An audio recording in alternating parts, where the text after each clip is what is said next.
Introduction asterisk. A harrowing nightmare prompts Royce to flee the magical realm. However, when the portal of time opens, he, as the prophesied child, is destined to take center stage. Yet, Royce perceives this as merely the initial step of a treacherous trap. Can Royce, upon returning to the past, prevent the nightmare from recurring? Will the innovator of the magical world be able to alter the course of history? As the fallen empire encroaches, will Royce choose to engage or merely drift along with the current? Perhaps, in the end, all that once was will reveal itself to be naught but a fleeting dream. Author's custom tags, *mage, inspirational, Dimensional Academy stream. Chapter 1. Return to the Magical World. It has been 4 years since Royce graduated from Hogwarts, and 50 years since the demise of Voldemort. At the age of 17, upon graduating, Royce opted to return to China. Following his own inclinations and heeding his parents' counsel, he enrolled in a domestic university, living the life of an ordinary high school graduate. He felt no attachment to the magical world, nor did his parents support his decision to remain within it. During the year of the college entrance examination, Royce studied diligently. While some might argue that magic could assist in such endeavors, I can only smile wryly. It is well known that wizards cannot reveal their magic in the Muggle world, and in China, magic use is strictly prohibited. Regardless, Royce successfully secured a place at a university in Nanjing, leading a life akin to that of any typical student. Now, having concluded his third year, Royce often finds himself recalling his graduation from Hogwarts when he witnesses the emotional farewells of the graduating seniors. Regrettably, he has no friends and feels no nostalgia for the magical world. Thus, he returned home quietly and unobtrusively. Everything seemed tranquil, as if his 7 years at Hogwarts had merely been a dream. Yet at this moment, Royce found himself compelled to wield the very magic he despised to confront the monstrous entities before him. Today began like any other. The phoenix trees stood as they always did, their heads bowed in the heat. After finishing his lunch in the cafeteria, Royce intended to return to his dormitory for a nap. Suddenly, the ground began to tremble. Not an earthquake, for during such events, those outside remain oblivious. Yet today, everyone sensed the tremors, although the building showed no signs of collapse. Like everyone else, Royce fled to the playground, only to witness a terrifying sight.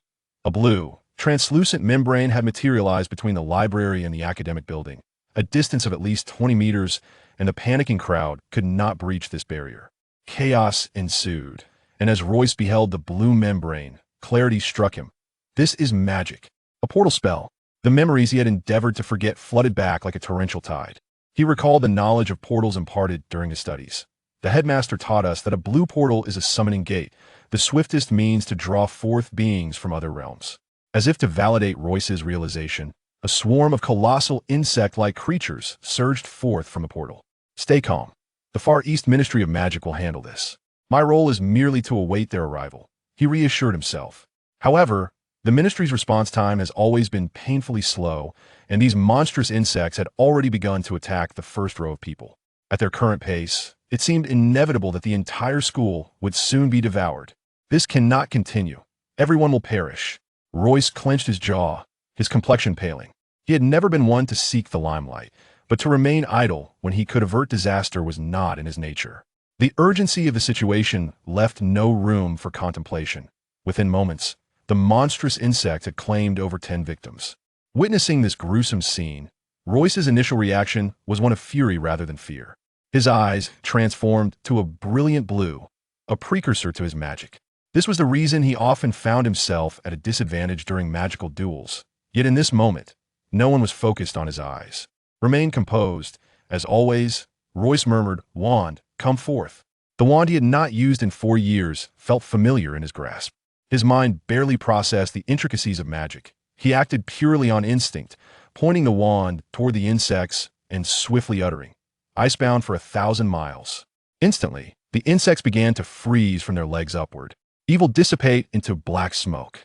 He followed up with his next spell, and in an instant, those frozen insects transformed into wisps of black smoke that vanished. Royce exhaled in relief, though a wave of emptiness washed over him. Having not used magic in so long, he felt drained from exerting such a significant amount of power. Yet, the portal continued to churn forth more monstrous insects. "This won't suffice. My magical reserves are limited. I must destroy the portal." Royce recalled the portal spell the headmaster had demonstrated in his 5th year. It had also been a blue portal, and the headmaster had merely whispered a word, causing it to disappear. Royce had carefully read the headmaster's lips and remembered the incantation. The gate of life, dissipate at once. However, he had never used it himself, and he was uncertain whether his magical strength was sufficient to dispel such a large portal. Nevertheless, he had to attempt it. Otherwise, all would perish. The gate of life, dissipate at once. Royce's eyes blazed with an intense blue before suddenly returning to normal. He witnessed the blue portal vanish, replaced by a green portal of equal size. As he beheld this new phenomenon, the feeling of weakness overcame him, and he lost consciousness, his last thought being, "Alas, the green portal is a time gate. I have truly miscalculated." Not far from the portal, 2 figures clad in wizarding attire observed the emergence of the green portal and swiftly took flight on their brooms. Meanwhile, in the headmaster's office at Hogwarts, the elderly headmaster witnessed the alternating appearance of blue and green portals. He immediately summoned the 4 house heads, asking, "Which of your houses has a graduate proficient in spatial magic within 6 years?" The heads exchanged puzzled glances, evidently struggling to recall such an individual. However, the headmaster took the matter seriously. "Think carefully. I just saw the shadow of spatial magic emerging from the far east. This magic I have only demonstrated once during a dinner. I never spoke the incantation aloud, so theoretically, no one should know it. Consider this carefully. The Ministry is in urgent need of a graduate skilled in spatial magic." The head of Ravenclaw spoke up. "For years ago, there was a graduate from Russia. He is the only one from Ravenclaw in 6 years who meets that description."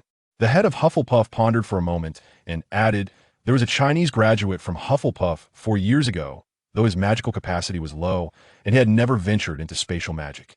The headmaster replied, "That Russian student is currently employed at the Ministry. His magical ability is insufficient, so it cannot be him. I have no recollection of that Chinese graduate, though I believe there were a few from the Far East. However, it seems impossible. Thus, we are left with a mystery. Very well, you may return. Should you remember anything, feel free to seek me out." The atmosphere in the headmaster's office at Hogwarts fell back into tranquility. Royce found himself awakening from a most uncomfortable slumber, his mind ensnared by recollections of his time at Hogwarts, memories he had nearly forgotten. It was a vexing dream, and as he turned over in his sleep, he suddenly fell to the floor, jolting awake. He opened his eyes to discover he was aboard a train, and a wave of shock washed over him. Upon closer inspection, he noticed several foreign children around him, and many of their faces seemed strikingly familiar. To his astonishment, he realized he had reverted to the form of a child himself. A deep sense of dread enveloped Royce, and he pondered, what on earth is happening? Could this be related to the time gate? He strained to recall what Professor McGonagall had explained about the time gate. The green time gate can transport whatever passes through it back in time. For instance, a feather that enters may revert to a bird. A chill coursed through Royce's body. Have I entered the time gate? Am I traversing the past? He felt a profound sense of fear and helplessness. What of his parents? Would the Ministry of Magic address the issue of the portal? The very thought sent a wave of pain through his head. Regardless of his circumstances, he found himself back in the magical realm he despised, and he had only himself to blame for it. After all, who could fault Hufflepuff for being the kindest and most meddlesome of houses? Gazing at his diminutive form, Royce felt a mix of emotions, and all he could do was offer a wry smile. It appears I must remain here for the time being. Perhaps once at school, I shall seek a spell to return. Hey, Royce, my dear friend, why are you staring at the ground? Get up, called a plump boy, drawing Royce's attention. Royce recognized him as Hans, a companion from his 1st and 2nd years, a jovial boy from England. He recalled that this chubby lad had been recommended by Professor Sprout to work in the Ministry of Magic's food department, though the specifics eluded Royce. Seeing his former friend brought an inexplicable sense of comfort. This place, after all, was not intimidating. It was a familiar haven, filled with the warmth of Hufflepuff, where he had spent 7 years of his life. What was there to fear? He still had his loving parents, and even if they were not in the same timeline, his Muggle parents had never diminished their affection for him. The little bouncing white bird on the table was a gift from them, an owl they claimed. Looking at Hans, and then at the white bird, Royce felt a sense of tranquility wash over him. Apologies, my friend Hans, I must have dozed off too deeply and accidentally fallen to the floor. I often find myself sleeping on the floor at home. Do you think I might do the same in the dormitory? Royce flashed a smile at Hans, who never failed to ease any awkwardness. His gaze returned to the white bird, which he now recognized as an owl. In his previous timeline, he had thought his parents were deceiving him, but when it came time to register at school, they did not even question it and simply listed it as an owl. This bird had never failed to deliver messages promptly, regardless of the weather. He affectionately called it alarm clock, as it was always on time. After graduating, he had left the bird at Hogwarts, a decision he now regretted. Yet, thankfully, alarm clock had returned to him. The train soon reached its destination, and he and Hans boarded a small boat back to the familiar Hogwarts. Everything remains unchanged, just as before. Wait, it feels as if it is the past itself, Royce mused, compelled to halt this bewildering contemplation. I should consider which professor to ask for assistance in returning, he thought. However, during his time at Hogwarts, he had been among the unnoticed. He had devoted himself entirely to mastering ice magic, becoming as cold as ice, devoid of friends. As a 10-year-old child claiming to have returned from the time gate, he would likely be deemed mad. Even if he recited a spell, it would be dismissed as mere hearsay. It seems I must rely on myself, he concluded. Royce, alongside the other first years, soon arrived in the Great Hall, just in time for dinner and the sorting ceremony he had witnessed 7 times before. The sorting hat began its song, and one by one, anxious children stepped forward to receive their house assignments. Royce recalled his own nervousness from years past. Yet in this moment, he felt no curiosity about the unknown. He knew he belonged to Hufflepuff, and this moment was merely the beginning of a 7-year dream. As the name Emma Granger was called, a girl stepped forward to the sorting hat, and an unexpected silence enveloped the hall. Despite having seen her countless times, Royce's heart skipped a beat. She is still so beautiful, even at the tender age of 10, he thought, recalling the poem The Goddess of Luo. Indeed, she was a fairy of Europe. The sorting hat was placed atop her head. Slytherin. She smiled graciously as she walked toward the Slytherin table, which erupted in cheers. What a maddeningly enchanting girl, Hans remarked, nudging Royce. I wager she is undoubtedly the most beautiful witch. No one in the Muggle world could compare. Royce agreed wholeheartedly, but before they could elaborate further, Hans' Ullery was called, and the plump boy hurried forward, giving Royce a fist bump. Royce knew Hans aspired to be placed in Hufflepuff, and his parents shared that wish. Indeed, this boy was quintessentially Hufflepuff. Hufflepuff, he exclaimed joyfully, gesturing toward Royce as he joined the cheering Hufflepuffs. Next came Royce, and, as the sorting hat was placed upon his head, he heard its voice speak to him, just as it had years ago. Cunning child, would you prefer Slytherin or Gryffindor? Hufflepuff, please, he replied. What a misfortune, but you belong to Hufflepuff. Royce had initially desired Gryffindor, as every child yearns for heroism, yet the sorting hat's response mirrored that of his previous experience. He gazed upon the familiar and sincere faces, unable to suppress a smile. Magic may be vexatious, but friends are splendid. His 7 years in Hufflepuff had been marked by a lack of close friends, yet each person had treated him with kindness. Shortly thereafter, the 5th-year prefect, Sauron, appeared to guide them through their new environment. Chapter 2. Old Clothes, Old Friends. Sauron was a tall, robust Englishman, yet Royce had always suspected he bore Russian ancestry due to his sturdy physique. In his memories, Sauron was the only Hufflepuff who had ever led the Quidditch team to victory. At that moment, Sauron was escorting the newcomers to the basement, the safest place in Hogwarts, where only Hufflepuffs could enter the dormitories. Royce felt a wave of nostalgia as he beheld the house elf kitchen. This was the path he had traversed for 7 years. After knocking thrice on a wooden barrel, the first years entered the common room, and memories flooded back. Perhaps returning anew is not such a bad thing, Royce contemplated. Gradually accepting his return to the past, Royce felt an inexplicable lightness, even regarding Sauron with a sense of affection. When the first years reached their dormitory, it was already late, and the weary newcomers quickly succumbed to slumber in the unfamiliar surroundings. Nevertheless, Royce penned a few reassuring words to his parents, entrusting them to Alarm Clock before drifting off himself. Alarm Clock should return tomorrow night, he mused, confident in its timeliness. Though it traversed the vast expanse of the Eurasian continent, it would invariably deliver messages within a day. What a remarkable bird, he thought, drifting into dreams. That night, his slumber was particularly sweet, filled with delightful memories of the magical world, a rarity indeed. Since graduation, he had never experienced such restful sleep. His dreams had often been tinged with disdain for the magical realm. Royce, wake up. It's time for class. Why is that Hans's voice? Isn't he supposed to be at the Ministry of Magic in England?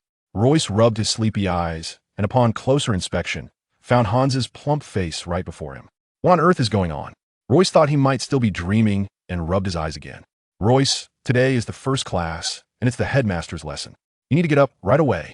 Hans exclaimed, his face flushed with urgency as he observed Royce's dazed expression. Suddenly, Royce recalled, I can't believe it's time for class again, especially Professor Sprout's herbology. Oh dear, this is my least favorite subject. Nevertheless, he hastily got out of bed, and soon the two friends made their way to the hall for breakfast. The first-year students, filled with curiosity, discussed each professor while eating. Hey folks, I've heard that our headmaster, Professor Sprout, is a leading figure in herbology within the magical community. A voice echoed from the Hufflepuff table.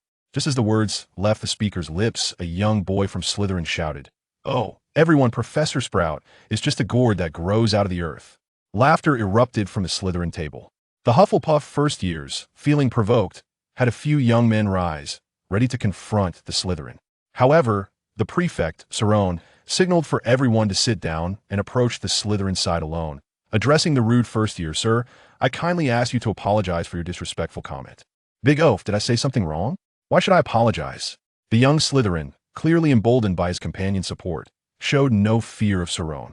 Before Cerrone could respond, Winston, the sixth-year prefect from Slytherin, stepped forward.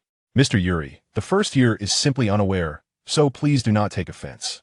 I apologize on behalf of the disrespectful young student. Royce had initially paid little attention to the first year's discussion, but he felt a surge of anger at the Slytherin's mockery. However, witnessing Cerrone's composed approach and Winston's immediate apology left him astounded. He had forgotten whether such events occurred in the previous timeline, but he distinctly remembered Winston, the brave soul who had once claimed the Triwizard Cup and fought on foreign ground. It was remarkable that such a formidable individual would bow to Cerrone, disregarding the norms of politeness. It seemed Cerrone was someone of significance as well.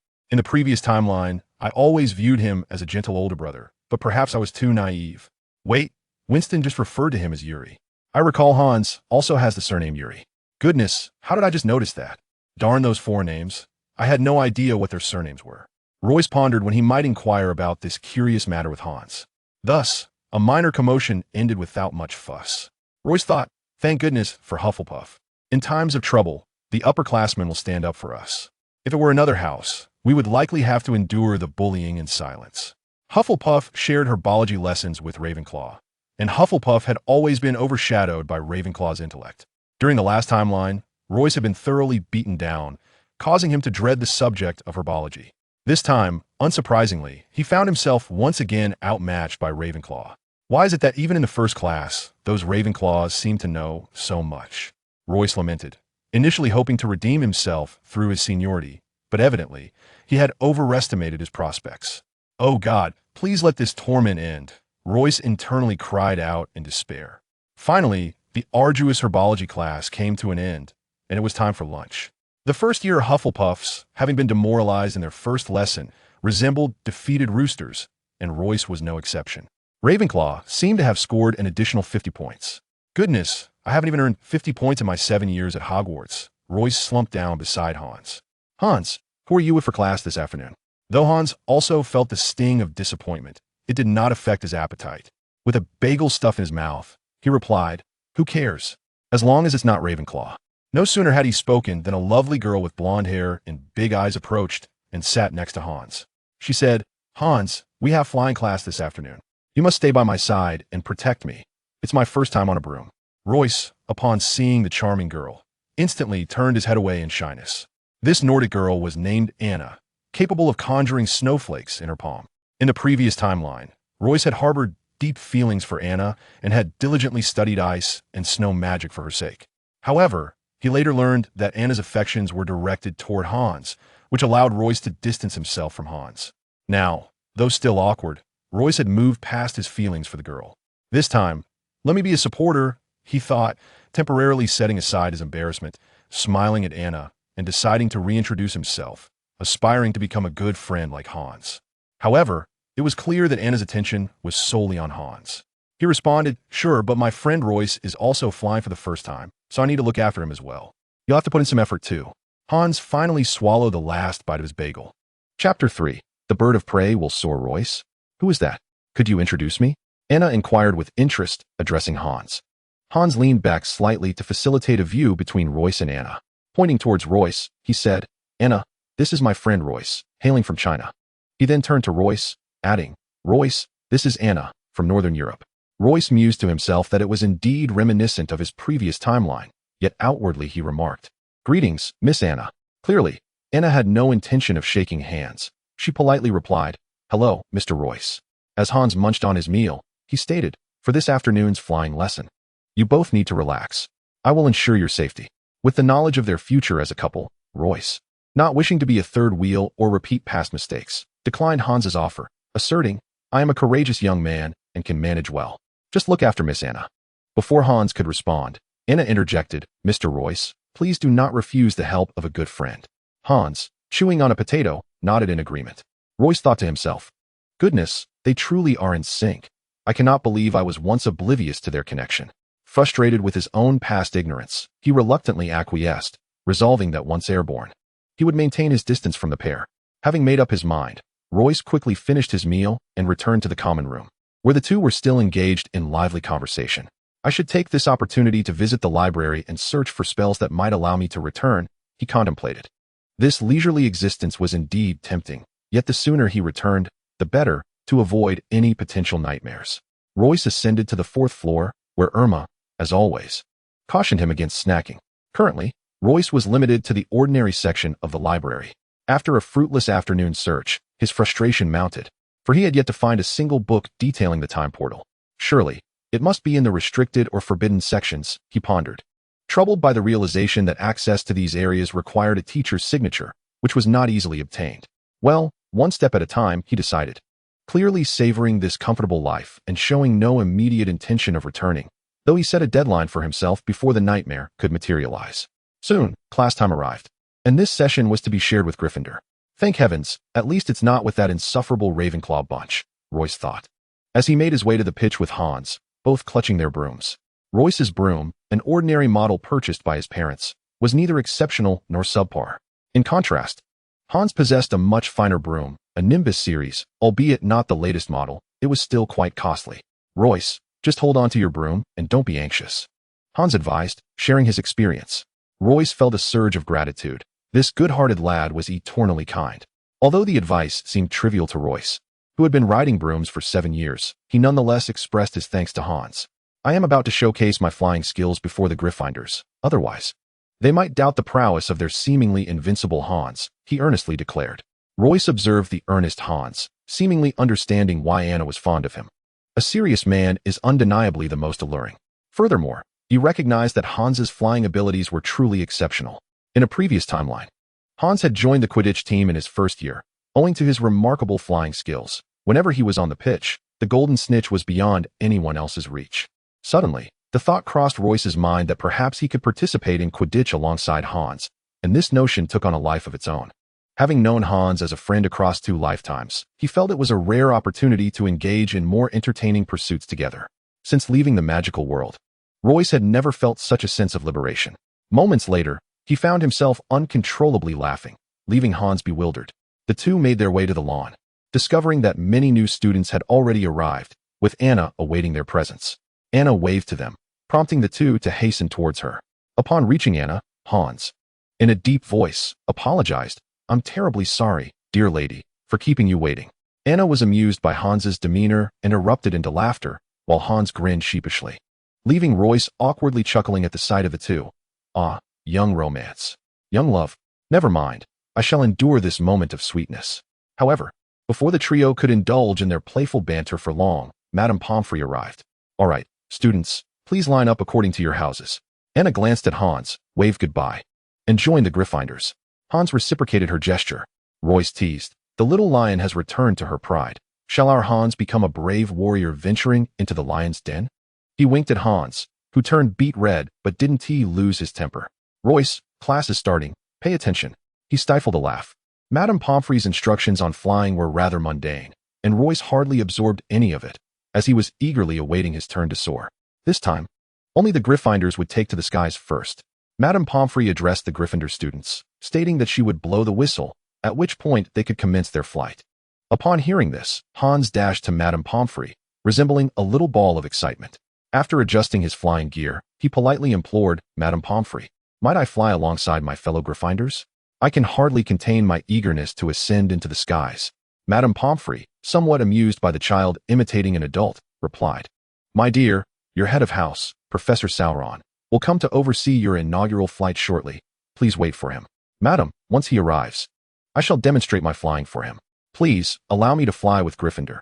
I beseech you, Hans insisted earnestly. Royce couldn't help but grumble. Clearly aware that Hans's fervent declarations were all for Anna. This lad is destined to become an exceptional politician, he mused. Lady Pomfrey, unable to refuse any longer, conceded. Very well, sir, please prepare. With a slight bow of gratitude, Hans dashed to Anna's side. Initially disheartened by the news that she couldn't fly with Hans, Anna's face blossomed into a radiant smile upon seeing him approach. All right, ladies and gentlemen, prepare yourselves, Lady Pomfrey announced with the seriousness of a Quidditch referee, blowing her whistle. Chapter 4. Soaring into the sky at the sound of the whistle, the anticipated scene of everyone soaring into the sky did not materialize. The brave little lions cautiously guided their brooms, while the chubby Hans, gripping Anna's hand, swiftly vanished into the horizon. Observing Hans accompanied by a beautiful girl, a young Gryffindor boy exclaimed in astonishment, This little chubby fellow is quite impressive. I initially expected to see him make a fool of himself, but it seems he is a true winner in life. Lady Pomfrey gazed at Hans, who soared like an eagle, a knowing smile gracing her lips. This lad, clearly flying for the sake of the girl, speaks of a desire to fly. Yet, he does fly remarkably well. I suspect some 5th and 6th years cannot match his skill. Unbeknownst to Hans, who was wholly absorbed in sharing the flying experience with Anna, he asked, How do you find it, Anna? I told you it would be delightful. However, Anna appeared to derive no enjoyment from the experience. Her once fair complexion had drained of color. Thankfully, she did not cry but remained utterly speechless. After some time flying, Hans turned back to check on Anna, who seemed unresponsive. The sight startled him. Anna, what's wrong? Did I fly too fast or too high? Are you frightened? With growing concern, Hans promptly descended, slowly returning to the ground. Eventually, Anna regained her senses, but her subsequent words left Hans questioning her sanity. Hans, that was exhilarating. I felt as though I might suffocate. Yet that speed was intoxicating, she exclaimed, her cheeks flushed with excitement. Are you all right, Anna? Should I take you to the school hospital? Hans asked, genuinely worried. Hey, Hans. I am a Gryffindor. My bravery is renowned, Anna declared, raising both hands triumphantly. Yet, the unruly broom gave her a rude awakening. She stumbled, nearly falling off. Quick as a flash, Hans swept his broom to catch her, ensuring she held on securely. Sir Hans, the sensation of flying is truly enchanting. I believe I have fallen in love with my broom, Anna exclaimed, her voice rough yet playful. However, we must return now, Princess Anna. Hans replied in a similarly playful tone. Anna laughed heartily, while Hans offered a goofy smile. As their romantic escapade fades from focus, let us return to the solitary Royce, who, witnessing Hans's flying prowess, felt a twinge of envy stir within him. Jealousy surges within me, for I have spent 3 arduous years honing these skills, compelled by necessity. And yet this young fellow possesses them with such ease. Royce has always recognized the prowess of Hans, but today, reflecting from the perspective of experience, I find myself profoundly impacted. However, I am no longer an unseasoned novice. Royce gazes down at his broom, gently caressing the handle. This broom has accompanied him for 7 years, and now, as he touches it, he feels a sense of security. In this particular realm, let us witness the emergence of a stellar duo from Hufflepuff's Quidditch team. Gryffindor had been soaring for a while when Sauron dashed over. I apologize, Madame Pomfrey, for my tardiness. I was engaged in a discussion with Professor Sprout regarding Quidditch and lost track of time. Once again, my sincerest apologies. Sauron bowed slightly to Madame Pomfrey. Young man, do wipe the sweat from your brow. Professor Sprout has already informed me through her owl that you would be delayed. Madame Pomfrey held a fondness for Sauron, appreciating his politeness and eagerness to assist. Most importantly, Sauron's Quidditch skills could rival those at the World Cup level, at Hogwarts. He was a formidable player capable of facing 7 opponents single-handedly. As an ardent fan of the sport, Madame Pomfrey clearly admired this young man. Madame Pomfrey, I trust you are aware of my intentions. Please, allow the children to take flight. Very well, young man. I shall look after them. You observe closely. Madame Pomfrey instructed the students. Ladies and gentlemen, Gryffindor members, please dismount first, allowing the Hufflepuff students to take their turn in the air. As Royce noticed Sauron's arrival, he realized that it was time to select new Quidditch players. In a previous timeline, he had little recollection of such selections, as he was not fond of sports. He preferred watching games to participating, finding the latter far more daunting than achieving world peace. However, This time, Royce resolved to make his presence known. With my exceptional flying skills, why not seize the opportunity? As he pondered, Hans returned with Anna, both gracefully soaring through the air. Observing Anna now, Royce recognized her considerable improvement in flying. Had she not been dubbed the Queen of Shields in the previous timeline? Watching Anna's rapid advancement, he suddenly recalled something nearly forgotten. This girl had seemingly never allowed a bludger to approach her teammates. All right, everyone, once the whistle blows, you may take flight. Madame Pomfrey's voice interrupted Royce's reverie. Royce mounted his broom, his fingers tightening rhythmically around the handle. Now is my moment to shine, he declared, brimming with determination. As Madame Pomfrey's whistle sounded, Royce surged ahead, soaring towards the clouds. Seeing his classmates take off, Hans instructed Anna to rest below while he joined Royce in the air. As Royce showcased his skills, he suddenly noticed a plump figure on a broom approaching him. Recognizing it was Hans, a competitive spirit ignited within him. Hans, let us race to the tip of the castle tower and back. Let us see who is swifter, shall we? I would be delighted to compete, Hans replied, clearly stirred by the challenge. Initially, Hans was anxious to return, concerned for Royce's safety during his inaugural flight. However, upon witnessing Royce's remarkable skill in the air, he realized his worries were unfounded. When Royce issued his challenge, Hans immediately accepted without a moment's hesitation. As they lined up at the starting point, they surged forward, swiftly vanishing from the onlooker's sight. Cerrone watched the two with great delight, as he was there to scout new talent for Quidditch. Despite being known as the God of War, capable of taking on 7 opponents single-handedly, he lamented the lack of successors in Hufflepuff, often finding himself outnumbered. Each victory required him to lead by over 150 points, primarily due to Hufflepuff's inability to seize the golden snitch. Excitedly, Cerrone turned to Madame Pomfrey, inquiring about the talents of the 2 young flyers. His words tinged with a hint of boastfulness. Among the new students from the 4 houses, only these 2 truly exhibited the essence of flight. The others lagged far behind. Madam, might I borrow your broom for a moment? I wish to catch up with them and have a word. It's unwise to be overly eager, he said. Madame Pomfrey handed him the broom, understanding his enthusiasm. I comprehend your excitement. Go ahead, she replied.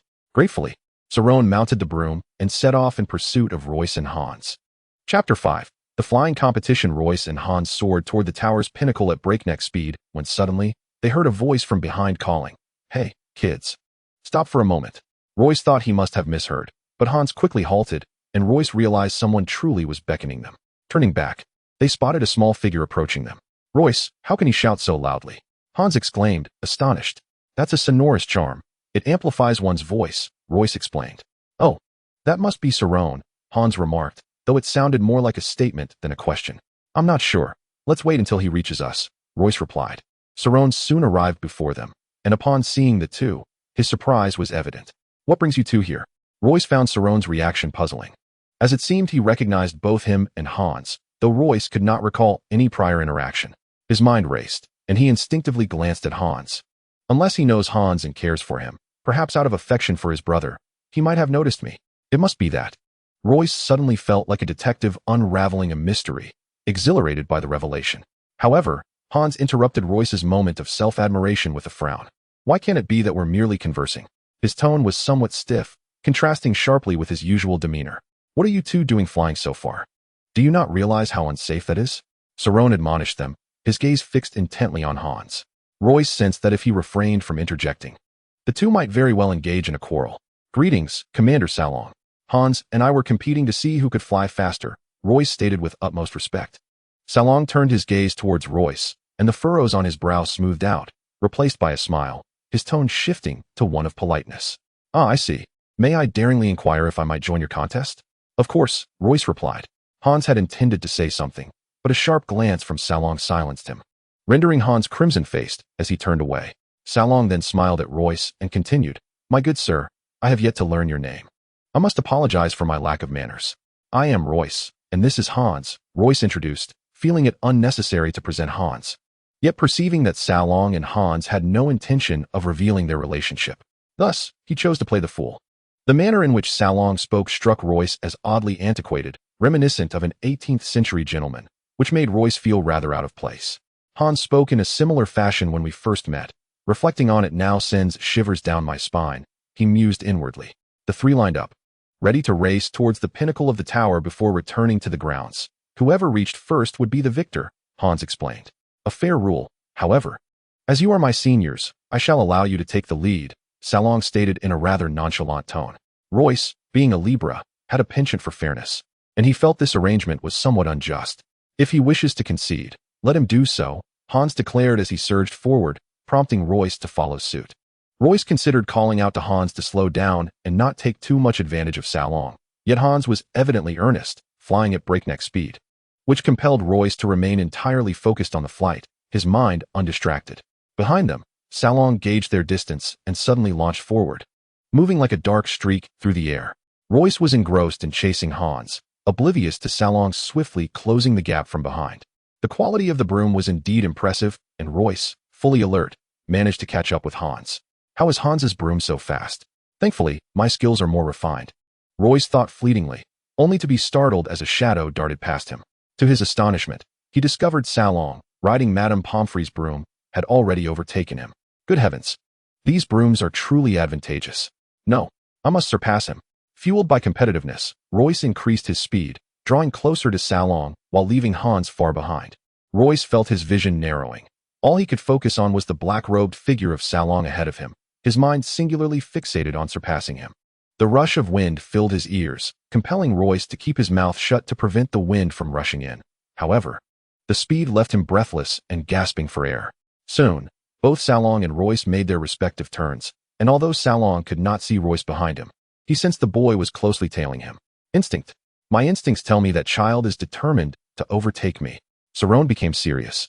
But it was his first time using Madame Pomfrey's broom, and he felt an inexplicable powerlessness, unable to attain speed. Could it be that I am destined to falter at the last moment? Cerrone bit his lip. Behind him, Royce knew he could fly faster. Yet his immature body could hardly withstand such velocity, feeling the wind slice across his face like a knife. Nevertheless, Royce endured. Faster! Faster! He screamed inwardly. Ahead, the playground was coming into view, with a dark that hovering above it. Royce understood they were nearing the finish line, and he was almost side by side with Cerrone. When did this child catch up to me? Cerrone's eyes widened in astonishment. The finish line was within reach. Both of them dove simultaneously, accelerating further. As they approached the ground, they decelerated in unison, causing the grass below to sway gently. The transition from high speed to a complete stop required remarkable skill. Cerrone and Hans demonstrated their exceptional flying prowess. They slowed down just before Madame Pomfrey, barely managing to halt, almost causing her hat to be whisked away. Cerrone took a deep breath and, with a smile, addressed Royce. Mr. Royce, would you be interested in joining the Hufflepuff Quidditch team? Royce's complexion turned pale. His lips tinged with blue as he gasped for air, beads of sweat finally forming on his forehead. He could hardly hear what Cerrone had said, nor could he respond. Noticing Royce's pallor, Cerrone quickly assisted him off the broom, helping him to catch his breath. Mr. Royce, the victory belongs to you, Cerrone stated calmly, as if he had not just suffered defeat. Chapter 6. Olive Branch. Royce could barely comprehend Cerrone's words, yet he distinctly heard the term win. After a moment of recovery, he asked, Cerrone, what did you just say? His voice was slightly raised, a remnant of his hearing impairment. I said, you won, I lost, Cerrone replied, raising his voice as well. This time, Royce finally heard him. Mr. Cerrone, there's no need to raise your voice. I can hear you perfectly well. I don't feel as though I won. I believe you triumphed.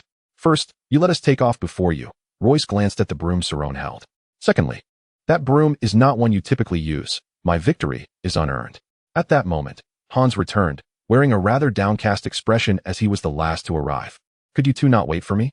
He looked around and noticed that the other students had left, his mood growing even more despondent. Goodness. How long have we been gone? It hasn't been long. We just finished class, a voice responded. Hans turned to see Anna gazing at him with concern. I thought something had happened to you. The shadow of gloom that had enveloped Hans lifted slightly at Anna's worry, leaving him feeling bashful and at a loss for words, merely smiling foolishly at her. Cerrone initially intended to respond to Royce, but upon witnessing Hans and Anna blatantly displaying their affection, he couldn't help but furrow his brow.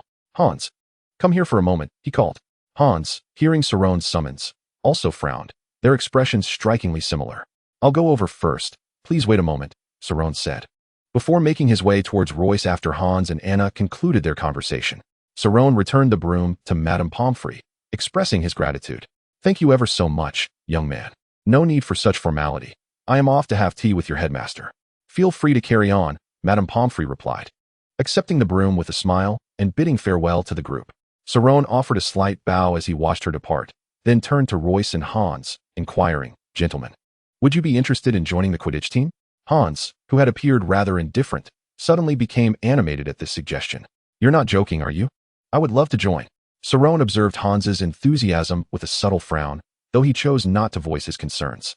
"And you, Royce?" he asked. Royce's pretentious nature soon surfaced. "Mr. Cerrone, I believe I must clarify something before I can provide you with an answer." "Please, do not hesitate," Cerrone encouraged. "The victory in the recent match should rightly belong to you," Royce stated earnestly. "Huh, I thought you had a different matter in mind," Cerrone replied, initially assuming Royce's concern was about a position on the field. Yet, he maintained a serious demeanor.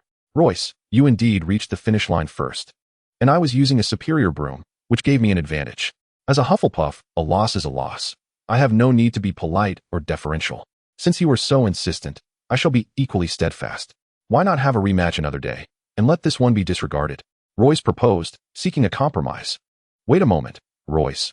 Are you asserting that you flew faster than Cerrone just now?" Hans exclaimed, his eyes wide and mouth slightly agape. "Goodness. Cerrone is the champion flyer of the Wizarding World Games." Now it was Royce's turn to be astonished. He was aware of a competition akin to the Olympics, established in honor of a former headmaster of Hogwarts, aptly named the Dumbledore Games. To achieve victory in such a grand event is no trivial feat. "I actually defeated the champion of the Dumbledore Games? This must be a jest." Royce found it hard to accept this reality. "Hans is correct. I secured the flying championship last year after a fierce contest," Cerrone affirmed Hans's statement. Royce felt exhilarated, but he quickly recalled Cerrone's earlier mention of Quidditch. "What serendipity!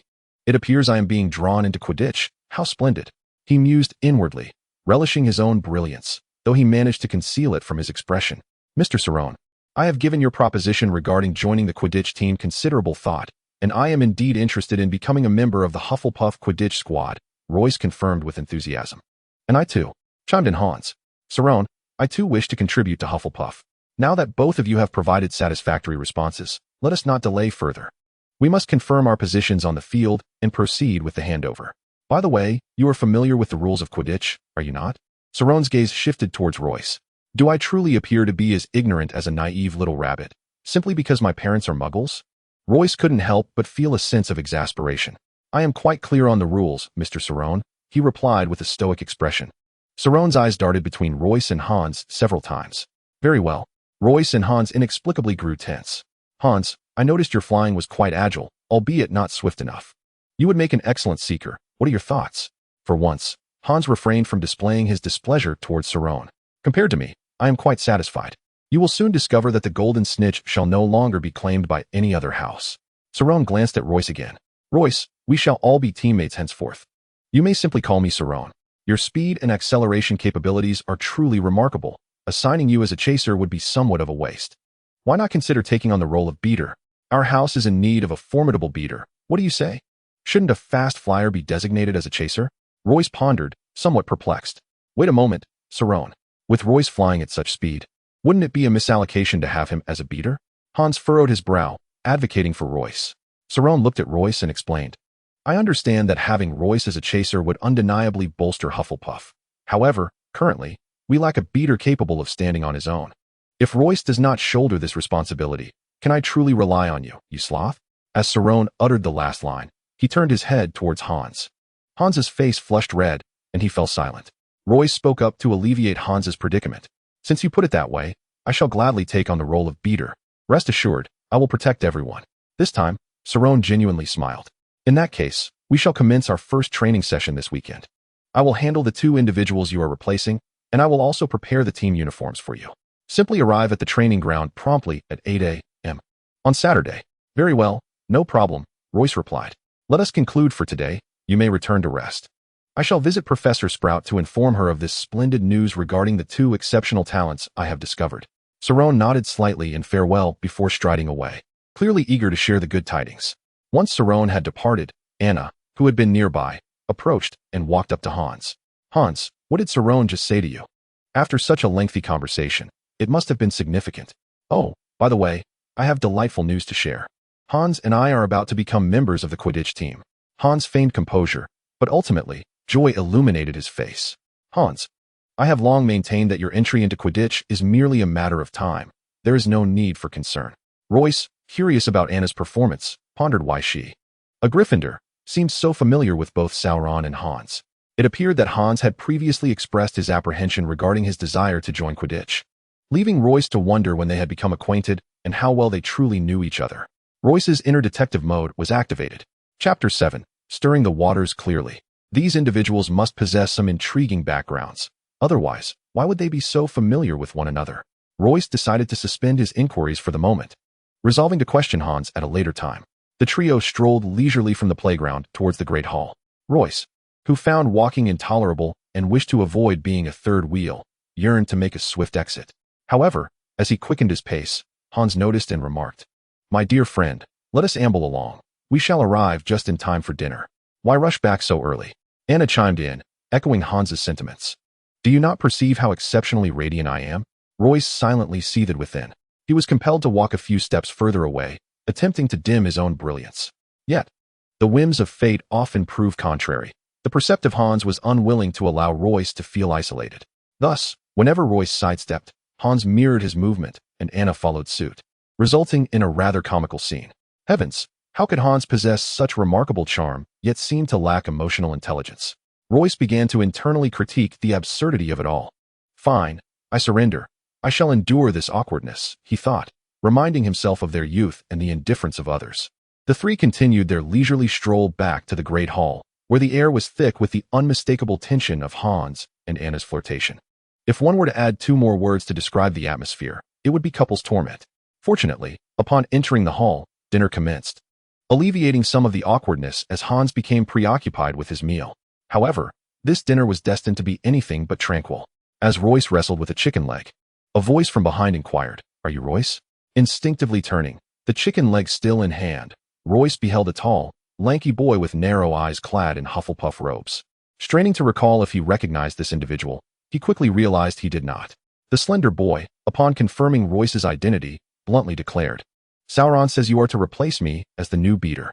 What gives a first-year brat like you the right to take my place?" The boy's agitation escalated, and his right hand involuntarily reached for Royce's hair. Anticipating the boy's move, Royce instinctively drew his wand and uttered, "Repello." The lanky boy was sent flying, crashing onto the corridor floor. The commotion instantly captured the attention of all present in the hall. The boy had intended to teach Royce a lesson, hoping to dissuade him from pursuing his ambitions. After all, this was his final year of competition, and the thought of being replaced by a clueless first year was unacceptable to him. To his astonishment, he was knocked to the ground by a mere child, leaving him utterly embarrassed. "Sir, I hope you are all right," Royce inquired as he rose to a relatively safe distance, addressing the lanky boy sprawled on the ground.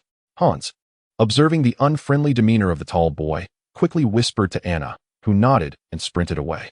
Hans swallowed the potato in his mouth, drew his wand, and positioned himself behind Royce, ready to act. The lanky boy, consumed by his fury, was oblivious to the unfolding events. He scrambled to his feet, brandishing his wand at Royce. "You have angered me. Today, I shall make you regret it. Remember my name, David. You shall tremble at the mere mention of it for the rest of your life." David snarled. "Is this person insane?" Royce thought, gazing at the frenzied David, and chose to strike first, disarming him.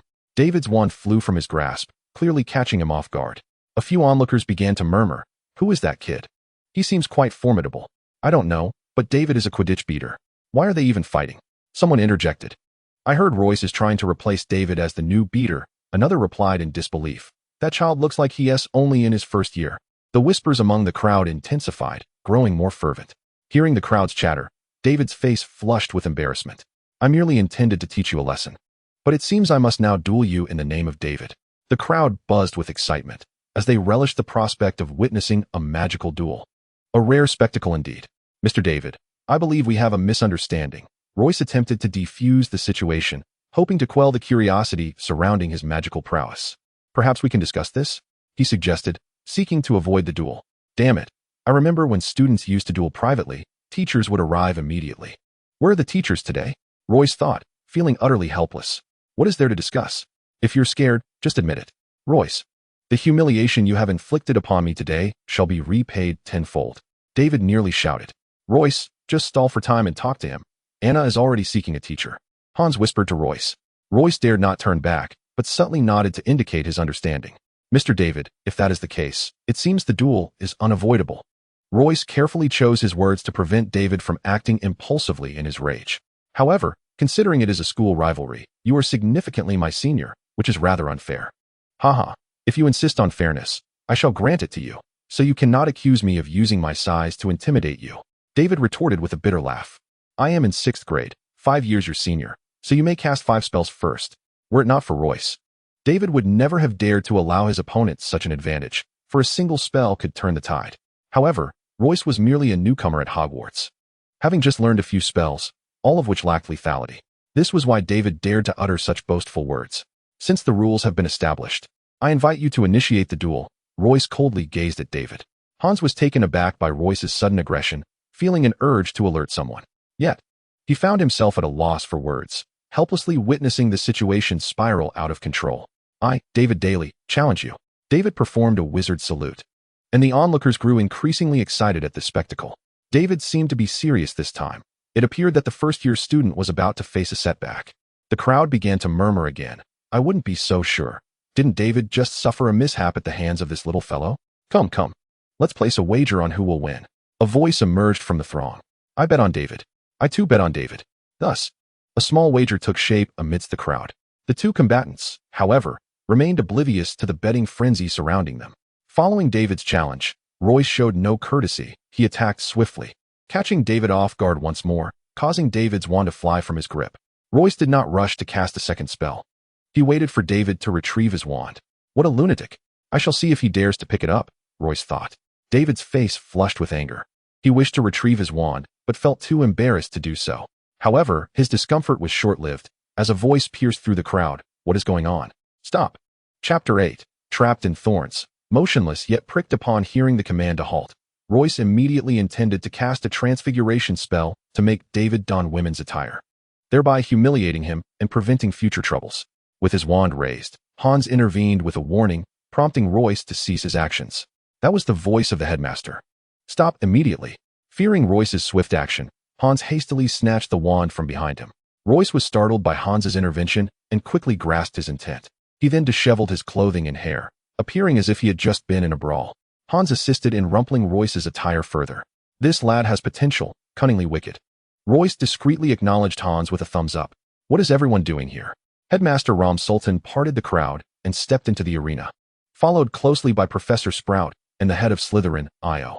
Upon seeing David and Royce, Ram wore a neutral expression, while Io's face bore an amused smirk.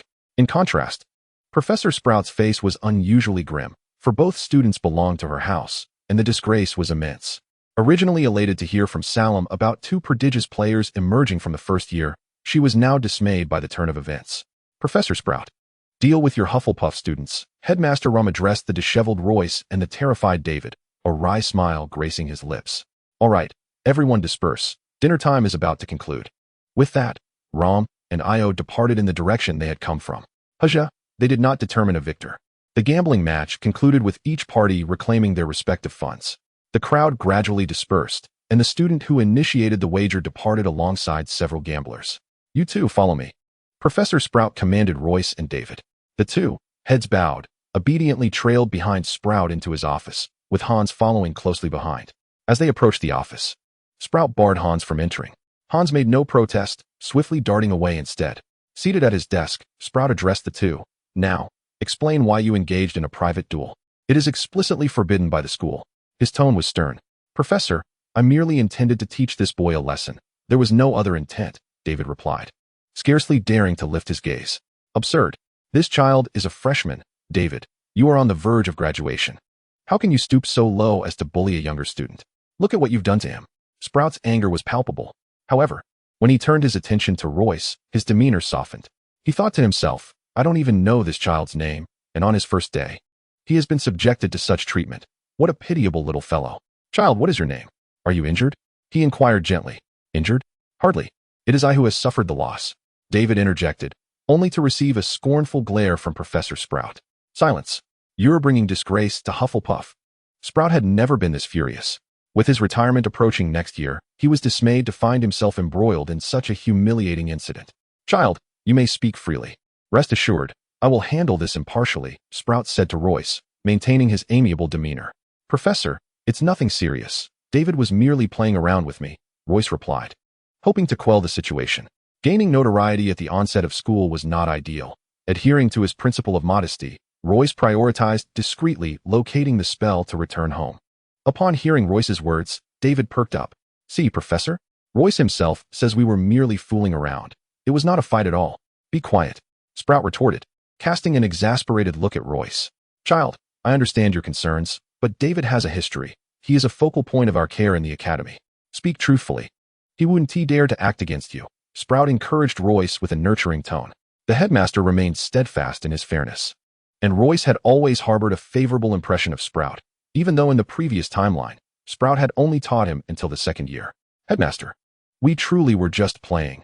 Nothing more, Royce declared, wearing an expression of utmost sincerity, as if his very eyes were affirming the truth of his words. Sprout gazed at the self-satisfied David, yet could not resist offering one final piece of advice to the child. With regard to villains, your tolerance will merely encourage their encroachment. Consider our house emblem. Even a non-confrontational badger will erupt when provoked. Wouldn't you agree, my child? The headmaster, surprisingly eloquent, mused that had he indeed been but a 10-year-old, he might have responded affirmatively. Royce, lowering his head to avoid the scrutiny of Sprout's discerning gaze, bore an unsettling maturity in his eyes that belied his age. You make a valid point, Suddenly, the door to the headmaster's office burst open with a resounding bang, and in strode Sauron, as robust as a bear. My apologies, headmaster. The situation unfolded unexpectedly. I beg your pardon. Upon entering the room and observing Royce's appearance, which suggested he had just endured a beating, Sauron erupted.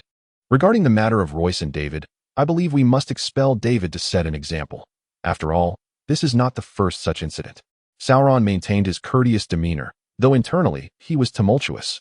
Sauron, your recklessness today is quite pronounced, Sprout admonished, his tone indulgent despite the rebuke. You are correct.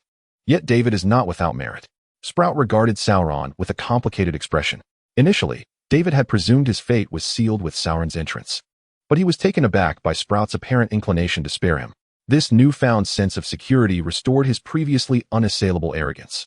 Sauron recognized that Sprout's implication was clear. David's expulsion would leave Hufflepuff without a suitable beater. David's dismissal had long been overdue, delayed solely by this very reason. However, Royce's unexpected presence conveniently addressed the dilemma. Headmaster, please do not fret. Do you recall my mention of the prodigious player? Sauron had resolutely resolved to persuade Sprout to expel David. Can this first year truly stand on his own? Sprout questioned, skepticism evident. Considering the havoc David had wreaked on Hufflepuff's points, her desire to rid herself of this burden had grown increasingly urgent. Headmaster, I have never exaggerated.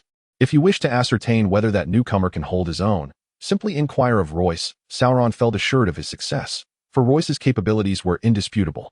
Sprout appeared to grasp the implications. Could it be that the prodigious player you speak of is?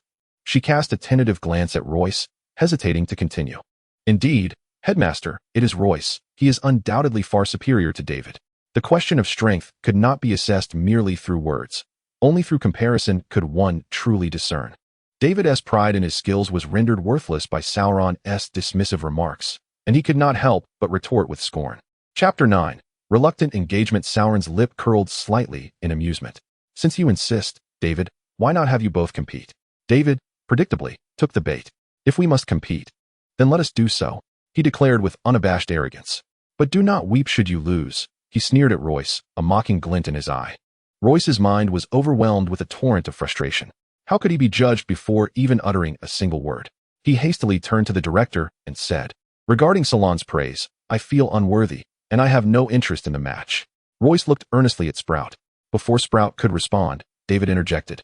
I see that you are not indifferent to the game.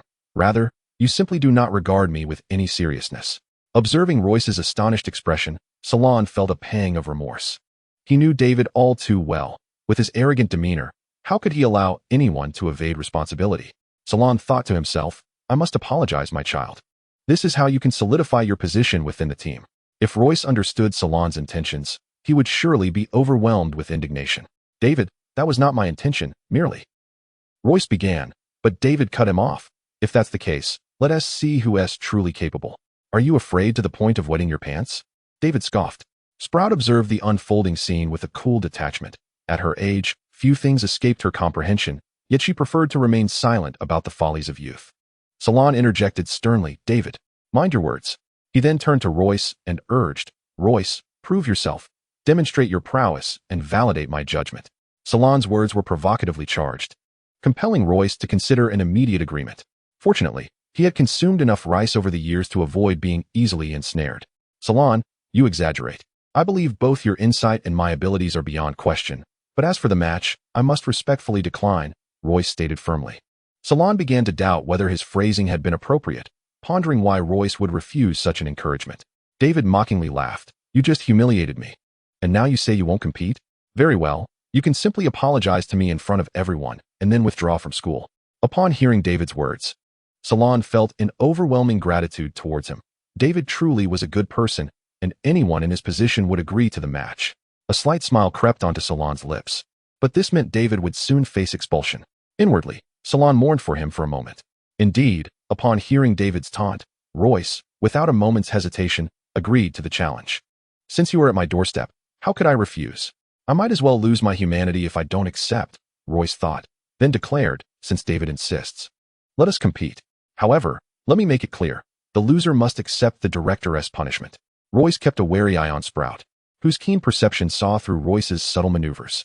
Why do these children perceive me as merely a wooden figure, good only for planting grass? Sprout mused to herself, stifling a laugh. Very well, since you have decided to compete, I shall devise a fair rule. How about this? You will each use 4 mobility balls, and whoever is knocked off their broom first shall lose.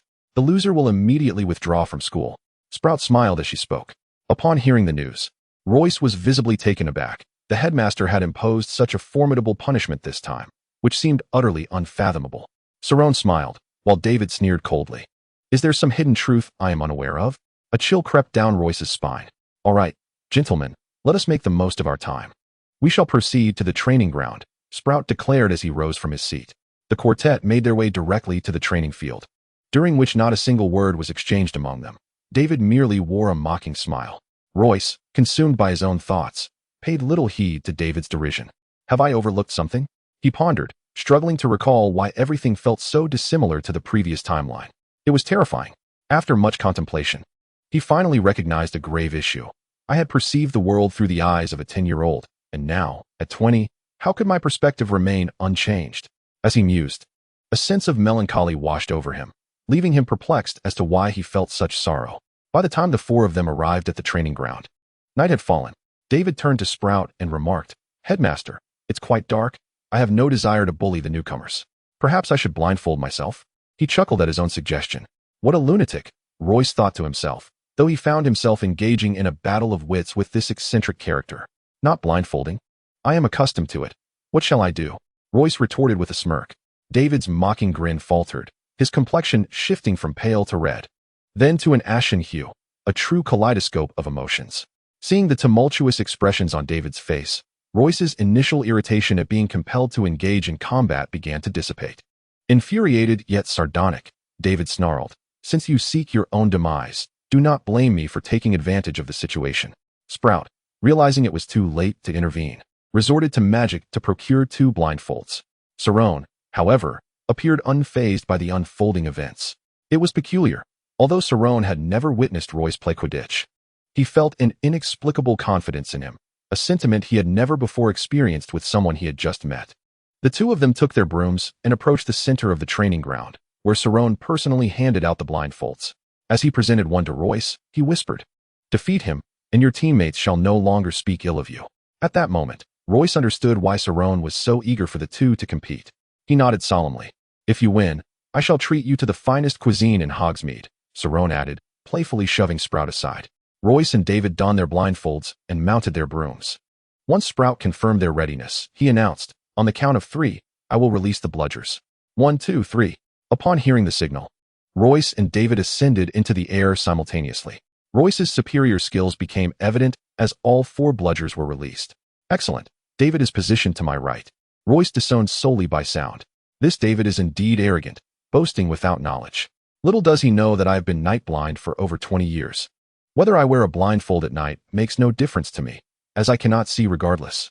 Royce felt remarkably at ease, even having the mental space to indulge in whimsical thoughts. Sarlon, where did you find this little fellow? Sprout observed Royce's performance with delight. Even an amateur could discern that Royce's skills were decidedly superior. As Sarlon watched Royce navigate effortlessly, he couldn't help but marvel at the correctness of his instincts. In truth, my only competition with Royce was a simple race to see who could fly faster. Beyond that, my knowledge is limited. Sprout, taken aback by Sarlon's seemingly unreliable response, retorted, Sarlon, this is not your usual demeanor. How can you be so certain that Royce will triumph? This is a wager that could determine his future. Sprout, slightly vexed, had always been protective of her students, striving to steer even David onto the right path. Sarlon smiled and replied, Director, please remain calm. I am relying on my instincts. Instincts? You trust your instincts? Indeed. They have never let me down, Sarlon asserted with conviction. Sprout, having witnessed Royce's prowess, understood that Sarlon's instincts were indeed correct. Yet she felt compelled to admonish him, young man, relying solely on instinct can lead to grave consequences. Sarlon remained noncommittal. Chapter 10. The witch appears. Sprout and Sarlon chose not to pursue the argument further, both instinctively gazing skyward, straining to discern the increasingly swift silhouettes of the two figures. Royce's broom, while not the fastest, was undoubtedly the one most attuned to him. With a flick of his tail, Royce sent a bludger soaring, which collided with another bludger. Double trouble, Royce silently mused, recalling this striking technique from a time long past, a signature move of one of his few good friends from a previous reality, which he had unconsciously learned. Some memories are not easily forgotten. They penetrate the very marrow of one's being, resurfacing unexpectedly. The crucial aspect is that when they do emerge, one feels no discomfort or unease, as natural as the rhythms of eating or sleeping. At this moment, Royce embodied that essence. The nightmares he sought to forget were indelibly etched in his mind. His movements flowed seamlessly, devoid of any hesitation, and did not evoke a trace of revulsion towards his past. Next came a backhand strike. Royce sent a ball soaring, which unexpectedly curved and accelerated back towards him. David, accustomed to blindfold training, felt confident and performed several flips upon takeoff. However, his minor tricks paled in comparison to Royce's precise tail flick, failing to capture the interest of Sprout and Sarlon, the spectators. Of course, David was oblivious to their thoughts. He had never concerned himself with the audience's opinions. His sole focus was on exacting revenge on the boy who had embarrassed him. After a while, he began to sense something amiss. Believing he could hear the relentless approach of a ball, accompanied by an increasingly sharp whistle of wind, indicating that its speed was escalating. Yet, until that moment, his broom had not made contact with the ball. Something felt off. This was too peculiar. David finally acknowledged the strangeness, but fortune smiled upon him, as the bludgers seemed to assist him, several times colliding with the balls Royce had sent his way. David could only instinctively fly on. Yet fortune did not consistently favor him. Royce executed a perfect back pass, and this time, David could not evade it. Hearing the whistle of the approaching ball, he made a move to dodge, but as soon as he completed his evasive maneuver, the ball miraculously curved back, catching him utterly unawares. Even had he anticipated it, he would not have been able to turn in time. The ball struck him directly, and in an instant, David was sent tumbling from his broom. On the ground, Sprout and Sarlon had yet to react, and David had already succumbed to defeat. When they finally noticed David plummeting, neither of them instinctively moved to assist. Suddenly, mid-fall, David's descent halted, and he began to glide gently downward. Upon closer inspection, a red-haired girl on a broom had caught him, soaring directly in front of Sprout. Both Sprout and Sarlon rushed forward. Sprout enveloped the dazed David in an embrace, while Sarlon turned to the red-haired savior. The girl appeared to be of similar age to Royce, donned in Slytherin attire, with an oval face and large, enchanting eyes, presenting an irresistibly adorable visage. However, Sarlon dared not underestimate her. He recognized her as Lillian, the ace chaser of Slytherin, famously dubbed the Red Lightning. Had Lillian not been so young, Sarlon would likely have found her a formidable opponent. As Sarlon beheld Lillian's sudden arrival, a shiver coursed through him, yet he managed to smile. Miss Lillian, thank you for your gallant assistance, he said, inclining his body in gratitude. Lillian, with a gentle smile, replied, You are too kind, Senior Sarlon. It is only natural for classmates to assist one another.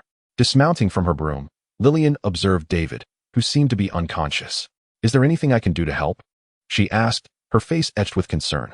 At that moment, Royce also descended, removing his visor as he landed. He had just heard the sound of a broom slicing through the air and, in addition to being astonished by the speed of the unnamed broom, realized that David had been rescued. Thus, he descended without further ado. However, upon seeing Lillian, he was momentarily taken aback. He had originally expected to see Sarlon, not this fiery girl. Royce recalled that in the previous timeline, after Salong's graduation, Lillian had dominated the Quidditch pitch for 3 years.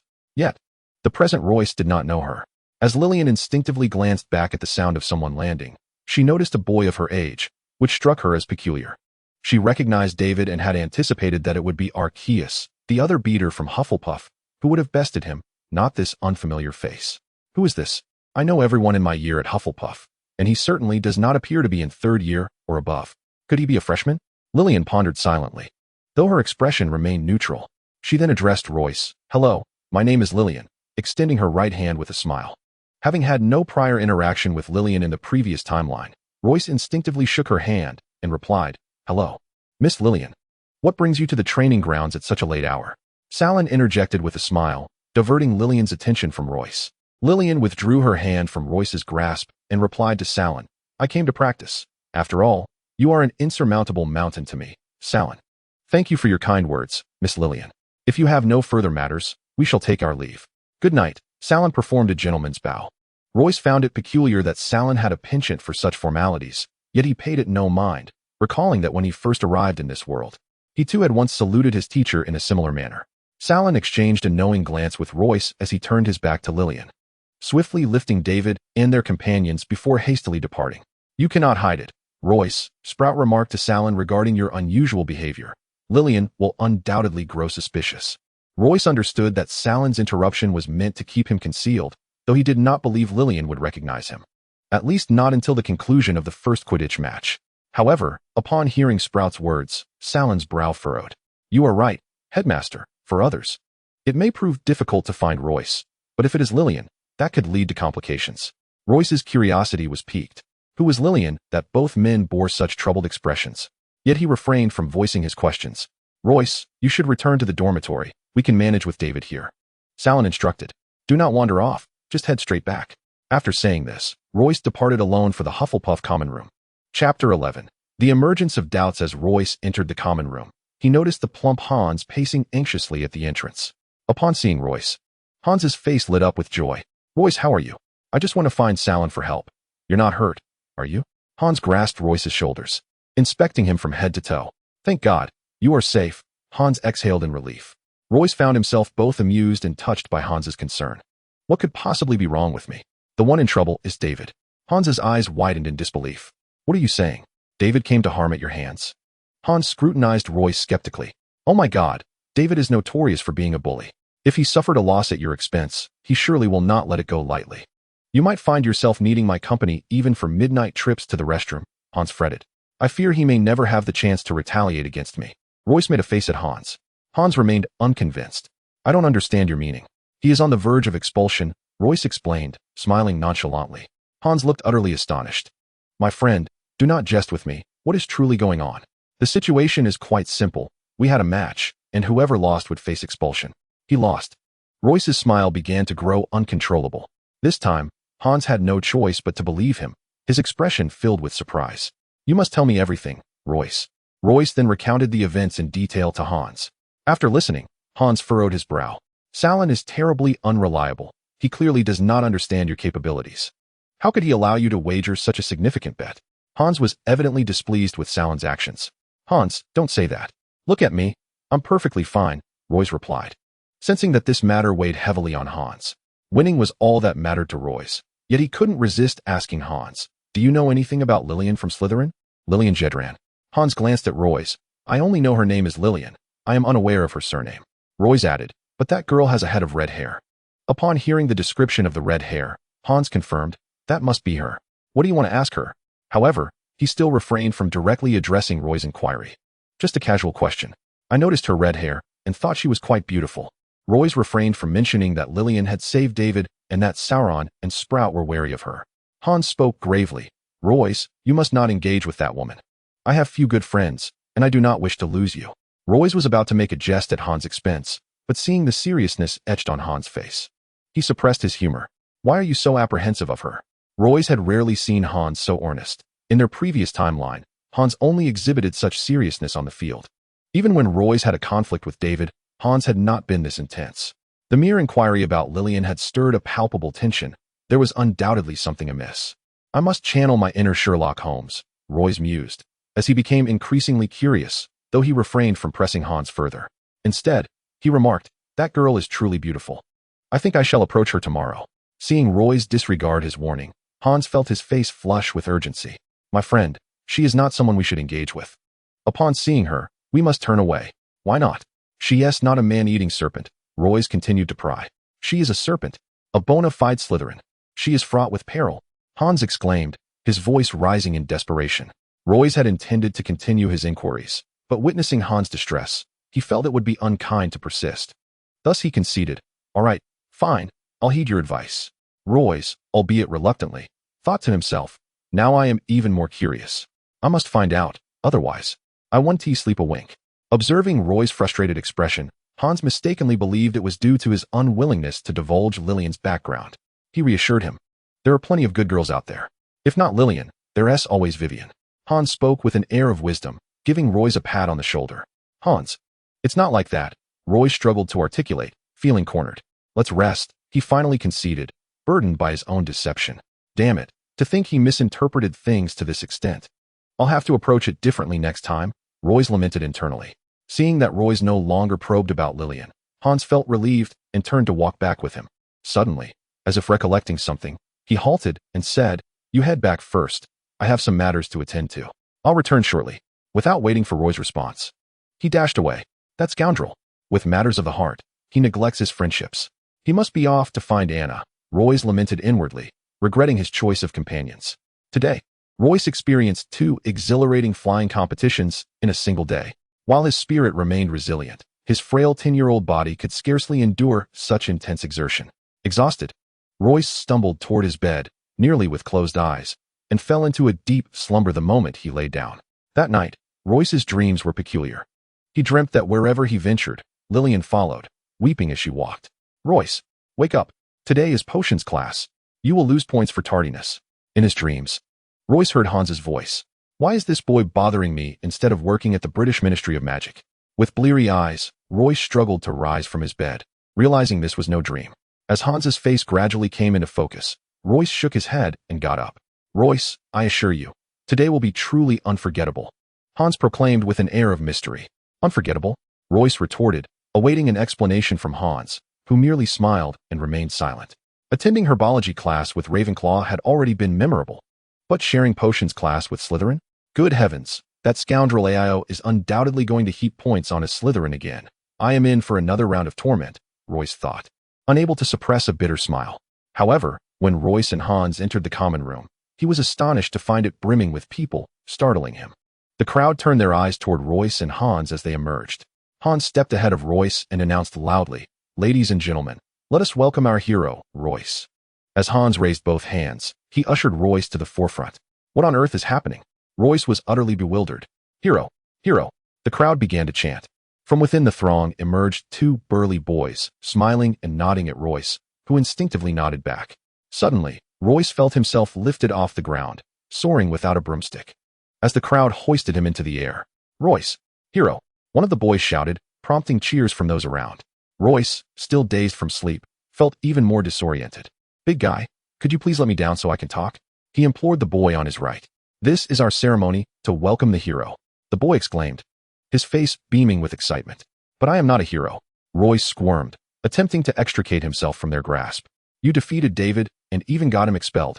If you are not a hero, who is?" the boy on his left declared, his face flushed with fervor. At last, Royce comprehended that he had underestimated David's unpopularity.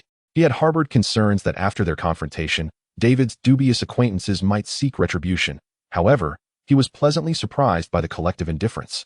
Royce exhaled a sigh of relief, for he would no longer have to live in trepidation. A smile graced his lips as he recalled Hans's sudden departure last night and the air of mystery this morning. Suddenly, everything fell into place, and he felt a swell of emotion for the lad. It was peculiar that Hans hadn't confided in him. Royce found his eyes unwittingly moist. The draft in the lounge seemed particularly strong, and he sought to rationalize his feelings. The crowd was genuinely cheering for Royce, a man typically reluctant to bask in the limelight. Yet this time, he found himself with a sense of quiet satisfaction, though he could not quite articulate why. Perhaps it was the presence of good friends or the affirmation from those around him. Regardless, Royce did not shy away from the attention this time. The sensation was rather delightful, as if he had unlocked a new door. Perhaps given a second chance, he might choose differently. Why must he remain in obscurity? His thoughts began to evolve. The applause persisted until suddenly, Sauron entered the communal lounge. Upon witnessing the raucous gathering, he furrowed his brow and exclaimed, "What is all this ruckus? Hurry to your classes." His voice silenced the crowd in an instant. Royce turned to see Sauron and gestured for the crowd to settle down. Approaching Sauron, he apologized. "I'm sorry, Sauron. This is all my fault. We will head to class right away."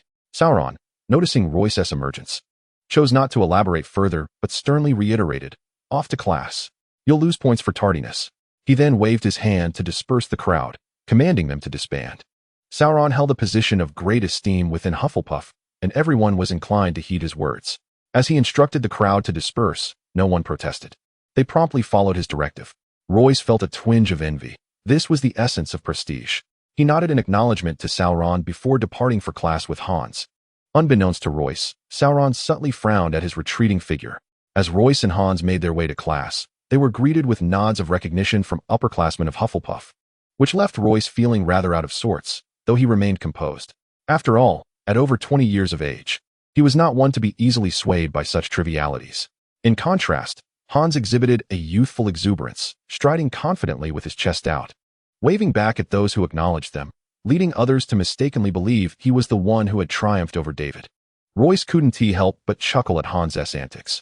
If Anna were to witness this comical display, he wondered how Hans would explain himself. As if summoned, Anna unexpectedly appeared before Royce and Hans as they turned a corner. Hans, with his head held high and an air of bravado, collided directly with her. "Anna, good morning." Royce intentionally raised his voice to remind Hans, but before Anna could respond, Hans lifted his head even higher, obscuring his view further. He retorted, "Royce, do not play tricks on me. If you truly encountered something, why shout so loudly?" Hans spoke with an air of knowingness. However, instead of hearing Royce's reply, he was met with Anna's voice. "Hans, what happened to your neck? Did you sleep awkwardly?" Royce, upon hearing Anna's words, nearly burst into laughter. This girl was quite cunning, and it seemed Hans would have a hard time ahead. He chuckled inwardly. Upon hearing Anna, Hans realized Royce was not teasing him. Yet he shot Royce a glare before turning back to Anna, his expression transforming into a broad smile. "Anna, I was just joking with Royce. Come, let me accompany you to class." He took Anna's hand and quickly walked away from Royce. Royce, unable to utter a word, watched them depart. "What with that kid today? Has he finally noticed my brilliance?" Royce pondered, shaking his head as he walked on. Just a few steps ahead, a vivid splash of red caught his eye.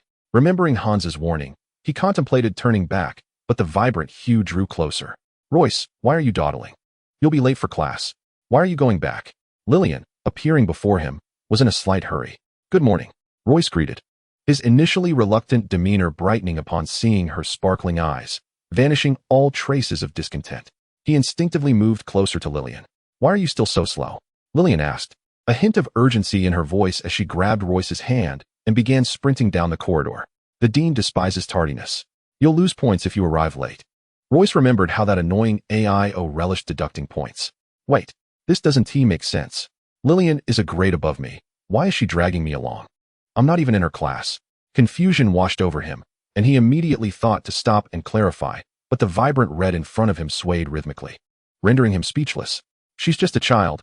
I could be her uncle at my age. I shouldn't think like that." Royce wrestled with his thoughts, ultimately calming himself and coming to a halt. Sensing Royce had stopped, Lillian turned to him, her face displaying a peculiar expression. Upon seeing her visage, Royce felt a flicker of uncertainty. Is she perhaps a fox in a past life? He mused, steadying his resolve. "Lillian," he said earnestly, "we are not in the same grade. I need to attend potion class." Chapter 13. The fox reincarnated Lillian, noticing Royce's childish face, pretended to be serious and couldn't help but burst into laughter, her mirth causing her to tremble with delight. Seeing Lillian laugh so genuinely, Royce wanted to inquire further, but found it hard to interrupt such charming joy. This smile? I wonder which fortunate boy will be able to witness it daily in the future, and which young man will possess the ability to guard over her. I find myself lost in thought. Logically speaking, at over 20, Royce has lived 2 lives and should not lose composure in front of a young girl. Moreover, since the nightmare, he has deliberately sealed his emotions away. Over the past 6 or 7 years, he has encountered beautiful women and felt the stirrings of attraction. Yet his self-control has always prevailed, without exception. However, this time, for reasons unknown, Royce has repeatedly lost his composure. and with a girl who was merely in her early teens. He could hardly comprehend whether his heart was stirred due to prolonged emotional suppression or if he was simply feeling a sense of longing. Deep within, Royce chided himself, questioning the appropriateness of his infatuation with such a young girl, deeming it rather perverse. Lillian, after laughing for a while, noticed Royce staring at her in a daze. Her cheeks flushed slightly, and a hint of indignation surfaced. Instinctively, she pouted and shook off Royce's hand, playfully scolding, "You little rascal. Why are you being such a rogue?" With that, she turned her back to him, crossing her arms. At that moment, Lillian stood a good half a head taller than Royce, making him indeed appear diminutive in her presence. Initially lost in admiration of Lillian's smile, Royce snapped back to reality upon witnessing her feigned anger. Taking a step back and bowing slightly, he offered an apologetic gesture, saying, "My apologies, Lillian, I lost my composure." Straightening up, maintaining his usual demeanor, he smiled and added, "I have a class to attend, so I must take my leave." Without awaiting her response, he hurriedly departed. As Lillian contemplated casting a spell to trip Royce, allowing her to inquire why he had suddenly fled, she hesitated. A mischievous smile crept across her face as she retracted her wand and, hands behind her back, sauntered in the direction he had run off. "It seems my tried-and-true charm has failed me," she mused. "What an amusing little fellow. He shall not escape my grasp so easily." Royce, sprinting away, dared not look back, fearing that a single glance would tether him to her. Surely, she must be a reincarnation of a seductive fox spirit, he mused, recalling the enchanting legends of the alluring foxes of Chinese folklore. Had she not been so exaggeratedly coy moments ago, perhaps he would not have regained his senses so swiftly. As he approached the classroom, Royce slowed his pace to steady his breath. He abhorred the thought of others witnessing him breathless, considering it a breach of etiquette. Entering the classroom, he noted he had 3 minutes before the lesson commenced, which brought him a sense of relief. Scanning the room, he spotted Hans waving at him and quickly made his way over to take a seat. "Why are you so late? I finished with Anna faster than you did," Hans remarked, puzzled. "Nothing much, just took a wrong turn and got delayed," Royce replied, omitting any mention of Lillian. He knew Hans would vehemently discourage any interaction with her, and to divulge such matters would only lead to a flurry of concern and admonitions from his friend. Thus, he spun a simple lie. "Oh, I see. It was my fault. I should have walked with you." Upon arriving at Hogwarts, navigating the halls can indeed be quite perplexing. Fortunately, you arrived just in time to guide Hans to the classroom. Hans felt a tinge of guilt for having lost his way, while I, having traversed this path for 7 years, could have done so with my eyes closed.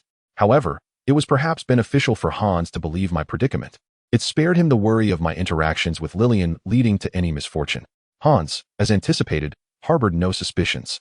When class commenced, Ao made his timely entrance into the classroom, adorned with a smirk that suggested he was relishing the unfolding drama.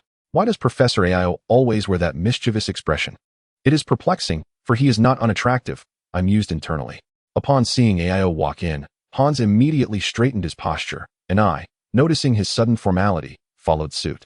Damn it. I recalled that in the previous timeline, we were penalized for our lack of seriousness in the first class. And that old pervert had deducted several points from us, I silently scoffed. Suddenly, a striking flash of crimson captured my attention, causing my heart to skip a beat. I feared that the sound of my heartbeat echoed throughout the classroom. Yet, I was merely overthinking. Heartbeats are typically inaudible, especially when the focus of the class was not on me. Lillian entered with a buoyant step and a radiant smile, and for some inexplicable reason, the sound of her melodious laughter resonated in my ears. All eyes in the classroom were now on Lillian, with several boys turning beet red. In the previous timeline, I had no recollection of Lillian being so captivating, I thought, observing the flustered expressions of the boys around me. Even Hans, who had warned me to keep my distance from Lillian, was now utterly transfixed by her presence. I quickly composed myself, directing my gaze forward, and discreetly nudged Hans with my elbow. He appeared bewildered until he noticed my serious demeanor fixed upon Ao, which jolted him back to reality. Following my gaze, he looked at Ao, who wore an increasingly amused expression, then turned to me, noting my own enigmatic smile. Hans inevitably recalled his earlier admonition to me about avoiding Lillian and felt a wave of embarrassment wash over him as he remembered his earlier lapse in composure. Yet, he maintained an exterior of earnestness, ready for class. I had initially planned to tease Hans, but his impenetrable demeanor left me speechless. This fellow had an astonishingly thick skin. I mused that aside from Anna, no one could elicit a blush from him. When I saw Lillian approach Ao, I assumed she would exchange a few words and leave. But to my surprise, after conversing with Ao, She directly took a seat beside me on my right. What is happening? I don't recall this occurrence from the previous timeline. She is in her second year. Why is she sitting with us? I pondered, utterly perplexed. Yet, I hesitated to inquire with Lillian. For I feared that the moment I spoke, Ao would use it as an excuse to deduct points for disrupting the class. Meanwhile, Hans, seated to my left, tensed up, his entire body rigid with anxiety at Lillian's approach. However, some matters cannot be evaded so easily. Royce wished to avoid conversing with Lillian. Yet she took the initiative to approach him. Weren't you just running away rather swiftly? I wonder how you plan to escape now, Lillian remarked with a mischievous smile. Chapter 14. The Transformation Potion. Upon hearing Lillian's teasing, Royce felt a wave of frustration wash over him. Oh God, when will she ever cease? He maintained his gaze straight ahead, disregarding Lillian completely. Yet, undeterred, she continued her chatter. I heard you defeated David. Please, do share the details, Lillian inquired. Her large eyes fixated on Royce with curiosity. It was at this moment that Royce finally comprehended the reason behind her incessant pursuit. Why was she so fascinated by his victory over David? A silent outcry echoed within him as he directed a fierce glare at Euo, hoping to gain his attention and put an end to Lillian's disruptive antics in class. However, Euo, noticing Royce's gaze, showed no intention of silencing Lillian. Instead, he winked at Royce, his grin widening. Indeed, like father, like son, both student and headmaster seemed to share the same mischievous disposition. Royce clenched his jaw in irritation. Lillian, having noticed the silent exchange between Royce and Euo, did not interrupt, but merely observed him, her eyes crescent-shaped with amusement. Seeing Royce's tension, she grinned broadly. Little one, do answer your sister's question properly. No one can assist you now, she said, playfully hooking her finger under Royce's chin. Goodness, this little enchantress. So adept at charming others at such a young age. What will she be like when she grows up? Royce held a deep aversion to such frivolity in girls. Instinctively, he recoiled, swatting her finger away with his right hand. Unable to suppress his irritation, he admonished, Mind your behavior, young lady. The moment the words left his lips, regret washed over him. This would surely earn him a deduction from Euo. As expected, the repercussions were swift. Upon hearing Royce speak, Euo's demeanor turned serious. That student. Stand up. Though Royce's admonishment had thwarted Lillian's playful advance, she remained unperturbed, her smile only widening. Upon witnessing Euo call for Royce to stand, her delight grew, her eyes narrowing into slits of joy. In a whisper audible only to Royce, she taunted, Little one, I shall see just how capable you truly are. Royce was engulfed in despair. He had inadvertently provided Euo with an opportunity to penalize him, and this time, he was certain it would cost him 10 points. Hans, upon noticing Lillian's approach, inwardly lamented the impending chaos of the lesson. He had not anticipated that Royce would attract Euo's ire so swiftly, and a sense of impatience began to brew within him. How could Lillian strike so soon? It appears my preparations were in vain, Hans mused, his brow furrowing. Faced with this unexpected turn of events, Hans found himself at a loss for a solution. Royce, hearing Euo's command, reluctantly stood up. As he rose, he distinctly felt several piercing gazes fixated upon him, akin to daggers. What a troublesome situation. Not only had Euo witnessed Lillian's flirtation, but other hormonally charged boys had also taken notice. The thought irked Royce considerably. Ao was indifferent to the situation. Upon seeing Royce rise, a mischievous expression graced his face. You, the one who dueled with that Hufflepuff yesterday, am I correct? A playful smile danced on Ao's lips. The moment Royce heard Ao mention this incident, he sensed trouble brewing. Without waiting for his response, Ao continued, You certainly have been quite unruly since your arrival at the school. It seems you are a rather naughty child. And today, you disrupted my class. How many points should I deduct from you? Ao's large eyes twinkled with mischief. Royce was nearly driven to exasperation by Ao's antics. Despite his generally good temperament, he could not help but interject, Professor Ao, Lillian should not be in this classroom. Moreover, it was clearly Lillian who disrupted the class first. Why am I the only one being penalized? Oh, is that so? Ao's smile widened. Lillian is here with my permission. She is your teaching assistant for this class. Besides, I did not observe Lillian speaking. Perhaps you should ask others if they noticed her. Ao unabashedly favored Slytherin. A few other Slytherins chimed in, fanning the flames. I only saw him disrupting the class. How could Lillian have spoken with him? Lillian cast a provocative glance at Royce, her face blooming with delight. Seeing her triumphant expression, Royce inwardly cursed the small-mindedness of those who prospered through petty schemes. Royce felt utterly defeated. Ao was clearly relishing the chaos. Now you have nothing to say, have you? Just accept your point deduction. Ao chuckled gleefully. Damn it. This old fool spends all day nitpicking instead of teaching, Royce thought bitterly. Ao glanced at Royce, a more intriguing thought forming in his mind. What is your name, young man? Ao asked with a grin. Royce, he replied coolly. Very well, Royce. If you can answer one question from today's lesson, I will not only refrain from deducting points, but will add some instead. How does that sound? Ao said with a straightforward smile. Royce instinctively sensed the trap. And if I fail to answer? He inquired. Simple. The point deduction will be doubled, Ao winked. Royce was tempted to ask how many points would be deducted, but he knew Ao's temperament could change on a whim.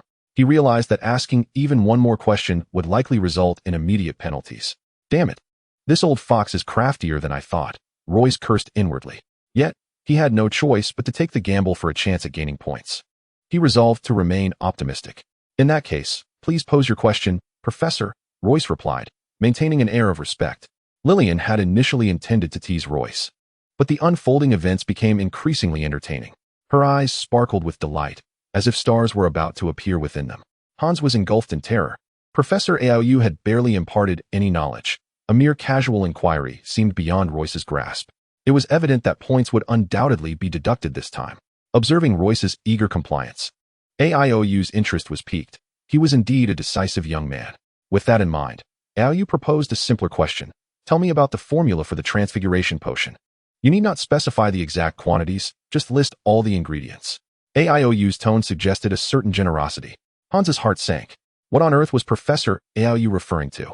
He had heard of the transfiguration spell, but the transfiguration potion was entirely foreign to him. Lillian shared Hans's reaction. The potion was unheard of. It would do the diminutive Hans some good to face a challenge, for Aoyu was not one to contend with lightly. Upon hearing Aoyu mention the transfiguration potion, Royce inwardly cursed the old rascal. The potion had only been completed in the previous timeline, when he was in the 5th grade, and he doubted even Aoyu knew how to brew it now. In that previous timeline, for reasons unknown, Aoyu had been particularly stern with Hufflepuff, making potions the only subject Royce excelled in, without exception. He was well versed in the potion, capable of brewing it flawlessly. However, he was uncertain whether Aoyu had successfully mastered it in the present, and thus contemplated how to respond in a manner that would satisfy both his need for points and avoid raising Aoyu's suspicions. Chapter 15. Doubts arise. Royce gently closed his eyes, striving to think deeply.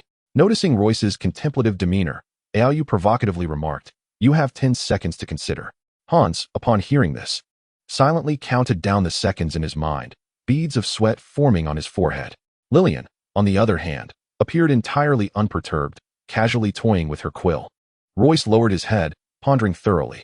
After much deliberation, he finally spoke. The transfiguration potion differs from the polyjuice potion. As he spoke, he fixated intently on Aoyu's eyes, scrutinizing every subtle shift in his expression. Upon consumption, the transfiguration potion allows one to transform into a diminutive creature. Upon hearing this, Aoyu's previously playful smile vanished, replaced by an unprecedented seriousness and intensity. His gaze sharpened, locking onto Royce as if trying to pierce through him. Enough. Class dismissed early. Royce, come to my office. Now. The final command was almost a shout. This sudden shift in Aoyu startled everyone, particularly Royce. In the previous timeline, while Aoyu delighted in playing tricks on students, he had never exhibited such fervent rage. What madness had possessed this old rascal? Royce found himself bewildered by Aoyu's sudden outburst. Hans, startled by Aoyu's reprimand, felt a jolt of fear. The sweat on his forehead flowed freely. The Slytherin students in the back, relishing the drama, whispered among themselves, Royce clearly doesn't know. He had to spout nonsense. Look at how he has angered the headmaster. I bet Hufflepuff will lose 20 points because of him. One Slytherin student relished the spectacle. Upon hearing this, the Hufflepuff students could not help but lament about Royce, blaming him for their college's prospects of securing the top position this year. You might wonder why the Hufflepuff students were cheering for Royce that very morning, only to turn against him shortly thereafter. This shift in sentiment is not surprising. The morning's applause came from upperclassmen who had previously been bullied by David, while those now chastising Royce were fresh recruits, unfamiliar with David and thus unable to harbor any fondness for Royce. Hans, upon overhearing the surrounding murmurs, felt an increasing sense of panic, his expression betraying his flustered state. Lillian was evidently startled by Ao's actions, her initial amusement replaced by confusion regarding what exactly Royce had said to provoke the headmaster's ire. She had never witnessed him so enraged, leaving her utterly perplexed. In this myriad of human emotions, Royce was too preoccupied to observe others' reactions, compelled instead to obediently follow Ao out of the classroom. He had heard the disparaging remarks made about him, but chose to disregard them. The dilemma that troubled him was akin to that which plagued Lillian. What on earth was wrong with that old rascal? Had his words truly wounded him? Experiencing Ao's wrath for the first time, Royce felt a twinge of fear, yet curiosity prevailed over his trepidation. Why was Ao so furious? Royce, channeling his inner detective, trailed closely behind Ao, scrutinizing him, yet he gleaned nothing of substance. The two swiftly entered the office, whereupon Ao closed the door with a decisive slam, casting a spell upon it. Through lip-reading, Royce discerned that Ao had employed a memory charm. What purpose could this serve? The enigma of Ao deepened. It seemed he had become so flustered that he was misusing spells. Facing Royce, Ao neither took a seat nor invited Royce to do so. Instead appraising him for an extended moment before finally questioning him with a tone of suspicion, "Are you truly just a freshman?" After uttering this, Ao continued to inspect Royce, as if attempting to delve into his very soul. This was the second day of my tenure at Hogwarts, Royce thought, until he could decipher Ao's intentions. He resolved to engage in trivial conversation, hoping to swiftly capture Ao's interest. However, he hesitated, wondering if Ao had applied some sort of cosmetic charm, as his expression remained unchanged. After a considerable pause, Ao inquired, "What do your parents do?" Upon hearing this, Royce felt a surge of understanding. It seemed the transformation potion was not solely a subject of his own research, but rather a prevalent topic in the wizarding community. Ao's question was likely aimed at determining whether anyone in Royce's family was involved in such studies. While Royce's conjecture was not without merit, his limited exposure to the wizarding world after returning to the Muggle realm rendered his assumption inaccurate. In reality, only a small faction of wizards were engaged in this research, and Ao's inquiry stemmed merely from Royce's affiliation with Hufflepuff. "I am curious to uncover which wizard let this slip," Ao resolved. Royce was reluctant to attract trouble as he began his studies. He needed to discreetly reclaim the spell he had lost. Thus, he fabricated a lie, claiming that both his parents were Muggles. He paused to observe Ao's expression, which indeed transformed drastically upon hearing his words, revealing a look of sheer terror. By Jove, the old fellow finally displayed some emotion, albeit one that seemed tinged with fear. Noticing Ao's reaction, Royce hurriedly continued, "I heard about the effects of the polyjuice potion from Hans." Ao's demeanor gradually returned to normal, yet he inquired, "You must not have known Hans for long. Do tell me how he spoke of it." To allay any suspicion, Ao added, "You must understand. This potion is a forbidden substance that can only be learned in the 5th year. Misuse will attract the attention of the Aurors." Ao wore that mischievous grin again. The old chap is deceiving me once more, claiming it's taught only in the 5th year, and yet he himself doesn't even know how to brew it. A forbidden potion? Aurors. Royce mentally scoffed. Presently, I am the only one in the wizarding world who can brew it. I ought to remain inconspicuous. Since Ao returned to normal upon my mention of Hans, I shall continue to play this ruse.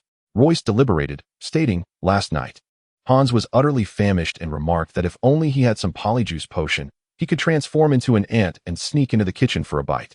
From this statement, I deduced that the polyjuice potion allows one to become small animals. Royce thought, his expression earnest.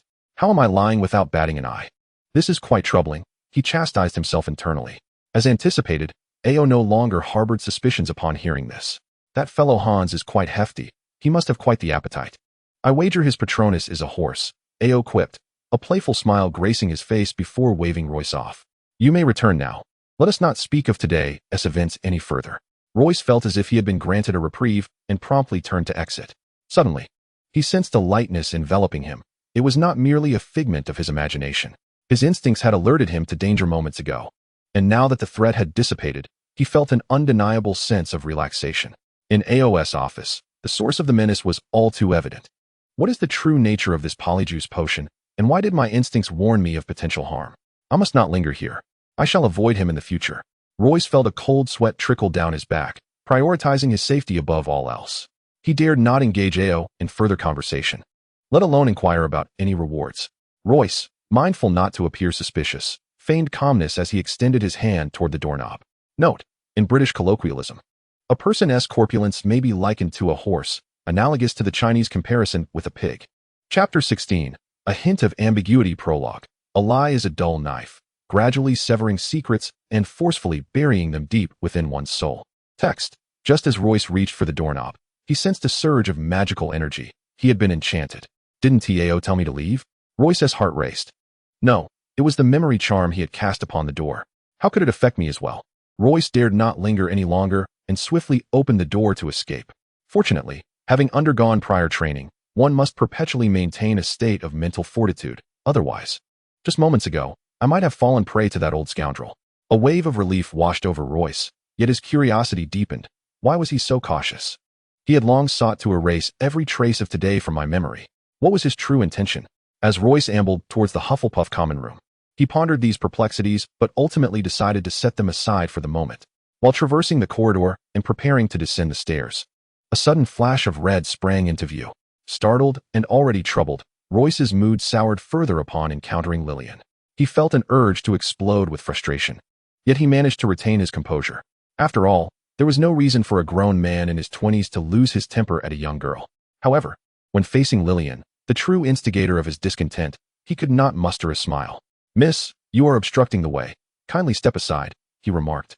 His gaze fixed firmly on the ground, avoiding any eye contact with her. "Who do you think you are? How am I in your way?" Lillian retorted, her hands clasped behind her back as she playfully leaped to the side in front of him. "Look at this ample space. Clearly, you are the one blocking my path. How dare you blame me? How impolite."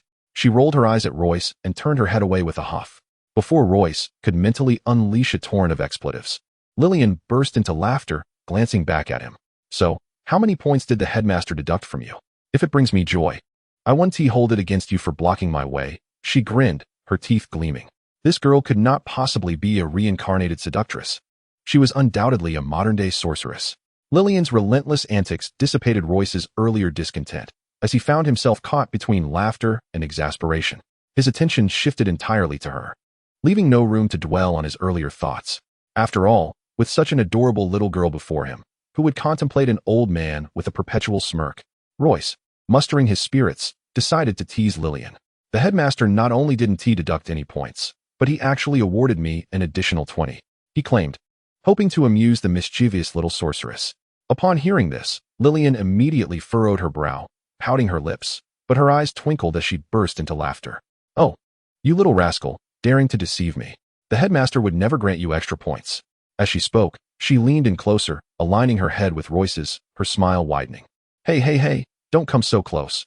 I'm allergic to you." Royce instinctively stepped back, realizing he had not managed to fool Lillian. A hint of disappointment flickered in his heart, and he felt no further inclination to deceive her. With Lillian so near, he instinctively retreated a step. A saying in China goes, "Men and women should maintain a respectful distance." "My goodness, how could you be so hypocritical? I truly misjudged you," Lillian exclaimed, clutching her chest in mock horror. "What kind of unsavory thoughts occupy your mind?" She scrutinized him with a playful gaze, rising to her full height. "You're just like those bishops from the Middle Ages, spouting righteousness while harboring the basest of desires." Royce found his head spinning from Lillian's relentless teasing, and he struggled to concoct a suitable retort. A frown creased his brow as a clever scheme began to form in his mind. With a beaming smile, Royce addressed Lillian. "My lady, how about we engage in a game?" He mimicked Lillian by placing his hands behind his back and puffing out his chest. Unfortunately, despite his efforts, Royce could not match Lillian's height and decided to abandon this foolish pretense. "Let us race to that half level," he suggested, pointing below.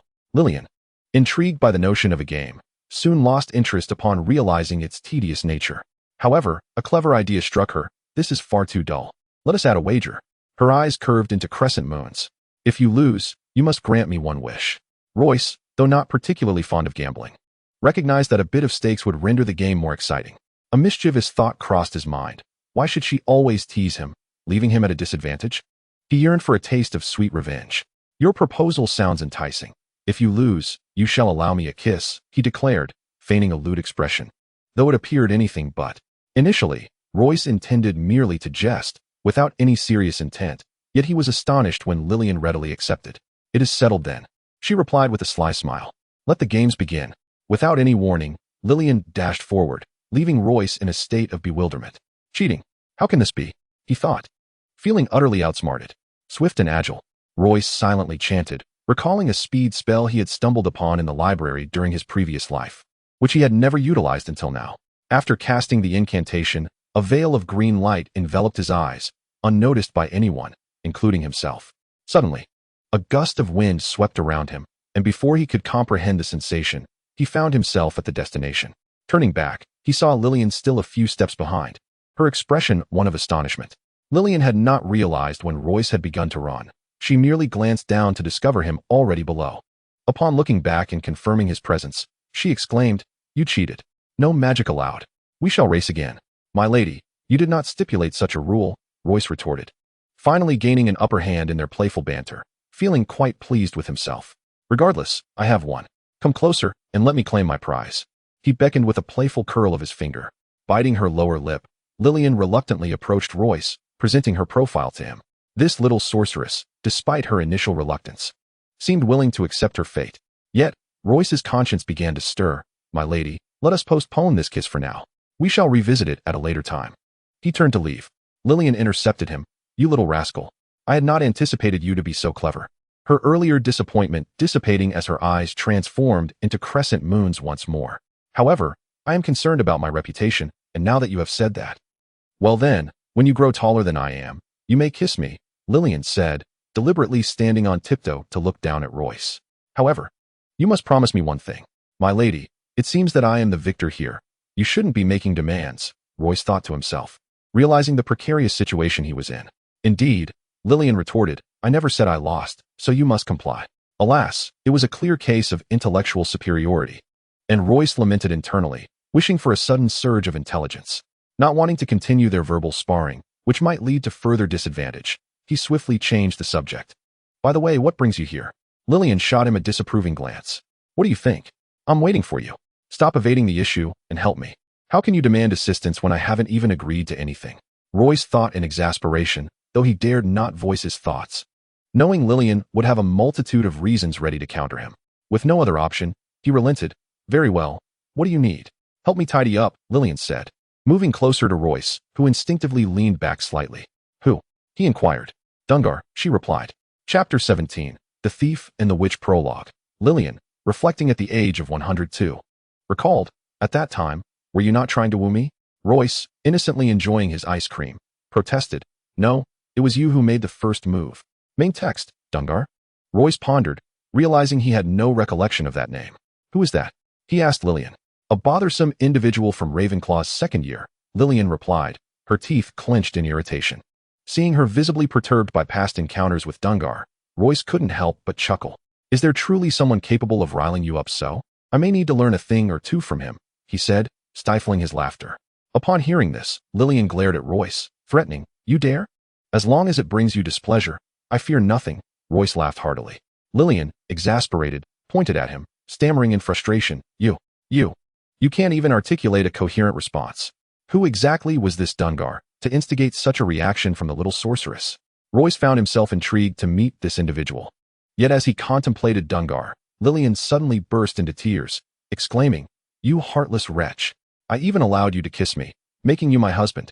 That Dungar has wronged me, and you do nothing to assist. Are you even a man?" As she spoke, wiping away her tears, it was as though her sorrow were genuine. Royce was utterly taken aback. How did this little sorceress manage to cry at the slightest provocation? It was quite the impressive feat. Reluctantly, he responded, "Could you refrain from such absurdity? You would surely be the lead in a romantic drama." Lillian continued to weep, her tears intensifying. "What I say is true. That Dungar is a scoundrel, worse than you. He harasses me daily, and I've had him beaten, yet the very next day, he returns to torment me." Lillian began to recount Dungar's transgressions. "I sought someone to follow me, and he conjured one flower after another, strewn across the corridor, leaving my classmates in fits of laughter." Lillian's lamentation finally reached its conclusion, and she returned to her usual self. However, the tear-streaked visage she bore was truly a sight to behold. Royce, fully aware that 9 out of Lillian's 10 statements were fabrications, could not help but feel a pang of sympathy. Yet, he could not resist the malicious thought that Dungar was quite the talent. Not only did he possess remarkable skills in courtship, but he also managed to provoke Lillian to such an extent. What a feat! Royce silently commended Dungar. Nevertheless, he dared not vocalize such sentiments. Otherwise, Lillian would commence her tears anew. Royce intentionally shifted the topic. "If you're going to insult someone, do it without dragging me into it." "What do you mean I'm more of a rogue than you?" "I don't care. If you do not assist me, one day you will find yourself wearing a green hat." Lillian crouched down, gazing up at Royce, her clear, large eyes brimming with silent tears. This tactic of Lillian's was unfailingly effective. In the past, whenever she erred, this expression would instantly earn her parents' forgiveness. Indeed, this time proved no exception. Royce's initial amusement at the spectacle was swiftly transformed by Lillian's expression, turning his steely resolve into tender softness. Almost instinctively, he uttered, "I will help you." Upon hearing this, Lillian sprang to her feet, her face aglow with joy, her eyes crescent-shaped with delight. She patted Royce's shoulder, exclaiming, "Not bad, young man. You possess the potential of a hero. You won't find yourself wearing a green hat in the future." Lillian was clearly mocking him. "By the way, what was that about a Qiong drama you mentioned?" Having successfully teased Royce, Lillian recalled his earlier words. The moment the words escaped his lips, Royce regretted them, wishing he could retract them. "I truly am a fool." He chastised himself inwardly, though he replied, "A Qiong drama is akin to a play, much like a Shakespearean masterpiece." Royce, disinterested, began to ramble nonsensically. Lillian, too, was disinclined to delve deeper, responding casually, "So, Qiong is your version of Shakespeare?" Royce, vexed by having fallen for her charms, felt compelled to comply. But he did not wish for Lillian to shirk her responsibilities. He aimed to draw her into the fray, thus feigning indignation at having been deceived. He said sternly, "Let us not discuss these trivialities. Regarding Dungar, we must devise a plan and then execute it." Lillian's eyes darted playfully as she discerned Royce's intentions. "You little rascal. Trying to drag me into your schemes? Not a chance." Lillian wrinkled her lovely nose and stuck out her tongue at Royce. This was a blatant display of her playful charm, a seduction. "No, I must not be ensnared again." Royce cautioned himself, addressing Lillian. "Miss, I am assisting you. And if you choose not to participate, I shall not be inclined to act." Royce stood firm on his stance. "Since you put it that way," Lillian seemed to relent. "Then I shall plan, and you shall execute. Will that suffice? What difference does that make? You are still involved." Suddenly, an ingenious idea struck Royce. "Lillian, is Dungar pursuing you?" "No kidding. The enchantress before you possesses an overwhelming charm and admirable qualities. Had it been another, they would have retreated at the first sign of difficulty. Yet, that audacious individual persists in their relentless pursuit of Lillian," half lamenting, half explaining the situation to Royce. "In light of this, I have devised an excellent plan to help you swiftly eliminate all your suitors." Royce chuckled mischievously, albeit at the expense of Lillian. "However, it requires a sacrifice on your part," Royce said, casting a dubious glance over Lillian. Unfazed by the scrutiny, Lillian felt a twinge of discomfort. "You don't mean to suggest becoming my boyfriend, do you?" Lillian, ever sharp-witted, hit upon Royce's intentions. "If I were to be your girlfriend, others would naturally cease their advances. Not a chance. You shan't take advantage of me."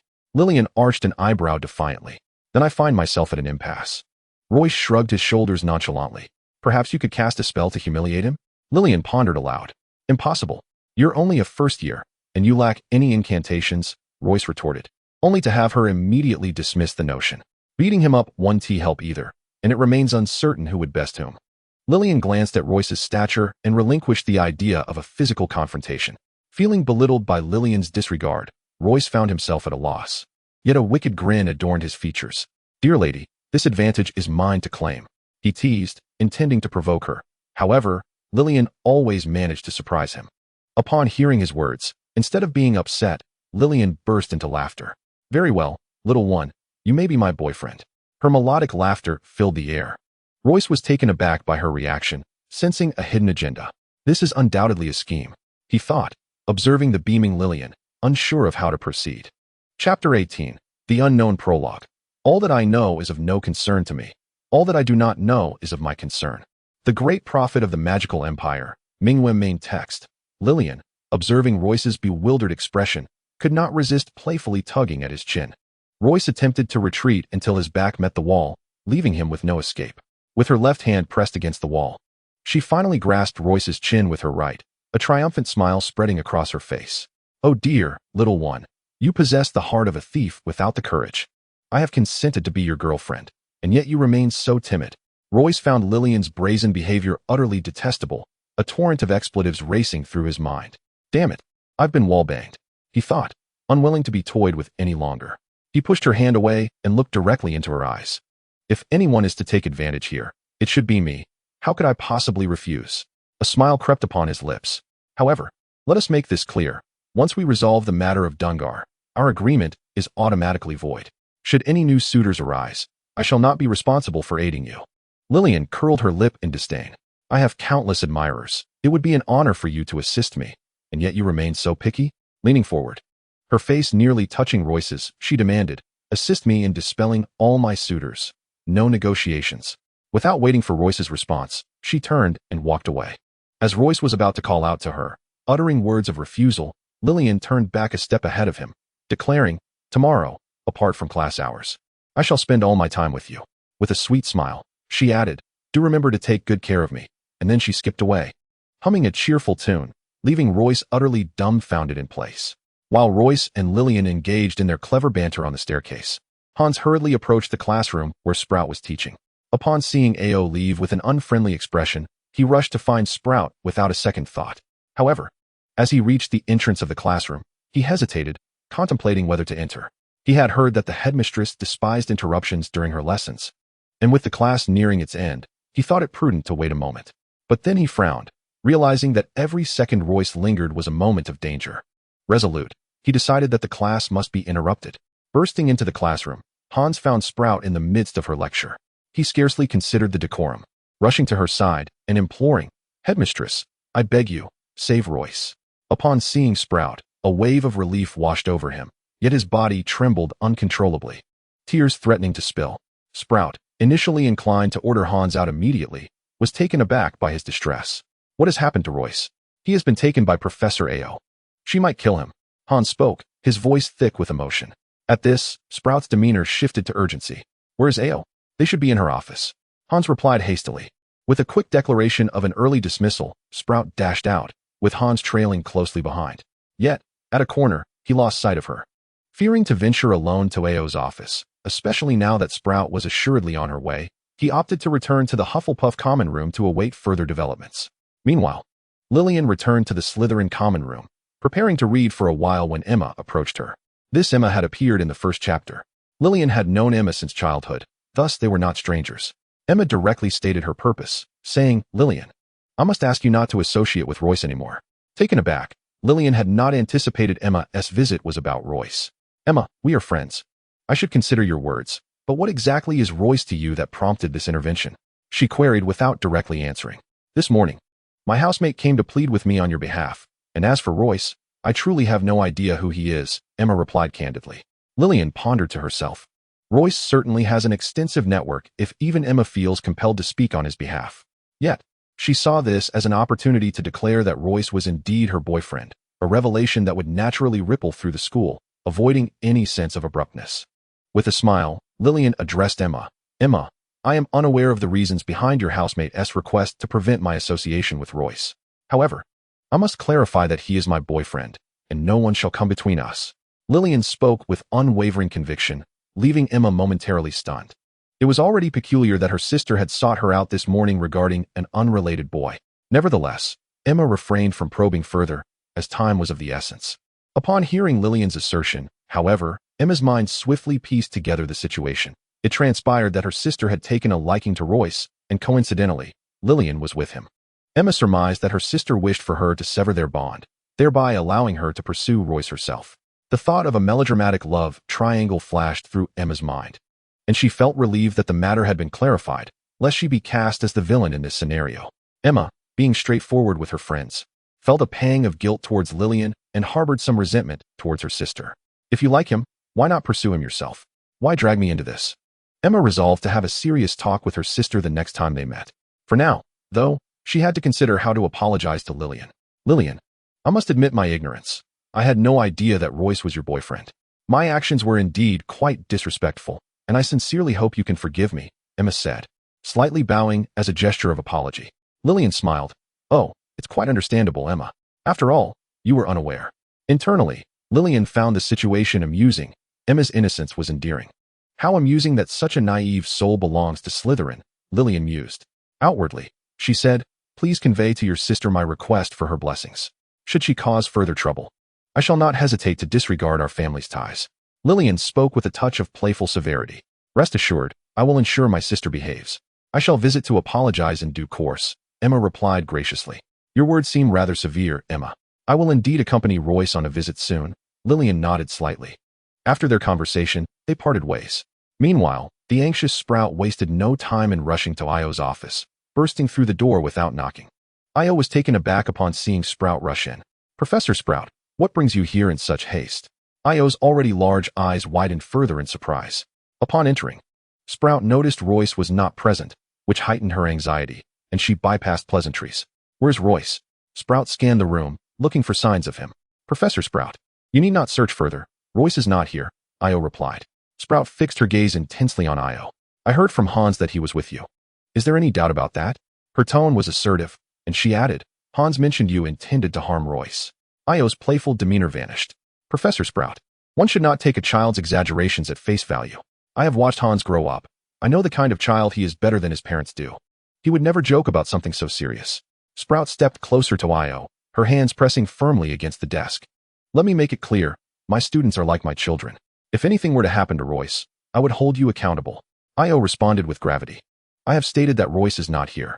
If you insist on believing a child, then perhaps you should take your grievances to the principal. Very well. I shall first seek out Royce to clarify this matter. If I cannot find him, I will hold you responsible, Sprout declared as she stormed out. Sprout approached the door, suddenly turning around to address Io, stating, You are undoubtedly aware of who Hans is. Do not entertain thoughts of exacting vengeance for today's incident. I trust you possess a keen intellect. Without waiting for Io's response, he slammed the door behind him and departed. As Io observed Sprout's exit, he let out a sigh, reflecting, even if you sought out Royce, you would glean nothing. My amnesia curse has proven infallible. Io wore a look of anticipation, contemplating Hans, assuring himself that he would not be so foolish as to require a reminder. Chapter 19.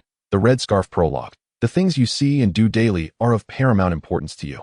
Headmaster Ram Sultan of Hogwarts' main text. Upon returning to his dormitory, Royce discovered his owl, Alarm, perched at his bedside, clutching a small package in its beak. In the flurry of recent days, Royce had nearly forgotten about Alarm, but upon seeing the charming little white bird, warmth enveloped his heart, momentarily dispelling his worries. Approaching the bedside, Royce noticed Alarm was asleep.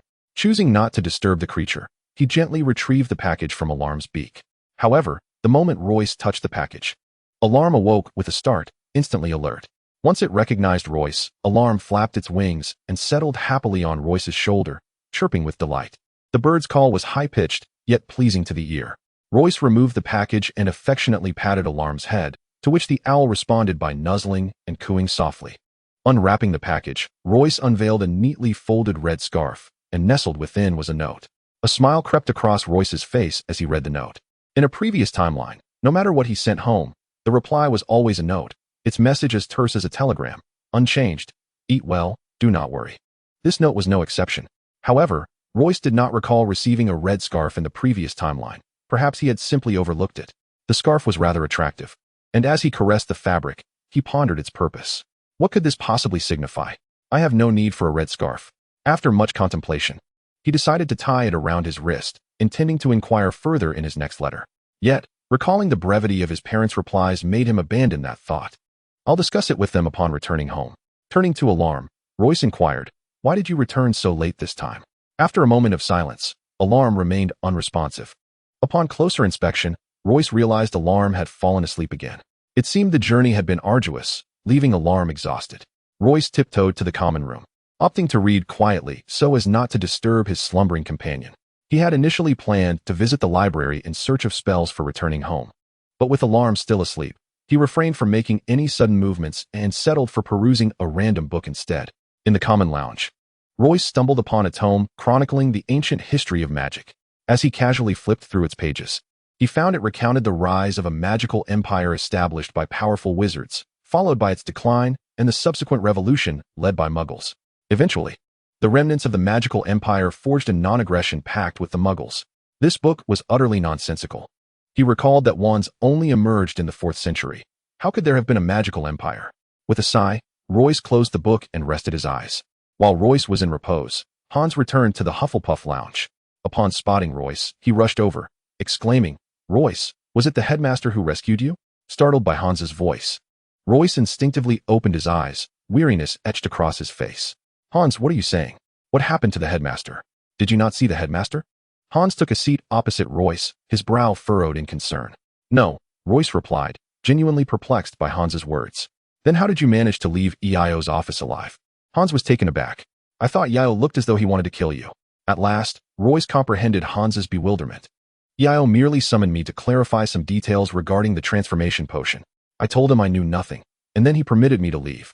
Royce refrained from disclosing that he had invoked the headmaster's name to secure his release, well aware that Yayo would never confront Hans about the matter. Hans's eyes widened in alarm. How many points did he deduct from you? None, Royce replied with a grin. Hans, incredulous, exclaimed, You are remarkably fortunate. He reclined back on the sofa, muttering, Whatever. I've only been in school for 2 days and have spent all my time worrying about you. I think I'll indulge in a hearty dinner tonight. A hint of trepidation lingered in Hans's demeanor. Were you just with the headmaster? Royce felt a swell of gratitude. Hans, eyes closed, replied lazily, If I had known you were fine, I wouldn't have exerted myself so. Yet, he was plagued by confusion. Something felt amiss. But I genuinely sensed that Yayo was going to kill him.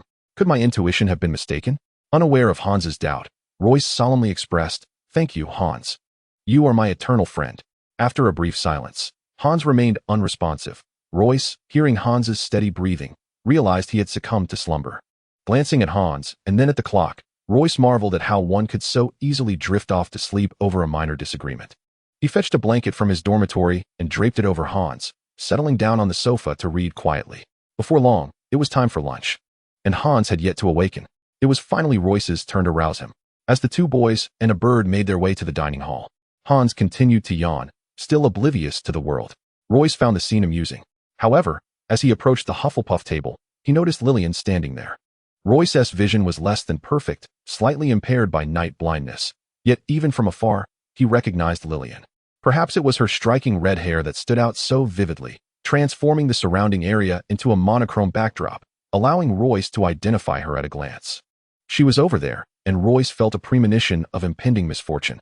Nevertheless, in a public setting, she wouldn't dare act against him. Resolutely, Royce pressed forward. As he approached within 20 meters, Hans suddenly spotted Lillian and was taken aback. He turned to Royce and exclaimed, Royce, what is that witch doing over there? Is she looking for you? Shall we return and wait a while before eating?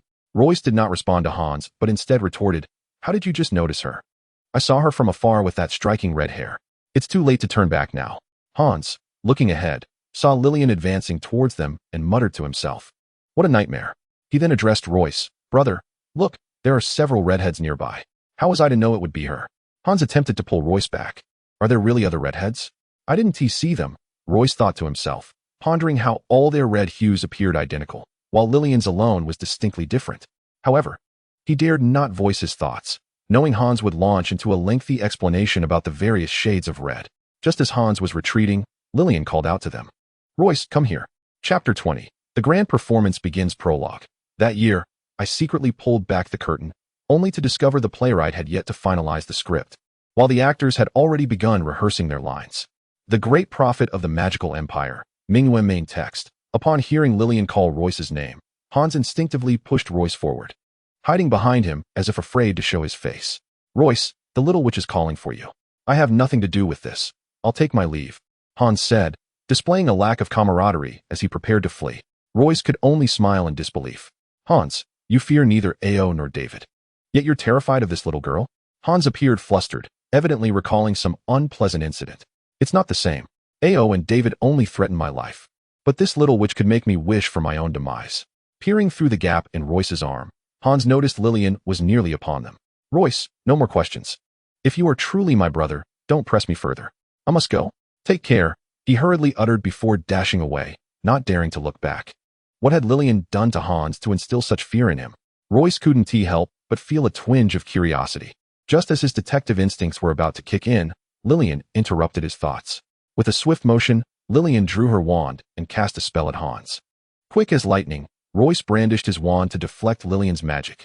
He stepped closer to Lillian, reducing the distance between them to a mere step. What are you doing? Why target Hans? Lillian took a small step forward, closing the gap even further. With a face full of grievance, she lamented. Who told him to run away the moment he sees me? Royce, upon hearing this response, was at a loss for words. Contemplating why Hans fled at the sight of her, he would have done the same. Having grown accustomed to Lillian's unreasonable antics, Royce understood that reasoning with her was futile. So he took a step back and shifted the conversation. Is there something you need from me? He inquired. Lillian, noticing Royce's retreat, advanced towards him, closing the distance between them. What? I can't just come to see you. After all, I am your girlfriend, she said with a mischievous grin. her face nearly touching Royce's. Royce froze, apprehensive about what this audacious Lillian might do in public. He was indeed frightened. "Aren't we supposed to start pretending to be a couple tomorrow? Why are you here today?" he whispered. "Are you foolish? Even in pretense, we must avoid revealing any flaws." "Who said there was a schedule?" she retorted, asserting her dominance as she grasped Royce's hand. Caught off guard, Royce found himself walking towards the dining table with Lillian. When he attempted to withdraw his hand, he was astonished to feel a reluctance to let go. Her hand was so soft and comfortable. "Wait, will this be too forward?" he pondered. "Oh well, I may as well make this charade feel authentic. Sooner or later, we will have to hold hands anyway. As long as I keep my mind clear, it will be fine." Royce nearly found himself silently reciting the notion that form is emptiness and emptiness is form. Unbeknownst to him, at that moment, Lillian was also feeling a whirlwind of emotions. "My first hand-holding is slipping away," she thought, internally panicking. However, she couldn't let it show on her face, lest Royce mock her. Yet, she was uncertain about what to do next, so she simply continued walking forward. Feeling a nervous tension, yet unwilling to reveal it, she diverted her attention. "Why is the little one's palm so cold?" she mused, only to discover that even her distraction was ineffective. Royce followed closely behind Lillian, aware of the glances cast their way by passers-by, who would then return to their own affairs. Whenever someone finished observing them and began chatting or laughing with a companion, Royce felt an inexplicable shyness, convinced they were discussing him and Lillian. Despite having an extraordinary sense of hearing, capable of eavesdropping on conversations unrelated to them, Royce could not suppress his blush. His face flushed with embarrassment. "Look at that. She's so bold, and here I am, over 20 years old, feeling shy about simply holding hands with a young lady," he thought, puffing out his chest. However, when he straightened his posture and looked ahead, he realized that Lillian had nearly led him to the Ravenclaw table. Upon this realization, he couldn't help but chuckle to himself. "I thought this little witch was so poised. Turns out she's just as bashful as any girl," he mused, feeling an unexpected joy as if he had uncovered a secret unknown to anyone else, which allowed him to truly relax. Royce came to a halt, and Lillian, noticing his pause, turned back in confusion to regard him. "Miss, where do you wish to dine?" Royce teased. "Wherever you go, if I return to my place." "We might as well forget about this meal," Lillian instinctively replied. "Well, just take a look at where we have wandered to," Royce remarked, finding Lillian's dazed expression unexpectedly charming. And he couldn't resist playfully pinching her nose. Given that Royce was shorter than Lillian, the gesture appeared rather comical. Lillian, startled by Royce's touch, felt a shiver run down her spine, awakening her from her reverie. With an expression of indignation, she placed her hands on her hips and scolded, "You little rascal. Remember, you have touched my hand, and soon it shall no longer be yours." Royce, witnessing Lillian's anger, was utterly delighted. "I never imagined this little witch could be so earnest." Ha! With that, he seized Lillian's hand and began to walk back. Realizing that her earlier display of anger had amused Royce, Lillian felt a twinge of annoyance and resolved to regain her composure. A clever idea struck her. She exaggeratedly exclaimed, "Darling, where shall we dine?" Lillian had accurately predicted that Royce, with his pretentious demeanor, would dread drawing attention in public. As expected, her words drew glances from passers-by, though few lingered on them. For even the most beautiful girl could not compete with the allure of delectable cuisine. Nonetheless, Royce's ears flushed with embarrassment. This mischievous girl is truly vengeful. Indeed, it is said that women and petty individuals are the hardest to manage. He quickened his pace, leading Lillian to the Hufflepuff table. Both Royce and Lillian felt a sense of awkwardness as they sat down and silently began their meal. With so many people at Hufflepuff and Royce being a newcomer, he hardly knew anyone, so the meal was expected to proceed without incident. Chapter 21, The Goblet of Fire List Preface. Time is so exquisite that I find it hard to close my eyes for even a moment. Emperor Alan I of the Magical Empire. Text. While dining, Royce couldn't help but sneak glances at Lillian, this little enchantress, who ate with a certain grace. He found himself comparing her refined demeanor to his own rather uncouth way of gnawing on a chicken leg, and for the first time in his life, he felt a pang of shame. Lillian's dining was reminiscent of a princess from a 16th century painting, with magically conjured cutlery dancing effortlessly in her hands. The entire process was filled with aesthetic beauty. The meat, sliced and transported to her lips, unfolded like a picturesque scene, a feast for the eyes. Remarkably, throughout the meal, she emitted not a single sound. After a while, Royce completely paused, tilting his head to observe Lillian. Once she swallowed her food, she flashed a mischievous smile at him and teased, "What's wrong, little one? Have I enchanted you?" With her eyes crescent-shaped in delight, She returned to her meal. Royce had been pondering why Lillian remained unaffected by his attempts to provoke her. He mused to himself about her insatiable appetite, wondering when he might be able to sell her for profit. Understanding Royce's insinuation, Lillian quickly swallowed her food and retorted, "Are you implying that I am a pig? Little one, do not presume that I am oblivious to your Chinese jokes. Let me clarify, this is decidedly not halal. I am a boar, while you are a sow.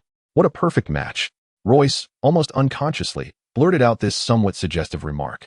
The moment the words left his lips, he regretted his playful teasing, questioning whether he had overstepped the bounds of propriety. Stealing a glance at Lillian, he immediately lowered his gaze and resumed eating. Upon hearing Royce's teasing, Lillian felt her cheeks flush with embarrassment.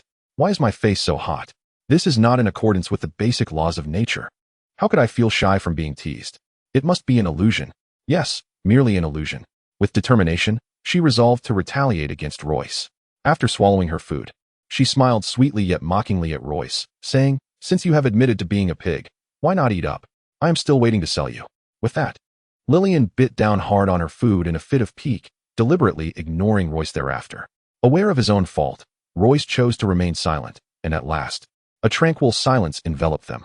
Their verbal sparring had startled the nearby Hufflepuff first years. Two girls sitting next to them were so frightened that they had not dared to speak throughout the exchange. Once Royce and Lillian departed, the two girls finally exhaled. Their quarrel was so intense, it frightened me into silence. I know, dating can be quite terrifying. Unbeknownst to Royce and Lillian, they had left such an impression on others. They ambled off in a random direction, and Lillian inquired, "Where are we headed for lunch, little one?" "Back to our respective homes. I need to take a nap," Royce replied. This habit had been cultivated during his previous life in China, and now he felt that without an afternoon nap, he might perish by the afternoon. Lillian found it curious, asking, "Why must you nap? Such precious time should be spent either studying or playing, not in slumber." She tugged at Royce, leading him toward the library. "You truly are a pig," she remarked, "and your owl must be a pig too, having slept for so long." Though Lillian still felt a blush while holding Royce's hand, she managed to maintain her composure unlike before. Royce was already feeling drowsy. "I didn't take a nap yesterday, dear sister," he said resignedly, allowing Lillian to pull him along. He muttered to himself, "Me and the alarm clock are indeed kindred spirits." Lillian did not catch his words, but it seemed the alarm clock had. No sooner had Royce spoken than the clock awakened, glancing at him before taking flight. Royce pointed in the direction the clock had flown away, lamenting, "Oh, alarm clock, are you two abandoning me?" This time, Lillian heard him, turning back to see Royce, who appeared to be gesturing dramatically, and asked, "What are you doing?" Upon closer inspection, she realized the clock was indeed gone. "Has your owl forsaken you?" She laughed. "Serves you right. Look at you, little one. Your owl is just as small. You were a perfect match, but now it seems it has rejected you. How utterly detestable you are." Lillian swiftly retaliated, her previously gloomy mood before dinner dissipating, almost compelling her to laugh heartily, though her upbringing restrained such exuberance, leaving her to express her joy through a mischievous grin. Royce, feeling drowsy, had little inclination to engage in banter with Lillian, merely responding with half-hearted murmurs to signify his attentiveness, ultimately preferring silence. Observing Royce's lack of response, Lillian recognized the futility of their verbal sparring, and the pair decided to utilize their lunch break by visiting the library to read. Meanwhile, Principal Ramsultan pondered the selection of candidates in his office. This year, the Triwizard Tournament was to be held, with Durmstrang Institute as the host. Among all eligible students, only Winston, the sixth-year Slytherin prefect, possessed the prowess to contend for the championship. Ramsultan privately considered the inadequacies of other age-appropriate contenders, particularly the Gryffindors, whose reckless enthusiasm might lead them to enter, thus complicating the competition landscape. He harbored deep skepticism regarding the impartiality of the Goblet of Fire. In truth, since the events surrounding Voldemort, the heads of the three schools had consistently doubted the Goblet's integrity, leading to predetermined entries for each tournament. Each institution would send forth several seed candidates, ensuring that anyone selected had a chance to vie for victory. The retention of the Goblet was merely a nod to tradition. Historically, visiting teams rarely secured the championship, though it was imperative that their defeats were not excessively humiliating. Moreover, an unwritten rule dictated that a maximum of 40 students could represent the visiting team, regardless of their year. Ramsultan promptly drafted a list, selecting 28 students from various grades, one from each house, excluding Winston, ensuring no objections would arise. He mused that with Winston included, Slytherin would have a surplus member, subtly indicating his preference for their participation, thereby discouraging indiscriminate entries from the other houses. Satisfied with his decision, Ram Sultan's thoughts drifted to an intriguing first-year student he had encountered the previous day. A smile creased his wrinkled face, his round eyes sparkling with delight at the memory of such an amusing child, who he believed belonged to Hufflepuff. Summoning the roster with a silent charm, he envisioned Royce's features, which prompted the automatic appearance of Royce's profile. Royce, a Chinese student, would be a welcome addition to Hufflepuff. Ram Sultan inscribed Royce's name, then reconsidered and struck through Salon's name, having previously taken him to Beauxbatons. He decided it best to leave Salon to manage matters at home. Reviewing the list, Ram Sultan nodded in satisfaction. Chapter 22. The First Quarrel Prologue. Before we had even fallen in love, we had inadvertently entered the realm of couples' quarrels. Royce, with a foolish grin, regaled his grandson with tales. Main text. In the Hogwarts library, Lillian sat on a sofa, engrossed in her book, her quill occasionally scribbling notes. Suddenly, she sprang up like a cat whose tail had been stepped on, exclaiming, "Oh no, class is about to start. Wasn't it your job to remind me of the time?" Lillian shouted at Royce, only to find him utterly unresponsive, with drool hanging at the corner of his mouth. Anger surged within her, prompting her to deliver a sharp kick to his calf and tug fiercely at his ear, exclaiming, "It's time to eat." Royce, awakened by the kick, was about to express his irritation when Lillian seized his ear. "Be gentler, it hurts," he protested, swatting her hand away. "You do no pain, don't you? This is a library, and yet you dare to slack off and sleep. If my father finds out, he'll surely punish you," Lillian retorted, hastily making her way outside, with Royce trailing closely behind. "Miss, it's still before class. Why the rush?" Royce queried, his face still bearing the signs of sleep. Ignoring him, Lillian quickened her pace. "Is she truly angry?" Royce pondered, bemused by her peculiar sense of priorities. Despite my teasing, she remained unfazed. Yet the thought of being late seemed to weigh heavily upon her, as if the sky itself were falling. It was a mystery to him why Lillian's temperament appeared so dichotomous. However, it was not a mere matter of extremes. Rather, Lillian perceived varying degrees of importance. Pampered by her parents and elder brothers, she was nonetheless raised under the feudal education of medieval Europe, which emphasized respect for teachers and the pursuit of knowledge. Thus, she was averse to tardiness, a fact unbeknownst to Royce. Royce practically sprinted alongside Lillian until they reached her classroom, before dashing off to his own. Throughout their journey, Lillian maintained her silence toward him. "This girl has quite the temper," he mused while running, ultimately arriving at his class just seconds before it commenced. After attending class for a while, Lillian calmed down, reflecting, "Is it really right to ignore him? He has classes too, and he even walked me to my classroom. How thoughtless of me." Yet, she couldn't shake the small joy she felt at his gesture. "I thought only my parents and brothers would escort me to my teachers. It seems this little one isn't so bad after all." Lillian resolved that as long as Royce did not instigate any conflict that evening, she would refrain from teasing him.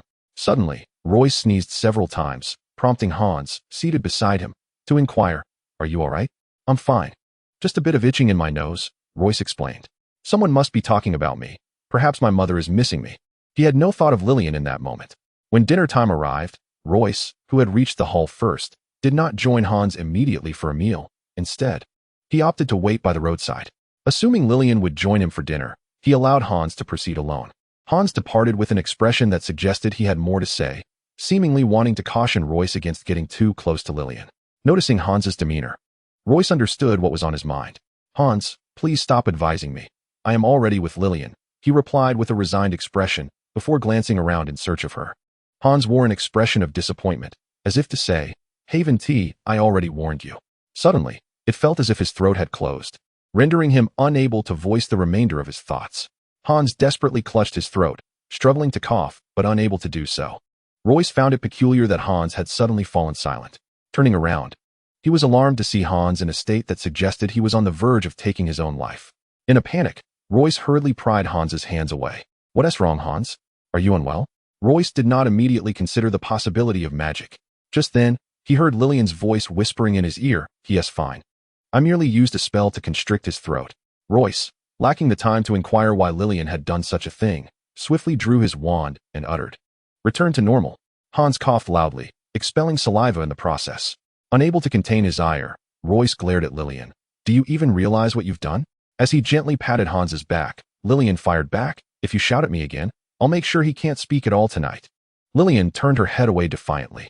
"You, Royce raised his eyebrows in frustration, intending to retort against Lillian's unreasonable behavior, but Hans immediately grasped Royce's hand, signaling him to remain silent. After coughing for a while, Hans assured Royce, "I'm fine now. I'll go eat first, and we can talk later." And with a fearful glance at Lillian, he hurried away. Royce approached Lillian, forcing himself to remain calm. "Lillian, please explain your actions just now." Lillian shot him an icy glare, not uttering a word as she walked toward the dining table, promptly selecting a seat. Observing Lillian's disregard for him only fueled Royce's anger, and he followed her, intending to sit beside her. However, just as he was about to take a seat, Lillian pressed down on the spot, blocking him. When Royce moved to the other side, Lillian immediately shifted to cover that space as well. At this point, Royce could no longer tolerate her behavior. "Lillian, don't be unreasonable." Lillian fixed her gaze on Royce, stating, "This seat is reserved for someone who has apologized to me." Royce was seething. "You are clearly in the wrong." Lillian turned her attention to her meal. "Then either don't eat, or apologize." Without uttering another word, Royce marched towards another seat. "You can't leave," Lillian shouted after him. Royce paused momentarily, but continued on his way. Seeing that she could not stop him, Lillian drew her wand, preparing to retaliate. Royce anticipated that Lillian might lose her temper and disregard him, fully expecting her to resort to magic given her penchant for it, as evidenced by her previous actions against Hans. The moment he heard her voice, he swiftly turned and countered her spell with his wand, as if he had rehearsed this maneuver countless times. When Lillian saw her magic fail, she panicked. "How can I get back at him?" she pondered.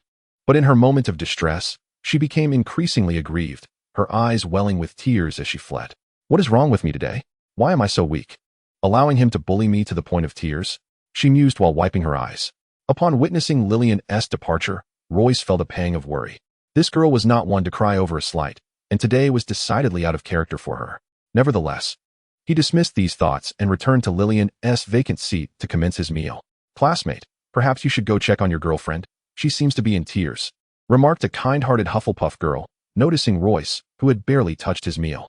Though Royce felt a twinge of concern, he hesitated to act on it until this person offered him an escape. Gratefully, he set down his utensils and hurried outside. Chapter 23. Toxic Masculinity Prologue. Betrayal, being betrayed, suspicion, and being suspected are the four eternal themes that pervade life. The Whys of the Magical Empire. Humphrey main text. Royce dashed out of the hall and spotted Lillian kicking at something on the grass. He rushed over but hesitated to approach her. Lillian, noticing Royce's presence, paused her actions. With a flirtatious smile, she teased, "Isn't this Hans's good friend? What was your name again? I seem to have forgotten." She strolled toward Royce, hands behind her back, and only stopped when they nearly brushed past each other. "This little rascal, I must have my fun with him," she thought, having completely forgotten her earlier resolution not to tease Royce. Feigning ignorance, Lillian turned her back to Royce and, slightly turning her head, remarked, "Mr. whose name I cannot recall. Do you require something from me?" She chuckled lightly. Royce was taken aback. Just moments ago, she appeared fragile, yet she had swiftly returned to her usual self. As Lillian resumed her playful banter, Royce suspected she was no longer upset and prepared to counter her jabs. "Oh, nothing much. Merely wanted to mention that the steak tonight is quite delectable." Having observed her indulging in beef during lunch, he surmised she might have a fondness for it. He even mimicked the act of picking his teeth with his pinky finger, though he had nothing to extract, yet the gesture was convincingly theatrical. Had Royce responded in a typical manner without resorting to provocation, Lillian would have likely dismissed him with a few casual jabs. However, his retort only incited her further ire. How foolish can he be? Not only does he fail to apologize, but he also makes sarcastic remarks. She fumed internally, nearly cursing Royce's ancestors for his rudeness. "I shall make him weep until no tears remain." Lillian clenched her teeth, though her smile remained deceptively sweet. "That tough steak is likely only of interest to someone of your lowly status," she sneered. "My palate could never endure such inferior fare."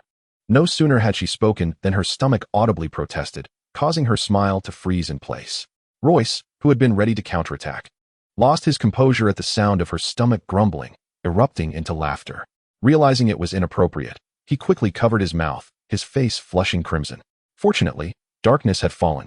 Otherwise, Lillian would surely have erupted in anger upon seeing his amused expression. Lillian, witnessing Royce's reaction, transformed into a fiery little pepper, hands on her hips. "What is so funny? Your behavior is as despicable as that of a leading man in a Greek tragedy." Lillian could not restrain herself from uttering the most venomous words she knew. However, Royce failed to comprehend the meaning behind her outburst.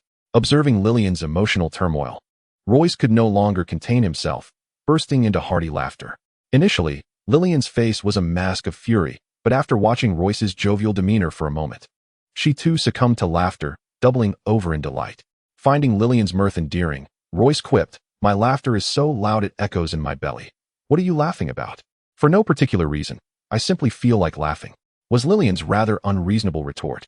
After a spell of laughter, tears streamed down her cheeks, and she began to weep uncontrollably, her sobs wrenching and heart-rending, evoking sorrow in all who heard her. Lillian made no effort to wipe her tears, allowing her face to become a canvas of her anguish. Taken aback by her sudden outburst, Royce cautiously approached her and tentatively asked, "Are you all right, miss?" Upon hearing his words, Lillian abruptly halted her crying and retorted, "Who are you calling miss?" "It is Lady Lillian." Instantly regaining her composure, she seemed less unhinged. Royce, still perplexed by her unpredictable temperament, mustered the courage to inquire, "Why were you crying just now?" "I have done nothing to provoke you." "No particular reason. I cry when I wish to," Lillian replied with her characteristic defiance.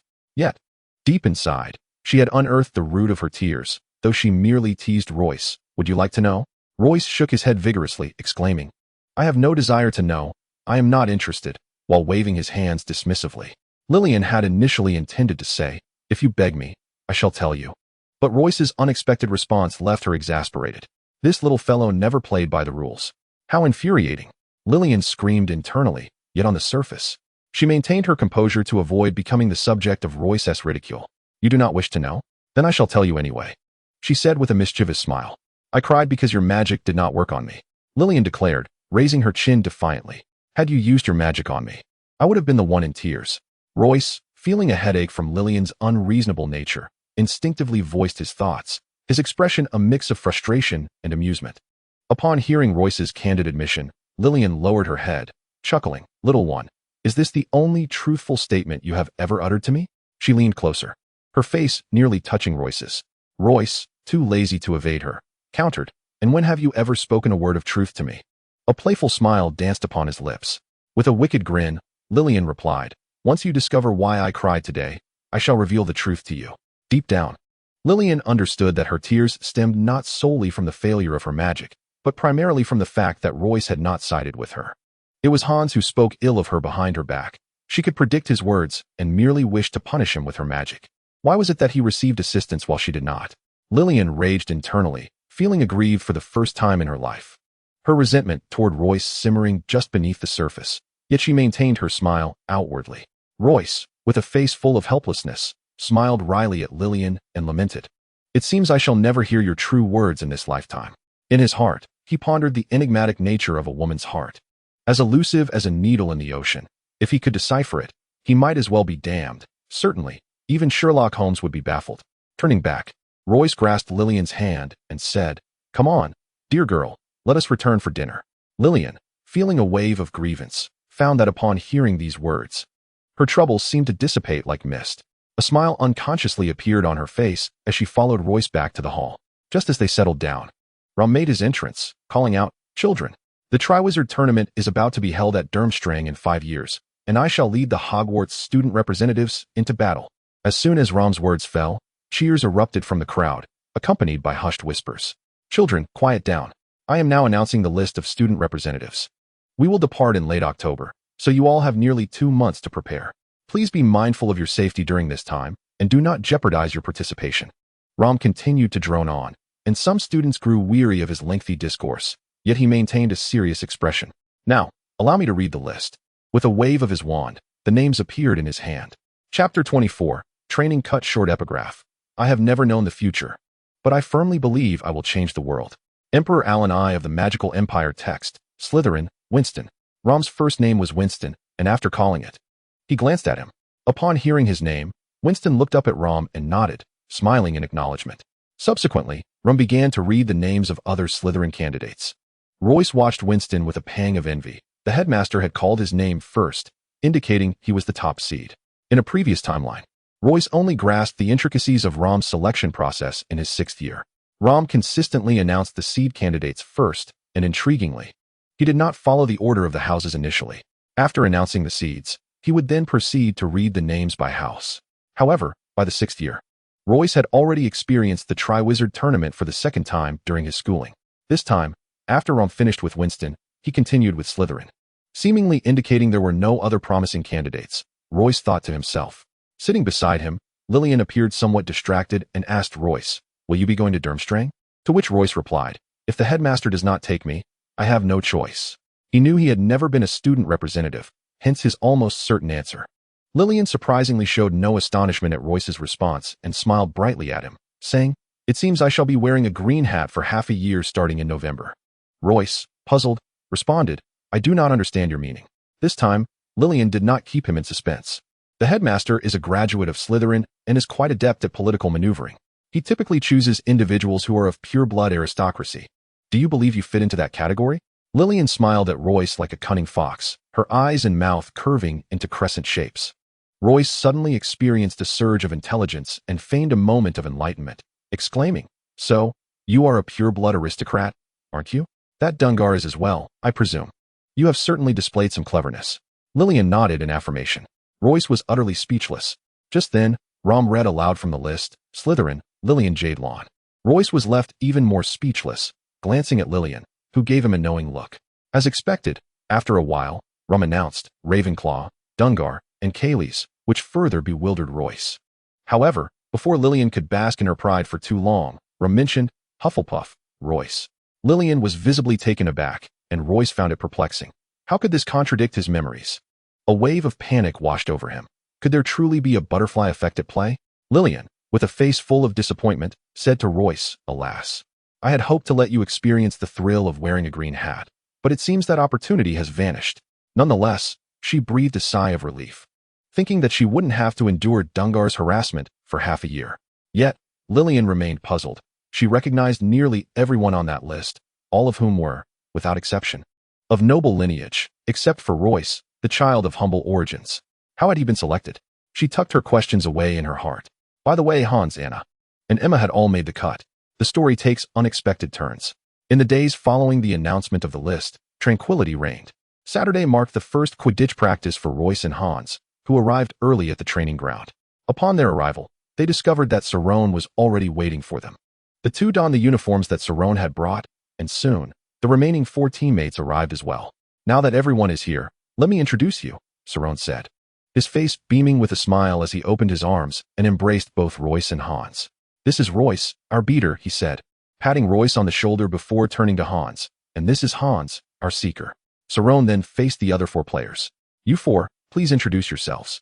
The first boy, fair-skinned and sturdy, stood at an average height with deep-set eyes and an Italian visage.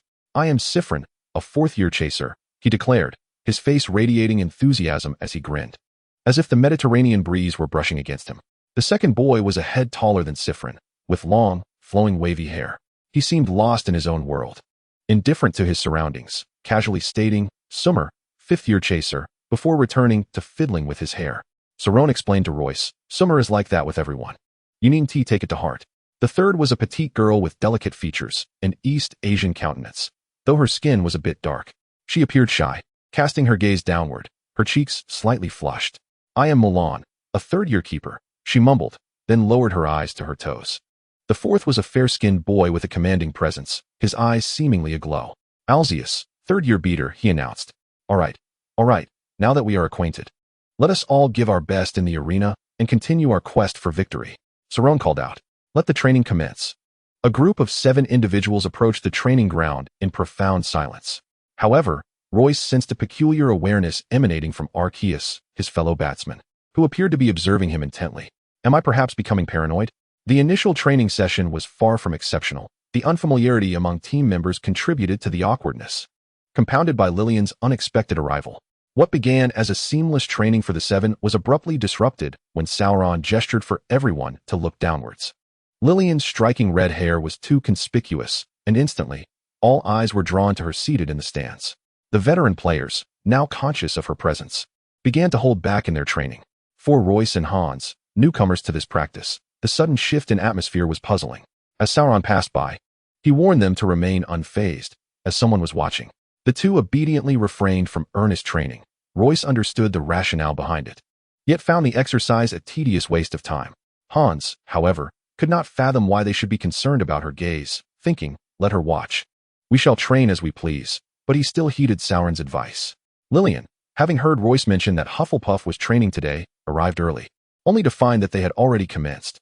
She sat quietly, observing, ostensibly to gauge the competition, especially with a Quidditch match against Slytherin looming in mid-October. Yet, it did not take long for her to realize that Hufflepuff was not training earnestly at all. Lillian, not one to be easily deceived, recognized that Sauron and the others were deliberately trying to mislead her. Rather than confront them, she settled in the stands, humming to herself, thinking, if you wish for me not to watch, then I shall remain here, ensuring your training does not improve. Chapter 25, Young Dungar Prologue. What my father lost, I shall reclaim for his majesty using my grandfather's methods. The magical empire's god of war main text. After a brief period of play among the seven from Hufflepuff, Sauron, noticing that Lillian had no intention of leaving, decided it was futile to continue and called for a break. As the group landed, Lillian approached them, inquiring with feigned innocence, why have you stopped training, Senior Sauron? Sauron maintained his smile, responding, Miss Lillian, why feign ignorance? He was well aware of her cunning nature. Yet today, as training had been disrupted, leaving him disinterested in further pretense, he indirectly indicated to her that their cessation was due to her presence. Just as Sauron intended to lead the team elsewhere to discuss tactics, Siffrin, unable to contain himself, confronted Lillian, stating, Miss Lillian, what brings you here? Unless it pertains to a match, I see no reason for our encounter. Upon hearing Siffrin's words, Lillian's eyes began to search for Royce. Realizing he was about to become a shield, Royce felt a wave of resignation wash over him. Sure enough, Lillian spotted him hiding among the crowd and approached his side. Hands on her hips, defiantly declaring to Siffrin, I came to watch my boyfriend train. What of it? Upon hearing the news of his betrayal, Royce felt a surge of anger that nearly made him retch. He couldn't help but think that his teammates would surely come to detest him. As anticipated, Zyflang, upon hearing the revelation, angrily turned to Sauron and exclaimed, look at the fine team member you've chosen. With that, he turned away, refusing to engage further. Summel chimed in sarcastically, so, it appears we have a Slytherin boyfriend now. Truly a point of pride for Hufflepuff. Sauron furrowed his brow and interjected, enough. I am aware of this matter. Everyone is tired today. We shall discuss it further this afternoon. Sauron was perplexed, for Royce had only recently joined. And yet he was already entangled with Lillian. It seemed utterly implausible. When Hans mentioned this matter to him a few days prior, he had assumed it a jest, only to discover its veracity. Royce was indeed presenting him with a conundrum. How would he establish himself within the team moving forward? Salong's frown deepened. Royce was taken aback by Salong's defense and felt a wave of gratitude. Salong, rest assured, I will handle this matter properly. With a wave of his hand, Salong urged Royce to take Lillian and leave. Royce felt a twinge of embarrassment. Lillian was making him feel quite uncomfortable. He hastily escorted the smirking Lillian away from the training ground. Before departing, Lillian couldn't resist making a face at Zyflang, who turned away, feigning ignorance. Throughout the ordeal, Mulan remained fixated on his shoelaces, while Arceus kept a watchful eye on Royce. Very well, let us resume training, Sauron called to the group. Sauron, regarding Royce. Hans whispered to him, but Sauron interrupted, we'll address that next practice. Do not mention it to Royce just yet. We'll inform him right before training begins to avoid bringing Lillian's troublesome presence into the mix. The remaining 6 members of Hufflepuff continued their training. As Royce and Lillian made their way back, Royce wore a pained expression. Can you refrain from disrupting our training next time? Your antics make it quite difficult for me to maintain my dignity. Lillian, undeterred, retorted, but I am your girlfriend. Am I not allowed to watch you train? She feigned innocence.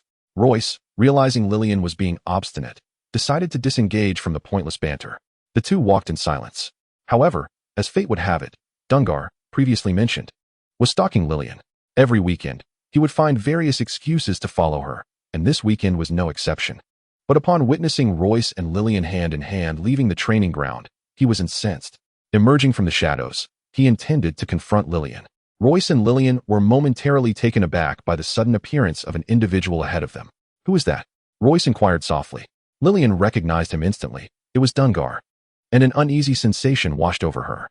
Please, for the love of all that is good, help me deal with him, she implored with a pained expression.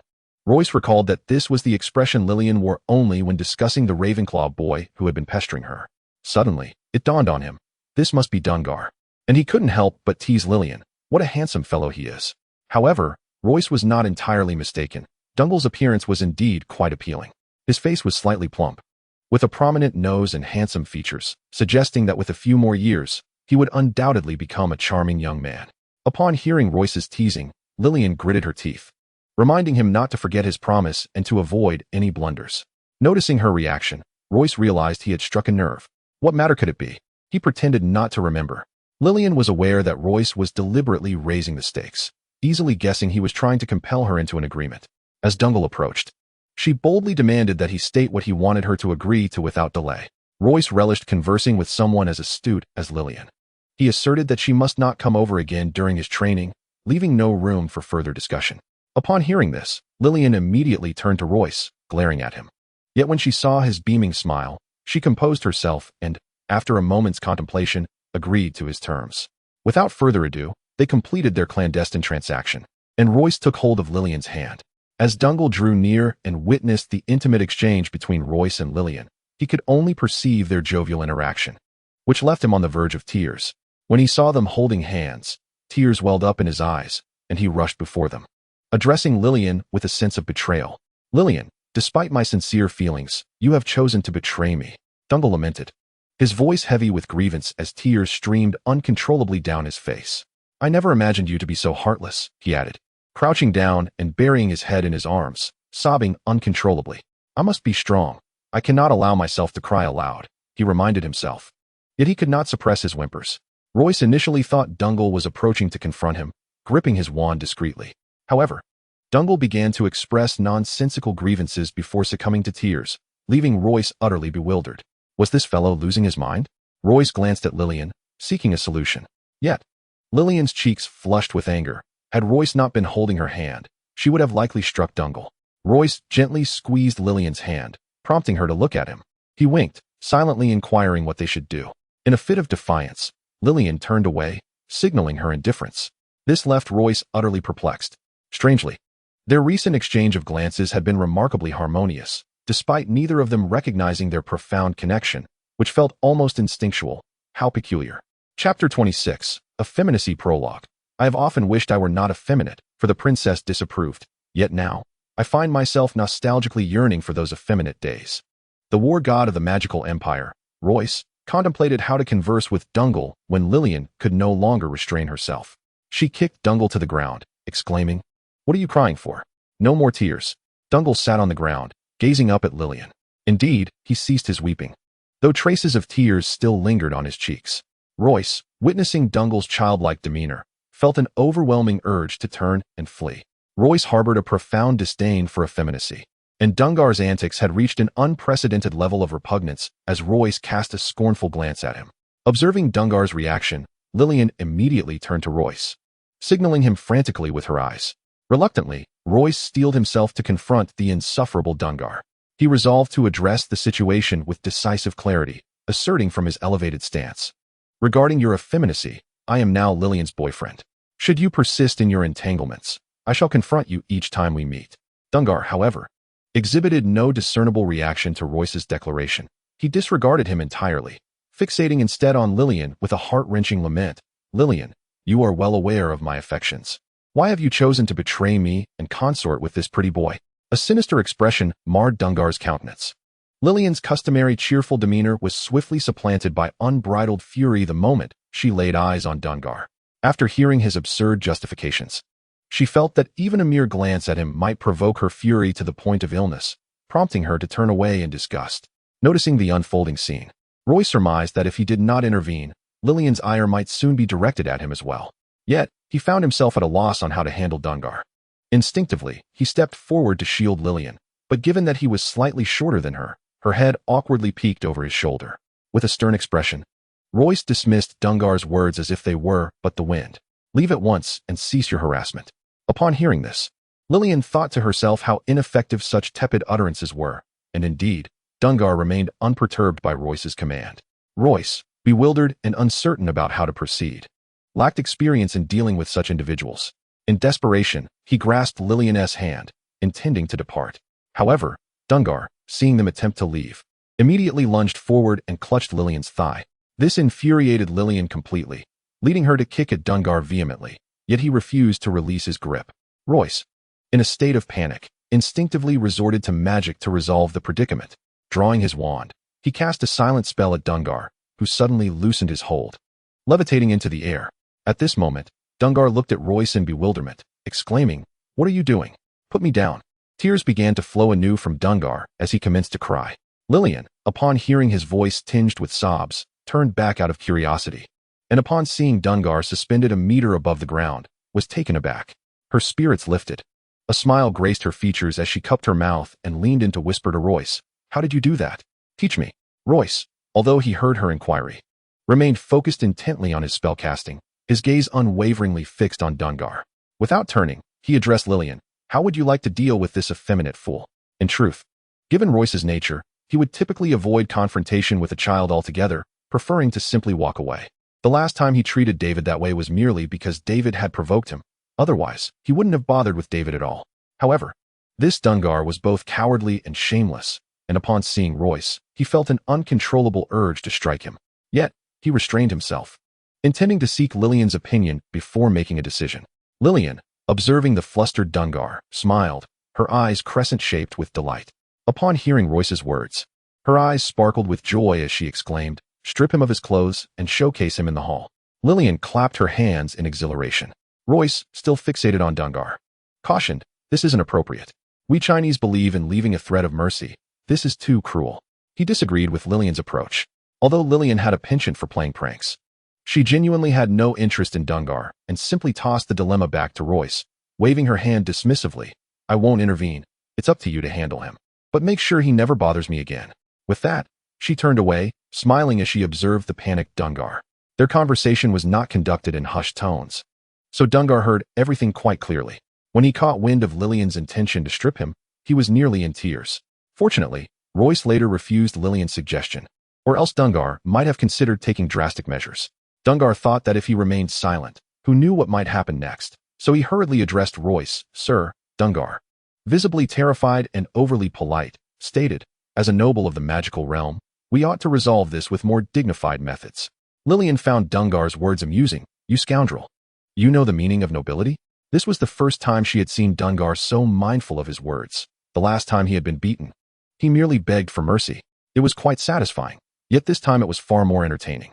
Dungar, oblivious to Lillian's teasing, earnestly proclaimed, "Our family's nobility began in the 11th century. For 1,000 years, it has never waned." Dungar's expression was proud, though he currently appeared rather disheveled. Or else Royce might have thought him a devout Christian. Upon hearing Dungar's words, Royce thought to himself how absurdly pompous this fop was. If Cerrone had said such things, he might have believed him, but Dungar was most likely insincere. Royce sensed that Dungar had no power to resist, and slightly relaxed, saying, "Then I suppose I shall strip this millennia-old noble for display. Everyone will surely enjoy the spectacle." A smirk appeared on Royce's face, mirroring Lillian's amusement. "Shall we charge admission for the exhibition? How many do you think would attend?" Lillian recognized Royce's intent to tease Dungar, and, seeing the ashen expression on Dungar's face, her eyes sparkled with glee. "I reckon that would make us millionaires." At that moment, she regretted not having stripped him bare for display the last time she had someone beat him. Otherwise, she wouldn't be facing this predicament now. Royce dramatically cast a spell and called out, "Strip." Chapter 27. The Duel of Glory Opening. I shall never permit Hogwarts to become a playground for those pure-blood aristocrats. The head of Gryffindor, Muller, witnessed the incantation from Royce and turned pale with fright. "No, please," he implored, his fearful eyes widening. However, as Royce completed his spell, Dungar felt no chill course through him, and Lillian did not turn away. Instead, she erupted into laughter. Dungar realized he had been outwitted by Royce and, enraged, retorted, "You scoundrel! You are as base as a Gryffindor. I shall challenge you to a duel of glory to restore my family's honor." Royce, bewildered by Dungar's tirade, felt a mix of resignation and irritation. Why was he being subjected to such vitriol? He thought to himself, "What has come over me to be berated like this? This family is no better than Gryffindor." After muttering a few curses in his mind, he finally regained his composure and addressed Dungar. "I do not comprehend why you speak so ill of me, nor do I understand what a duel of glory entails. Nevertheless, I accept your challenge." Lillian, observing the escalating situation, found herself increasingly amused. For the first time, she patiently explained to Royce, among the ancient families of the magical community, to prevent fierce conflicts, the tradition of knightly duels from the Middle Ages has been preserved. She continued, A duel of glory employs magic and does not require the stakes of life and death. But there are wagers involved. With a satisfied smile, she fell silent. Dungar interjected, "Do you still accept?" Royce felt cornered. "I accept, but can we discuss the wager first?" Dungar struggled to free himself. Royce cast a silent spell, releasing Dungar, who collapsed to the ground with a yelp. "Hey, you could at least warn me," Dungar cried, beginning to sob from the pain. Seeing him on the verge of tears, Royce raised his wand again to cast a spell, causing Dungar to suppress his cries and silence himself in fear. Royce, exasperated by Dungar's whiny demeanor, snapped, "Just speak plainly." His frustration from being interrupted by Lillian during his training earlier that morning was now directed at Dungar. Terrified, Dungar stammered, "The wager is Lillian." Royce was momentarily taken aback. For him, the notion of gender equality was deeply ingrained, and it was the first time he had heard of a person being used as a wager. Observing Royce's astonishment, Dungar quickly clarified, "The loser must forever leave Lillian." Only then did Royce find the idea somewhat reasonable, though he still felt it was inappropriate to treat Lillian as an object. He glanced at her, seeking a reaction. Surprisingly, Lillian seemed unfazed, as if being used as a wager was entirely normal. This girl was truly perplexing. Royce had anticipated that such a headstrong young lady would be furious at the thought of being wagered, yet she maintained her amused demeanor, leaving him utterly resigned.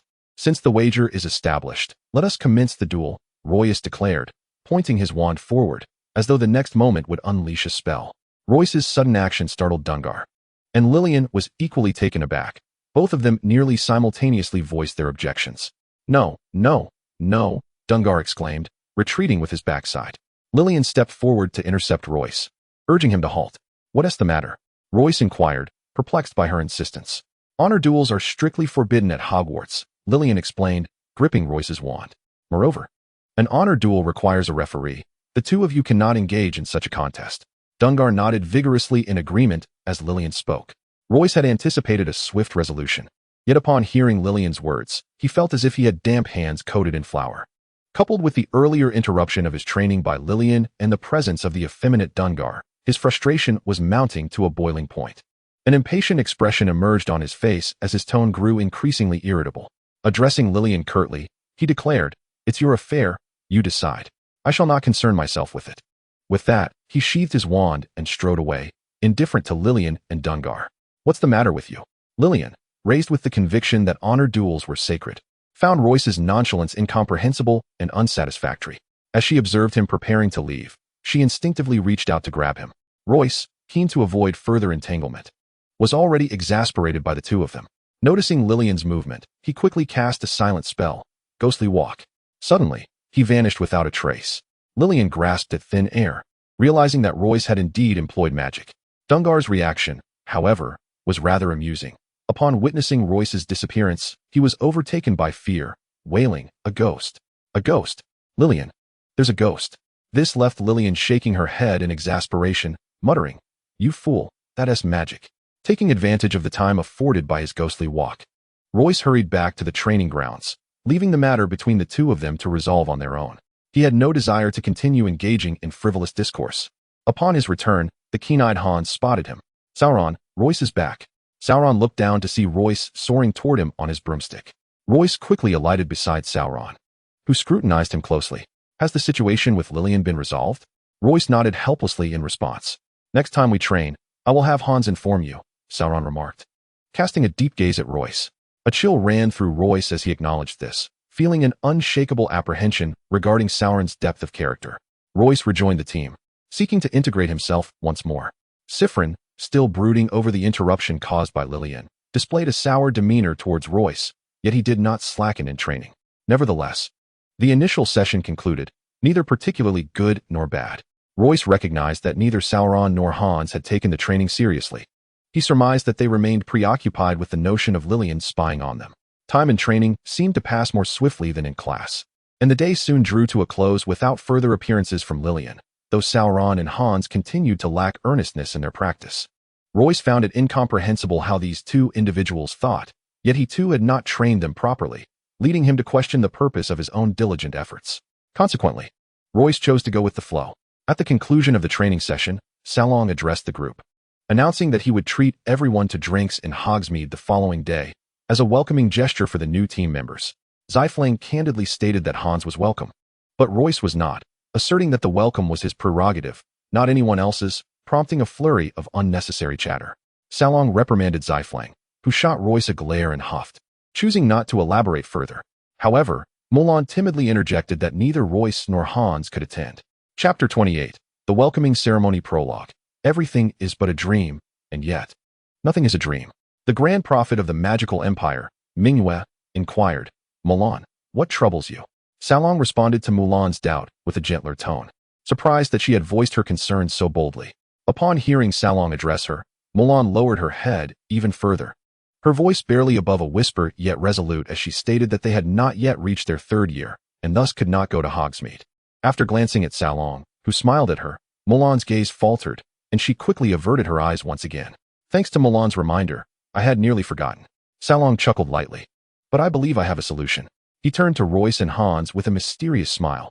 Do you all recall our welcoming ceremony for newcomers? At the mention of this phrase, a look of dread instantly appeared on Su Meier's face, while Xieflang burst into hearty laughter.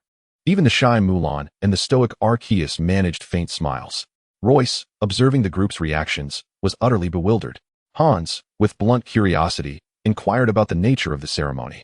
Xieflang, still chuckling, replied, it involves a trip to the Forbidden Forest. Quite simple. Simple my foot. That place is far too perilous to venture into. Su Meier retorted with righteous indignation, asserting that the two were only first years and should refrain from going. As she spoke, she cast a glance at Salong, signaling him with her eyes.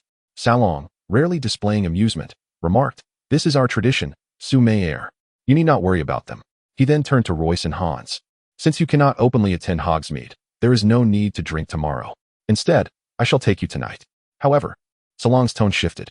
You must traverse through the secret passage in the Forbidden Forest to reach Hogsmeade. We shall wait for you at the village entrance. Salong, you're joking, right? Hans looked at Salong skeptically. Oh, and by the way, you will need to find the passage on your own, as well as figure out how to navigate the Forbidden Forest. We will be waiting for you at 7 o'clock, rain or shine, Salong said with a beaming smile. Su Meier silently wondered what kind of absurd secret passage existed. There was none. The last time she and Xieflang were tricked into fetching some lake water. It was nothing but nonsense. With the time set, everyone dispersed, leaving Royce in a state of dazed confusion and Hans with a furrowed brow. Royce, how do we get to the Forbidden Forest? Hans clutched his hair in frustration, yet Royce remained unresponsive, lost in a stupor. Royce. Hans gave him a gentle nudge to capture his attention. Ah, what did you say? Royce seemed startled, breathing heavily as if Hans had frightened him. What's wrong? Are you petrified by the Forbidden Forest? Fear not, for I, the future greatest wizard, shall protect you. Hans, observing Royce's bewildered demeanor, felt an unexpected surge of bravery. The mention of the Forbidden Forest conjured unsettling memories for Royce, reminiscent of a past realm where nightmares originated. When he heard Cerrone utter the words Forbidden Forest, it felt as though his mind had erupted. Dusty memories surged forth from their long-imposed seals. His heart ached, bleeding metaphorically, for since the onset of those nightmares, tears had abandoned him, replaced by blood whenever sorrow struck. Yet, this time, he shed no blood. Is she all right? The visage of that charming girl emerged in Royce's mind, though he had only glimpsed her once. Nonetheless, her image lingered in his thoughts during the midnight hours, refusing to fade. However, Hans's call interrupted Royce's reverie. Royce, stop daydreaming. We must seek the headmaster's help at once. What? Royce found himself momentarily ensnared in his sorrow, struggling to comprehend the situation. Hans, unwilling to waste a moment, knew Cerrone, the punctual tyrant, would indeed commence at 7 sharp. Should they arrive late, it would be utterly embarrassing. Observing Royce's dazed state, Hans grew impatient, gripping Royce's arm and sprinting towards Sprout's office. Along the way, Hans felt compelled to explain the circumstances to Royce, who had heard nothing. After a considerable time, Royce gradually regained his composure. Upon their arrival at Sprout's office, they conveyed their purpose. This is merely a customary welcome for newcomers, Sprout gently elucidated. Of course, such blatant violations of the Academy's regulations must be sternly curtailed, she added with a smile. Thus, when I next encounter Cerrone, I shall certainly reprimand him. Sprout's face beamed with warmth. My dear young warriors, I have matters to attend to. Perhaps you should hasten to the Forbidden Forest at once. But headmaster. Hans wished to extract more information about the hidden paths, yet Royce had already begun to pull him towards the exit, expressing gratitude. Thank you, headmaster. We shall take our leave now. Farewell. With that, Royce led the reluctant Hans out of Sprout's office. Once outside, the two hurried towards the direction of the forbidden forest. Why didn't you let me inquire further with the headmaster? Hans grumbled. Clearly, she is turning a blind eye to this matter, Royce explained. If she has already stated it as customary, why did she not criticize him earlier? Why wait for us to mention it before she sees Cerrone to reprimand him? If you ask too many questions, she may not know either. After Royce elaborated, Hans quickly grasped the situation. I suspected the headmaster's response lacked substance. She likely knows more than she's letting on and is concealing Cerrone's actions from the school, Hans remarked, furrowing his brow. Royce cast a knowing glance at him. As Royce and Hans ventured toward the forbidden forest, Cerrone and his group of 5 stealthily emerged from the common room. Cerrone, you're the prefect. You can roam freely at night, and it's not even late. We needn't be so clandestine, Siffrin whispered, a hint of complaint lacing his tone. What we're about to do is against school regulations, Cerrone replied, frowning and lowering his voice. Our group is too conspicuous. How can we slip into the forbidden forest unnoticed? At the mention of the forbidden forest, Summer shivered involuntarily, disappearing into thin air. Cerrone decisively cast a spell, rendering the 5 of them seemingly invisible to outsiders, though they could still see one another. Yet, Summer remained apprehensive. Are you certain this will truly work? Just then, Mrs. Snyder, tasked with the night patrol, happened to pass by, prompting the group to hush immediately. Mrs. Snyder, oblivious to their presence, continued on her way. Cerrone, this is quite effective, Siffrin said, his voice slightly too loud, causing Mrs. Snyder to turn. Who is there? Chapter 29. A trap set from all sides prologue. The world does not recognize the soaring clouds until they reach the azure heights. This is the fortune of the children. Yet our lament. Prophet of the magical empire. Mingwei, upon hearing Mrs. Snyder's voice, the 5 fell silent, too fearful to utter another word. After glancing around without detecting anything amiss, Mrs. Snyder dismissed the notion, believing she had merely imagined the sound, and walked away. Cerrone, teach me that spell. Then I could sneak out to play next time, Siffrin urged in a hushed tone. All right, I'll teach you once you graduate, Cerrone jested. The 5 of them made their way to the forbidden forest without incident. Meanwhile, Royce and Hans had yet to leave the gates of Hogwarts. Royce, how do we get out? Hans furrowed his brow. I can't recall any magic that would allow us to pass, he admitted. Royce, equally troubled, responded. I do know one spell, let me give it a try. He drew his wand, his eyes shimmering with a green glow, a sign of his incantation. Ghostly walk, he declared, and Hans immediately vanished before Royce's eyes. Relieved, Royce thought to himself, fortunately, my powers haven tea waned with my size. After all, the ghostly walk spell required substantial magical energy when cast on others. Hey, Royce, I can't see my hands, Hans exclaimed. This spell makes you invisible to yourself. Just don't make a sound, Royce cautioned. And absolutely do not cast another spell, or you'll reappear. All right, I understand. Let us hurry, Hans replied, his voice brimming with excitement, clearly intrigued by the invisibility magic. Royce also cast the ghostly walk spell on himself, but soon Hans noticed a problem. Royce, there's a red ribbon on you that I can still see, Hans called out, speaking in the direction of the ribbon. Royce suddenly recalled the red scarf his parents had sent him in a package, which he had casually tied around his wrist, in moments of unawareness. I never anticipated that this moment could unveil a potential danger. However, I pondered, why did I not notice this issue when I slipped away from Lillian in the morning? Was it due to the abundance of my magic that concealed the red scarf?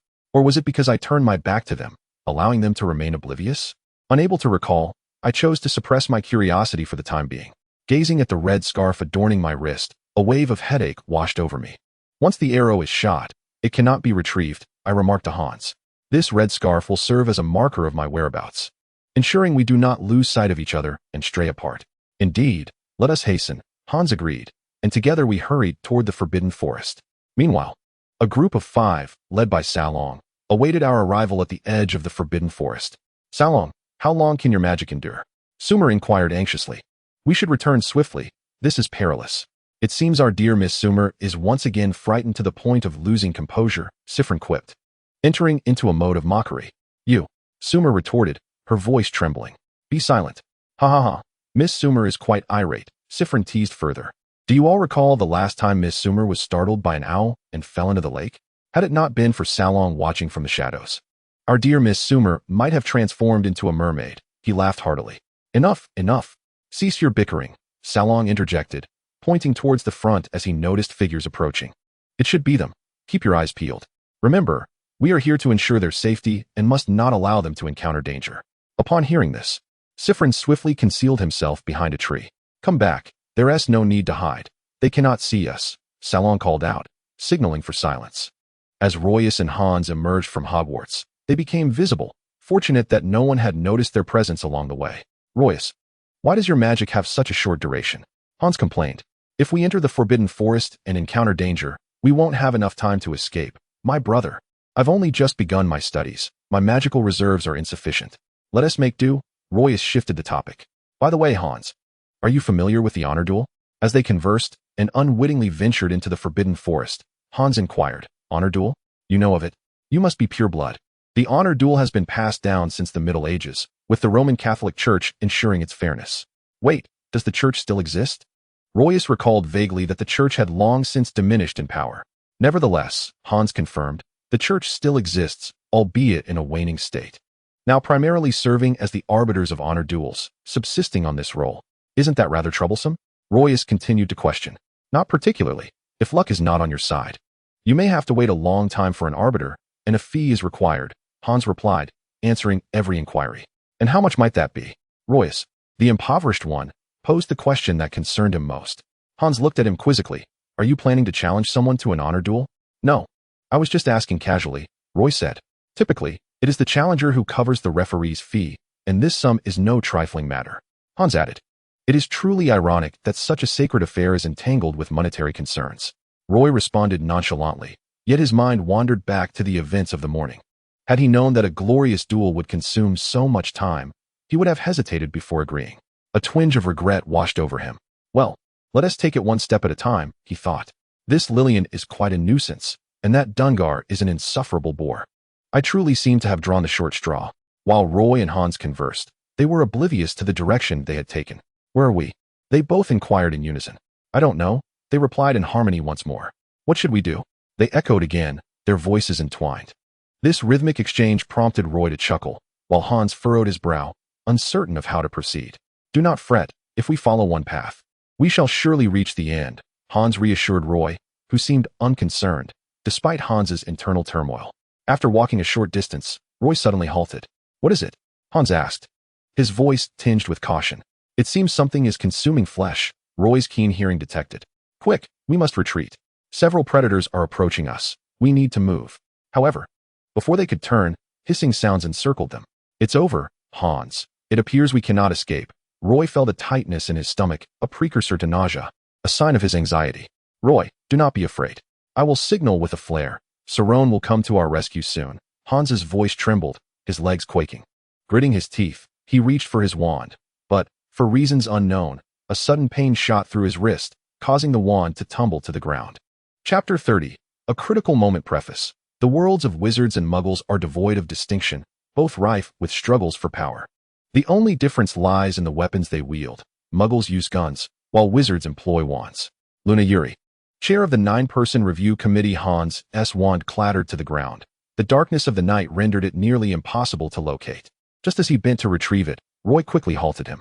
Hans, do not move. The place where your wand fell is too far. You cannot reach it. What shall we do then? Hans forced himself to remain calm, though his voice came out muffled due to his clenched teeth. Roy too felt the tension. He sensed at least a dozen unknown creatures surrounding them, their hissing sounds indicating malevolence. If their intention was merely to drive them away, they would have approached to negotiate. But now these beings were steadily encircling them. Why do their cries sound so familiar? Roy pondered, recognizing the sounds from somewhere, yet unable to recall. Roy, perhaps we should use that invisibility spell to escape. Hans grasped at this last glimmer of hope. I fear it may not work, Roy replied resolutely. Beads of sweat forming on his back, while perspiration dripped from his brow. This was not the most perilous situation Roy had encountered, yet it was the first time he felt utterly cornered. Royce explained to Hans that this magic could only be cast in a place illuminated by light, and the current darkness rendered it impossible. Are you saying that any light will suffice? Hans inquired gravely. Sensing Hans might be able to produce light, Royce added. Even the faint glow of a firefly would be adequate. Upon hearing this, Hans turned his palm over, and suddenly a light the size of a soybean appeared in his hand. Is this sufficient? He asked. The moment Royce beheld the glow in Hans's palm, he felt an exhilaration akin to winning a lottery, a transition from despair to hope. Yet, there was no time to ponder the source of the light in Hans's hand. Royce hastily initiated the ghostly walk spell, fearing any delay. However, a dreadful occurrence transpired. As soon as Hans vanished, he reappeared almost instantly. "What is happening?" Royce exclaimed, his voice trembling with fear. "I don't know," Hans replied, panic resonating in his tone, the light in his hand flickering due to his fright. Royce stared at the pulsating glow in Hans's palm, questioning, "You conjured this light, didn't you? How could there be light without casting a spell?" Hans lamented, "This is disastrous. We cannot proceed. Spells cannot be cast during the ghostly walk." Royce's complexion turned ashen. Hans, feeling utterly defeated, sank to the ground, concealed in the shadows. Saron and his 5 companions had been covertly observing Royce and Hans. Seeing them at an impasse, Siffrin turned to Saron, saying, "Shall we intervene? Delaying could prove perilous." Summel interjected, "They haven't even cried yet. Let us wait a while before rescuing them." Siffrin retorted with discontent, "Why are you so gleeful at their misfortune? Enough. Both of you. Silence," Saron admonished with a furrowed brow. "Milan, do you believe they require assistance now?" Saron's right hand gripped his wand tightly, inwardly cursing Hans for his misfortune, encountering danger immediately upon entering the forbidden forest. "It is not yet time to act," Milan observed before speaking. Saron nodded but did not loosen his grip on the wand. Instead, it pointed towards Royce. Suddenly, an onslaught of hidden, mysterious creatures surged forth. Hans, sitting despondently on the ground, had no time to react, only able to gaze vacantly in the direction of the noise. In the moonlight, he discerned that a monstrous insect was charging towards him. Startled by these grotesque beings, he struggled to rise, but his arms lacked strength. "Royce!" Hans cried out in terror. In that fleeting moment, Royce had already begun to conjure a spell upon hearing the creatures approaching. His eyes turned a vibrant green, ready to unleash the icebound expanse. However, Hans's frantic call disrupted Royce's concentration, causing the incantation to slip away, and his eyes returned to their normal state. "This is it. It seems I shall meet my end here. Regrettably, I won't see my parents one last time," Royce thought as the hissing grew alarmingly close. Realizing he had no time left to cast his life-saving spell, not even a moment for an extraneous gesture, hidden in the shadows. Saron and his companions were oblivious to the sudden onslaught of the gigantic insects, with the exception of Milan. "Saron," she managed to exclaim just as the colossal creatures lunged towards Royce and Hans, their speed astonishingly swift. Upon hearing Mulan's voice, Saron's right hand, which had grown somewhat numb from holding his staff for too long, suddenly regained vitality. He swiftly intoned a spell, Moonlight. In that instant, a beam of light descended from the heavens, illuminating the first monstrous insect that had charged towards Royce and the others. Saron was adept at this particular magic, yet never had he felt such tension as he did at that moment. It was reminiscent of his very first practice with the spell. "Faster! Strike the target," Saron thought anxiously, watching as the gigantic insect drew perilously close to Royce's face, while the moonlight still had some distance to traverse before it could strike. "Ah!" Saron's heart screamed in desperation, yet he felt utterly powerless. Royce, afflicted with night blindness, could hear the creature approaching him. Suddenly, a brilliant light appeared in the sky. Although he felt a blinding glare, he strained to open his eyes, determined to see what might bring about his demise. His limbs turned cold, yet an inexplicable calmness enveloped him. However, as he finally discerned the creature leaping towards him in the sudden light, his tranquil heart surged with tumultuous waves, and his pupils dilated uncontrollably. How could it be them? Royce's eyes fixated on the gigantic insect, realizing with bitter irony that the very beings that had led him back to the world of magic now threatened his life once more. A wry smile crossed his mind, but curiosity gnawed at him. Why had these colossal insects appeared here? He decided to dismiss the thought. After all, answers were elusive, and he struggled to suppress his intrigue. Yet, a miracle unfolded. Just as Royce began to sense the insect's breath upon him, a large red curtain materialized before him and Hans, fluttering delicately in the wind. It appeared soft and gentle, yet remarkably, it thwarted the lethal strike of the gigantic insect, showing no signs of wavering or tearing under the assault. In that fleeting moment of reprieve, Saron's moonlight spell struck the monstrous creature just in time. Everyone stood in stunned silence. Royce, who had nearly given up hope, found a glimmer of survival in the sudden appearance of the red curtain. After it had successfully deflected the deadly blow, the curtain vanished without a trace, as if it had never existed at all. Chapter 31, A Narrow Escape Prologue. It is better to burn out than to wither away. Lillian Gedran Royce transitioned from despair to a stroke of luck, exhaling a sigh of relief as the tension he had held began to dissipate. However, the danger was not yet averted. The remaining gigantic insects, witnessing the first one's faltering state, grew more ferocious, their hissing intensifying. though they approached with greater caution. Royce was taken aback by the intelligence of these enormous creatures. From the sounds, he discerned that they were lining up for another assault. The light that felled that creature must have been a spell cast by someone. Was there someone to assist us from the right? Royce's mind was clouded with a multitude of questions. At that moment, Hans, who had risen unobserved, gradually leaned against Royce from behind. You need not worry, Sauron has arrived. Hans's voice was eerily calm, starkly contrasting with the earlier panic. Royce dared not lower his guard, and without turning his head, inquired, Are you certain that magic was cast by Sauron? I am certain. Hans emphasized, This is a family heirloom spell. I would never mistake it. Only then did Royce truly relax, feeling all strength drained from his body, causing him to falter and collapse backward. Fortunately, Hans was right behind him, and Royce slumped completely against him. In a soft voice, Royce murmured to Hans, I knew Sauron would not allow us to converse in such a perilous place. As soon as he finished speaking, Royce fainted. Just before losing consciousness, he noticed his voice had suddenly become hoarse. Thank goodness, I did not encounter her, was Royce's final thought.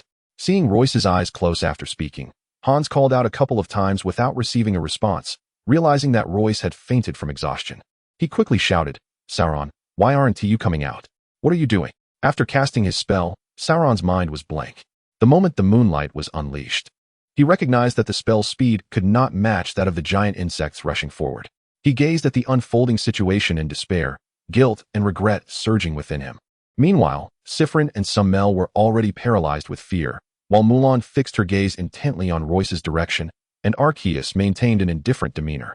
However, the sudden appearance of a red curtain shifted the tide of events, though Sauron and the others did not immediately perceive the change. Mulan was the first to react. But upon realizing that Royce and the others were not in immediate danger, she refrained from alerting Sauron. As for Arceus, he remained aloof, seemingly unconcerned. It was not until Royce fainted and Hans shouted for Sauron that he finally reacted. Just then, Mulan also urged, Sauron, act now. Sauron snapped back to attention, fueled by outrage over the near calamity involving Royce and Hans due to his delayed spellcasting. At that moment, as Mulan's words registered, a curse of vengeance escaped his lips, lunar eclipse. Sauron no longer held back and unleashed the mightiest spell of his lineage. The instant the incantation concluded, the moon appeared to dim slightly, and beams of light suddenly illuminated the heads of all the giant insects, transforming the entire sky into a brilliant spectacle. In the next heartbeat, all the giant insects were struck by the descending light simultaneously, without a trace of bloodshed, but their collapse confirmed their demise. Sauron bent over, gasping for breath. For Siffrin and Summel, this was their first encounter with such a scene, leaving them speechless with fear. Mulan helped Sauron steady his breath, whispering in his ear, quickly check on your brother. Upon hearing Mulan's words, Sauron's legs trembled slightly. He rose, casting a deep glance at Mulan, smiling and nodding in acknowledgement. Adjusting his attire before chanting, appear. A quintet of individuals transitioned from a state of invisibility to visibility in an instant. Sauron strode purposefully towards Hans. As Arceus perceived the danger had dissipated, he subtly concealed his hand within the sleeve of his wizard's robe. If one were to gaze into the sleeve at that moment, they would behold Arceus's palm adorned with flickering blue lightning, which gradually faded with the passage of time. As Hans observed the sky brightening, he understood that peril had vanished. After all, throughout his memories, magic that illuminated the heavens signified invincibility. Indeed, the colossal insect perished in response, and subsequently, Hans noticed Sauron approaching. Cradling Royce, Hans coldly inquired of Sauron, do you comprehend why, in such danger, you still allowed us to come here? Furrowing his brow, he scrutinized Sauron, questioning, it isn't a deception, is it? You know Royce is my only true friend. Though Hans's tone was harsh, his voice retained an endearing quality, lacking in aggression.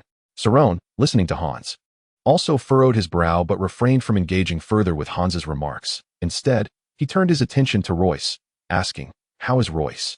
We must hasten to the infirmary. As he spoke, he reached for Royce from Hans's arms. However, with a swift turn, Royce remained securely in Hans's embrace.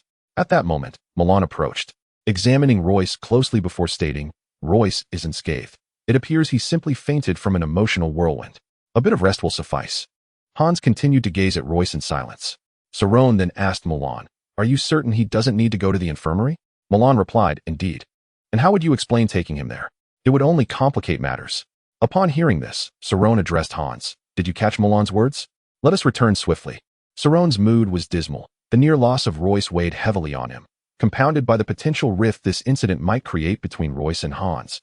Contrary to his desire to foster camaraderie among them, Saron felt a growing agitation, which inevitably colored his tone towards Hans, yet Hans chose not to press further. Acquiescing to Saron's decision, Saron summoned Sifrin and the others, employing a spell of invisibility to return. However, none noticed the thin layer of ice covering the ground where the giant insect lay. It was the last spell cast by Royce before losing consciousness, tragically overlooked. Now Saron, Milan, and Arceus were all consumed by the question of what the sudden appearance of the Crimson Curtain had truly been. Royce remained oblivious to the events that transpired. He merely felt as though he had taken a long slumber, filled with peculiar dreams. He dreamt of Lillian weeping for him, but this time, he also envisioned Dungar lying in a pool of blood, followed by a nightmarish vision of the giant insect lunging towards him, which jolted him awake. Chapter 32. A Glimpse of Clarity Prologue. The most effective means of keeping a secret is not through death, but through forgetfulness. However, more perilous than forgetting is the loss of interest. Luna Yuri Royce seemed to spring back to life, gasping for breath, drenched in sweat. The experience of being jolted awake from a nightmare was anything but pleasant. Royce surveyed his surroundings and realized he was lying in his dormitory, his roommates fast asleep. Shaking his head to dispel the remnants of slumber, he pondered how he had returned to the dormitory. The last thing he recalled was casting a freezing spell, though it appeared he had not completed the incantation before losing consciousness, after which he remembered nothing. A dull ache throbbed in the left side of his head, a consequence of magical exhaustion. It seemed he had indeed managed to unleash the freezing spell. He pressed the palm of his right hand against the painful spot at the back of his head, kneading it with vigor. After a moment, the pain subsided somewhat. And noticing the hour was still early, he decided to lie back down for a bit longer, considering the night had been quite taxing. However, as he withdrew his hand, his gaze fell upon a red scarf wrapped around his right wrist. Startled, Royce thought, could this be a mere coincidence? His left hand caressed the scarf, and it dawned on him that this very piece of fabric might indeed be the red curtain that had saved his life that night. The realization filled him with gratitude towards his parents for having sent him this scarf.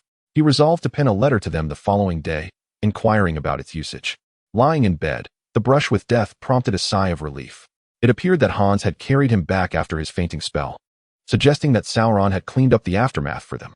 Royce's mind wandered to the monstrous creatures. What was their true nature? It was those very beasts that had transported him to this realm. Why had they appeared in the Forbidden Forest? With his thoughts swirling, he soon drifted into slumber once more. The next morning, Hans roused Royce from his sleep. "Royce, wake up. We have things to do," he urged. Reluctantly, Royce got out of bed and dressed. "Sauron is taking us to Hogsmeade for some fun.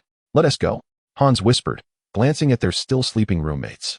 Assuming there was something of great importance, Royce was taken aback to find it was merely an outing, and he promptly declined, stating, "I'd rather sleep." Hans, undeterred, forcibly pulled Royce from the dormitory. "Wait a moment, Hans. What happened to your right hand?" Royce grasped Hans's wrist, noticing a distinct scar, not deep but apparent. After several careful glances, he confirmed it was indeed a scar. "You didn't have that before," Royce remarked, scrutinizing Hans's wrist. Hans withdrew his hand from Royce's grasp, swiftly concealing the scar with his sleeve before leaning in to whisper, "It was caused by those insects last night." Royce turned to Hans, astonished. "How come I don't remember you getting hurt? Did you sustain this injury after I lost consciousness? I thought you said Sauron was there. How could you still be hurt?" "Brother, keep your voice down," Hans urged, making a gesture for silence towards the somewhat loud Royce. "If others find out we went out last night, we're finished." Royce nodded in understanding and lowered his voice, pressing for clarification. "So what exactly happened?" "My wand was struck by the saliva of those insects, which caused it to fall from my wrist," Hans explained. "Their saliva is corrosive to human skin." Concerned, Royce asked, "Aren't you going to the school hospital to get checked?" "There's no need. I possess healing magic. I'm fine now," Hans reassured him. Hearing this, Royce felt relieved, especially since he was aware that in a previous timeline, Hans had the ability to bring the dead back to life. However, setting aside his worries for Hans, confusion suddenly washed over Royce. He muttered to himself, "What on earth are those giant insects?" Upon hearing this, Hans became anxious, fearing Royce had uncovered something significant. He warned, "Royce, let's not mention last night again." With a serious expression, Hans added, "And don't delve into the origins of those insects. It would be difficult to explain if others found out." As he spoke, his gaze flickered, but Royce, lost in his thoughts, failed to notice Hans's unease and casually agreed. Hans sighed in relief internally, grateful that Royce did not press further, Otherwise, he couldn't fulfill Saron's instructions. He felt a twinge of guilt towards Royce, as he too harbored questions about the origins of those colossal insects and why Saron had instructed him to warn Royce against investigating. Wouldn't it have sufficed to simply tell Royce not to inquire further? It seemed unnecessarily convoluted. Fearing that Royce might discover his concealment, Hans hastily shifted the topic. By the way, why did your eyes appear green last night? Hans had noticed this peculiar detail long before. Royce paused. You must have seen wrong. They weren't green. They were blue. He clarified. Whenever I use magic, my eyes turn blue. He summoned his wand with a summoning charm, adding, see? Blue, right? Hans recalled having explained this very phenomenon to Royce in a previous timeline. Clearly green, Hans replied, amused and exasperated. Am I truly incapable of distinguishing blue from green? Now it was Royce's turn to be bemused. As if I wouldn't know the color of my own eyes. Hans cast a transformation spell, turning the book Royce had summoned into a mirror and snatched it from his grasp. He held the mirror up to Royce, saying, look for yourself. Royce, skeptical, channeled his magic and gazed into the mirror, only to find that his eyes indeed shimmered with a green hue. A cold sweat broke out on his back. What the hell? This defies all logic. Royce felt as though his worldview was shattering, after having blue eyes for over 20 years in the previous timeline. He could hardly accept that they now glowed green. A profound sense of dread enveloped Royce. Am I still myself? Hans stared at Royce, then used a restoration spell to transform the mirror back into a book. He patted Royce and said, hey brother, I understand that witnessing someone's eyes glowing green can be quite alarming, but your reaction seems rather excessive. Startled by Hans's touch, Royce came to his senses. He managed a wry smile and shook his head. You wouldn't understand. Royce chose to momentarily abandon his thoughts. Don't worry, I'm fine. What could possibly be troubling Royce? Hans merely sought to divert his attention with a change of topic, yet Royce's expression remained perplexing. Hans found nothing particularly strange about glowing eyes. After all, the magical realm was filled with wonders. He believed Royce was merely overwhelmed by fear of his own glowing eyes, and thus he attempted to reassure him, friend. This is a world of magic. Even if your entire being were to radiate green light, no one would bat an eye. There is no need for such concern. Royce, at a loss for words, could only respond with a bitter smile, unable to elucidate his feelings. Chapter 33, the first gathering preface, in the entire magical realm. He possessed half of the innate talent. The Emperor of the Magical Empire, Alanai, had assessed the royal court's foremost guardian. Royce and Hans fell into silence. Royce felt an unsettling weight pressing upon his heart, leaving him breathless. He had little desire for conversation. After a couple of failed attempts at small talk, Hans gave up. The two sat in the communal lounge, waiting for a while, until Arceus arrived.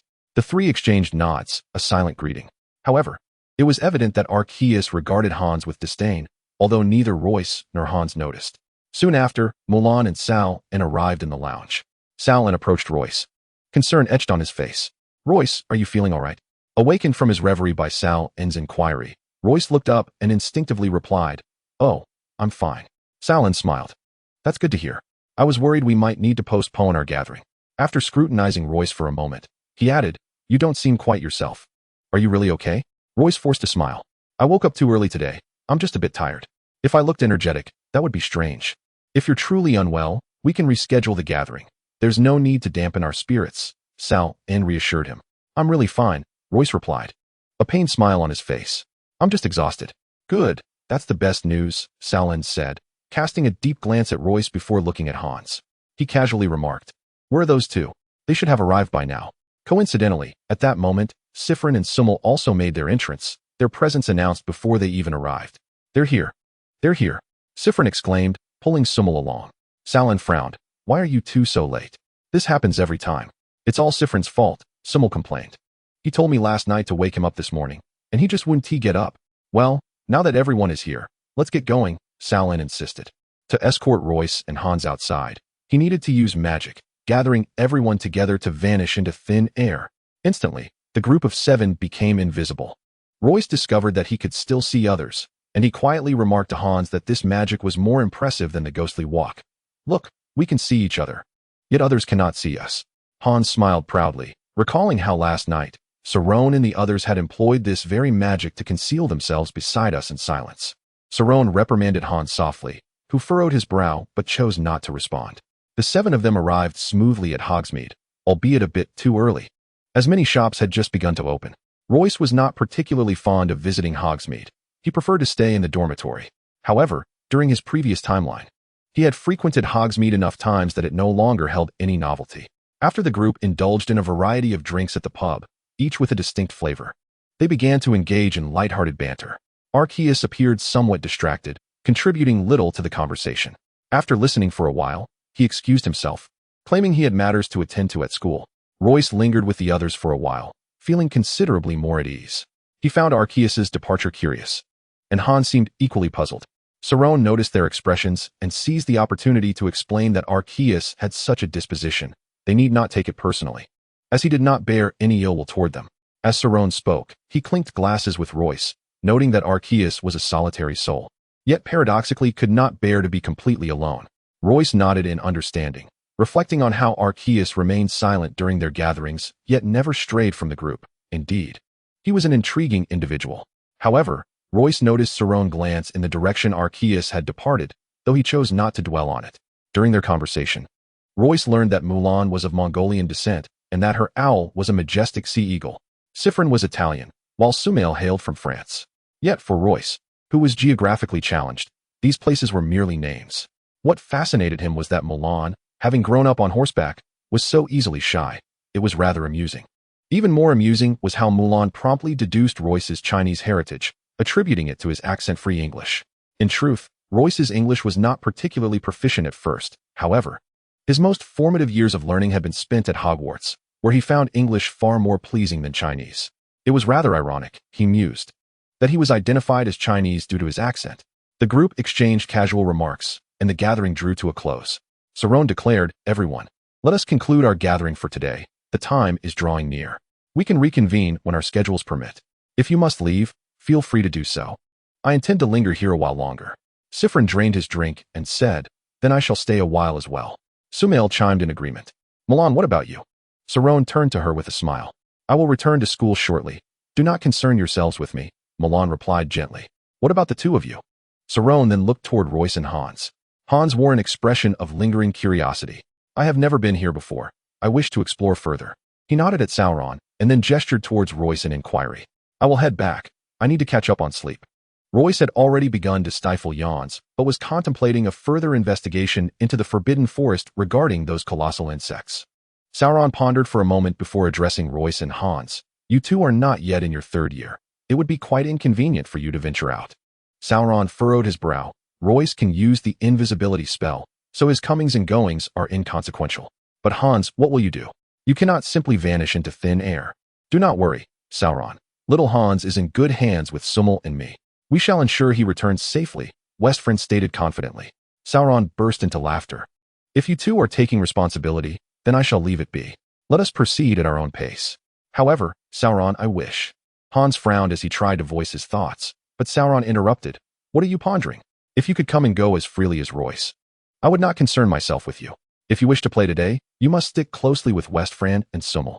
With that, Sauron departed alone, and Mulan bid farewell as well, leaving a somewhat disgruntled Hans behind. Noticing Hans's discontent, Royce said, "I will teach you the ghostly walk spell, and then you can come and go as you please." "That cannot be. This must be a family spell, right? If it were a commonly known incantation, it would be fine, but this ghostly walk is unfamiliar to me. How can you teach it? It is of no consequence. It is not a family spell." "Do not feel burdened," Royce patiently explained. "I shall not learn even if you teach me." Hans shook his head vigorously. "I will accompany Westfriend and Sumail today. You may return. Rest assured, little Hans, Sumail and I will ensure you have a splendid time. Do not worry about anything else," Westfriend said as he took another sip of Sumail's drink. Royce remained unconvinced, but Hans had already waved goodbye to him. Royce felt it inappropriate to say more and rose to leave the tavern. This presented an opportune moment for him to explore the Forbidden Forest. He wondered if Sauron and the others had dealt with the remains of those gigantic insects. Chapter 34. A Talkative Suspicion Prologue. Muggles have initiated countless wars for racial equality. What must wizards employ to achieve the same? Royce felt reassured upon hearing that Hans would accompany Westfriend and their companions. After all, one was in 4th grade and the other in 5th. Surely, they would not encounter significant trouble. Then I can visit the Forbidden Forest, Royce contemplated internally. After exiting, Royce found a secluded spot and employed the ghostly walk spell, hastily making his way toward the Forbidden Forest. However, he was not the first to arrive. Arceus, having left Hogsmeade, did not return directly to the school, but instead stealthily made his way to the Forbidden Forest, intrigued by the appearance of the colossal insects the previous night. For Arceus, who excelled in magical creatures, the emergence of a species he had never even heard of was a matter worthy of profound investigation. Arceus swiftly approached the remains of the colossal insects. He casually selected one corpse, only to discover that the soil beneath it was somewhat soft, despite the absence of rain the previous night. How curious, Arceus pondered, noting that the soil in other parts of the Forbidden Forest was dry. Upon examining the soil beneath other insect carcasses, he found it similarly damp and yielding. Such a mystery perplexed him. Upon closer inspection, he observed that these gigantic insects bore a resemblance to beetles, though their entire bodies were a deep black, standing approximately 1.5 meters tall and measuring nearly 4 meters in length. After a moment of contemplation, having gleaned no further useful information from their exterior, he resorted to a probing spell for a more detailed examination. Reveal the unknown, he incanted, wielding his wand. Instantly, his perception transformed. The colossal insects remained intact, yet he could now perceive the inner workings of their forms. Their anatomical structure bore no distinction from that of ordinary insects, certainly not magical creatures, yet their size was distinctly abnormal, suggesting an underlying magical nature. How perplexing! Arceus continued to scrutinize the head of the giant insect. What was this? He beheld a suspended signature above it. Magic. A fleeting glance at the signature revealed its identity to him. Comprising 3 letters, this signature was renowned within the magical realm of extraordinary creatures. Jackson. The moment Arceus recognized those letters, he immediately associated them with the name of the Minister of Magical Creatures at the European Magical Council. It seemed that these colossal insects were inextricably linked to him. Arceus swiftly retrieved his notebook to record the connection between the giant insects and Jackson. Arceus, what are you writing? A voice called from a distance. Instantly alert, Arceus tucked away his notebook and glanced towards the source of the sound. Cerrone was approaching from afar. Relieved to see Cerrone, Arceus's expression reverted to its usual indifference, and he chose not to respond to Cerrone's inquiry. As Cerrone drew nearer, he chuckled. You were just jotting down something unrelated to magic, weren't you? I remember that things unrelated to magic tend to slip your mind. Cerrone stood before Arceus, a playful smile on his face. Arceus shot him a sidelong glance and retorted, Why aren't you enjoying yourself with them? What brings you over here? I was about to ask you the same. Why are you not in your thunderstorm chamber, practicing magic in secret? Cerrone's question caused Arceus's heart to race. How could he possibly know about his clandestine practice? Maintaining his aloof demeanor, Arceus averted his gaze and replied, I came to investigate what these extraordinary creatures truly are. Didn't I warn you last night against further inquiries?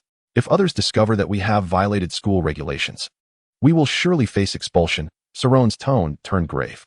Oh, is that so? What connection is there between my investigation of these insects and breaking the rules? Arceus shot back, remaining defiant. My purpose here is to ensure the destruction of evidence, to prevent any links to us should we be discovered. Cerrone's tone was earnest. Utilizing the ethereal grace of his spectral stride, Royce swiftly made his way towards the colossal insects of the Forbidden Forest. During the duration of this spectral walk, time stood still, allowing him to dash forward without a hint of concern. Upon his arrival at the site of the gigantic insects, he observed that Cerrone and Arceus had already convened there. With his exceptional hearing, Royce absorbed the nuances of their conversation, noting Cerrone's evident reluctance to delve into matters concerning the giant insects. This sentiment echoed the thoughts expressed by Hans earlier that morning. Could it be that these two harbored secrets they wished to keep concealed from him? Connecting Cerrone's words to Hans's, Royce donned the mantle of a detective, akin to Sherlock Holmes. Sensing the disquieting undercurrents, Royce chose not to reveal himself immediately. Instead, he remained concealed in the shadows. Meanwhile, Cerrone and Arceus remained blissfully unaware of any anomalies, continuing their heated discourse. Upon hearing Cerrone's intent to obliterate any traces of their actions, Arceus instinctively scoffed, remarking on the difficulty of vanquishing these creatures, let alone erasing all evidence, a statement he deemed audacious. Cerrone, provoked by Arceus's disdainful gaze, felt his ire rise. Yet, he understood the urgency of persuading Arceus to vacate the premises. Cerrone was acutely aware of the secrets surrounding the giant insects. Now was not the time for such matters to be laid bare. Suppressing his anger, he commanded Arceus, Do not presume that your reputation as a prodigious youth grants you license to act with impunity. As your superior, I order you to return to the academy. You need not concern yourself with these colossal insects any further. Upon hearing this directive, Royce was left with no doubt that Cerrone possessed knowledge of the insect's secrets. It appeared he must return and seek an opening concerning these formidable creatures. However, his first step would be to uncover an opportunity within Cerrone himself. Hans had indicated through his words that Cerrone was merely a messenger. The clues were now strikingly clear. Royce's eyes sparkled with excitement, and he dared not reveal himself. Somewhat oblivious, Arceus noted Cerrone's persistent admonitions against engaging with the giant insects and sensed a hint of something amiss. He directly confronted Cerrone, inquiring, "Do you possess knowledge regarding these giant insects?" Realizing he had perhaps divulged too much, Cerrone's heart sank. He needed to divert Arceus's attention, hoping the latter would soon forget this line of inquiry. Yet, maintaining a facade of calm, he responded, "Do not attempt to change the subject. You have just insulted my magical prowess, which seems to suggest you wish to challenge me to a duel." "I had no such intention," Arceus replied, casting a glance at Cerrone. "However, I see this as an opportunity for you to witness true magic, to dispel your delusions of grandeur." Turning fully to face Cerrone, Arceus proclaimed, "Allow me to enlighten you, you frog in the well. Even in the absence of abundant resources and ancestral spells, one can still triumph over you wastrels of noble lineage." Chapter 35. The Moon God versus the Thunder God. Prologue. "You deem me a madman, yet in the future, you shall proclaim that I have transformed the world, the foremost wizard of Britain." Text. With their conversation reaching a critical point, Cerrone and Arceus spared no further words, proceeding to a relatively open space where they assumed their stances and drew their wands. Cerrone pointed his wand forward, inviting Arceus to commence. Arceus performed a wizardess salute, relinquishing any pretense of courtesy as he uttered the incantation, "Freeze." The spell was cast with urgency, yet due to customary decorum. The first spell in a duel is typically one that can be easily thwarted. Indeed, Cerrone, having prepared himself, deftly countered the greeting spell with his wand, marking the formal commencement of their duel. After deflecting Arceus's initial spell, Cerrone reacted swiftly, invoking Moonlight. A beam of radiance materialized above Arceus's head. From a concealed vantage point, Royce observed in astonishment. This was the very spell that had vanquished the colossal insect the previous night. It was evident that Cerrone had rendered assistance then. However, such a devastating spell directed at an ally seemed rather inappropriate. Royce hastily readied his wand, anticipating any peril that might befall Arceus. Although intervening in a duel is considered exceedingly impolite, and Royce's relationship with Arceus hardly warranted such audacity, his intrinsic nature compelled him to act. Should Arceus falter against this formidable magic, Royce would undoubtedly intervene without hesitation. Unbeknownst to Arceus, Royce's thoughts were elsewhere. Upon witnessing Cerrone cast the Moonlight spell, Arceus could not suppress a derisive laugh. Repeatedly employing the same inherited spells, devoid of any creativity, what a waste of resources. Arceus held Cerrone in contempt, a sentiment that was reflected in his response to Cerrone's assault.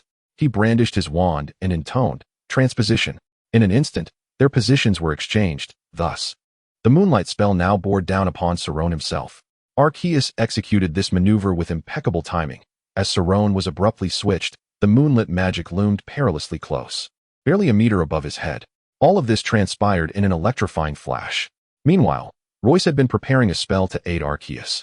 Yet he was momentarily taken aback by the sudden transformation of Cerrone into the imminent threat. His incantation faltered on his lips. He had no time left to save Cerrone. Cerrone, realizing that he still faced Arceus, found the surroundings and landscape altered, yet his heart was remarkably calm, as if it had ceased to beat. An instinct whispered to him that he was in grave danger.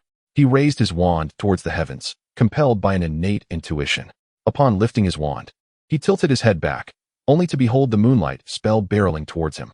It dawned on him that Arceus had switched their positions. But before he could fully comprehend the thought, the moonlit magic struck him. Royce was oblivious to Cerrone's intentions. All he witnessed was Cerrone raising his wand, followed by the Moonlight striking him without the slightest pause, as if time had rehearsed this moment countless times. It was over. With this blow, Cerrone would either perish or sustain grievous injuries. Royce lamented his momentary distraction that had prevented him from casting a saving spell in time. Arceus, on the other hand, exhibited no concern for Cerrone's safety. If he could not handle such a trivial matter, he was unworthy of his position as a senior. Although Arceus held Cerrone in disdain, he acknowledged his prowess, and it was precisely this recognition that allowed Arceus to observe the unfolding drama with an air of nonchalance. At the instant Cerrone saw the Moonlight approaching, he was indeed taken aback, though merely surprised. The moonlight first struck Sarone's raised wand, and then, in a dazzling flash, it abruptly vanished. Sarone lowered his wand and turned to the composed Arceus, donning a facade of calmness, yet his heart was tumultuous. My God! The title of this genius youth Arceus is not merely a facade. Were it not for the moon goddess wand, I would have faced disaster this time. Sarone instinctively glanced at his wand. Sarone, your wand is quite impressive, Arceus remarked, taking his time to observe Sarone's wand, patiently waiting for him to regain his composure. Arceus surmised that the sudden disappearance of the moonlight was due to the wand, as he possessed a natural affinity for magic. Meanwhile, Royce, observing from a distance, exhaled in relief. Lacking Arceus's innate talent for magic, he could not fathom why Sarone remained unscathed, yet he noticed that the wand had negated the moonlight magic. In that fleeting moment when the moonlight struck the wand, he observed it absorbing the luminescence. It appears that Sarone's wand is intricately linked to his magic, Royce mused. As the duelists commenced the second round of their confrontation, Sarone, now cautious, raised his wand to cast the moon god's arrow. A radiant light emanated from the tip of Sarone's wand, though it did not immediately manifest any further reaction. Arceus, standing opposite him, refrained from any action during this interval and declared, Sarone, your ancestral magic is commendable. However, I shall defeat you with my own original spells. Allow me to demonstrate what true magic entails. Hearing this, Sarone nearly laughed in exasperation. Truly, the son of a muggle, utterly unaware of the formidable nature of ancient family spells, dared to believe he could vanquish time-honored incantations with his fleeting inspiration. How naive! As Sarone pondered this, the tip of his wand finally released a beam of white light, which, upon closer inspection, resembled an ancient arrow. Noticing the arrow-shaped light hurtling towards him, Arceus swiftly recited the incantation for lightning chain. The moment the spell was uttered, the lightning surged forth, piercing the moon god's arrow and shattering it, continuing its relentless trajectory towards Sarone. Moonshadow. Sarone, having no time to react, instinctively relied on his proficiency to conjure the quickest life-saving spell. At the very moment the lightning chain struck Sarone, his body abruptly dimmed, transforming him into a mere shadow. The lightning surged through him. Yet Sarone was acutely aware that his reaction had been a fraction too slow. He could already feel a slight tingling in his limbs. Royce stood in astonishment, marveling at the magical duel between the two. While such a spectacle would be remarkable with any renowned wizard, the fact that one was a fifth year and the other merely a third year left him bewildered. Deep down, Royce recognized that he could never measure up to either of them. He silently mocked himself for having spent 7 years in study for naught. Chapter 36. Who Prevails Prologue. I am a generation ahead of you, Arceus. Text. As Royce beheld Arceus's lightning chain and Sarone's moon shadow, he understood that he could not intervene in this duel. The reason was simple.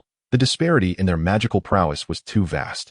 It was akin to an ant attempting to interfere in a battle between two elephants. It would be nothing short of absurd. Sarone narrowly evaded the lethal strike of the lightning chain, but still felt a twinge of pain due to his slightly delayed reaction. Arceus's incantation had been unleashed with remarkable swiftness, causing Sarone to inwardly tremble. Among his family's spells, aside from those for self-preservation, he possessed few offensive charms that could rival the speed of the lightning chain. He hesitated to cast an attacking spell, fully convinced that no matter how quickly he chanted, Arceus's lightning chain would undoubtedly outpace him. In a flurry, Sarone employed a spell to confuse his opponent, Moonlit Reflection, another family heirloom spell. Upon completion of the incantation, 2 additional Sarone figures materialized beside him, as though he had conjured duplicates. Royce was utterly captivated. What spell was this? It was unlike anything he had ever heard. Reminiscent of the legendary Monkey King who could transform a single hair into countless replicas. How delightful.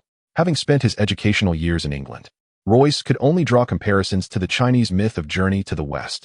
Arceus, unfamiliar with such a duplication spell, remained calm and collected, silently channeling his magical energy without rushing into action. His curiosity piqued. He was eager to discern the effects of this unknown magic. With his own incantation prepared, he awaited Sarone's next move, intrigued to see if Sarone's duplicates could cast spells simultaneously or if only the original could perform magic. Noticing that Arceus had not struck immediately, Sarone seized the initiative, for the earlier lightning chain had left a profound impression on him. All 3 Sarone figures pointed their wands forward and uttered the incantation in unison. Moonblade. A white, semicircular glow erupted from the tips of their wands, resembling the edge of a blade, and 3 moon blades shot forth from different directions, all aimed at Arceus. Arceus's eyes lit up. This spell was fascinating. The duplicates could also unleash magic. He momentarily became entranced by Saron's conjuration, yet he was acutely aware that he was still in a duel. The incantation he had prepared burst forth from his lips. Arc lightning. Suddenly, Arceus found itself surrounded by a tempest of lightning, and in an instant, it surged forth like a wild stallion, as if the very essence of lightning were dancing around it. The path it traversed was particularly intriguing, precisely intersecting the positions of the 3 moon blades before it leapt ahead, elegantly weaving between the 3 salons. The speed of this arcane lightning magic was astonishing. From the moment it manifested to the instant it struck the moon blades, their positions remained unchanged, signifying that the velocity of the arcane lightning had escalated to a point where the moon blades had no opportunity to advance. Royce felt a profound admiration for Arceus. This was indeed a remarkable display of lightning magic, an onslaught so swift that there was no time for reaction, as one would be struck the moment they perceived the flash. It was nothing short of a wizard's nemesis. At this juncture, Royce resolved to foster a positive relationship with Arceus. Otherwise, should he offend this formidable being, he would likely not even comprehend the manner of his demise. In that arena, the 3 moon blades and the 3 salons were simultaneously struck by the arcane lightning, causing the reflections of the moon god from the 3 blades and 2 salons to vanish instantly, leaving only the true form of Salon amidst the chaos. At that moment, Salon was thoroughly disheartened. How could his ancestral magic possibly falter against such prowess? He had never encountered such a setback before. His familial spells had never failed him until now, and yet he found himself utterly defenseless. He could not even conjure the next incantation necessary for victory. Simultaneously, the pain from the lightning's impact tormented him. Salon had borne the brunt of the arcane lightning's wrath in its entirety, and now, not a single part of him was free from agony. Was he truly to concede defeat? Salon felt a deep sense of unwillingness, but his body had become unresponsive to his commands. Lifting his wand was a Herculean task, rendering precise spellcasting impossible. It appeared he had no choice but to acknowledge defeat. This was the first failure he had ever experienced, shattering the invincible legacy of his ancestral magic. Despite his reluctance to accept this reality, Salon was compelled to confront his failure. He gazed at Arceus, who wore a look of disdain, and felt an overwhelming urge to lash out. Yet he knew he was the vanquished, deserving of the humiliation. He was acutely aware that Arceus had undoubtedly held back. Otherwise, he would not be standing here at this moment, having witnessed firsthand the formidable might of Arceus' lightning magic. Salon felt a bitterness rise within him. Recognizing that Arceus would never be the first to strike, that madman was solely interested in witnessing more magical displays, always preferring to cast spells in response. He opened his mouth, grappling internally with his turmoil. He would rather die in battle than yield. Yet he understood that Arceus was not his enemy, and this was not a duel necessitating a life-or-death conclusion. With a powerful sense of inner strength, Salon ultimately found peace, enduring the pain coursing through his muscles as he lowered his wand, a gesture signifying his surrender. Maintaining his characteristic smile, Salon addressed Arceus. "I concede defeat. You are indeed a prodigious talent. I acknowledge that my ancestral magic pales in comparison to the spells you have conceived." There was no hint of denial in Salon's words. This time, it was Arceus who found himself in a state of disarray. Saron's abrupt concession left him at a loss on how to navigate the situation. "Since you've conceded, the duel is over," Arceus stated in a nonchalant manner. "If there's nothing else, I shall take my leave. You can dispose of these colossal insect carcasses yourself." With that, he turned his back on Saron and departed alone. I had always known that this magical lunatic was utterly blank outside the realm of sorcery. Fortunately, he did not delve deeper into the origins of these insects, nor did he inquire whether I was privy to the matter. Although I had lost, I had managed to fulfill my duty of keeping secrets. One could hardly deem it a failure. This round was not a loss for me, Saron reassured himself. Royce was utterly astonished. "My goodness, Arceus has defeated Saron. This is simply incredible. The magic wielded by these two is beyond anything I've ever encountered." Royce could hardly contain his surprise. Saron referred to Arceus as a prodigious youth? Why have I never heard of such a figure in the previous timeline? Nonetheless, Arceus certainly warranted the title of prodigy. Royce discreetly calculated Arceus's age. A mere 13-year-old had triumphed over a 15-year-old fifth-year leader. This was not merely a difference of 2 years. At this age, such a gap in power was monumental. Even Winston had shown Saron respect. So just how formidable was Arceus, who had vanquished Saron? A tempest of thoughts swirled within Royce. Perhaps I might find an opportunity to challenge Arceus and discern the extent of our disparities, he mused, his competitive spirit suddenly ignited. Chapter 37, Clues. Prologue. The finest arrangement in the future world is one where Muggles govern the realm, and wizards rule the Muggle magical empire. Wise Humphrey the Forbidden Forest fell silent once more. The arena that had been alive with magical energy now held only Cerrone, who stood there in solitude. Shaking his head, Cerrone steeled himself, his expression gradually returning to calm. It was merely a defeat, he reminded himself. Victory and defeat are commonplace in battle. While he remained indifferent to the outcome, the fact that his cherished ancestral magic had been rendered utterly powerless weighed heavily on his mind. Enough of this. I must swiftly dispose of these insects before any unforeseen complications arise. The pain coursing through Cerrone had lessened somewhat, and since he lacked any healing spells, he decided to endure the discomfort as he wielded his wand. Lunar fire. Suddenly, flames erupted from the ground where the 12 colossal insect carcasses lay. Cerrone, positioned at the center of the arena, took advantage of the flames before they intensified, hastily retreating from the forbidden forest. He could not linger. The pain from the electric shock was unbearable. I must return to the school infirmary post-haste, he thought. This matter of erasing the evidence should proceed without complications. I shan't keep vigil. Despite his unease, his body's pain compelled him to leave. In truth, had Cerrone been his usual cautious self, he would have remained to ensure the complete incineration of the insect remains. However, today he was truly at a loss. Royce witnessed Salong employing the moonfire technique, and an overwhelming sense of urgency overtook him. Damn it, how can I investigate if these colossal insects are incinerated? How will I return home? At that moment, Royce nearly succumbed to the impulse to extinguish the flames before Salong's eyes. Fortunately, once Salong had unleashed the fire, he departed, sparing Royce from the potential hassle of being hindered. Without delay, Royce dashed out and cast a spell to summon the realm of extreme cold. Pointing his wand skyward, snowflakes began to drift within the radius of the flames at a speed visible to the naked eye. These snowflakes were remarkably sharp. Upon landing on the carcasses of the gigantic insects, they created fine incisions as if sliced by delicate blades. The dancing flames, which had yet to rise, were extinguished by the melted snowflakes. Observing the charred remains surrounding him, Royce exhaled a sigh of relief. Thank goodness, it's not too late. At least not all of these colossal insects have been incinerated, he thought with a wry smile. Royce scanned his surroundings, locating one insect whose exterior appeared relatively intact, and hurried to examine it closely.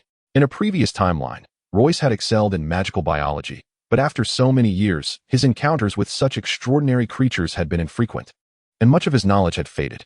What on earth is this? He pondered, struggling to recall any magical creature resembling this one. He remembered that someone had summoned these colossal insects through a summoning gate. The image of that blue portal lingered stubbornly in his mind.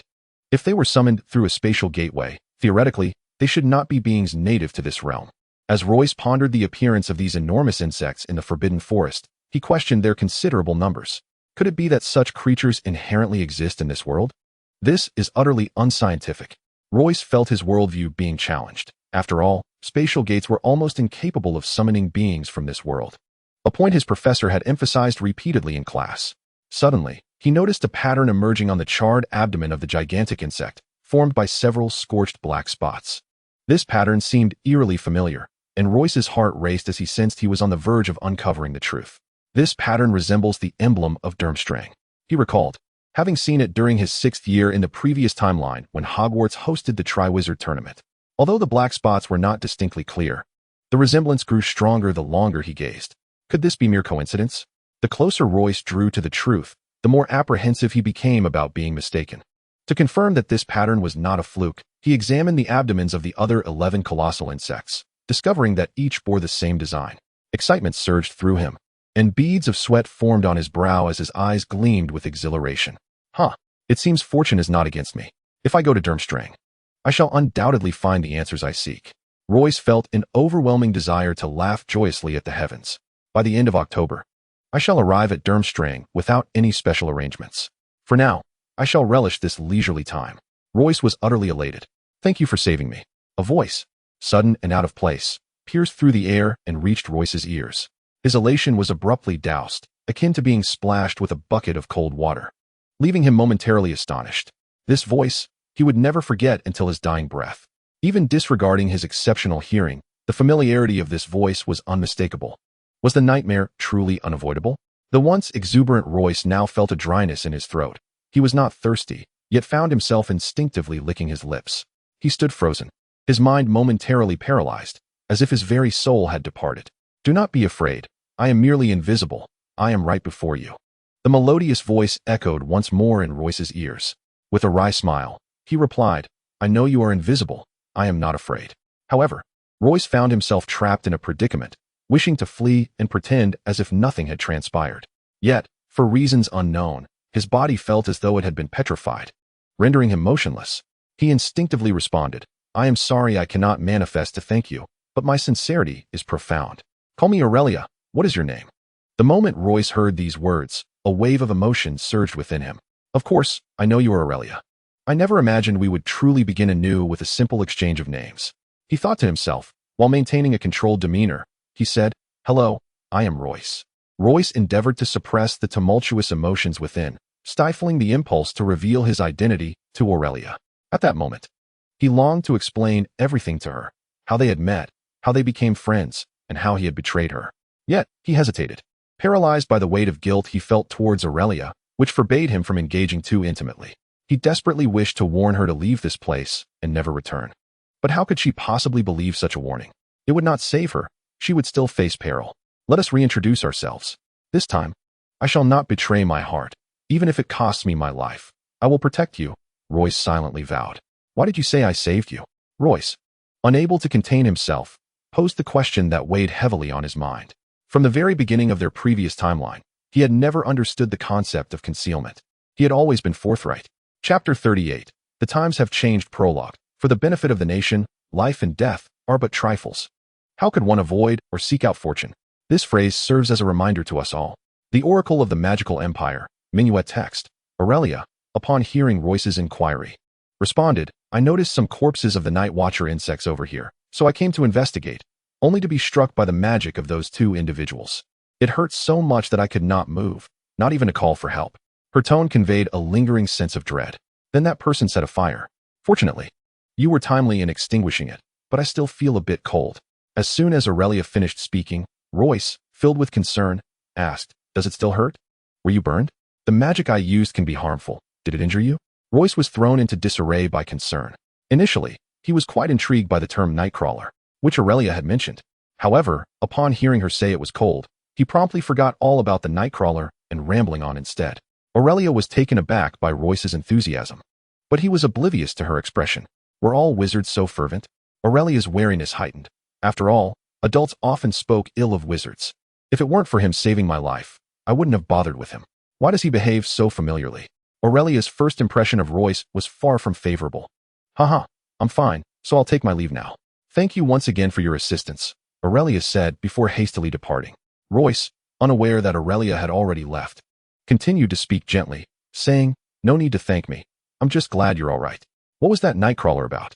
After a while without a response, he grew anxious and called out, "Aurelia." When there was no reply, he realized she must have gone. This Aurelia really? After we've become so acquainted, how could she just leave without a word? Royce could not help but reveal emotions akin to long-standing familiarity. Yet he overlooked the fact that this was their very first meeting. Royce felt a tinge of melancholy at Aurelia's abrupt departure. He missed her terribly and felt a profound sense of guilt. In comparison, not learning about the Nightcrawler seemed less significant.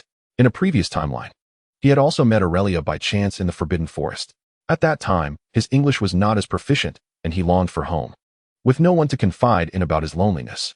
Aurelia, too, had few friends and no one to converse with. The two companions hit it off splendidly, and Royce could not fathom why he felt no fear or wariness towards this invisible friend. Yet, this was the root of all misfortune. He could never have anticipated that the pure-hearted and kind Aurelia would suffer calamity because of him. Such a nightmare must never occur again. The mistakes of the previous timeline were to remain there. In this life and this world, he would never betray Aurelia again. As these thoughts occupied Royce's mind, it felt as though a heavy stone weighed upon his chest. It seemed he could not hastily return. Only by remaining here could he prevent the nightmare from unfolding. Resolutely, he decided that even if he, Royce, were to leave, there could still be others like Li or Wang who might lead to the recurrence of the nightmare. He must stay. His eagerness to return was disrupted by Aurelia's appearance. Their first encounter was not as tearful as Royce had imagined. He did not frantically urge Aurelia to flee. Life is truly filled with drama. The two had crossed paths so fortuitously, yet he had frightened Aurelia away. For Royce, this expedition into the Forbidden Forest was not entirely fruitless. At the very least, he learned that the gigantic insects were related to the upcoming journey to Durmstrang. And from Aurelia, he discovered that the giant insects might be called nightcrawlers. Most importantly, he had met Aurelia, and this time, he could prevent the nightmare from recurring. For reasons unknown, at this moment, Royce felt an unusual sense of tranquility within, reminiscent of the times he returned to his parents during summer vacations. It was time to return. Royce turned to cast a spell of roaring flames upon the colossal insect. In an instant, the creature's carcass was engulfed in flames, leaving no trace that anyone had been there, not even for Sauron if he were to return. After observing for a moment, Royce departed from the Forbidden Forest. He utilized the ghostly walk spell to return to Hogwarts, and upon entering the dormitory, he collapsed onto his bed, unwilling to rise. I must catch up on sleep. I am utterly exhausted. Ever since his return, Royce had found himself constantly yearning for slumber and frequently immersed in dreams. He paid little heed to it, as he recalled having always loved sleeping since childhood, though he seldom dreamed. However, just as Royce was on the brink of slumber, he was forcibly dragged out of the dormitory. Royce was on the verge of exploding with frustration. He could hardly muster the energy to open his eyes, only wishing to continue his rest. He assumed it was Hans who had come to disturb him, and in a fit of anger, he exclaimed, "Hans, can you let me have a decent sleep? The lady wishes to see you. Awaken now," Arceus said, amused by Royce's outburst. With keen ears, Royce instantly recognized Arceus's voice, jolting him awake. "What brings you here? Who is this lady?" Royce inquired, standing upright and alert. "You will find out once you step outside," Arceus insisted, dragging him through the door of the Hufflepuff common room. "Do not offend him. He is a monster," Royce silently admonished himself. As soon as Royce stepped outside, he was met with a burst of flames. What is that witch Lillian doing here? Even though Lillian stood with her back to him, Royce recognized her at once. Upon seeing her, an overwhelming urge to turn and flee surged within him, but Arceus was already prepared for his reaction. The moment Royce made a move, Arceus seized him, and he experienced the same sensation Sauron had just moments before. "Ouch, that hurts." The instant Arceus grasped him, Royce felt a jolt of electricity coursing through him. "This kid is exceptionally talented. He can shock me without a wand." Royce lamented his misfortune, wondering who he had offended. After experiencing Arceus's electric grip, he dared not move, standing obediently in silence. Arceus addressed Lillian's silhouette with reverence, "Miss," and as Royce turned to face her, she beamed at him, saying, "It was quite a challenge to find you. I even had to send someone to seek you out." Royce understood that Lillian was mocking him, yet with Arceus looming nearby, he refrained from saying anything further and merely shot her a glare in response. Unperturbed, Lillian turned to Arceus, who was ready to zap Royce again, and said, "All right. You are dismissed. You may return." "Yes, miss," Arceus complied and promptly departed. "Who would have thought that Arceus is your servant?" Royce remarked to Lillian as she approached him after Arceus's exit. Chapter 39, Matters of the Duel Prologue. "I have countless incarnations, the great seer of the magical empire, Mingwe." Text. To be precise, Arceus is not exactly my servant. He merely listens to me at times, Lillian whispered closely to Royce's ear. Royce felt a tickling sensation in his ear from the breath that Lillian had blown upon him, causing his cheeks to flush crimson. Fortunately, the residual electric shock from Arceus had subsided, allowing Royce to distance himself from Lillian. Otherwise, he would surely have been teased by her today.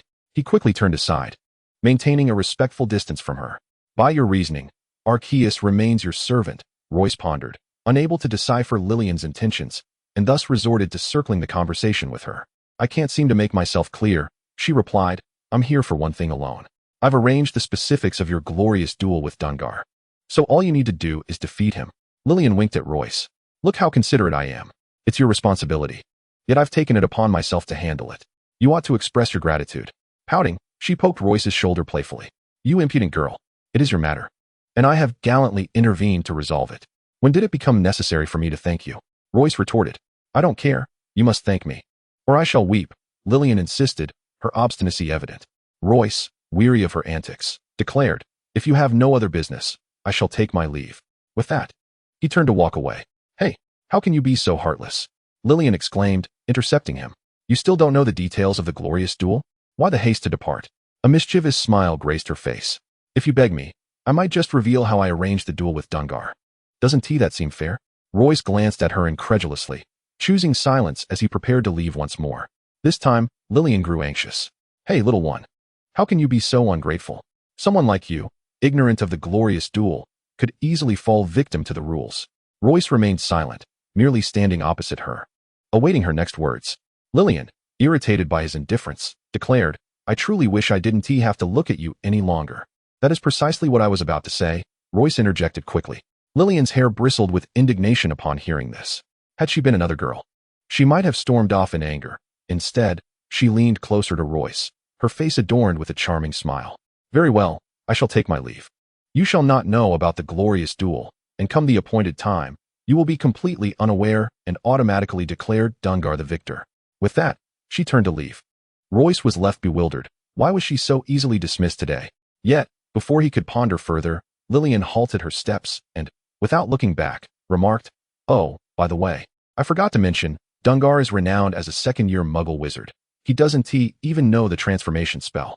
She then turned to face Royce, adding, If you lose to him, you will likely become the laughingstock of all Hogwarts, before bursting into laughter and striding ahead. Upon hearing the name Dungal, Royce felt a sudden pang in his head. The name struck a chord of familiarity. It belonged to that Muggle wizard.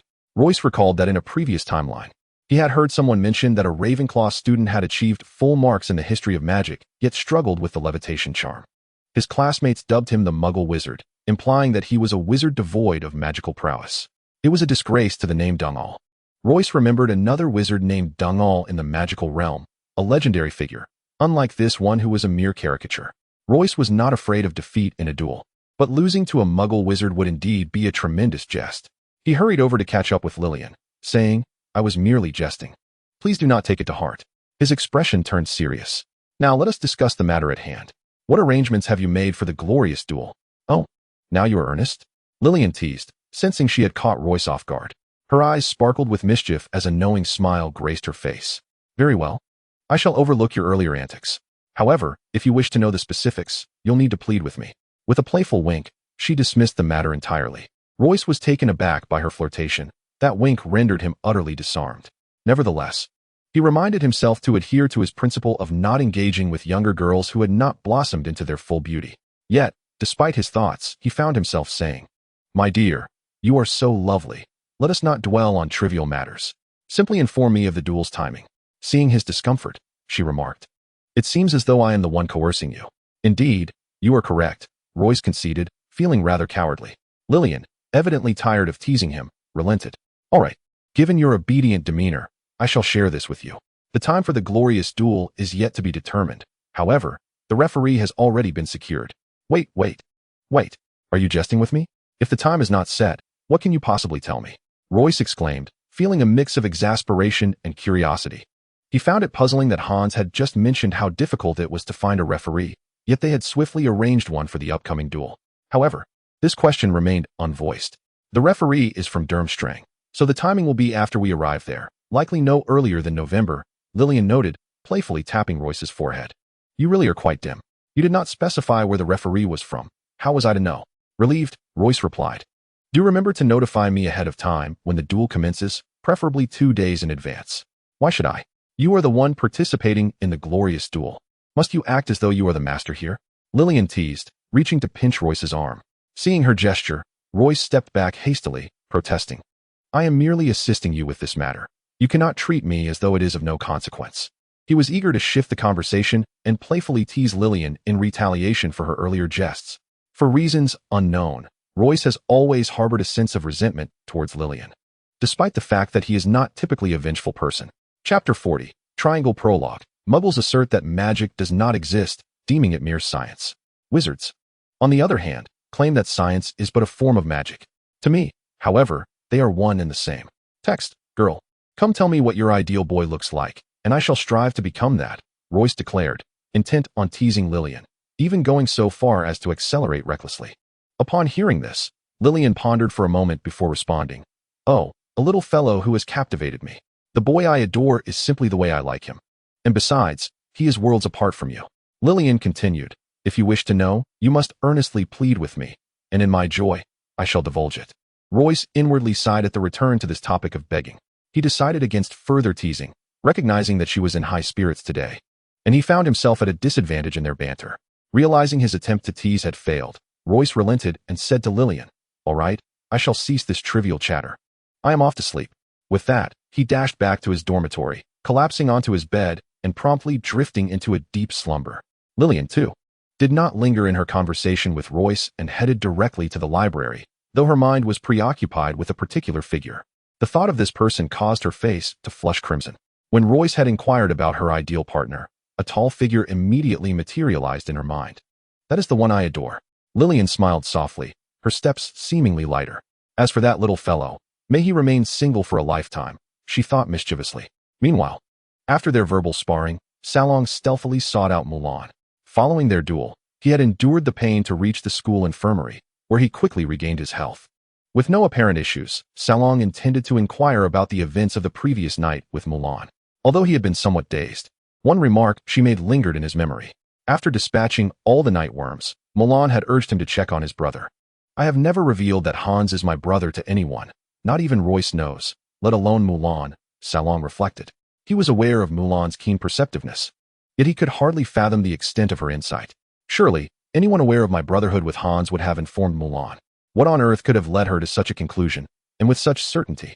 To dispel his doubts, Salong felt compelled to confront Mulan. In truth, he would not have cared so much had it been anyone else making that remark.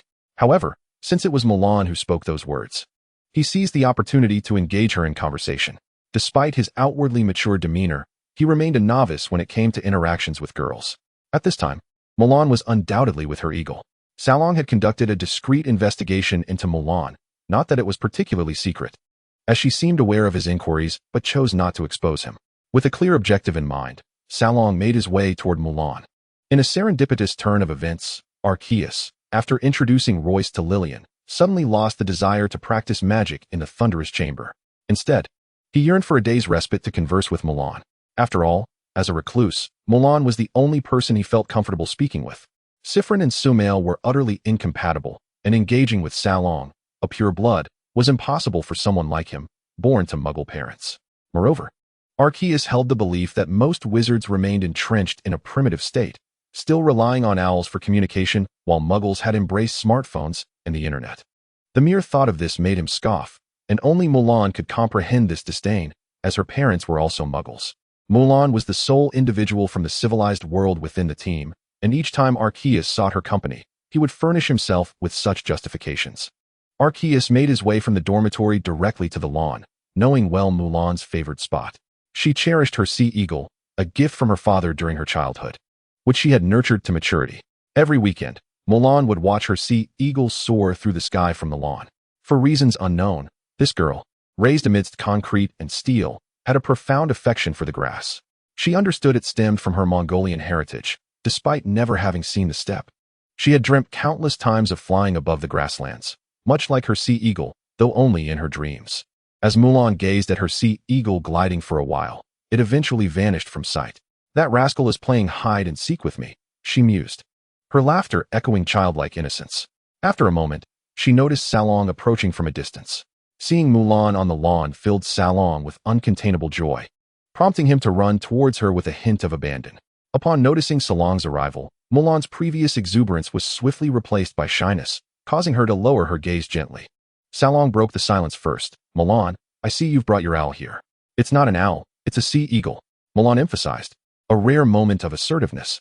Right, a sea eagle," Salong quickly corrected himself, beads of sweat forming on his brow. "Mulan, you weren't frightened by last night's events, were you?" He immediately regretted his clumsy opening line, deeming it foolish in his mind. "I'm fine," Mulan replied softly, perplexed by Salong's abrupt and nonsensical inquiry. "Oh, I'm relieved to hear that. What I meant to say was, you asked me yesterday to check on your brother, right? How did you know Hans is my brother?" Salong felt a sense of relief for articulating that lengthy statement without leaving a poor impression on Mulan. "You two bear a striking resemblance," Mulan replied, her head bowing even lower.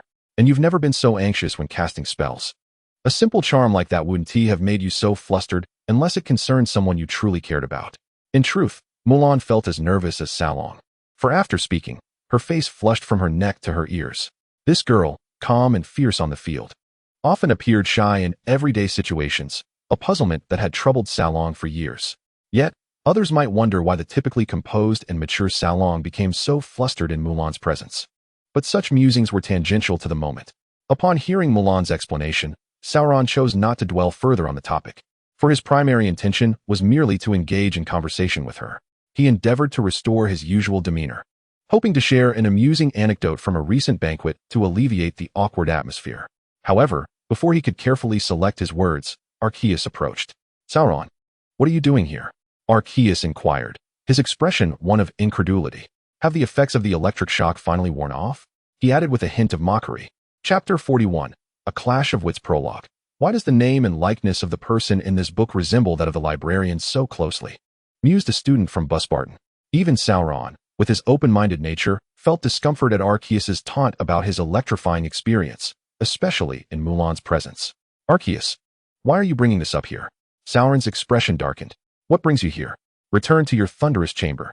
He stood tall, shielding Mulan, glaring down at Arceus with clenched teeth. Unfazed, Arceus looked up at Sauron with a mocking smile. "Where I go is none of your concern. I am more curious about what you are doing with Mulan." Arceus had no intention of continuing the discussion about his victory over Sauron. After all, boasting about defeating Sauron held little merit for him, akin to a bird bragging about its ability to fly or a fish flaunting its swimming prowess. At that moment, Arceus was more intrigued by the unusual pairing of Sauron and Mulan, as he did not recall Mulan having any particularly close friendships. His impression of the Muggle-born Mongolian girl was that she often felt out of place among wizards.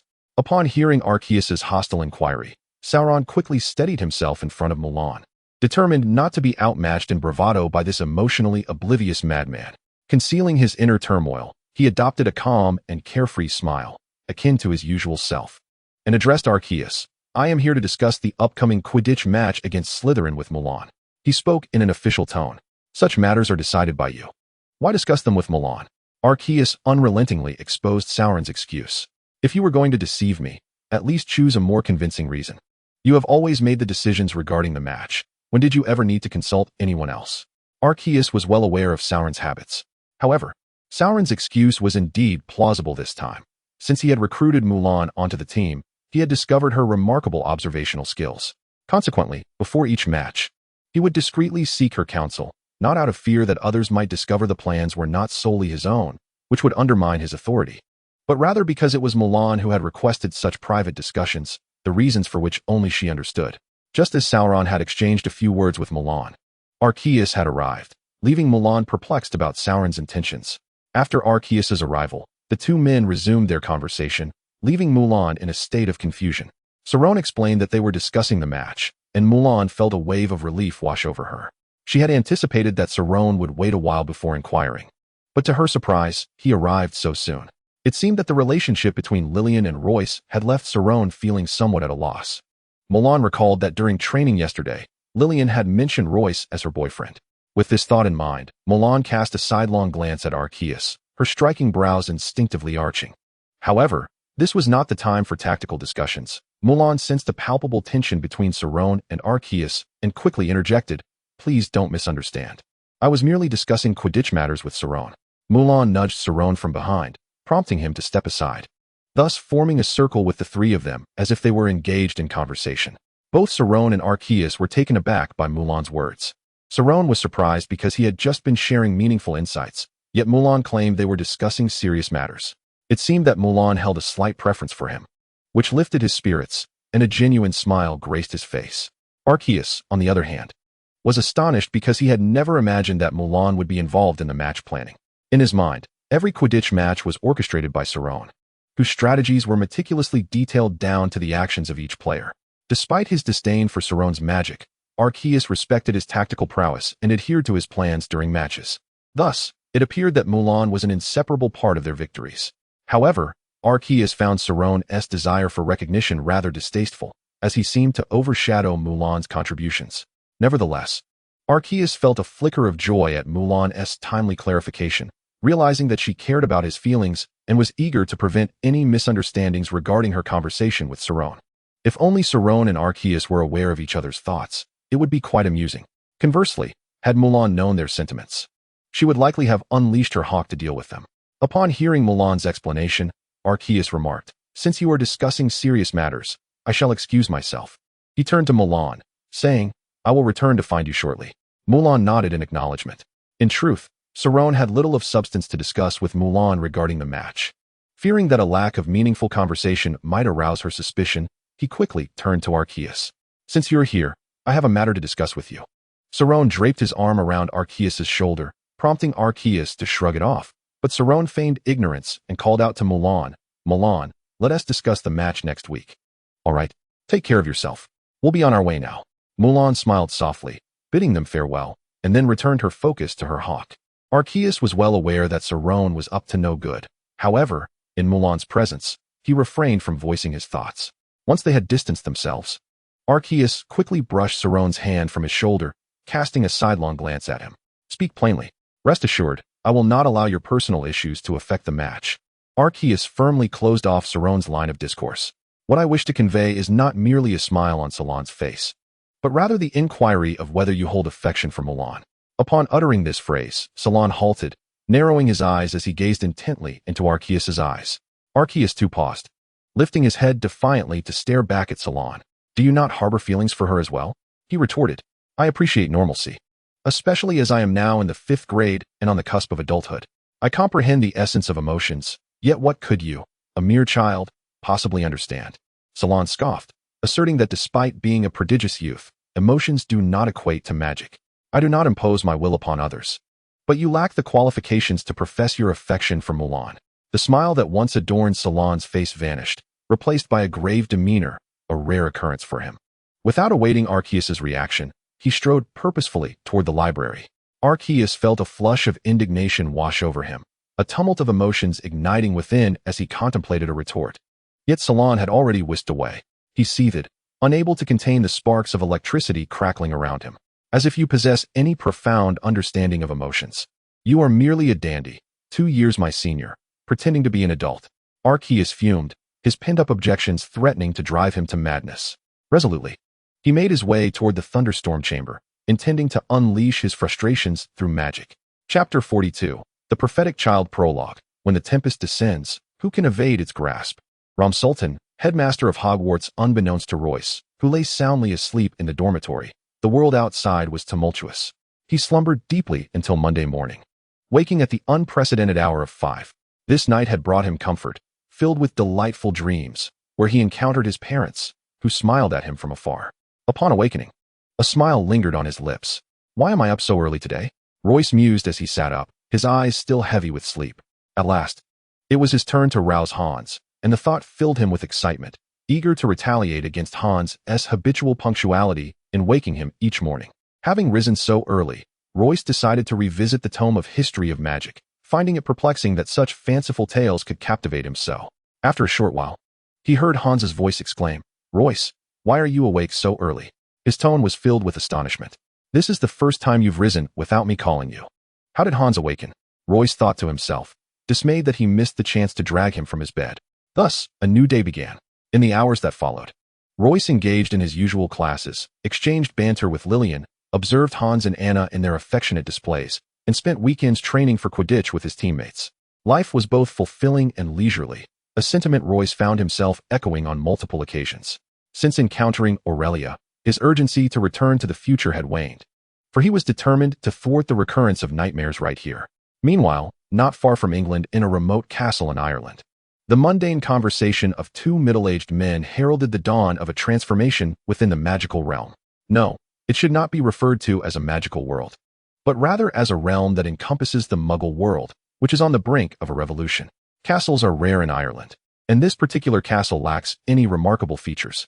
If compelled to provide an apt description, I would liken this castle to the ancient manors scattered across Western Europe. With its walls adorned by climbing ivy, windows steeped in history, elongated corridors, and meticulously trimmed gardens. This unremarkable castle is known as Twilight Castle.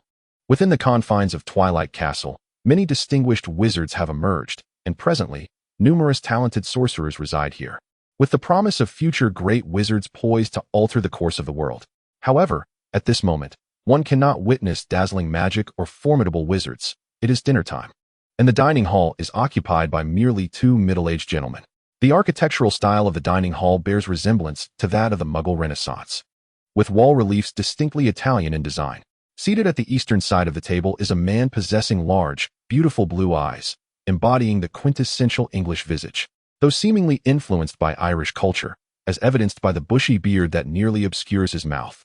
Nevertheless, his neatly combed golden locks suggest he is a traditional English nobleman. Opposite him, at the western side of the table, sits a short-haired man with an unmistakably Eastern countenance, devoid of facial hair. His eyes are not particularly large, especially when compared to those of the Englishman across from him, yet they sparkle with an extraordinary brightness.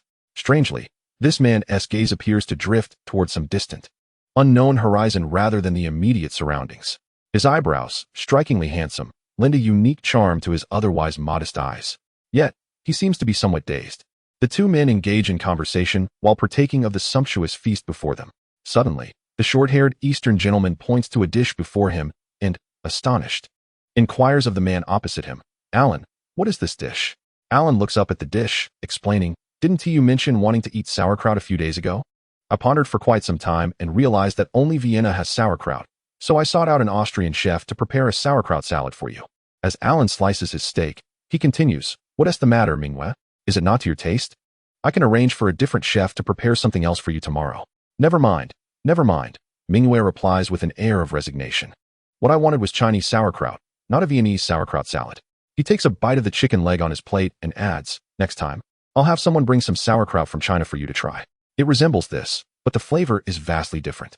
It will be a delightful experience." However, after a while, Alan notices that Mingwe has fallen silent, the clinking of cutlery absent.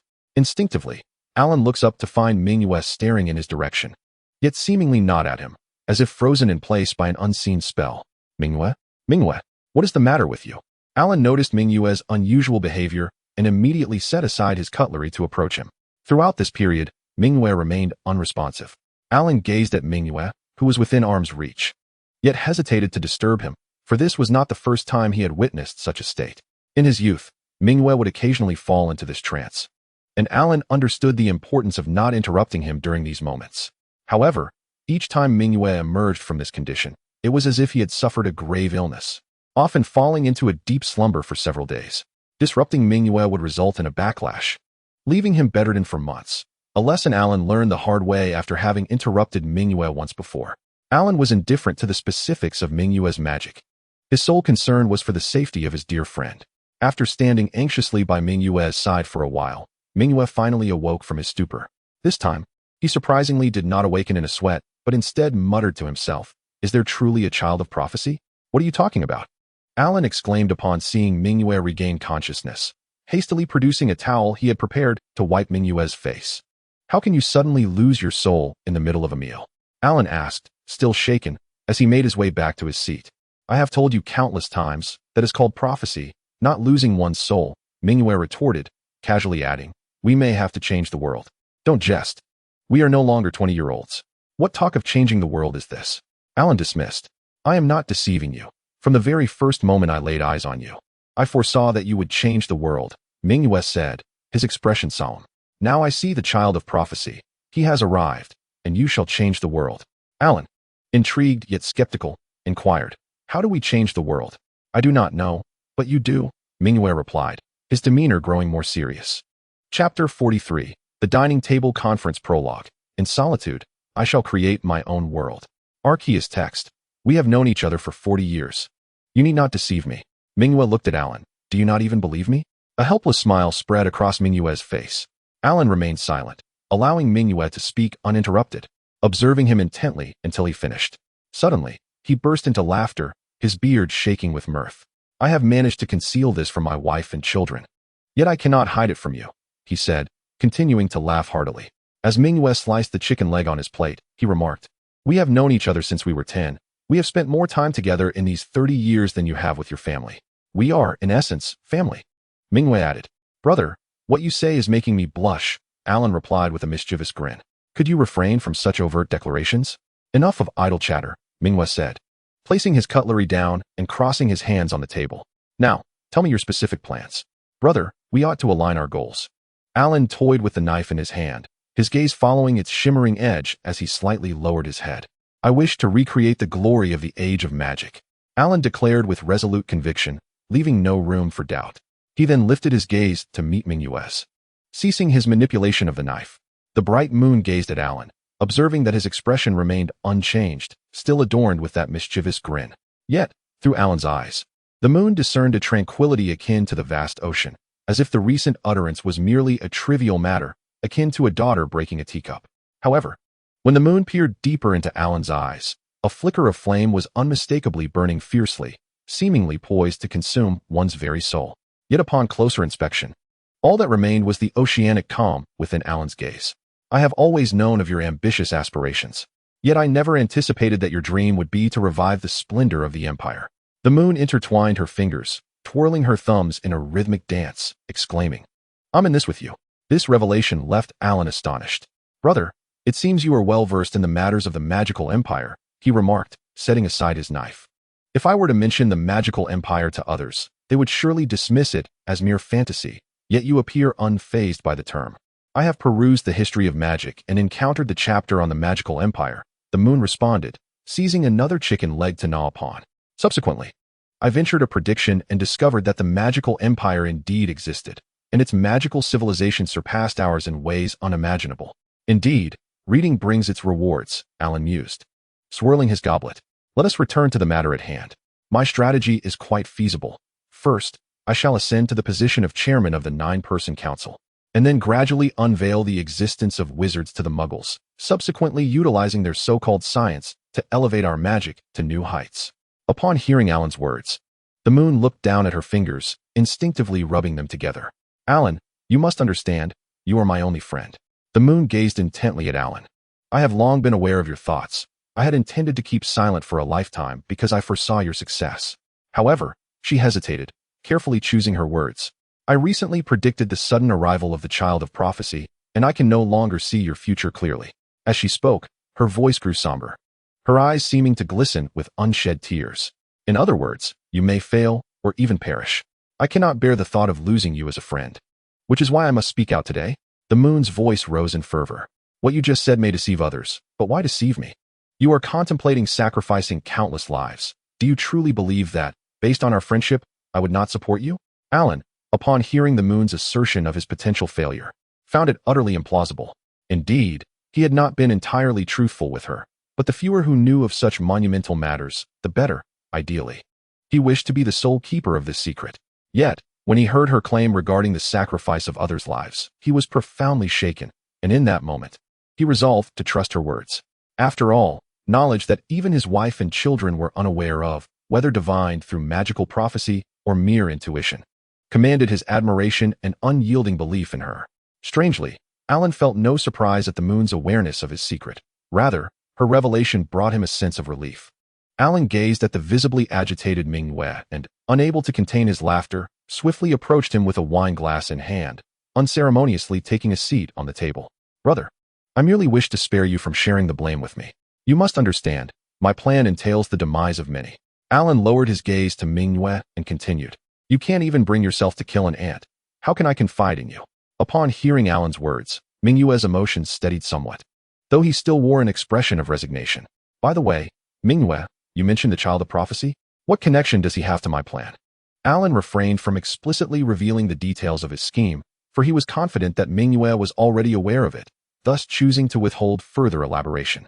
This was also a precaution against inadvertently letting slip information that could lead to misunderstandings. As Alan had surmised, Mingyue indeed grasped the situation, yet he too remained reticent about the specifics of the plan. "The emergence of the child of prophecy may well jeopardize your scheme." Mingyue leaned back against his chair, looking up at Alan as he spoke. "However, if wielded wisely, perhaps you can achieve your aims without bloodshed." "So, the child of prophecy is an unpredictable variable?" Alan took a sip from his glass, relishing the Italian red wine, which he found far superior to the German varieties that often tasted peculiar due to the excessive blending of grape varieties. Although Alan's musings seemed to diverge from the main topic, Mingyue comprehended his underlying message. "So, you do not intend to utilize the child of prophecy?" Alan drained his glass and poured himself another measure from the bottle, setting it down before him. "Find him, and then eliminate him. Is that not the most intriguing solution?" Alan turned to Mingyue. "Can you ascertain who the child of prophecy is?" Mingyue shook his head. "I only foresaw his entry into the magical realm. Beyond that, I know nothing, not even whether the child is male or female." "That presents a challenge," Alan remarked, taking Mingyue's glass and placing it in his hands. They clinked glasses, though Alan did not rush to drink, instead lost in contemplation. Chapter 44. The competition approaches. I know that, both rationally and emotionally, I should trust you unconditionally, Alan pondered. Yet, the child of prophecy is so enigmatic that I find it difficult to decide whether I should alter my plans because of him. Alan looked at Mingyue, who had set his glass down on the table, and replied, in matters such as this, it is better to believe in the possibility than to dismiss it entirely, for it concerns our very lives. Moreover, my prophecies have never been wrong. As Mingyue uttered these words, a smile instinctively graced his face, a testament to his unwavering confidence in his abilities. Alan, looking at Mingyue, chuckled softly, I believe in you. But how do we eliminate this ticking time bomb? Alan too set his glass down. The child of prophecy has just entered the magical world and must be studying at one of the magical schools in Europe. Simply ensure that our informants keep a close watch on the first-year students at each institution, Mingyue suggested matter-of-factly. How can one discern who the chosen one is?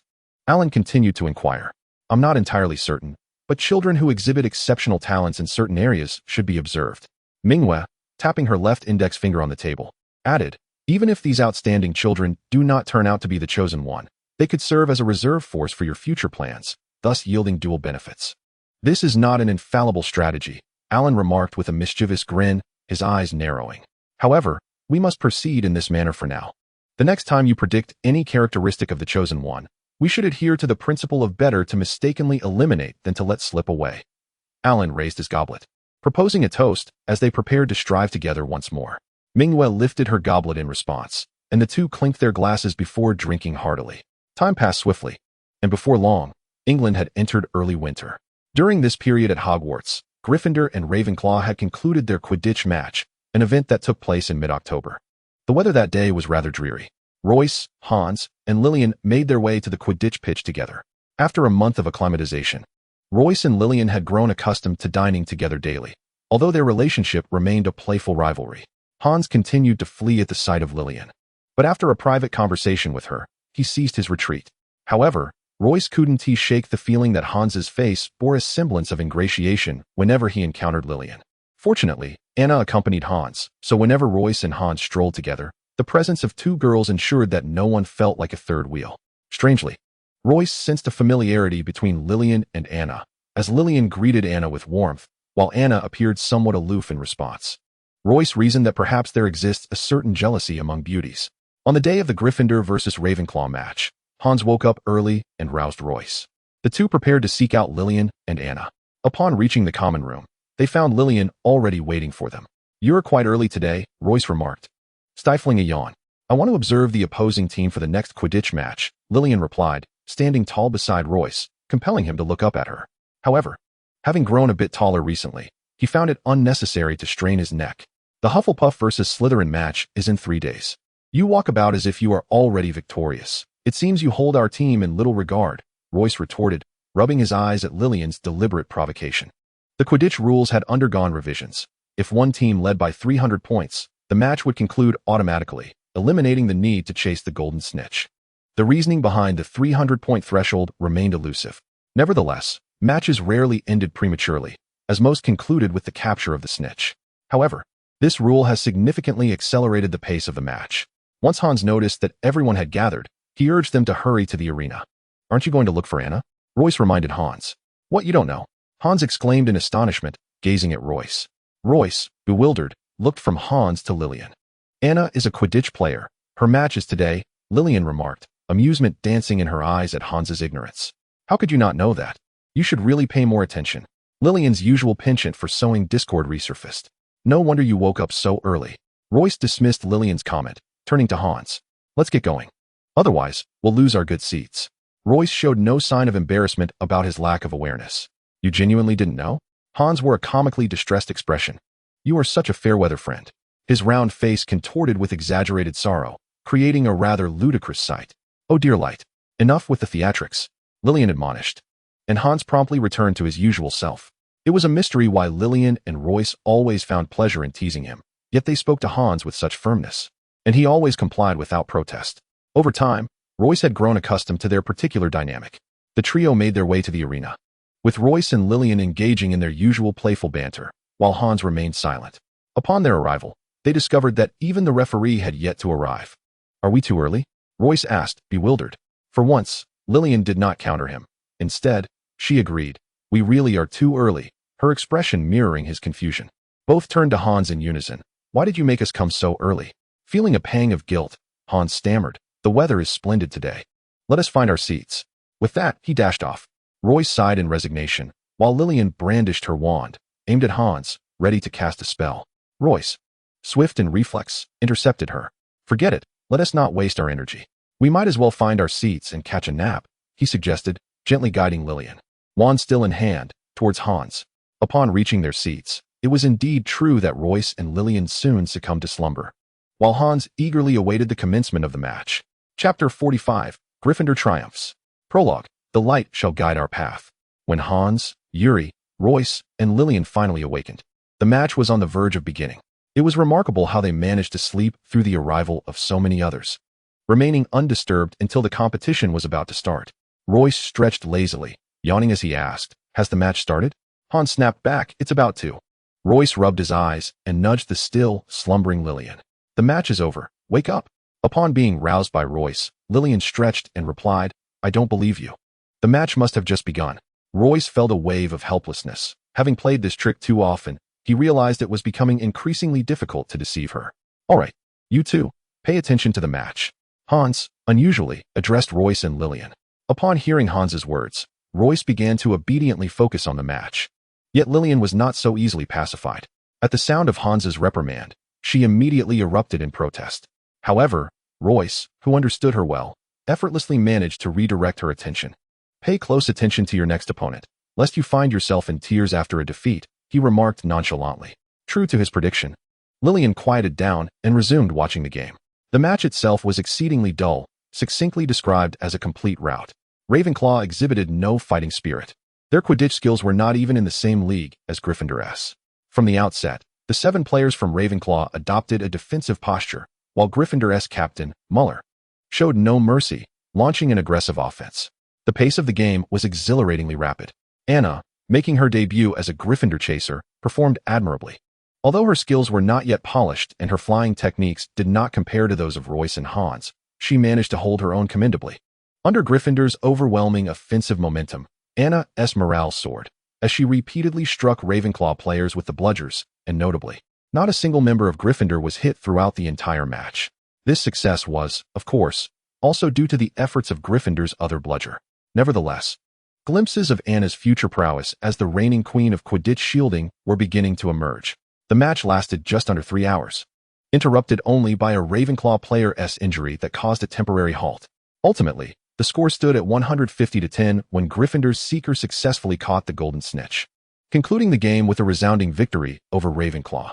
The finals were set to take place in 5 days, with Gryffindor's next opponent to be determined in 3 days. In other words, Slytherin and Hufflepuff were to compete in 3 days' time. As soon as the match ended, Hans vanished, and Royce could easily surmise his whereabouts. He glanced at Lillian, who flashed him a knowing grin, and he understood that she too had deduced Hans had gone to find Anna. It's too noisy here. I plan to head back, Royce said, raising his voice to be heard over the raucous cheers of the crowd. Lillian nodded in agreement. Then let us return, she replied loudly. Upon their return to the library, Lillian could not help but vent her frustrations to Royce. Ravenclaw was utterly useless. None of them could hold their own, allowing Gryffindor to win so effortlessly. She collapsed onto the sofa. I had hoped to gather some intelligence, but I saw nothing of interest. Gryffindor didn't even exert their full strength. She casually grabbed a book from the shelf above her head.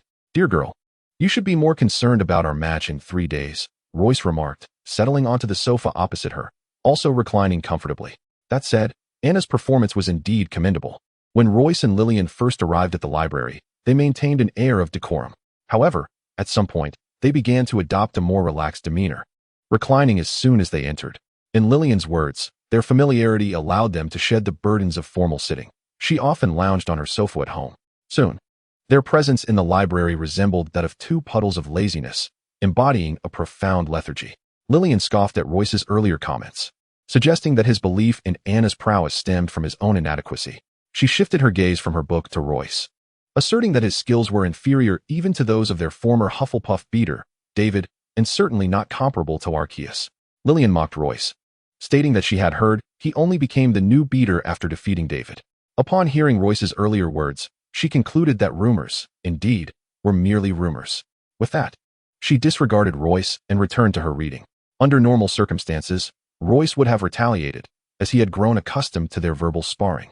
Even without any tangible rewards, their encounters often turned into playful banter. Yet, he decided to let her underestimate him this time, thinking it might give him an advantage during their next match. Resolute in his decision, he chose to ignore Lillian's taunts, raising his book high and diving into the pages of history of magic. As Lillian spoke, Royce secretly contemplated how to counter her jabs, but after a lengthy pause, he remained silent. Lillian, suspecting he had fallen asleep, subtly shifted her book to the left, peeking at him with one eye. To her surprise, Royce was engrossed in his reading, book held aloft. Instantly displeased, Lillian thought, "This little fellow is ignoring me again." She moved her book in front of her face to conceal her frown. Enough. I must devise a plan to put him in his place. Lillian's mind began to race with ideas. She couldn't allow him to continue this disregard. The prospect of mischief invigorated her, rendering her unable to focus on her reading. Perhaps I could use magic to tease him, just as I did with Hans? She mused, but quickly dismissed the idea, realizing that his magical prowess seemed quite formidable. I must not risk a failure that would leave me worse off. After pondering for a while without arriving at a satisfactory plan, she was startled by the sound of a book thudding to the ground. She looked over at Royce, who appeared bewildered, glancing around as if awakened from slumber by the fallen book. Goodness, what a foolish sight. How can I think of punishing him now? Lillian's mind raced with a torrent of frustration. Engaging in a battle of wits with him would only reduce her to his level of folly. Shaking her head, she resumed her reading. Chapter 46. The battle begins. Forward. Although I cannot safeguard the world, I shall protect my son, Royce. Time flies, and in the blink of an eye, 3 days have passed. Today marks the day of the Quidditch match between Hufflepuff and Slytherin, with the victor set to face Gryffindor in 2 days, earning substantial points for their house by the year's end. Representing his house for the first time, a nervous yet exhilarated Royce woke unusually early today, rising without Hans's prompting. As Royce stood before the mirror, he meticulously adjusted his attire, striving to ensure not a single crease marred his appearance. Despite his success in achieving a perfectly smooth look, he continued to fuss over his clothes, flipping his collar 3 times. This peculiar behavior elicited a teasing remark from Hans, who quipped that no one would notice such details during the match. Undeterred, Royce took his time before finally departing with Hans. Upon entering the common room, they found the entire team awaiting their arrival. Realizing he was late, Royce felt his face flush crimson, while Slytherin, laughing heartily, clapped Royce on the shoulder and said, "Ha, just trying to look good, huh? No need to be embarrassed. I was the same way on my first match." Slytherin's words only deepened Royce's blush, prompting even Mulan to chuckle, which lightened the previously tense atmosphere. The 7 of them bantered jovially as they made their way to the pitch. The sun seemed particularly bright today.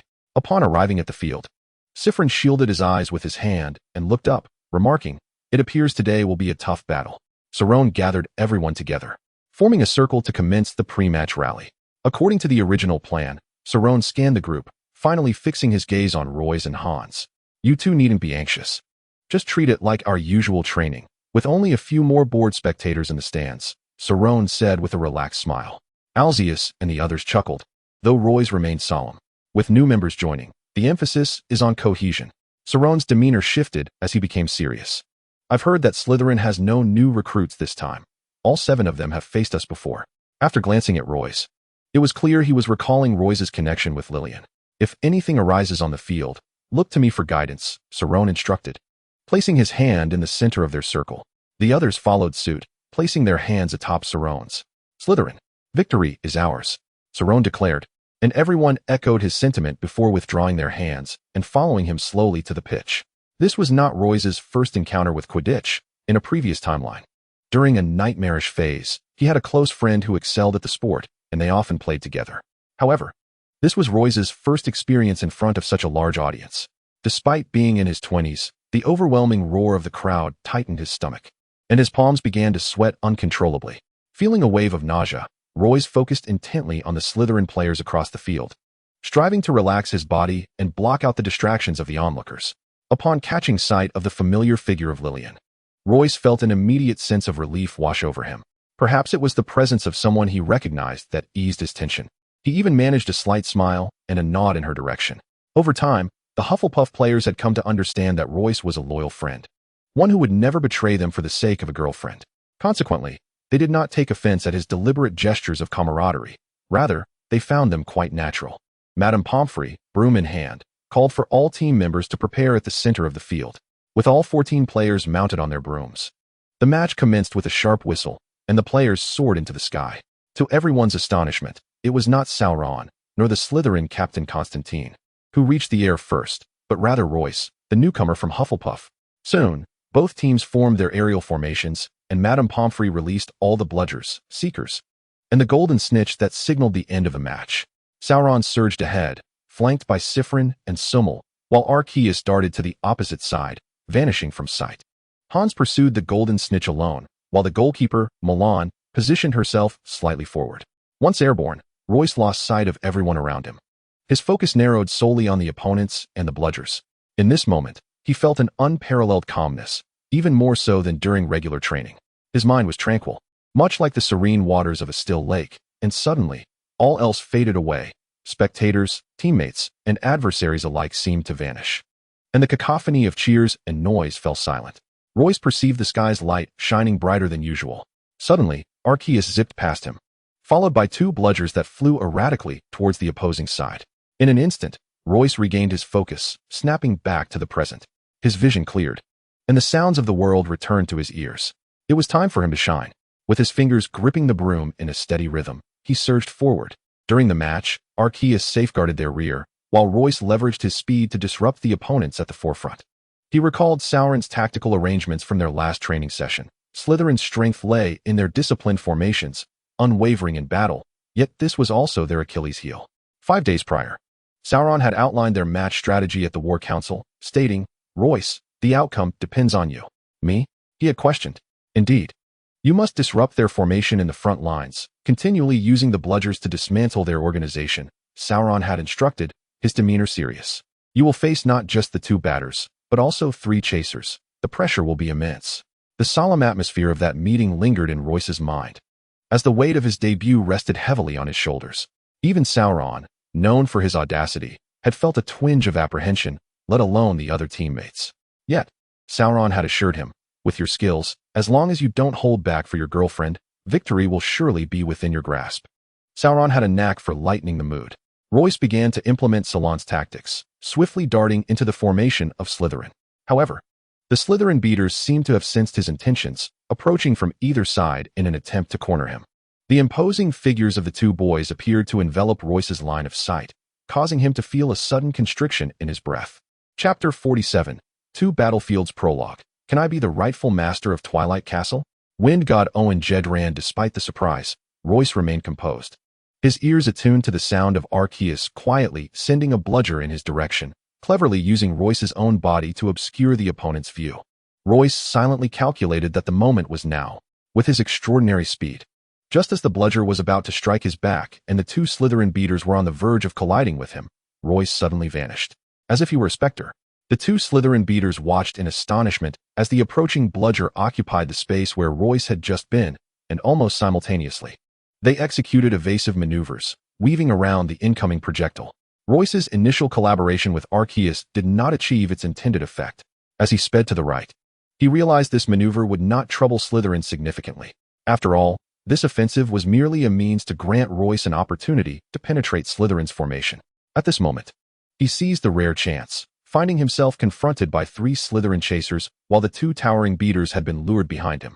To put it plainly, they were now facing the Hufflepuff quartet, including Salon and Arceus. "Your position will be quite perilous," Salon had emphasized to Royce during their tactical briefing 5 days ago. Yet, the situation for Slytherin's beaters, Elanda and Kelsey, would surely be far more awkward. Salon clapped Royce on the shoulder, reminding him, "Do not forget, you are the one who has defeated me. Before you face me again, do not lose to anyone." At this moment, the positions of all players aligned precisely with Salon's predictions during the strategy meeting.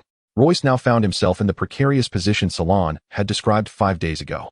Indeed, his situation was fraught with danger, as he had to stand alone against 3 opponents, while Elanda and Kelsey faced 4 together.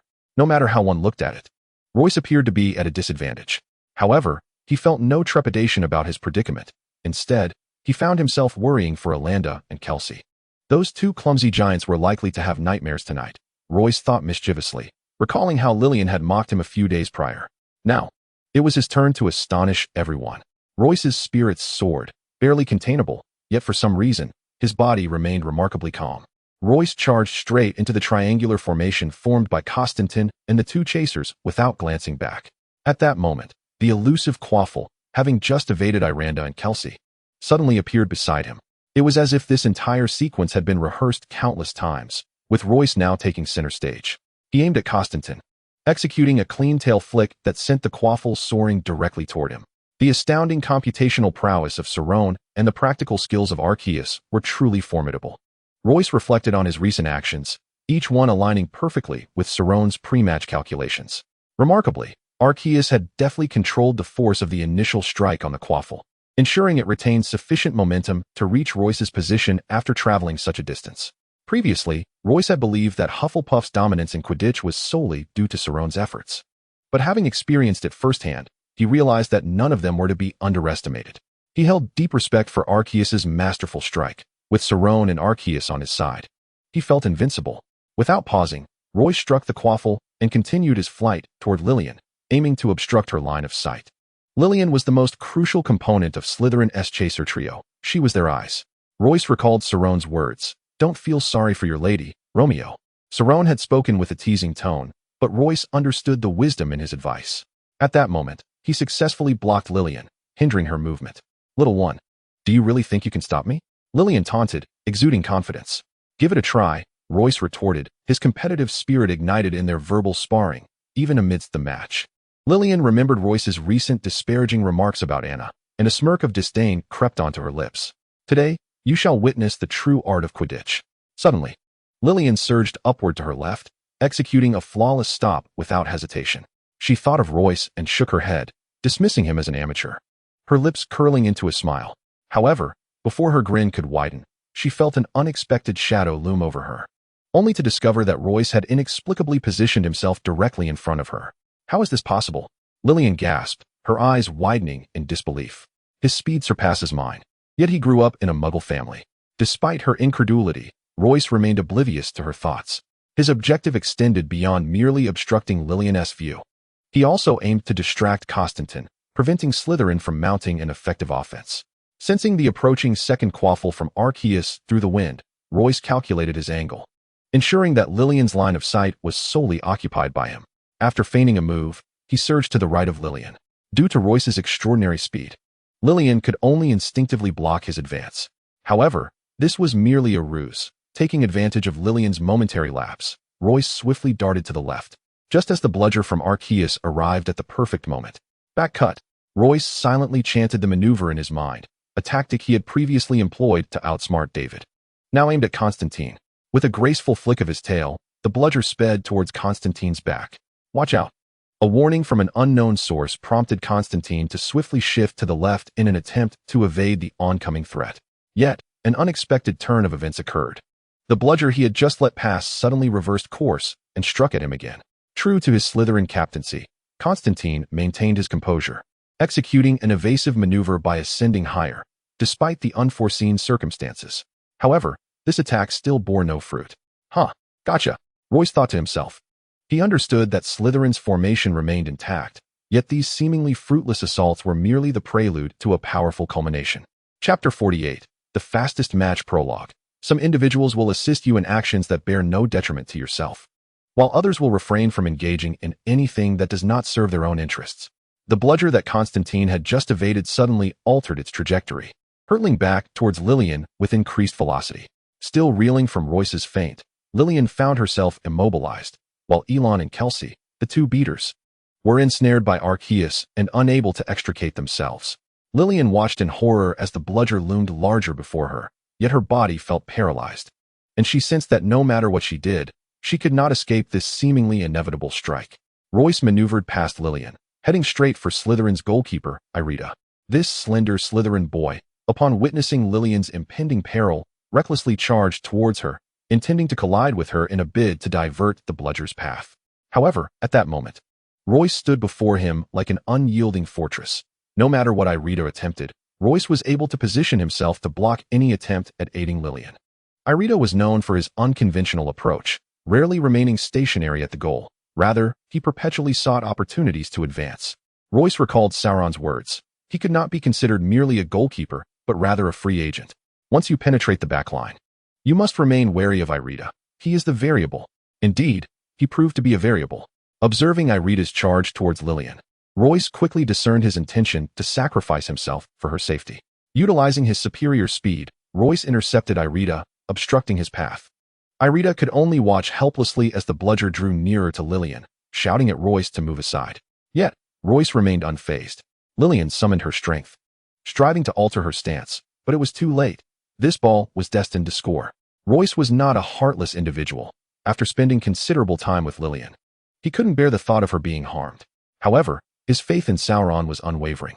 Initially, Royce harbored some doubts, but after witnessing the seamless cooperation just moments ago, he had come to trust Sauron completely.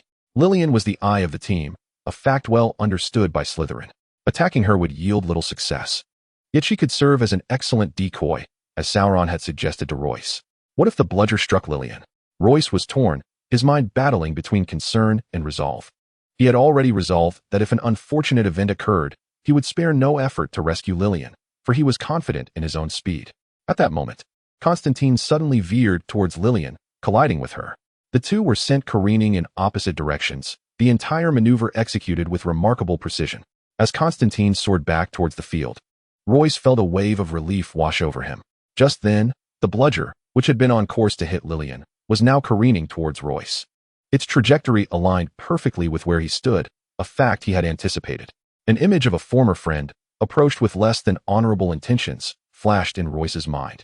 This technique was one he had subconsciously learned from observing that boy, who was as swift as the wind. He recalled how that agile youth had effortlessly flicked the broomstick, allowing the bludger to adhere to its tail as if magnetized, relentlessly pursuing its target until impact. Royce prepared himself, mimicking the fluid movements of that wind-chasing boy. As the bludger neared, he executed the maneuver with grace. The bludger suddenly latched onto his broom. Royce tightened his grip around the broom, relieved that he had not faltered. In a swift, powerful stroke, he struck the bludger, with almost no pause. It was as though the crowd had not even noticed the subtle act of the bludger attaching itself to his broom. Royce's target was Lillian, and the bludger, as if endowed with sight, pursued her relentlessly. Having just been knocked aside, Lillian quickly regained her balance and ascended to evade the oncoming bludger. However, to everyone's astonishment, the bludger veered sharply and continued its assault towards Lillian. What an uncanny turn of events. Lillian's heart raced, her pupils dilated in shock, as she maneuvered to evade the ball that seemed to possess a will of its own. This tactic felt eerily familiar, compelling her to concentrate fully on dodging the relentless bludger, which seemed to take pleasure in tormenting her. Just as she was distracted, the bludger was about to strike. At that moment, Kelsey, gliding through the chaos like a butterfly, intercepted the bludger targeting Lillian, sending it flying away. Finally, the bludger was subdued, and the hearts of the Slytherin crowd were at last eased. However, just at the moment the quaffle was struck into the air, Madame Pomfrey's whistle resonated throughout the arena, signaling the conclusion of the match. What transpired? How could the game end so abruptly? A voice from the stands murmured to a companion, expressing confusion. Indeed, the match had only just begun a few minutes ago. His friend echoed the sentiment of bewilderment. The players on the field were equally perplexed, with only Hans understanding the situation. The victors, Hufflepuff. Madame Pomfrey proclaimed loudly from her elevated position. At that precise moment, Hans waved the golden snitch in triumph, illuminating the truth to all present. This was undoubtedly one of the swiftest matches in Quidditch history, as whispers of astonishment rippled through the audience. I have never witnessed such a brief match in my lifetime. Neither side had scored a single goal. Regardless, Hufflepuff emerged victorious, and the jubilant students erupted in thunderous cheers. Defeating Slytherin meant they were one step closer to the finals, with the championship tantalizingly within reach. Constantine, brimming with indignation, clenched his fists and gritted his teeth, ultimately resigning himself to a bitter smile. Approaching Sauron, he offered his congratulations while contemplating the formidable prowess of Hufflepuff's two newcomers. The beater, despite only a few attacks, exuded an essence of a wolf, capable of striking unexpectedly. Constantine ushered the irate Slytherin players back to the locker room, pondering the elusive seeker's true strength or mere fortune. In just a few minutes, he had captured the golden snitch. It appeared that Hufflepuff's Quidditch team would remain unrivaled for the next 5 years. Unbeknownst to Constantine, Hufflepuff's players were equally astonished by the performances of Royce and Hans.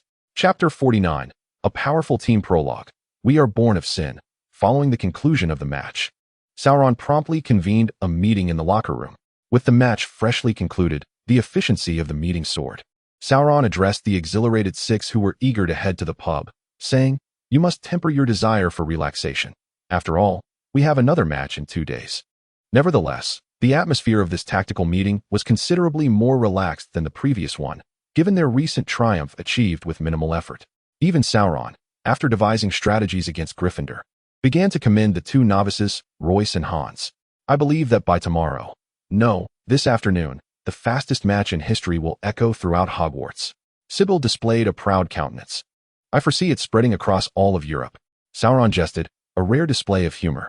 In the following 2 days, the 7 members of Hufflepuff maintained their routine. Yet, for reasons unknown, Lillian had not made an appearance. "Perhaps the shy girl is too embarrassed to face us after a loss," Royce speculated, while Hans felt quite pleased, as it meant he was no longer subject to bullying. Curiously, Anna had also been absent during these 2 days, seemingly engrossed in preparation for the upcoming challenges. However, it is universally acknowledged that Gryffindor has never engaged in closed training sessions prior to a match. This unusual deviation is likely a response to the astonishing performance of Hufflepuff in their last encounter.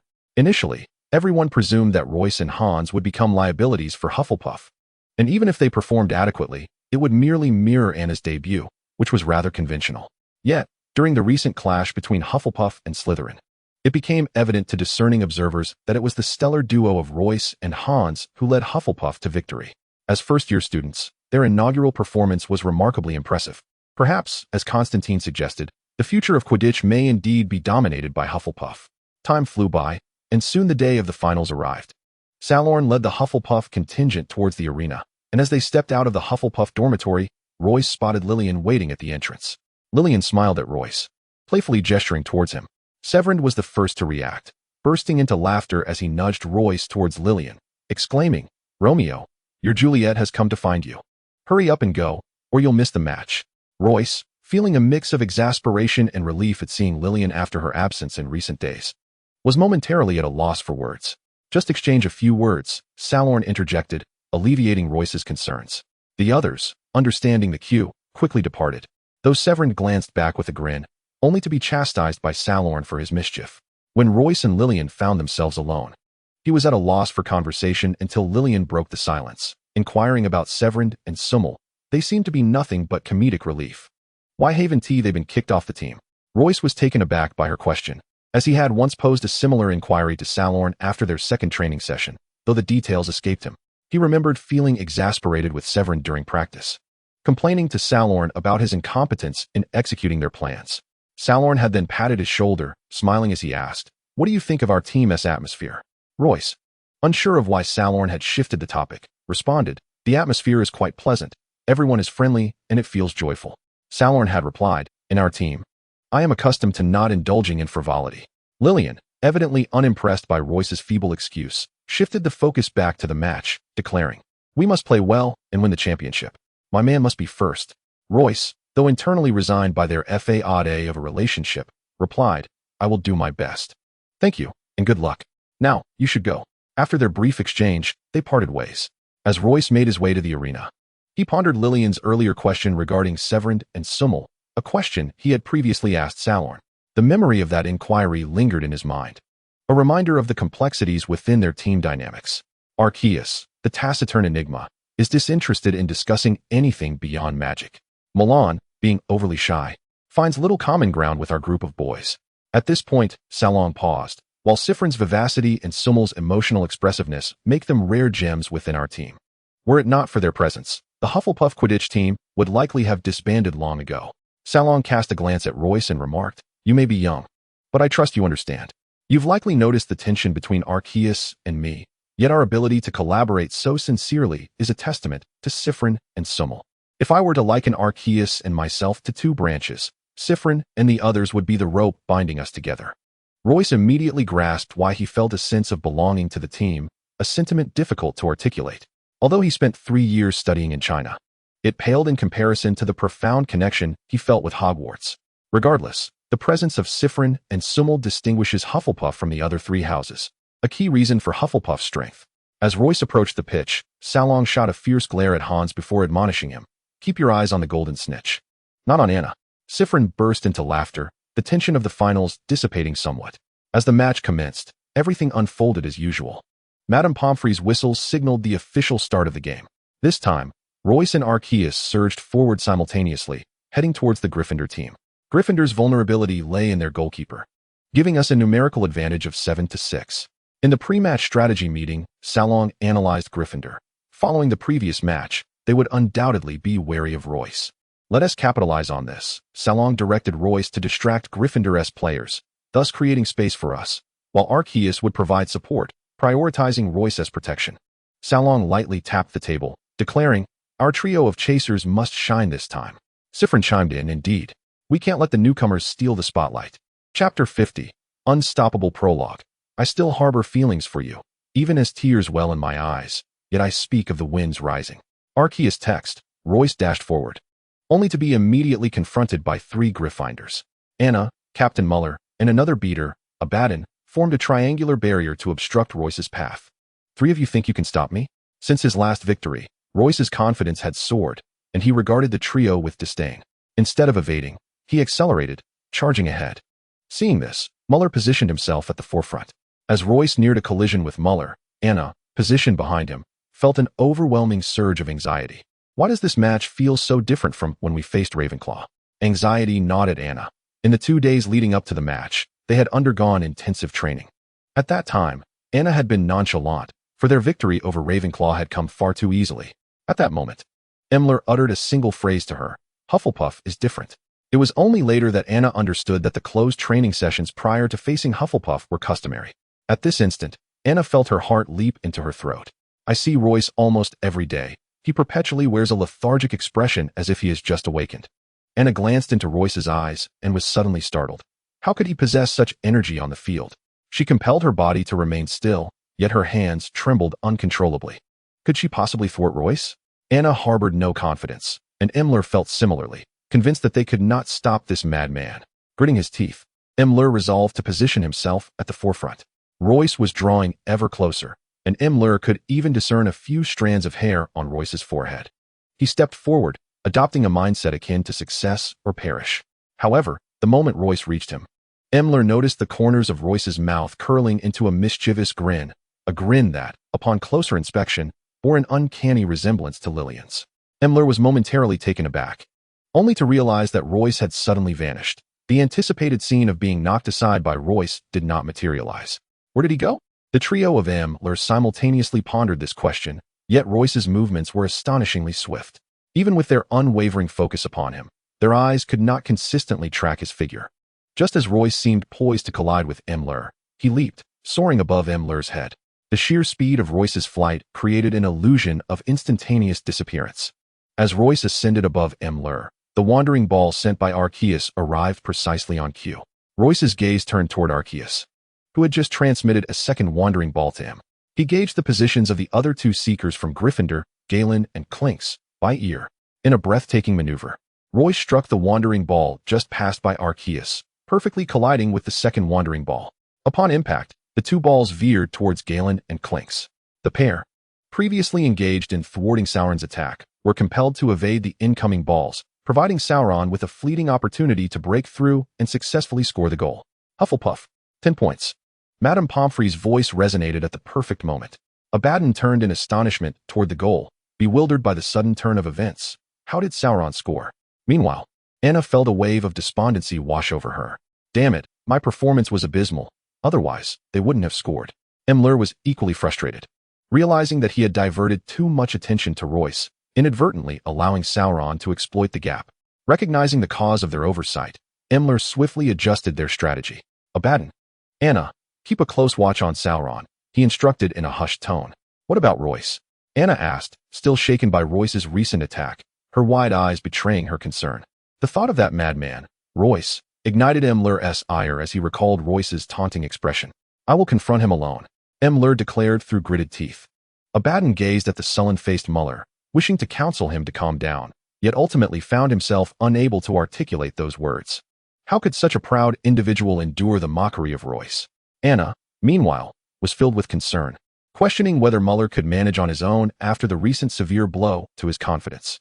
However, the match would not pause for personal reflections. It must continue unabated. As Lady Pomfrey's whistle echoed once more, the re-strategized Gryffindor initiated their offensive. Anna and Abaddon began to coordinate their movements, harassing the trio of Cerrone, while Clinks and Garin pressed forward with the ball. Muller, on his own, approached Royce. Did he truly believe he was so easily disregarded? Royce found it peculiar that Muller attempted to defend him alone. Surely this brother had lost his senses. Royce, however, paid little mind to the number of defenders. His singular purpose was to draw all of Gryffindor's attention, thus creating space for Cerrone's attack. Cerrone, witnessing Muller's tactical adjustment, felt elated. His assessment was indeed spot on. He glanced back at Milan, stationed before the goal. Muller, with his inflated ego, had been outmaneuvered by Royce and was undoubtedly eager to reclaim his honor. Cerrone recalled their pre-match strategy discussion, where Mulan had analyzed that if he pressed forward just a bit, Gryffindor would be left defenseless against Royce's brilliance, ensuring their victory. But what if Muller did not fall for the bait? Cerrone cautiously inquired. At this, Mulan's lips curled into a rare smile. Impossible. Muller is the epitome of Gryffindor. He is not one to rely on cunning plans for success. Yet, the fact that he did not alter his strategy served Mulan well. This is your stage for showcasing flair.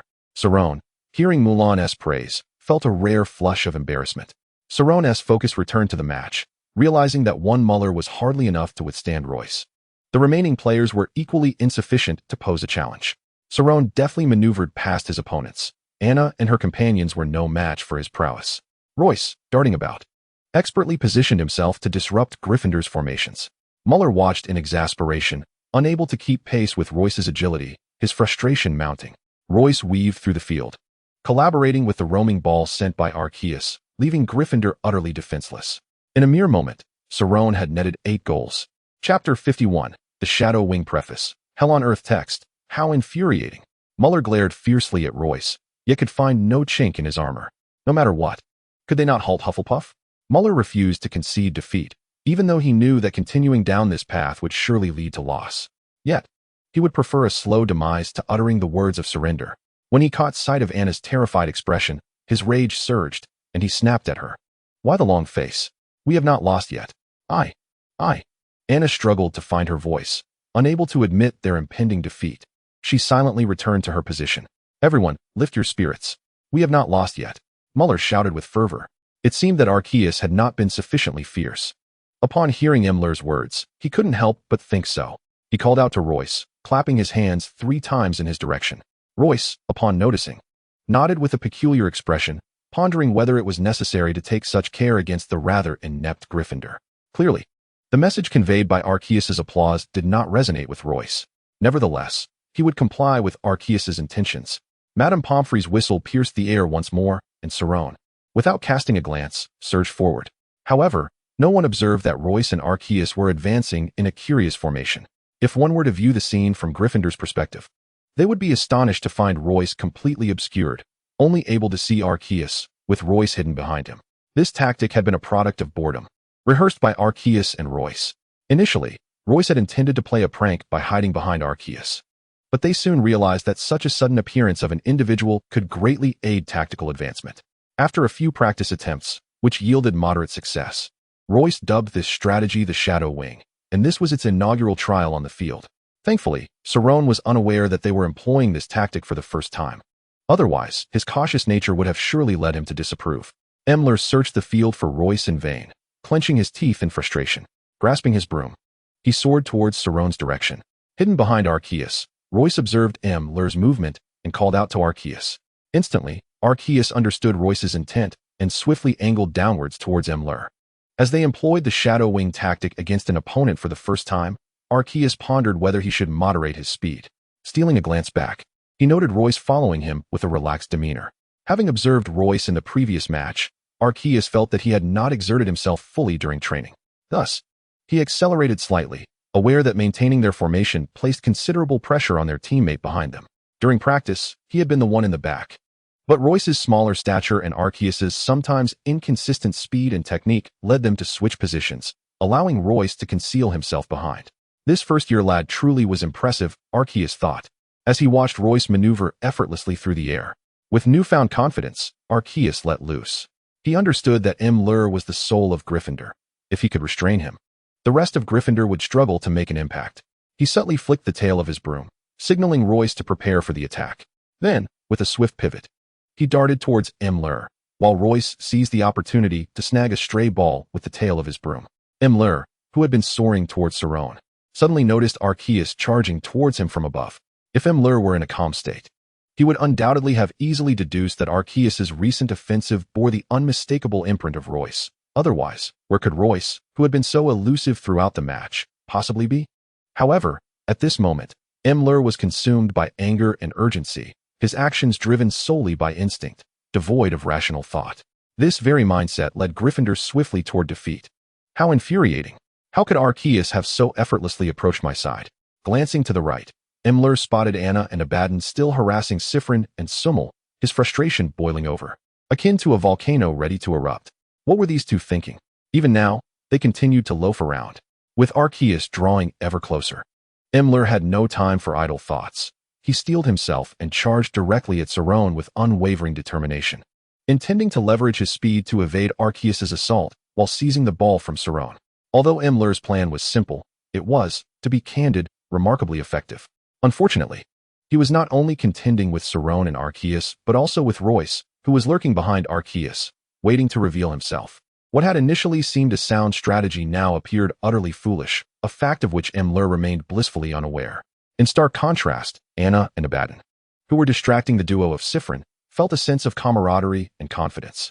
I sense our performance now surpasses that of our training sessions, Anna mused, feeling a swell of pride for successfully holding back Siffrin and his partner, who said a comeback was impossible. We are merely 8 points behind, a minor setback. Besides, my performance is hardly inferior to Royce's.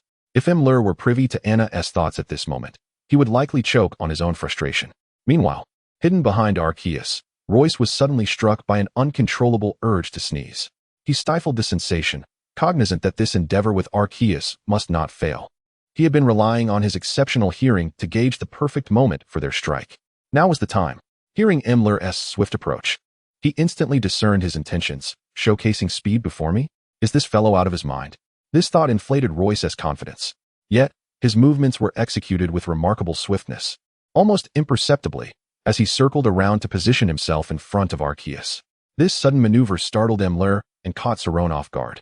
Royce paid no heed to the distractions. He had long been prepared to launch a sweeping ball, which he now struck powerfully towards Imler. Caught off guard, Imler was struck hard by the sweeping ball, tumbling to the ground as Lady Pomfrey's whistle echoed through the air. Chapter 52, a series of twists and turns prologue. Why do I unconditionally love my child from the moment she is born? Text, seeing Imler plummet downward. Royce instinctively dashed forward to catch him before he hit the ground, for he was indeed a Hufflepuff. However, Royce's inflated sense of pride could hardly sustain itself for more than 2 minutes. Royce gently lowered Imler to the ground, and Madame Pomfrey hurried over, followed by the other players from the match. How is Imler? Madame Pomfrey inquired, gazing at the unconscious Imler cradled in Royce's arms, as she prepared to administer her magical treatment. At that moment, players from Gryffindor and Hufflepuff gathered around. Madame Pomfrey, how is he? Abaddon asked with evident concern. It is not too severe, but it appears he may not be able to continue the match, Madame Pomfrey replied, turning to the Gryffindor team. I will arrange for someone to take Imler to the hospital. And what about the match? Sauron frowned. In a few days, 2 of our team members will be leaving. This is a predicament. I cannot disregard the fairness of the competition. Madame Pomfrey took Imler from Royce's embrace and explained to Sauron, let us pause for a moment. Imler should awaken after being taken to the hospital, and it will not delay the match. No need. Imler stirred, his voice slightly hoarse. I just need a 5-minute rest. Madame Pomfrey examined Imler closely. Are you certain? With determination, Imler stood up from Madame Pomfrey's arms and exhaled, arrange for a brief rest. I'm fine. 5 minutes. And then we shall resume the match. Seeing that Imler was indeed all right, Madame Pomfrey refrained from further objections and organized the Hufflepuff and Gryffindor teams to take a break. Royce, be gentle, Sauron instructed as they entered the rest area. You and Hans will be leaving in a couple of days. The outcome of the match is uncertain then, and we cannot afford any mistakes at this critical juncture. Understood. Royce acknowledged without further comment, recognizing the validity of Sauron's concerns. No need to alter our tactics. Everyone has performed admirably. Sauron scanned the room, his gaze settling on Royce. The new strategy you and Arceus have devised is excellent, but expect Imler to counter it. Exercise caution. Before Royce and Arceus could respond, Sauron turned to Hans. You need to step up. Aim for a swift resolution. Hans frowned, clearly displeased with Sauron's tone, yet he refrained from expressing his frustration, reluctantly nodding in agreement. Suddenly, Madame Pomfrey's whistle sounded again, signaling the continuation of the match. All right, everyone, let us charge towards victory. Sauron rallied the spirits and led the way back to the field. Meanwhile, the atmosphere on the opposite side of the match was far from relaxed. What were you two just doing? Anna exclaimed. You can't compete. Imler, in the Gryffindor locker room, erupted at Abaddon with fervor, unaware of his recent fainting spell. What do you mean by that? Are you implying I'm weak? Abaddon was unfazed, retorting, and what about you? You're not any better. You were taken down by that first-year rookie. Imler slammed his hand on the table, rising to confront Abaddon. I faced 3 Hufflepuff players alone. Look at what you have contributed. I held back both Siffrin and Summel. I have put in just as much effort. Abaddon shot back, standing defiantly against Imler. How dare you say that? Even if no one obstructed them, West Fran and Sumer would still fail to score even a single goal against Hufflepuff, after having played so many matches. Who among them could possibly be unaware of this? Why exert such effort to restrain them? Imler, upon hearing Abaddon's words, was consumed by rage, and in a fit of fury, he seized Abaddon by the collar, exclaiming, My plan was for you to keep a close watch on Sauron. You dare disregard the strategy and then come here to berate me? Galen and Clinks, witnessing the escalating conflict between the two, swiftly intervened, each wrapping an arm around Imler and Abaddon. What are you two fussing about? I haven't even mentioned your lack of effort, and yet you dare to confront me. Imler, in his fury, unleashed his ire upon them.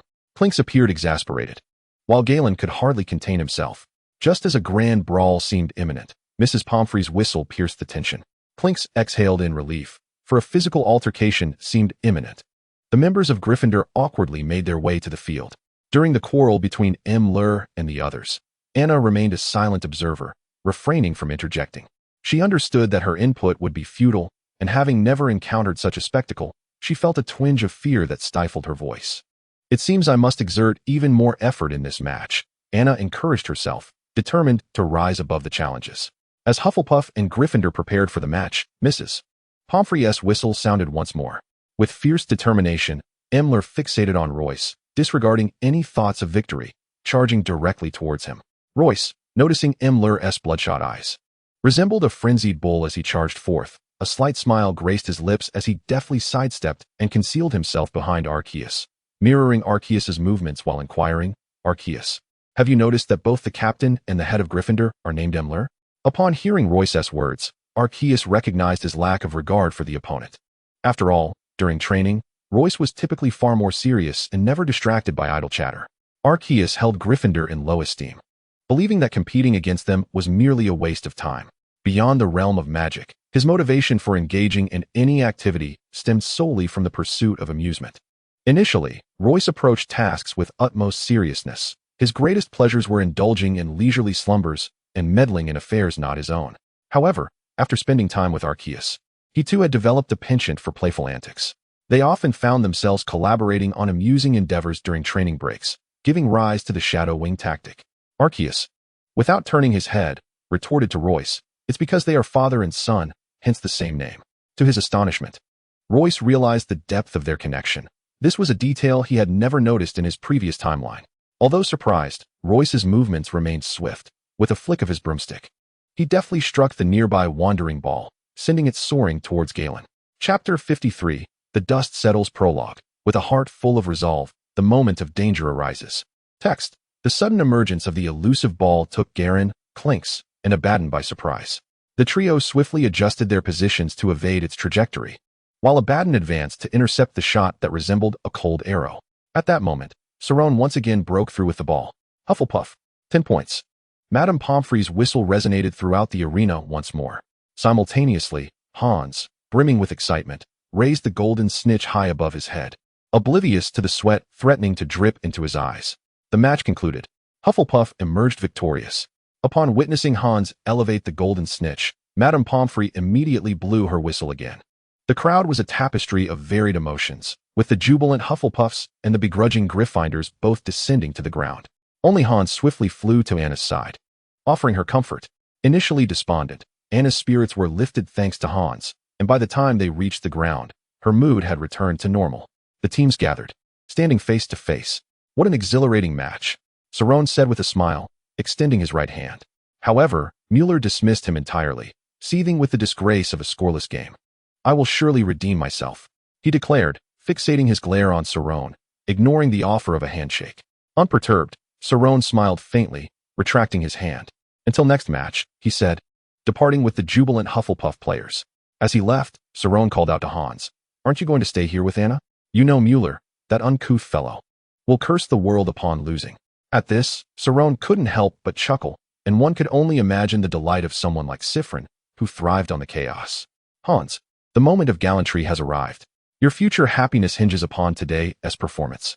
Hans, blushing from the teasing, instinctively turned and dashed toward the Gryffindor side, leaving behind a chorus of laughter from the Hufflepuffs. All right, everyone, Cerrone said, clapping his hands, let us fully unwind. Tonight, I shall treat you all to drinks. Rest well this afternoon. We must celebrate this remarkable achievement of shutting out Gryffindor. This is surely a historic first in Quidditch. Siffrin laughed heartily, his pride evident. As if it were solely your doing. Sommer immediately countered. It was Cerrone who scored 9 goals, Hans who caught the golden snitch. And it was Royce and Alzius who kept the opposition at bay, while Milan defended. It seems you played a rather minimal role, and you were hardly pivotal either, Siffrin retorted, and thus began their playful banter once more. Royce suddenly found that having such a pair of lively characters in the team was rather enjoyable. Night fell swiftly, and Cerrone, once again employing his invisibility charm, led everyone to Hogsmeade for a night of revelry. This time, however, Hans insisted on bringing Anna along. After Cerrone acquiesced, he also asked Royce to summon Lillian, resulting in a rather large gathering. Nevertheless, it matters little. To quote Siffrin, the affluent do not concern themselves with the presence of 2 individuals.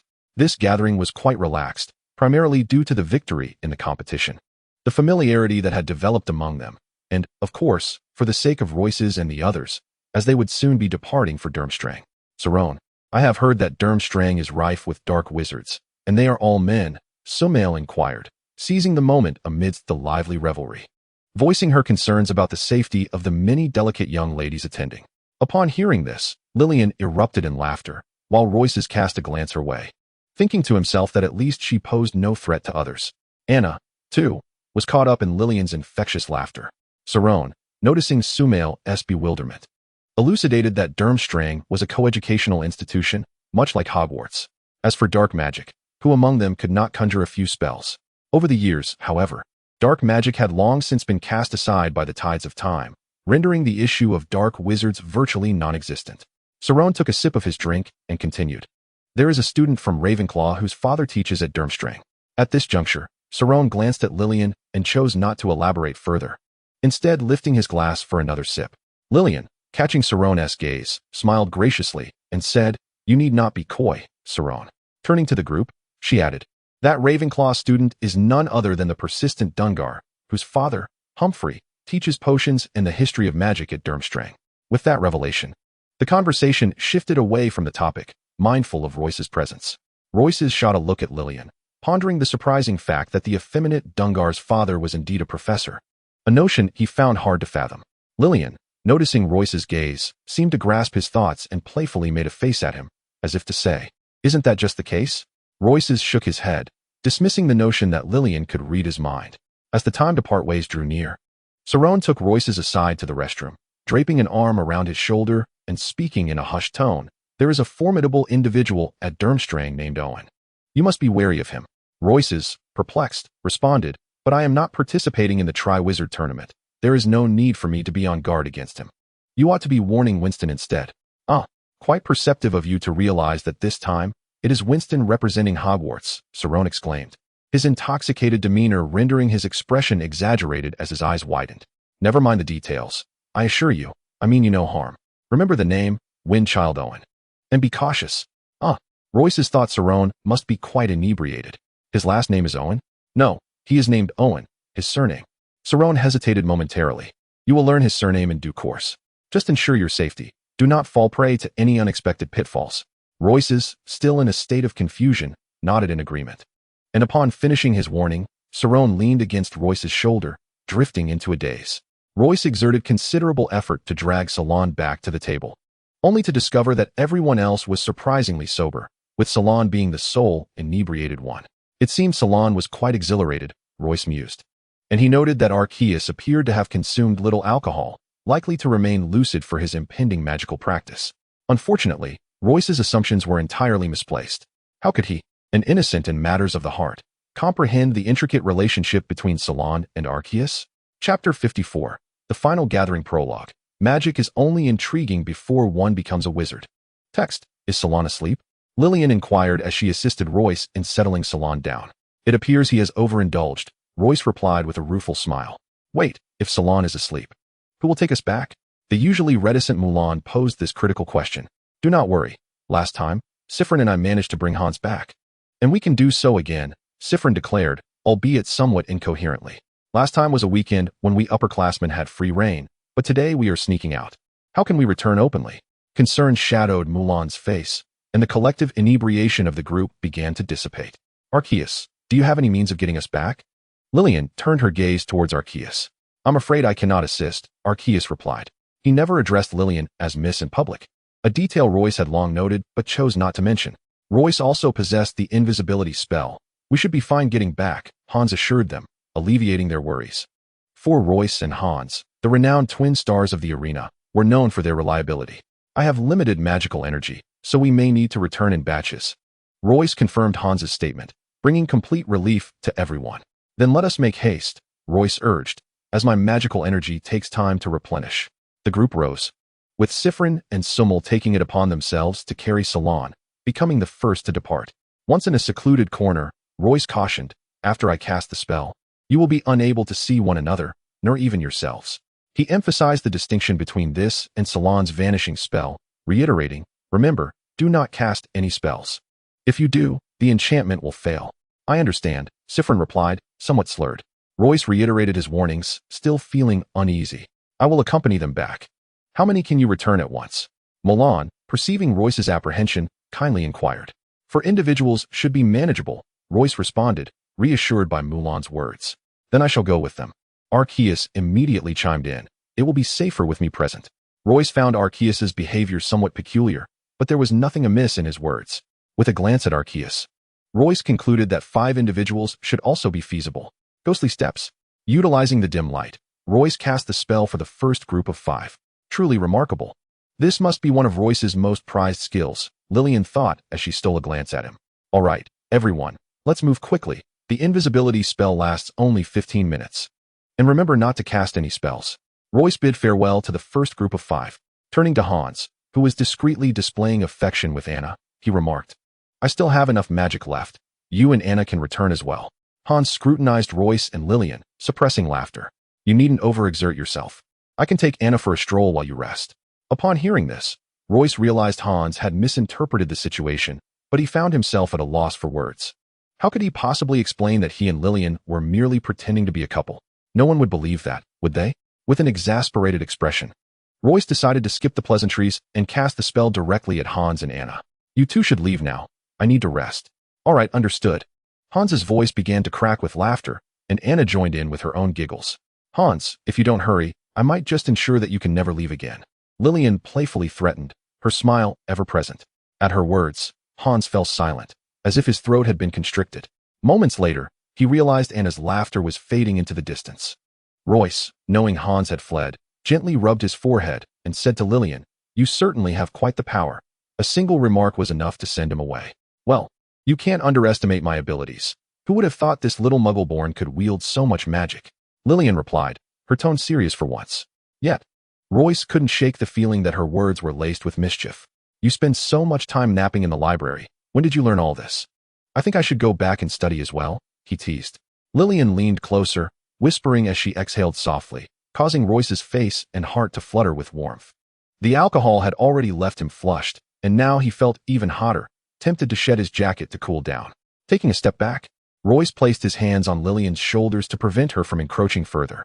He intended to convey a sense of seriousness, but when he caught sight of her mischievous grin, sparkling eyes, and luscious lips, he suddenly found his throat constricted, as if he needed to cough before he could speak. Swallowing hard, Royce felt an itch in his throat, one that he had yet to develop a prominent Adam's apple. Before he could speak, Lillian beat him to it. You rascal, Release your grip this instant. Startled, Royce swiftly withdrew his hand from her shoulder, hiding it behind his back. We're just pretending to be a couple. If you dare touch me again, I'll teach you a lesson. Lillian's eyes flashed with genuine annoyance as she glared at Royce. But in terms of magic, you stand no chance against me. What could you possibly teach me? Awakening to the reality, Royce jested while searching for a place to rest. Can you even hold your own against Arceus? Lillian's face lit up with a wicked smile, her gaze slowly drifting towards Royce as she deliberately drew out her words. Oh, today. It was my assistance that allowed Arceus to return. Royce clearly dismissed Lillian's threat, based on his understanding of Arceus. He knew that the latter would not squander time on trivialities. Changing the subject, Royce inquired, have you noticed anything unusual about Arceus today? Indeed. There is a certain peculiar atmosphere today. Lillian found a spot to sit down, and Royce remarked beside her that Cerrone seemed rather strange today. Lillian looked up at the stars, pondering that winning the match must have brought her some joy. Why does an Arceus call you miss in front of others? Royce asked, resting with his eyes closed, driven by curiosity. However, Lillian did not respond. Instead, she turned to him and said, you've done quite well for someone from a Muggle family, but you're still far from being worthy of me. Her expression remained stoic as she added, only the strong deserve to be paired with me. Your impressive Quidditch skills are a testament to your prowess. It is commendable that you can take everyone home today. Yet it is unfortunate that you still do not accompany me by putting your arm around my shoulder. Ignoring Royce's bewildered expression, Lillian continued. How about this? When the day comes that you surpass my height and can defeat Arceus, I shall grant you a chance. With that, she chuckled to herself. Chapter 55, Ready to Depart Prologue. I perceive others through the lens of prejudice, and thus, I become the embodiment of the bias you see in me. Text. Is this girl on some peculiar medication today? Royce, utterly bewildered, looked up at Lillian and asked, what are you talking about? Upon hearing his confused inquiry, Lillian turned back to him, realizing his expression was one of genuine perplexity. Fortunately, she chose not to delve deeper into the matter, relaxing and teasingly grinning at Royce. I was merely contemplating whether this little one will ever be taller than I, but it seems unlikely. After saying this, her eyes crinkled into crescent shapes as she clasped her hands behind her back and gazed up at the stars. Royce stood up and approached Lillian, appraising her for a moment before asserting, without a doubt, I will be taller than you in the future. Lillian glanced back at him and, noticing he was now at her ears level, retorted, so what? In terms of magic, you are still no match for Arceus. She feigned a look of disdain. Royce found himself at a loss for a rebuttal, as he truly could not contend with Arceus, so he quickly changed the subject. Are you heading back or not? Now that I am rested, let's go, Lillian replied, already striding forward. Beg me to take you back, Royce playfully teased. If we're talking about foolishness, I believe no one can surpass you. Upon hearing Royce's jest, Lillian turned back to him and said earnestly, I assure you, no one can outmatch your folly.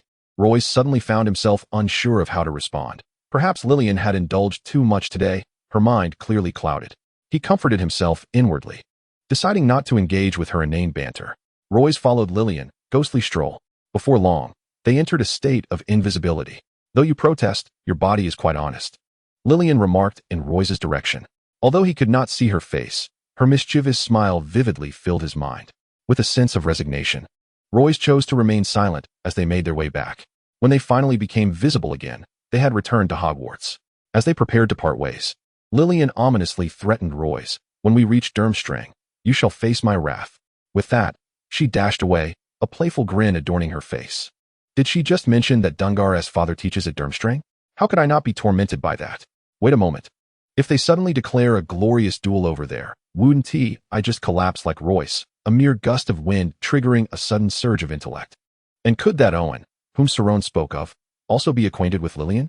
It appears my journey to Durmstrang will not be pleasant at all. With a heavy heart, Royce returned to rest. Time slipped by, and soon the day arrived for Hogwarts to depart for Durmstrang, with 29 students arriving early at Principal Rowe's office. Royce was rather indifferent to this. He had never been fond of traveling. However, Hans was overly excited and roused Royce from slumber early in the morning, leaving him drowsy in the principal's office. Ah, is that not the illustrious Royce? A rather mischievous voice suddenly emerged from the murmuring crowd. The students at Hogwarts, who had been chatting among familiar faces, fell silent. Royce was utterly bewildered, having no idea what was happening. He merely heard someone calling his name. Looking around in confusion, he realized all eyes were upon him. What is going on? Royce felt even more lost, still half asleep. He glanced around, seeing nothing amiss, and stood there, utterly perplexed. A laugh erupted from the crowd. How did that little fool manage to defeat Gryffindor and Slytherin? A girl's voice clearly reached Royce's ears. She was likely a Ravenclaw. Royce forced his mind to engage, but the weariness surged, overwhelming him. He covered his mouth and yawned. Oh, this freshman has quite the audacity. The girl's voice rang out again. Royce pinpointed her location amidst the crowd of over 20. He quickly identified her, a chubby, short girl. Why was she targeting him when she was also a newcomer? Royce, lacking the energy to engage, chose to feign ignorance. Royce, are you all right? Hans, noticing Royce's lethargic demeanor, assumed the words of the Ravenclaw girl had hurt his feelings. You need to pay attention to those gossipy girls. Royce was at a loss for how to explain to Hans, but just then, Muller stepped forward, visibly displeased. Muller strode up to the Ravenclaw girl and, in an aggressive tone, said, Victoria, don't forget that your Ravenclaw was defeated by our Gryffindor. What right do you have to mock others? Hearing this, Royce quietly remarked to Hans, we might avoid being implicated, but that girl is targeting you. Would it be wise to drag Muller into this? Hans furrowed his brow and replied, you make a valid point. This approach is indeed rather uncouth. Royce nodded in agreement with Hans's words and moved toward Muller and Victoria. At this moment, the crowd, which had been focused on Muller and Victoria, turned their attention to Royce. The pressure of being stared at was immense, and Royce, feeling quite helpless, mustered his courage and approached Victoria. My dear miss, I implore you to apologize for your recent indiscretion. At that moment, both Muller and Victoria, who had been glaring at each other, turned their attention to Royce. Meanwhile, Lillian, who had been with Emma and Winston, found the situation amusing and couldn't help but smirk. She sensed that a delightful spectacle was about to unfold. Yet Anna, who stood beside Hans, wholeheartedly approved of Royce's actions. I believe Royce embodies a chivalrous spirit reminiscent of the Middle Ages, Anna remarked to Hans. What makes you say that? Hans replied, his gaze instinctively fixed on Royce, filled with concern. Because he is willing to take responsibility, Anna observed, casting a significant glance at Hans, who, unfortunately, remained oblivious as his full attention was directed toward Royce. What did you just say? Victoria exclaimed, her expression one of surprise. You want me to apologize? She pointed at herself incredulously. As the first academy to be eliminated from the Quidditch match, you possess no grounds to mock others, Royce stated, his expression unusually serious. Furthermore, your words demean your fellow competitors. He gestured toward Victoria's school uniform. You only serve to tarnish Ravenclaw's reputation. Victoria's face flushed with indignation, while Muller gave Royce a thumbs up in approval. Chapter 56, The Hogwarts Appearance Prologue. All actions are but illusions and dreams. Royce observed the flustered Victoria and began to regret his previous words. Had he been too harsh? It seemed inappropriate to hold a petty grudge against a young girl.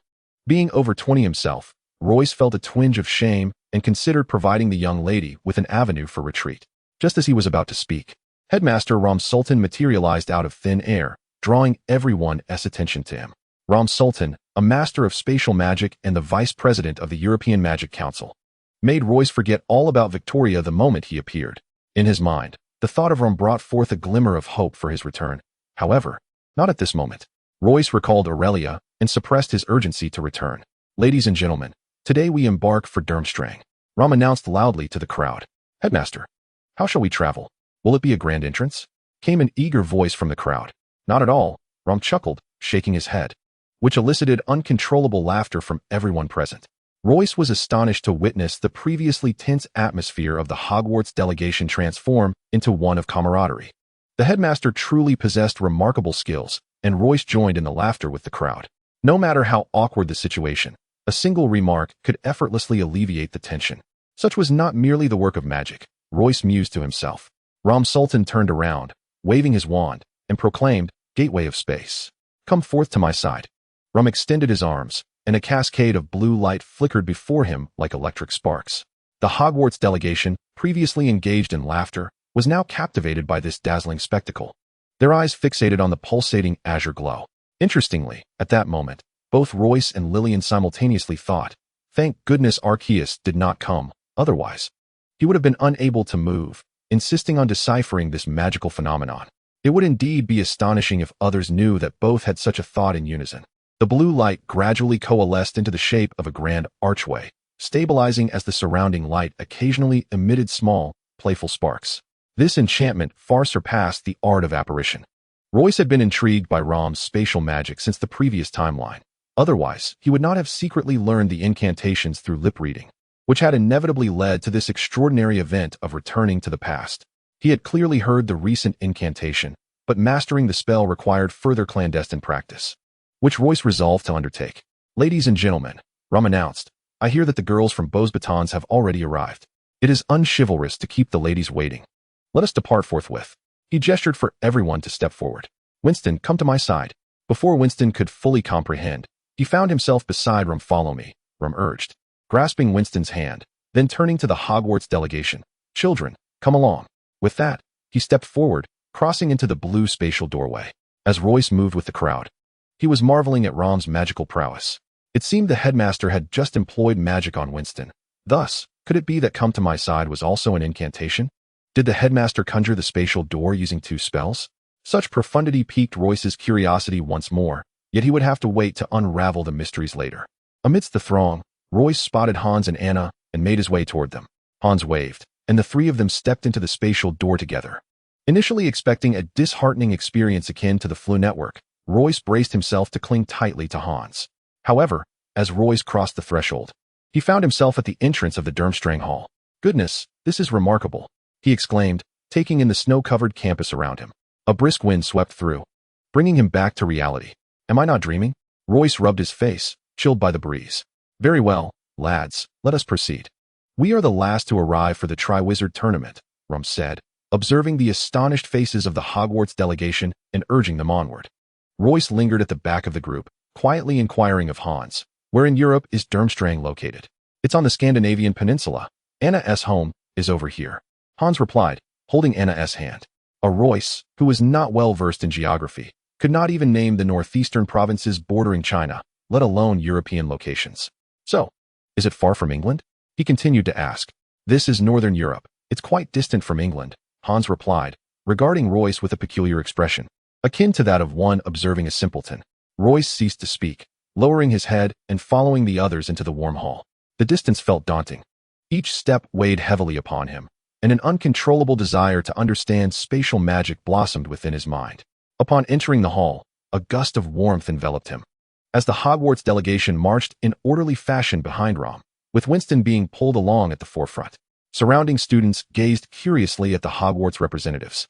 It was Royce's first visit to another school, and he noticed that most students were clad in thick black garments, with a few girls donning blue attire.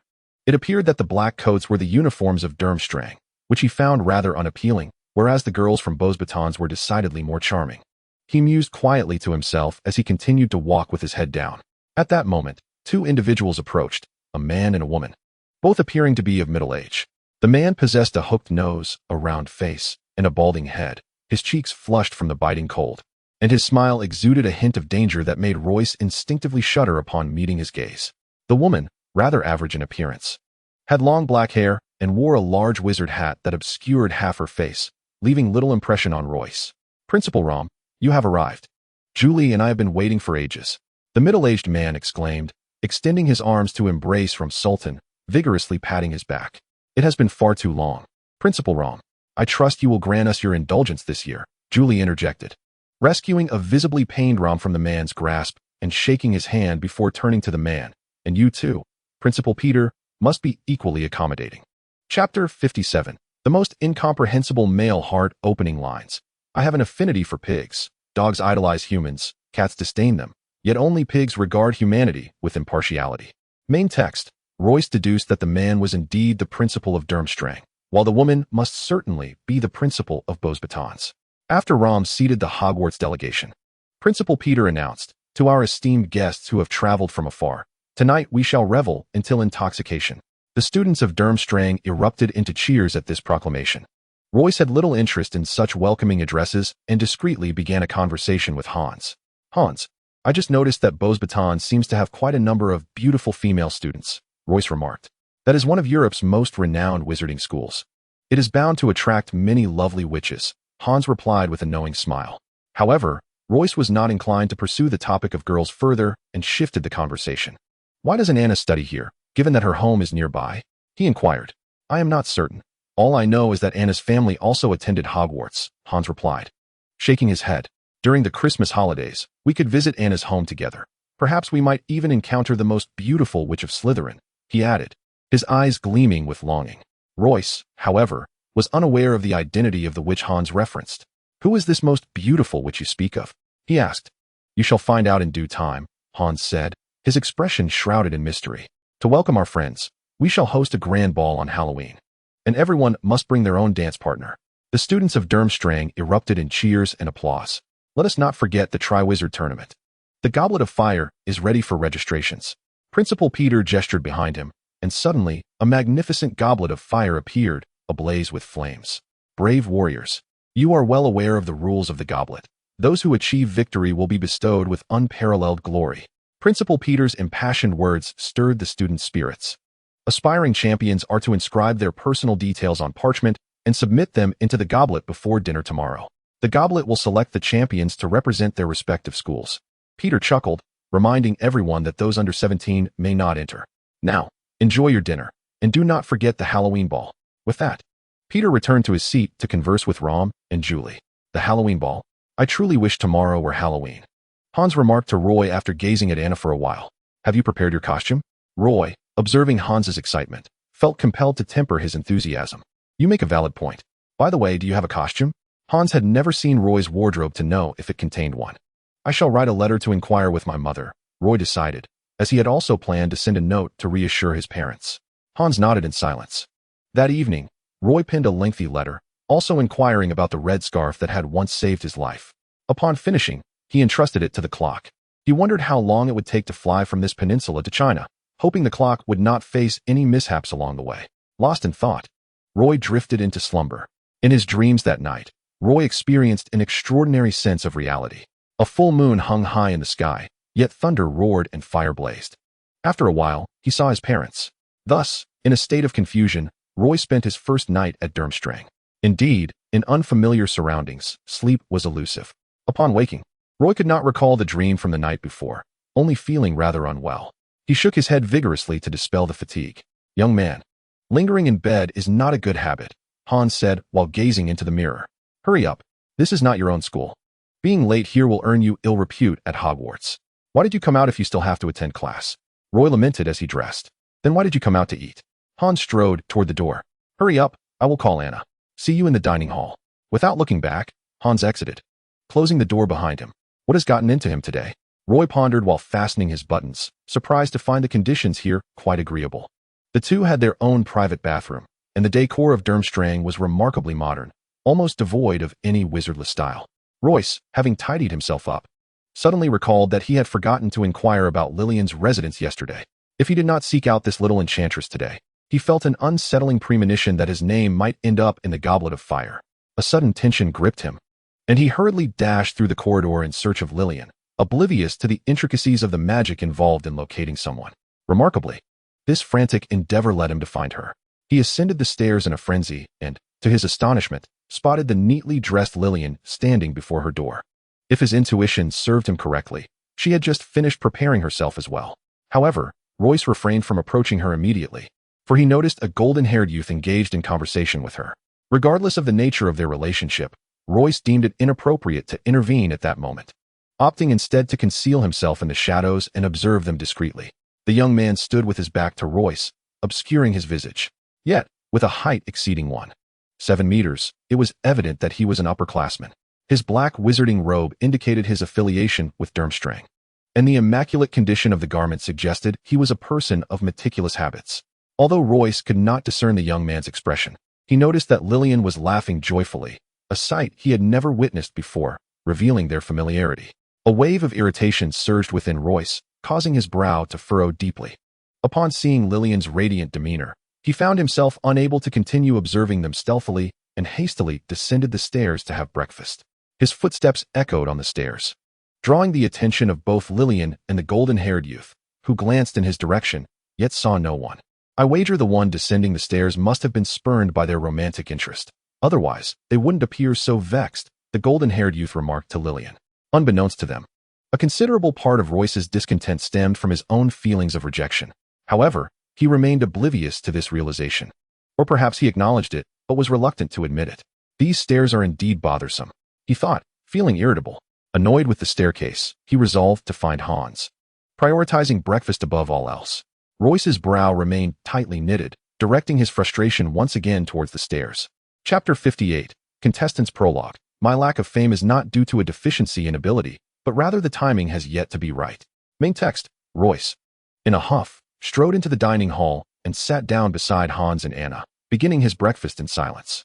Hans and Anna exchanged puzzled glances, and Hans signaled to Anna. Anna then spoke. Royce, how about coming over to my house for Christmas? It's just nearby. Royce, still preoccupied with thoughts of the golden-haired youth and Lillian's cheerful exchange, did not quite catch what Anna was saying. After a moment of confusion, he looked up at Anna and apologized. I was lost in thought. What did you say? At this juncture, Hans chimed in. Royce, what's the matter? You seem distracted. Your brow is furrowed as if you were in a battle with Sauron. Upon hearing this, Royce instinctively touched his brow, realizing it was indeed furrowed deeply. However, he hesitated to share what he had just witnessed, for Lillian had made it clear from the outset that their relationship was merely a facade of a couple, and Royce felt he had no right to criticize her. It's nothing, he recalled her teasing. Hey, Royce, why didn't you come find me this morning? Did you think that without Arceus, no one could handle you? Lillian said with a playful smile, her tone laced with mock threat. It appeared that the golden-haired gentleman she fancied was indeed someone she held affection for. Royce, discerning this from Lillian's expression and demeanor, noted that she was in exceptionally high spirits. Her eyes did not curve into crescents as they typically did when she was up to mischief. This rare sight of genuine happiness caused Royce to relax, his brow instinctively smoothing out. Lillian, you arrived just in time. I was wondering why you didn't come with Royce today. Anna greeted her warmly, taking her hand. Do come to my house for Christmas. You haven't visited in 2 years, and the festivities have lacked so much joy. Absolutely. It just so happens that Owen is free too. You don't mind if he joins us, do you? Lillian replied. It seemed that the golden-haired lad was indeed Owen, the one whom Sauron had warned him to be cautious of. As realization dawned upon Royce, he connected the dots. He had been puzzled by Sauron's cryptic warning. But now it all made sense. Owen was Lillian's legitimate boyfriend. Royce had initially believed that unraveling this mystery would bring clarity, yet the turmoil within him only intensified. Damn it. Am I really feeling jealous of that little girl and that young man? I'm already in my 20s. Royce found himself increasingly distressed. After breakfast, everything felt just like it did at Hogwarts, save for the change in teachers and classmates.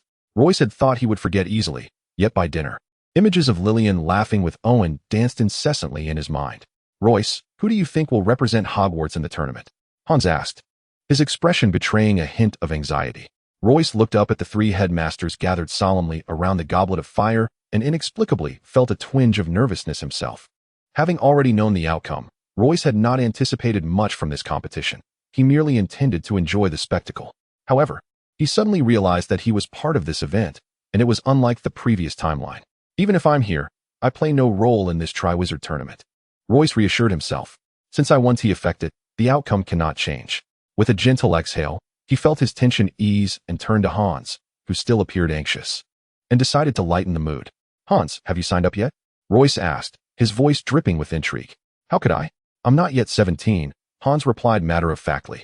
Then I know who will be representing our school, Royce said, winking at Hans. You wouldn't dare suggest it could be just the 2 of us, would you? Hans astutely discerned Royce's thoughts, leaving Royce momentarily speechless, his words caught in his throat.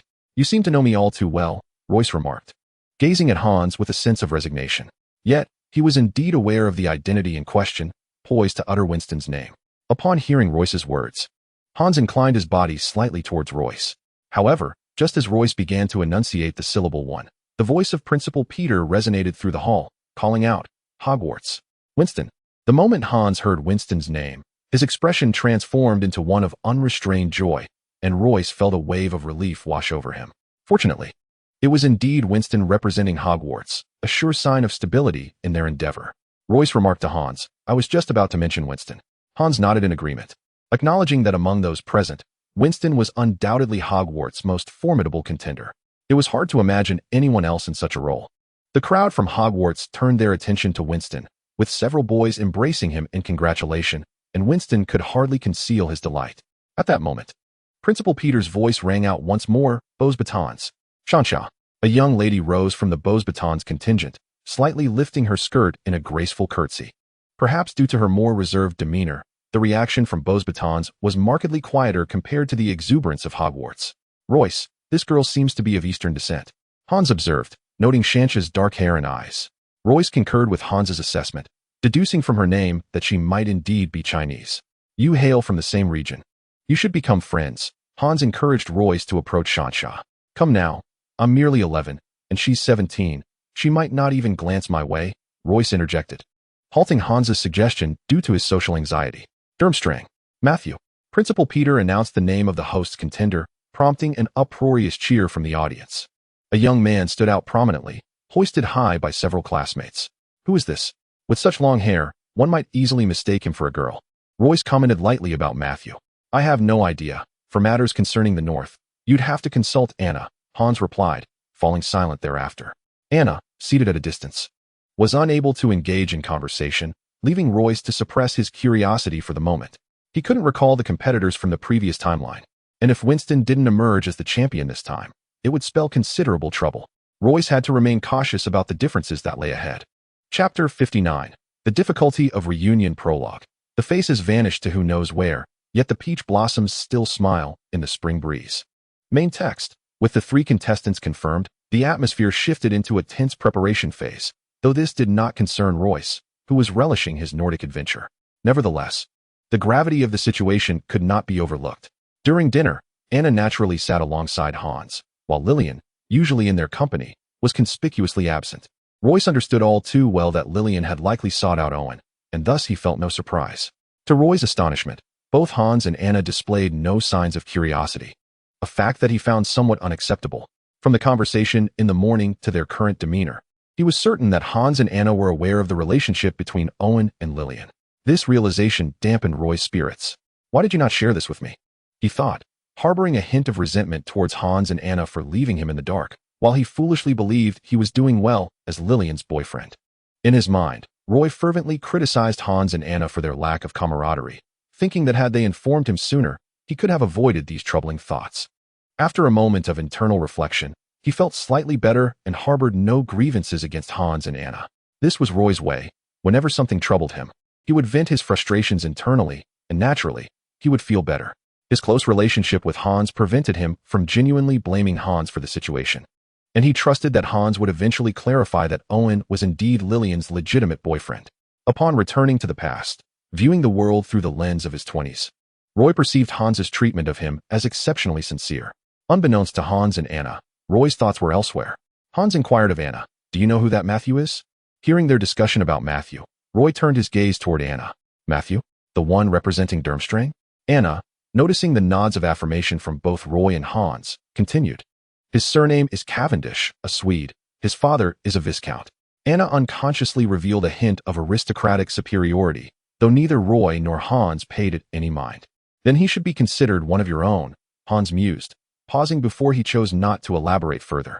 Meanwhile, Roy began to ponder the implications of the information Hans and Anna had divulged. It seemed Anna's family belonged to the upper echelons of nobility, and given the feudal customs of Europe combined with Hans's incomplete statement, it was reasonable to deduce that Matthew's family was likely a vassal to Anna's. Roy glanced at Anna, secretly astonished. My goodness, I didn't realize I was seated next to such nobility. However, Roy's astonishment was fleeting, having had little exposure to such aristocratic systems in his upbringing. He felt detached from the concept. His primary concern lay with Matthew's magical prowess. Thus, Roy quickly interjected, "How skilled is he in magic?" "Far inferior to Winston," Anna casually declared, dismissing Matthew's capabilities. With this revelation, Roy felt a wave of relief wash over him. That Chinese girl from Busbarton seemed rather weak and posed no threat to Winston. As I suspected, the outcome will undoubtedly remain unchanged regardless of my presence, he thought, finally feeling unburdened. However, Roy's moment of joy was short-lived as Lillian approached, accompanied by a golden-haired youth, eliciting pangs of jealousy within him. Lillian's arm was linked with Owen's, her face alight with smiles as they approached. "Owen, brother." Anna was the first to notice their arrival, instinctively calling out with uncontainable joy. Hearing Anna's voice, Hans turned to acknowledge them, his expression mirroring excitement as he looked at Owen. "Owen, brother, what brings you here?" Royce suppressed the turmoil within him, refusing to lift his gaze, feigning ignorance as he continued to eat. Upon noticing Hans and Anna, Erwin couldn't help but chuckle, reaching out to tousle Anna's hair, exclaiming, "Here I am, studying right here. Where else could I be?" He then pinched Hans' cherubic cheeks, teasing, "It seems you truly are unaware. Aren't you going to introduce me to your friends?" His eyes shifted towards Royce. Royce silently pleaded, "Please, don't notice me. Please don't notice me." But upon hearing Erwin's words, he felt as though he might bleed from the frustration. Truly, what one fears often comes to pass. He was taken aback by Erwin's popularity. Both Hans and Anna were evidently fond of him. In that moment, Royce found himself at a loss, realizing he had no advantage in the presence of this genuine boyfriend. "No, I must maintain my composure. I cannot concede in grace." Summoning every ounce of strength, Royce managed to force a smile and glanced up at Erwin. But that single glance ignited a tempest within him, leaving him utterly astounded. How could this be? He had clearly been called Bill, had clearly been in France. How could he be here under the name Erwin? Just when Royce thought he had nearly forgotten the nightmares of his previous existence. The sight of Erwin's radiant face enveloped him in a profound dread once more. This encounter evoked feelings reminiscent of his previous meeting with Aurelia. Where the last had been regret, this time it was tinged with apology. If Lillian's husband were him, he would wish them well and protect them. In a fleeting second, Royce's thoughts raced, solidifying his resolve. "Erwin, he is Hans." He intended to introduce Royce, but suddenly, Lillian interrupted, delivering a sharp kick to Royce's calf, scolding, "Hey, little one. Can't you even greet my boyfriend?" Gazing at Lillian, who feigned indignation, Royce felt a tumult of emotions. In truth, Lillian was rather endearing. And it was only someone of Erwin's gentle disposition who could tolerate her capriciousness. With a sigh, Royce reflected on how his training from the previous timeline allowed him to maintain an impassive facade amidst chaos. Aside from his stoic expression, he could not muster any other reaction. He knew that in Erwin's presence, achieving tranquility was impossible. This was the only source of light that had accompanied him through nightmares, and the sole friend he had betrayed. Confronting a past friend, Royce found it exceedingly difficult to quell his emotions, so he donned a poker face to avoid revealing any hint of his inner turmoil. It appeared that aside from Aurelia, I now had another compelling reason to remain. Royce looked at Erwin, who was also gazing back, a smile dancing at the corners of his eyes, radiating warmth. "My friend, I vow that no one shall harm you again, even if it means facing the entirety of the European Magical Council." Royce silently swore, the solemnity of his promise surpassing even that which he had made to Aurelia. Chapter 60. A Perfect Pair Preface. I cherish truth, and I cherish my mentor. Text. What are you still dawdling for? Hurry and greet my boyfriend. Lillian, noticing Royce's lack of response, glared and admonished him. Owen gently ruffled Lillian's hair and apologetically addressed Royce. "My friend, I must apologize. She has been quite spoiled by me. Please do not take offense." Extending his right hand, he introduced himself. "I am Owen, delighted to meet you." Lillian pouted and playfully pinched her nose at Owen. Royce observed Owen, then glanced at Lillian, internally marveling at the seemingly perfect couple. However, he failed to notice the peculiar expressions on Hans and Anna's faces. Hans had intended to say something, but upon receiving a glare from Lillian, he shrank back, unwilling to speak further. Royce stood and gently shook hands with Owen, who towered over him. "Pleased to meet you. I am Royce. By the way, is someone deceased? Why do you wear such a solemn expression?" Lillian raised her foot, preparing to kick Royce again. Seeing this, Owen quickly seized Lillian's hand and lightly tapped her nose, admonishing her not to be mischievous, albeit in a tender tone that would not frighten even an ant. Lillian responded by wrinkling her nose at Owen. Royce was utterly speechless, thinking to himself, "Must you flaunt your affection before me like this?" Owen offered a sheepish smile to Royce. "I hope you won't take it amiss. That's just her nature, her reputation as a little which is well known." Royce maintained a stoic expression, nodding in understanding. It wasn't that Royce felt no emotions. Rather, in Owen's presence, he was reluctant to reveal his feelings. Their bond was profound, having experienced both camaraderie and betrayal in a previous life. At this moment, maintaining a blank facade was a feat in itself. "Let us take a seat," Owen said, taking Lillian's hand and stepping forward to pat Royce on the shoulder, prompting the three of them to sit down. "I hear you play Quidditch quite well," Owen remarked as he settled in. It seemed Lillian had shared details about Royce with Owen, though Royce could not fathom the extent of what was said. He had never considered that Lillian's boyfriend was Owen. Having spent time with Lillian, he understood her well, and she was aware of his thoughts. So their recent introductions were merely a courteous formality. "In truth, my Quidditch skills are rather average. I have merely been fortunate enough to win a few matches," Royce humbly replied. "I learned a few moves from you, so I mustn't show off in front of the master," he mused inwardly. In a previous existence, Royce had little interest in Quidditch, but Owen was quite the player. Spending time with him had inadvertently taught Royce a few of Owen's signature moves, which had allowed him to stand out among the Hufflepuffs since returning to this timeline. "Ha ha," Lillian said the same thing. Owen laughed heartily, Continuing, I also enjoy playing Quidditch. Let us practice together this weekend and see whose luck prevails. Royce was momentarily taken aback by this statement, thinking, is he jesting? My Quidditch skills are a result of your training. I never anticipated we would play together again. This is quite amusing. An unusual, delightful sensation stirred within Royce. Why are you daydreaming again? Lillian was utterly speechless, unsure whether the young man was intimidated by Owen or taken aback by the sudden appearance of my authentic boyfriend. Had Lillian been privy to the circumstances, she would likely not have been perplexed by Royce's demeanor. Oh, Royce came back to his senses and quickly responded, sure. I have time this weekend. It would be a great opportunity for me to witness the impressive skills of the Durmstrang experts. Royce composed himself, realizing he needed to react more normally. Otherwise, with Owen's intellect, he would undoubtedly detect something amiss. To his surprise, Royce acknowledged his perceptiveness, noting that he could discern the young man's prowess. Lillian finally smiled at Royce. Don't listen to Lillian's nonsense. My abilities are indeed commendable, but not to the level of a master, Owen clarified to Royce. The meal swiftly came to an end, and on their return, Hans and Anna remained immersed in the thrill of having met Owen. Initially, I had anticipated that this Nordic journey would be rather dull, but with Owen present, it turned out splendidly. Hans had reiterated this sentiment to Royce countless times, and Royce had also heard Hans recount their adventures with Owen several times. Remarkably, Royce did not interrupt Hans's repetition today. Meanwhile, after escorting Lillian back, Owen found himself puzzled.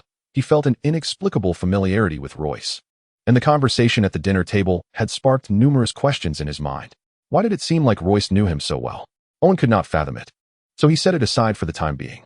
Before long, the day arrived for the announcement of the first task of the Triwizard Tournament. For Royce, who was neither competing nor unaware of the outcomes, it was of little consequence. However, the others were not so indifferent. Rumors suggested that the first task involved ice wolves. In class, unable to contain his curiosity, Hans eagerly relayed the gossip he had overheard to Royce, speaking somewhat loudly. Anna and Emma, seated in front of them, instinctively turned to listen. This year, there were a total of 5 first-year students from Durmstrang, one from each of the 3 Hogwarts houses, except Hufflepuff. Unfortunately, the Ravenclaw student could not endure the frigid climate and fell ill shortly after arrival, landing in the hospital. That left only the 4 of them, who sat together. Of course, Emma's beauty still captivated Durmstrang's students, though the group of 11 and 12-year-olds only whispered about it during breaks. Due to the announcement of the first task, the classroom buzzed with chatter. If it truly involves ice wolves, we might be in trouble. We at Hogwarts have never encountered such magical creatures, Anna expressed her concern. Each task has always favored the host competitors, Emma chimed in, unable to resist joining the discussion.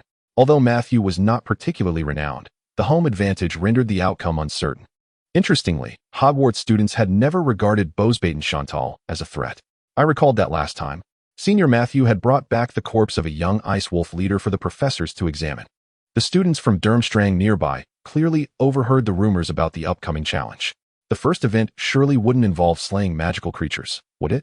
A girl from Beauxbatons, unable to restrain herself, remarked to another student that Senior Sean has never shown interest in such magical beasts.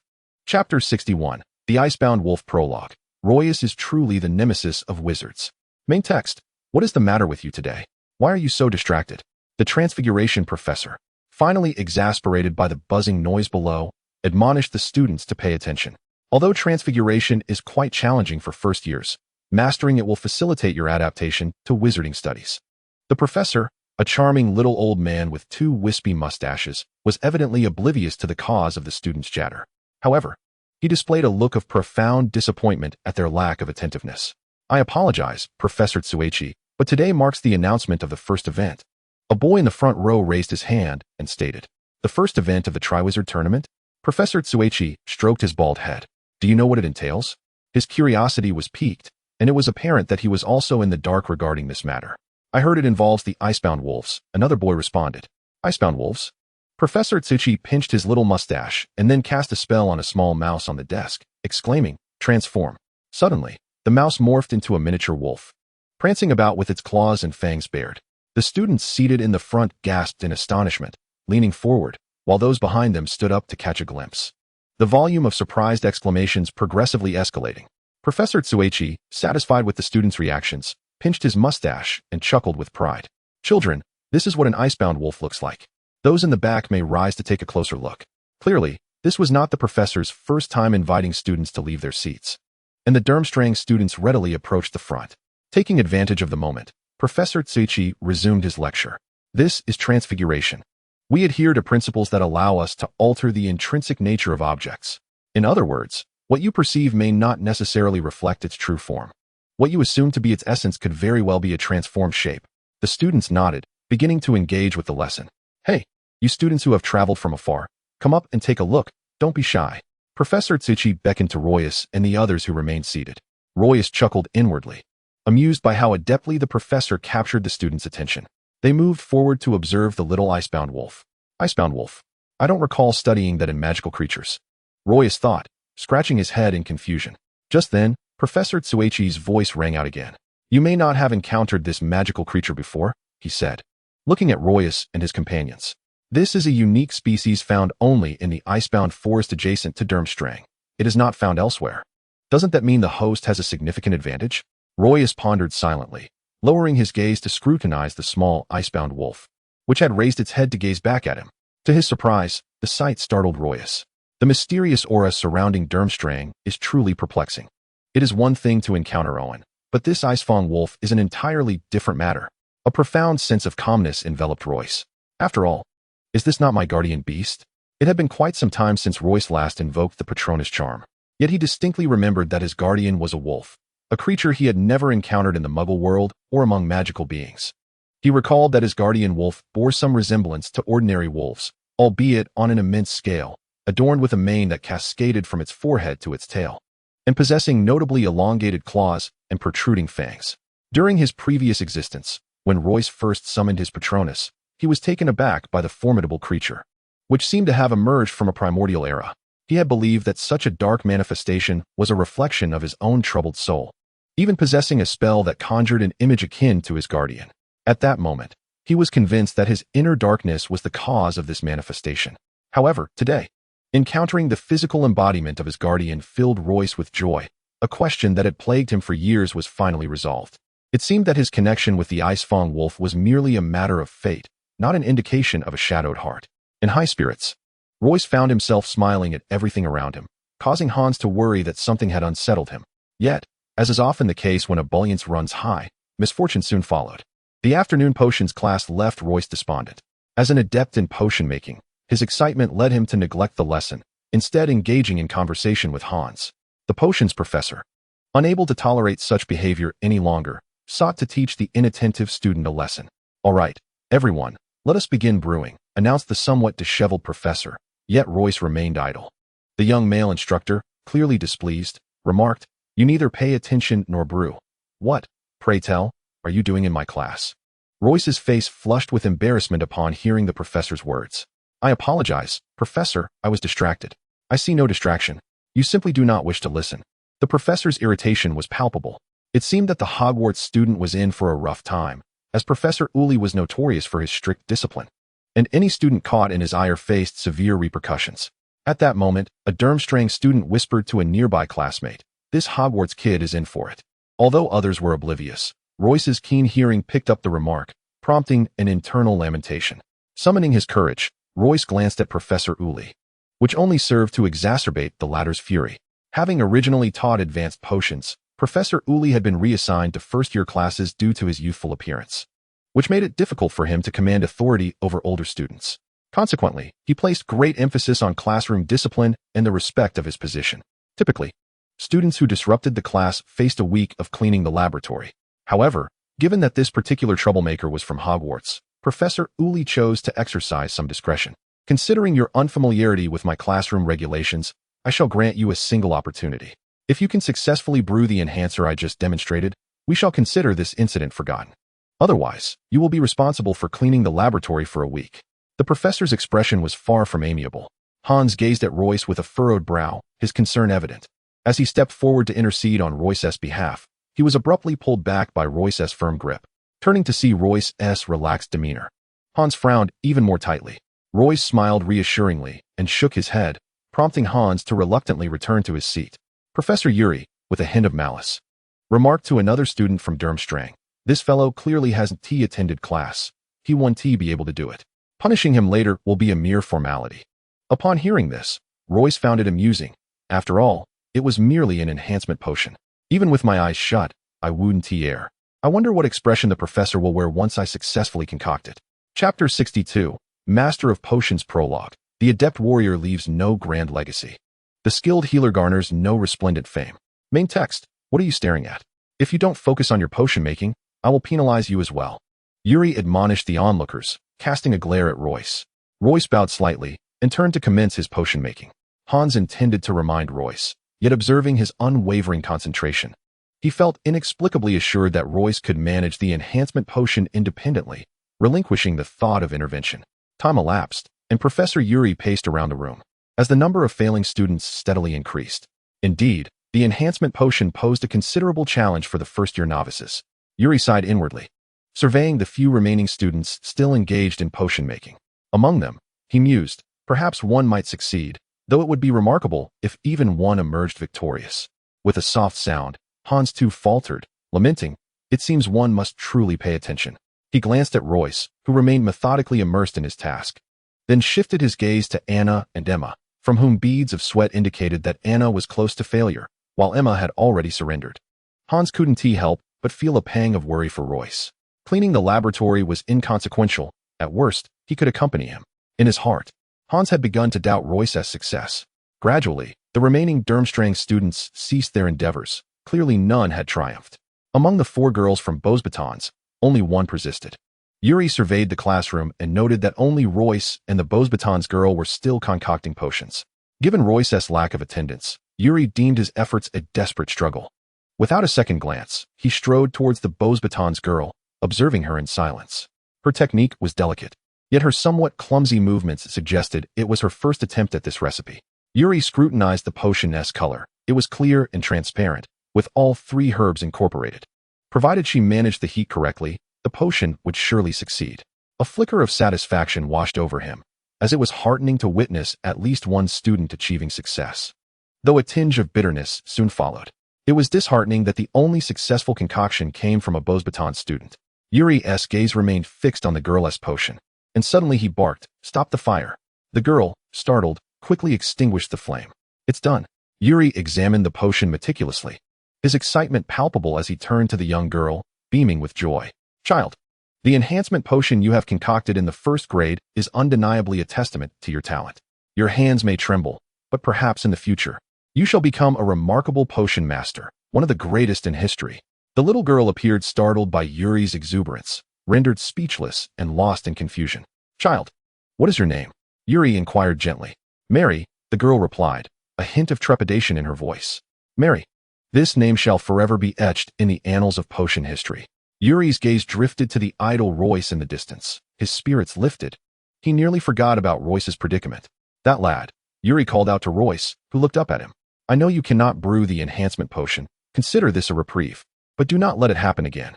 "What a lucky fellow," a student from Durmstrang muttered under his breath. "Wait a moment, Professor," Royce interjected suddenly. Yuri's eyes widened in surprise, his expression darkening with displeasure. Had this boy lost his mind? The thought of inviting disaster crossed the minds of the students present, except for Hans, who had remained beside Royce. Royce had ceased his work long ago, but at that moment, all attention was elsewhere, leaving uncertainty about whether Royce had succeeded or failed. Hans felt a twinge of worry.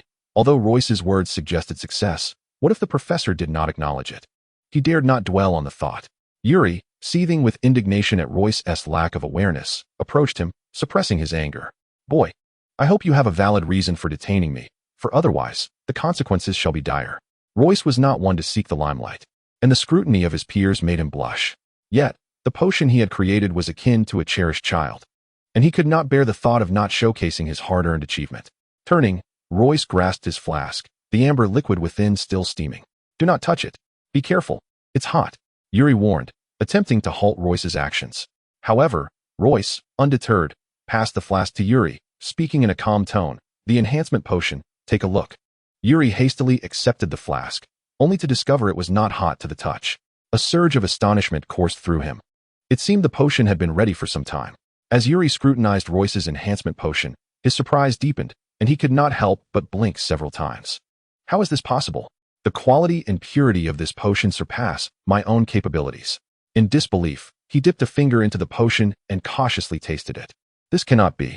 The staff in the potion department are of this caliber? Yuri questioned incredulously, turning to Royce. Is this truly your creation? Royce nodded, a hint of resignation in his demeanor. Yuri recognized that Royce was not lying, although his attention had not been solely on Royce. The caliber of this potion was far beyond what a Durmstrang student could produce, yet it remained hard to believe. Observing Yuri's astonishment, Royce slightly bowed and inquired, Professor, have I qualified? Yuri's gaze was vacant as he nodded slightly and muttered class dismissed before departing alone, appearing utterly despondent. Hans promptly pulled Royce away, exclaiming, You have quite the talent, Royce. If it weren't for your parents being muggles, I would surely suspect you were Arthur's illegitimate son. A hint of concealed pride flickered across Royce's face. He was well aware of who Arthur was, the pinnacle of European alchemy and the esteemed professor of Slytherin's headmaster, EIO. However, Royce humbly remarked, I merely stumbled upon this potion in the library. I never imagined it would truly be a success. Yet, deep down, he reveled in his achievement. In another timeline, this potion had astonished even EIO, let alone the unheard-of Professor Yuri. With a smirk, Royce's pride began to surface. Chapter 63, The Eve of the Ball Prologue. The goddess is not difficult to pursue. Rather, it is that no one dares to chase her. Text. Unfortunately, Royce's accomplishments did not gain widespread attention. Instead, it was Mary from Beauxbatons who garnered fame the following day, her reputation as a genius in potion-making firmly established. Perhaps this was for the best, as Royce preferred to remain in the shadows, while Anna felt a twinge of injustice on his behalf. I heard from Hans that it was you who completed it more swiftly. You are the rightful potion-making prodigy, Anna exclaimed, her voice tinged with indignation at the dining table. Hans served her a chicken leg, stating, Royce's prowess in potion-making does not require proclamation. We all recognize his talent. Upon hearing their words, Royce set down the half-eaten chicken leg and smiled wryly. I never sought the spotlight. Isn't this outcome preferable? However, Anna was not finished, and Hans shot her a meaningful glance, signaling her to refrain from further comment. What are you discussing? At that moment, Lillian approached and settled beside Royce. Where's Owen? Royce casually inquired, noticing no one behind her. What? Are you planning to bully me now that he is absent? Lillian teased, her gaze playful. I can't be bothered with you, Royce replied, returning to his chicken leg. Observing Royce's indifference, Lillian feigned exasperation, declaring, Owen has gone to prepare for the competition. She gazed skyward while her eyes subtly darted toward Royce, silently urging him to inquire further. Yet, Royce remained unfazed, prompting Hans and Anna to glance at her instead. Lillian seethed internally, thinking, that insufferable boy, is he not even the slightest bit interested? Lillian, does that mean Owen knows the first event of the competition? Hans asked. His curiosity piqued as he regarded her. Of course he knows. After all, he is preparing for the competition, Lillian chuckled. And I know what the first event is too. She teased, deliberately withholding the information. Do tell us, Hans urged, his tone tinged with impatience, with Anna's eyes fixed intently on Lillian. Want to know? Lillian's eyes twinkled mischievously. Plead with me, and I shall divulge the secret. She glanced again at Royce, who had resumed eating potatoes, his head not lifting an inch. Lillian, exasperated by Royce's demeanor, felt an overwhelming urge to give him a piece of her mind. I beseech you to recount how Hans and Anna sequentially sought Lillian's affection, yet Lillian, with a knowing glance at Hans, remarked that another suitor remained unacknowledged. At this moment, Royce finally lifted his gaze. Lillian, with a beaming smile, awaited his proposal. To her dismay, Royce responded with disinterest, expressing his lack of curiosity, and resumed his meal of potatoes. Upon hearing this, Lillian's eyes widened in indignation as she haughtily declared, Even if one less person seeks my hand, I shall remain silent. This led to an awkward silence. Hans, with a wavering gaze, oscillated between Royce and Lillian, while Royce, seemingly indifferent to Lillian, reluctantly uttered, I beg you, enough already. It was evident that Lillian was bursting to reveal this secret. As soon as Royce acquiesced, she eagerly divulged. Owen has gone to hunt the ice wolves, her voice lowered and laced with mystery. Hans, upon hearing this, wore an expression of realization. However, Royce recalled a student's remark from their transfiguration class and could not help but inquire, I have heard that Matthew can single-handedly defeat the alpha ice wolf. Ordinary ice wolves present no challenge. What distinguishes this competition? Lillian, unable to provide further clarity, shrugged her shoulders, leaving the others even more intrigued. Ice wolves? What exactly does this competition entail? Royce's guardian beast was indeed an ice wolf, which piqued his interest further. On the eve of Halloween, After the clock had vanished for 2 days, it reappeared, presenting Royce with a tailored suit. I never knew my mother possessed such craftsmanship, Royce mused, glancing at the note indicating that the suit was handmade by her, a notion he found hard to believe. Nevertheless, he dismissed his doubts, for the attire was quite handsome. Clock, have you gained weight recently? Why has your flight time increased? Royce teased the clock, which merely cooed in response, evading him. Hey, Royce, that suit looks splendid, Hans remarked upon returning to the dormitory, immediately noticing Royce's attire. Did it come from home? Indeed. What do you think? Quite nice, isn't it? Royce, who had always held a fondness for formal wear, felt a surge of joy. Very nice. I had intended to ask my mother to prepare a suit for you as well, but it appears unnecessary now. Yours is truly striking, Hans complimented, gently touching Royce's suit. By the way, have you found a dance partner? He inquired. I had hoped to ask Lillian, but it seems she has already made arrangements with Owen. At present, I have no prospects, Royce replied, expressing his lack of interest in a partner, finding joy in simply having fun. Perhaps you should inquire about Emma, Hans suggested. A knowing look on his face. The mention of Emma startled Royce, who exclaimed, Brother, do not jest. She is a goddess. I would not dare. He shook his head vigorously. Precisely because everyone thinks this way, Emma remains without a partner, Hans analyzed thoughtfully. Do not tease me. Winston must have already secured Emma as his partner, Royce speculated, adhering to the notion that beauty accompanies valor. Winston's partner is Shanshaw from Busbatten, Hans lamented. You have no idea how heartbroken so many girls are over Winston's choice, he added, shaking his head in dismay. It is indeed reasonable to think this way. The height disparity between Winston and Emma likely complicates their ability to dance, Royce speculated on the matter. This is one aspect. The other is Winston's intense desire for victory, as he plans to glean intelligence from the situation. Hans sighed again. You already know this. Royce gazed at Hans in disbelief. Winston's competitive spirit is renowned throughout the European wizarding community, Hans remarked with a hint of sarcasm. Then it seems I truly ought to seek out the goddess Emma for clarification, Royce replied, lacking confidence. You and Emma are perfectly matched, my brother. If you are afraid, I shall accompany you, Hans said, patting Royce on the shoulder. Royce looked at Hans, hesitated for a moment, and finally replied, Never mind. I shall go alone to avoid the embarrassment of rejection in your presence. Royce's face displayed a sense of helplessness. Chapter 64. The Return of the Wolf Cub Prologue. It is not that joyful moments are fleeting, but rather that the human heart is never satisfied, always yearning for a touch more happiness. Main text. After Royce resolved to invite Emma to be his dance partner, he continually searched for an opportunity to broach the subject. Opportunities abound, and one evening after dinner, Royce found Emma alone and mustered the courage to extend his invitation. Emma, do you have a dance partner for the Halloween ball? Royce inquired cautiously, instantly feeling rather foolish as the words left his lips. Emma glanced at Royce, causing him to flush crimson, and she smiled, asking, No dance partner? Do you have one? Hearing this, Royce was elated, calming his emotions before extending his right hand and saying, Esteemed Miss Emma, may I earnestly invite you to be my dance partner? Emma grinned widely, lightly resting her left fingers on Royce's outstretched right hand, replying, Of course. In that moment, Royce's previously anxious heart settled, and he exhaled in relief, bowing slightly in gratitude. Emma, observing Royce's feigned composure, burst into laughter and ran off, leaving Royce dazed as he returned to his room. Royce, how did it go? Hans eagerly inquired about Royce's progress. Pinch me, Royce said to Hans. What are you doing? Hans frowned, pinching Royce's hand. That hurts. This isn't a dream. Royce chuckled foolishly.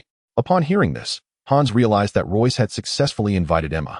He felt a mix of happiness for Royce, tinged with envy, as he remarked, Indeed, the foolish often find fortune. I told you no one would dare invite Emma. Who would have thought you would seize the opportunity? At this, Royce erupted into laughter. Come now, share your emotional journey, so I can boast to Anna tomorrow that my good brother has managed to invite a goddess, Hans urged, pulling Royce down to sit with an excited expression. The emotional journey? Royce pondered for a moment. At that moment, I felt a wave of relief. Now, I realize I am truly happy. Hans gave Royce a disapproving look, exclaiming, You are so slow to comprehend. The day before the Halloween ball, the first event of the Triwizard Tournament officially commenced. The dates for the annual competition vary each year, and the current Triwizard Tournament has undergone significant changes since its inception. At times, certain tasks may even require a month to complete. However, the first task is typically scheduled around Halloween, marking it as the simplest of the challenges. During dinner the night before, the task was announced, and unsurprisingly, it involved the Arctic wolf. What took everyone by surprise was the revelation that the first task entailed returning the Arctic Wolf King's cub. When did the wolf cub arrive at Durmstrang? Royce speculated, concluding that it was likely stolen by Owen at some point. Stealing the cub would indeed be far simpler than returning it. Facing the wrath of the Wolf King, who might be furious over the theft, suggested that the opening challenge would be anything but straightforward. After hearing the task, Royce pondered silently. On the day of the competition, classes were suspended for the entire student body. In truth, even if classes had not been cancelled, no one would have been attentive. All students and faculty gathered in the Great Hall, where a large screen resembling a projection surface dominated the front. Maintaining such a visual enchantment was a task easily handled by Headmaster Peter, a seasoned wizard. After breakfast, the three competitors set off together. During breakfast, Peter humorously advised them to eat well, as it might be their final meal. Upon hearing this, the other students grew anxious, sensing an ominous atmosphere.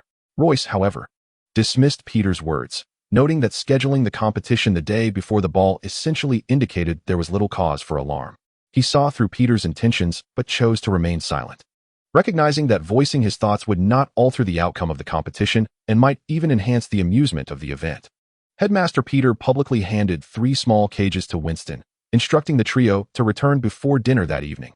Failure to do so would mean forfeiting the challenge. With that, the competition commenced. As time passed, Peter transformed the screen into 3 separate displays, and the students watched intently, aware that the Arctic forest was rife with peril. A moment's distraction could lead to an extraordinary spectacle unfolding. Royce, shall we sit closer? Hans suggested, knowing Royce had difficulty seeing. No need. I can see just fine during the day, Royce replied, fixated on the screen. Winston was currently the fastest among the 3 competitors, seemingly aware of the Arctic Wolf King's lair, as he appeared to have no need to search for it. Why is Winston moving so quickly? Royce couldn't help but exclaim. The secret lies with the wolf cub he carries. Emma, seated to Anna's left, smiled in response. This revelation piqued Hans's curiosity as well. Emma, could you elaborate?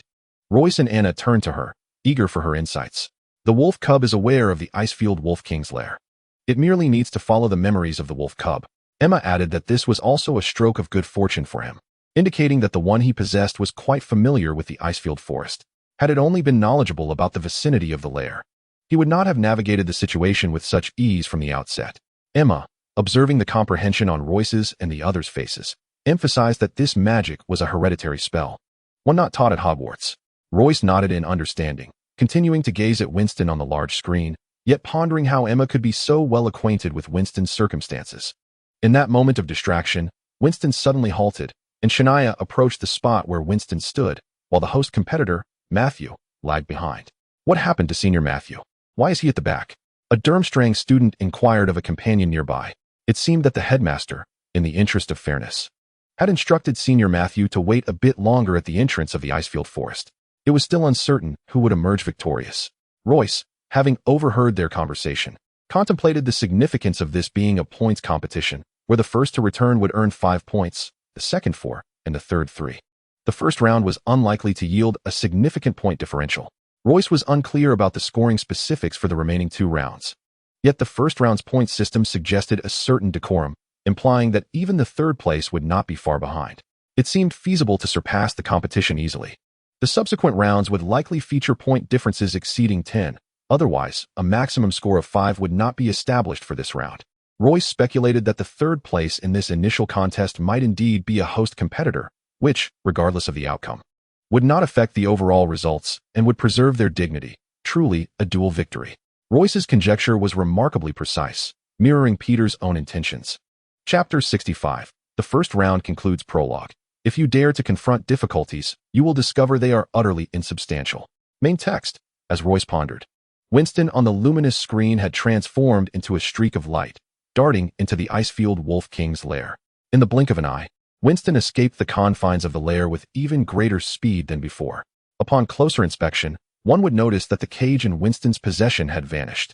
Witnessing this spectacle, the students from Hogwarts erupted with excitement, with some even cheering aloud. Congratulations, Headmaster Rom. Your school has taken the lead, Peter exclaimed, shaking his round head.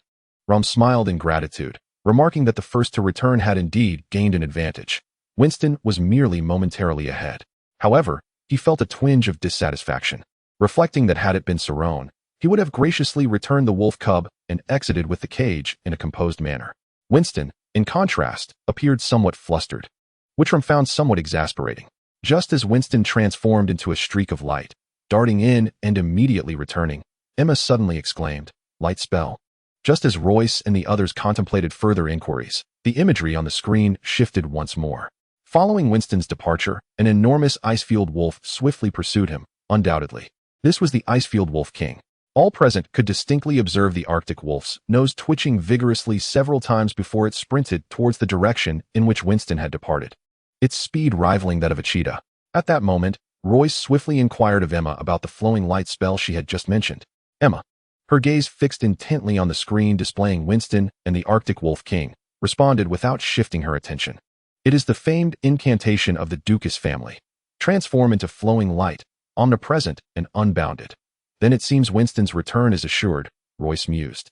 Now genuinely impressed by the family spell's formidable prowess, its capabilities were astonishingly overwhelming.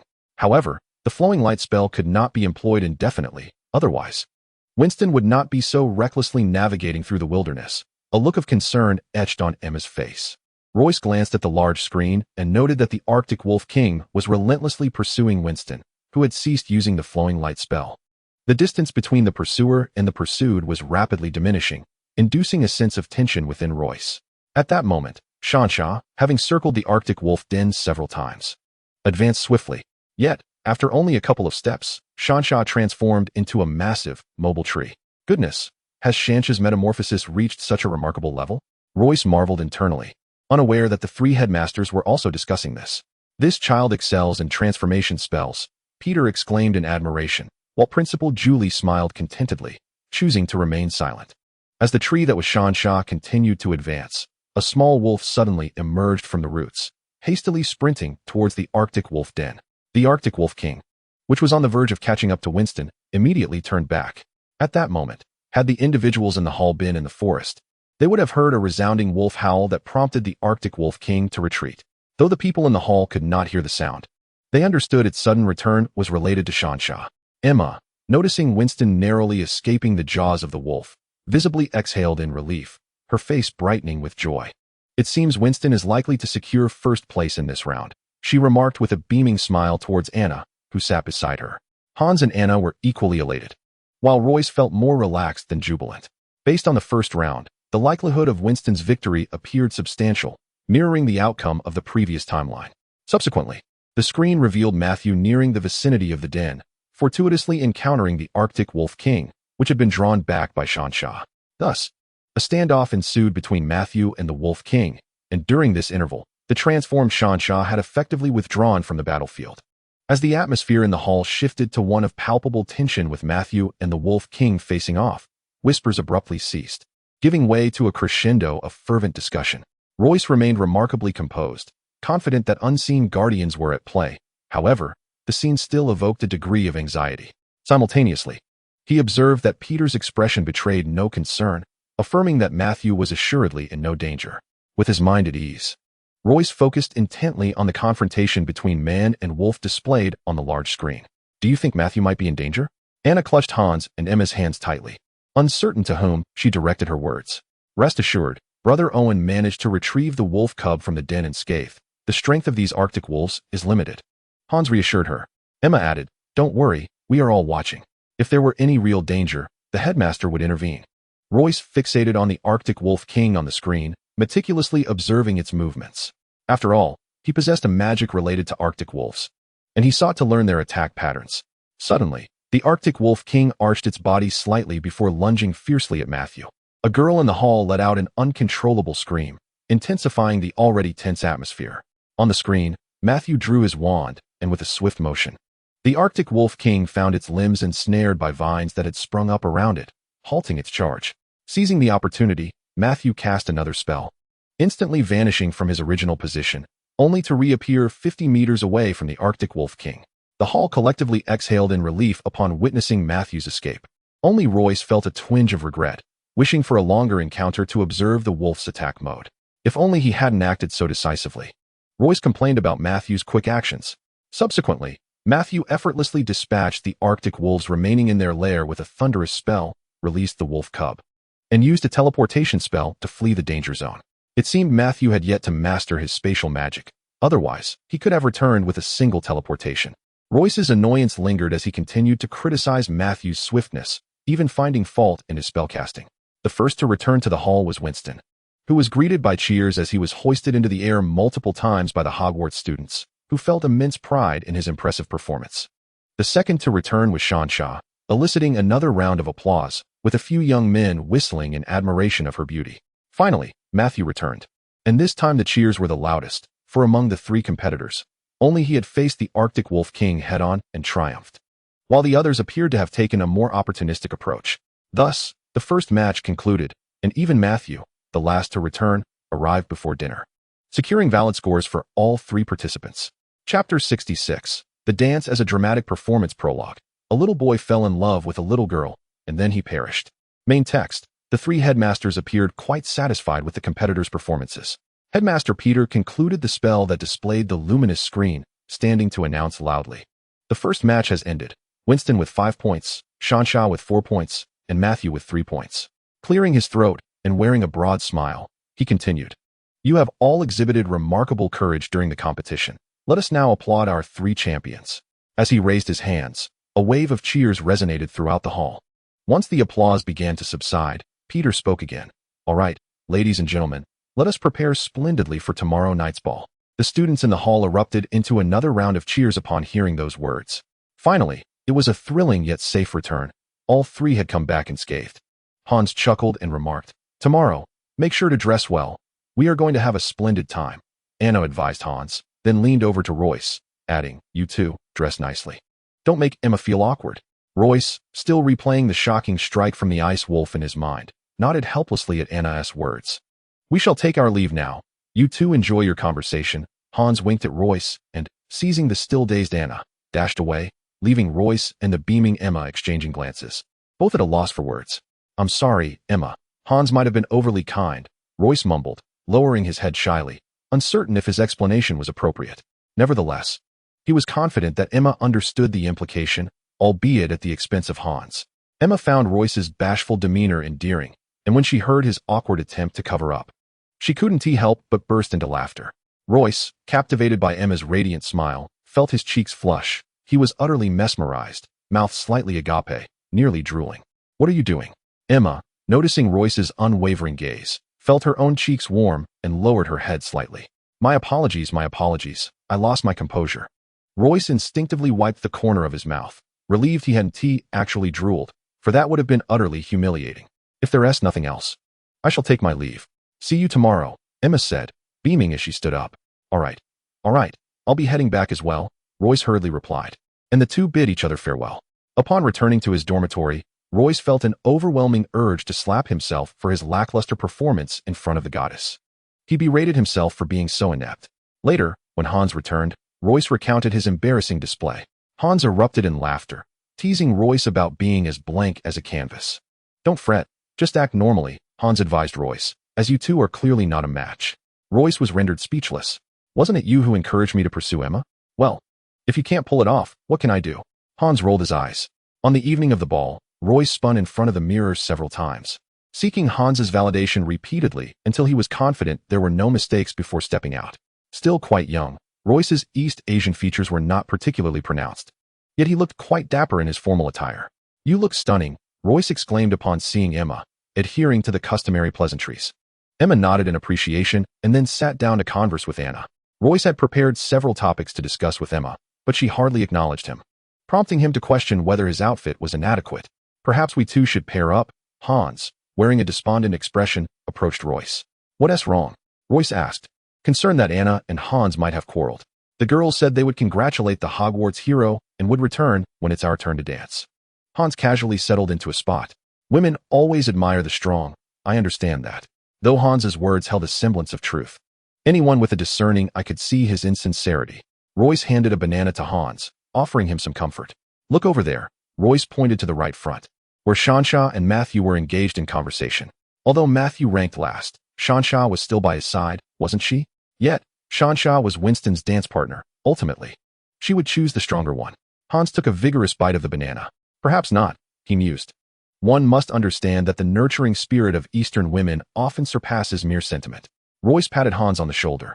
Soon, the first dance piece began to play, prompting everyone to retreat from the center of the floor, leaving only 2 men and 2 women, 2 pairs of dance partners. Traditionally, the first dance is reserved for 3 valiant souls. However, this year, 2 of those brave souls, Winston and Shansha, had formed a pair, reducing the first dance to just 4 dancers. You see, I told you Shansha would ultimately choose the victor, Hans remarked with a smile. Well, that's not so bad. At least it indicates that our dance partners will soon return, Royce replied, feeling somewhat resigned. He couldn't help but recall the throng of admirers surrounding Winston, leaving both Royce and Hans feeling envious. Before long, Anna returned to Hans' side, gently linking her arm with his. Let us join the next piece, she suggested. Hans smiled at her and agreed. Royce, noticing Anna's return, became curious as to why Emma had not accompanied her. After scanning the surroundings and finding no trace of Emma, he inquired about the situation. Anna explained that Emma seemed to have encountered a friend and hadn't returned with her. Royce couldn't help but chuckle bitterly. Initially, he and Hans were partners in misfortune, but now he found himself alone. As the first piece concluded, the 4 dancers momentarily exited the center, while Royce continued searching for Emma, yet she remained elusive. Moments later, the onlookers were astonished to see Shansha, who had been dancing with Winston, suddenly switch partners to dance with Matthew. Upon witnessing this, Royce thought to himself, this time, I was right. Who would have imagined Shansha truly radiates feminine brilliance? However, before he could revel in his insight for more than 2 seconds, he spotted his partner Emma, only to find her dancing in the center with Winston. What is this? Have I been stood up? Royce lamented silently as he observed Emma dancing vigorously with Winston, overwhelmed by a sense of despair. How could this happen? Did Shansha's dance with Matthew stem from Winston seeking out Emma as his next partner? This scenario was more dramatic than any Shakespearean play, leaving Royce utterly exasperated. In truth, after completing the first dance with Winston, Shansha had declined his subsequent invitation and instead sought out Matthew to continue dancing. A rather displeased Winston happened to spot the solitary Emma in the crowd and invited her to dance. Emma's solitude had been intentional. She harbored a slim hope that Winston might invite her during the intermission, which is why she had delayed appearing before Royce. With Winston's invitation, Emma, elated, readily accepted, leading to the scene that Royce had witnessed. One could only conclude that reality was far more intricate than Royce's assumptions. Chapter 67, a serendipitous encounter prologue. Affection as deep as the sea, fate as fragile as paper text. At this moment, Royce had truly become a solitary figure, casually grasping a drink and taking a seat to observe others dance. His spirits were at an all-time low, not because he could not dance, he had never particularly enjoyed it, but rather because the goddess he admired had stood him up, opting instead to seek a far more impressive suitor right before his eyes. Even the strongest of hearts would find this disheartening. Hey there, are you alone too? A familiar voice suddenly reached Royce's ears, accompanied by a gentle fragrance that enveloped him, bringing warmth to his surroundings. He turned to see Lillian, who had taken a seat beside him. Deliberately sipping his drink, he avoided her gaze and inquired, "Where's Owen?" After setting down his cup, he finally turned to face her. Lillian, holding a drink of her own, mirrored Royce's act of avoiding eye contact, taking a sip before responding, "Owen has a dance partner. I thought you might come to invite me, but you didn't show up. I assumed you had a partner as well. But now I see you are just as alone as I am, which brings me some joy." Lillian spoke with a playful smile, her expression filled with mischief. "I'm not alone. I have a partner." Royce, still mired in his gloomy mood, overlooked the crux of Lillian's words and began to speak for himself. Lillian raised an eyebrow, skepticism evident in her voice as she teased, "Oh really? Where's this partner of yours?" As Royce's gaze drifted to Emma dancing with Winston, he hesitated, unsure of how to articulate his thoughts. "Stood up by a girl?" Lillian tilted her head at him, and before he could respond, she burst into laughter, the kind that reverberates joyfully through the air. Initially irritated by her mockery, Royce found himself unable to resist the infectiousness of her laughter. And soon they both erupted into hearty giggles, drawing curious glances from those nearby. "What are you laughing at?" Lillian asked, stifling her chuckles. Royce, feigning profundity, replied, "For the same reason you are." Suddenly, he rose and stood before Lillian, slightly bowing as he extended his right hand, saying, "Beautiful Miss Lillian, might I have the honor of dancing with you?" Caught off guard by Royce's gesture, Lillian's surprise quickly transformed into a radiant smile as she placed her hand in his. Responding, "As you wish."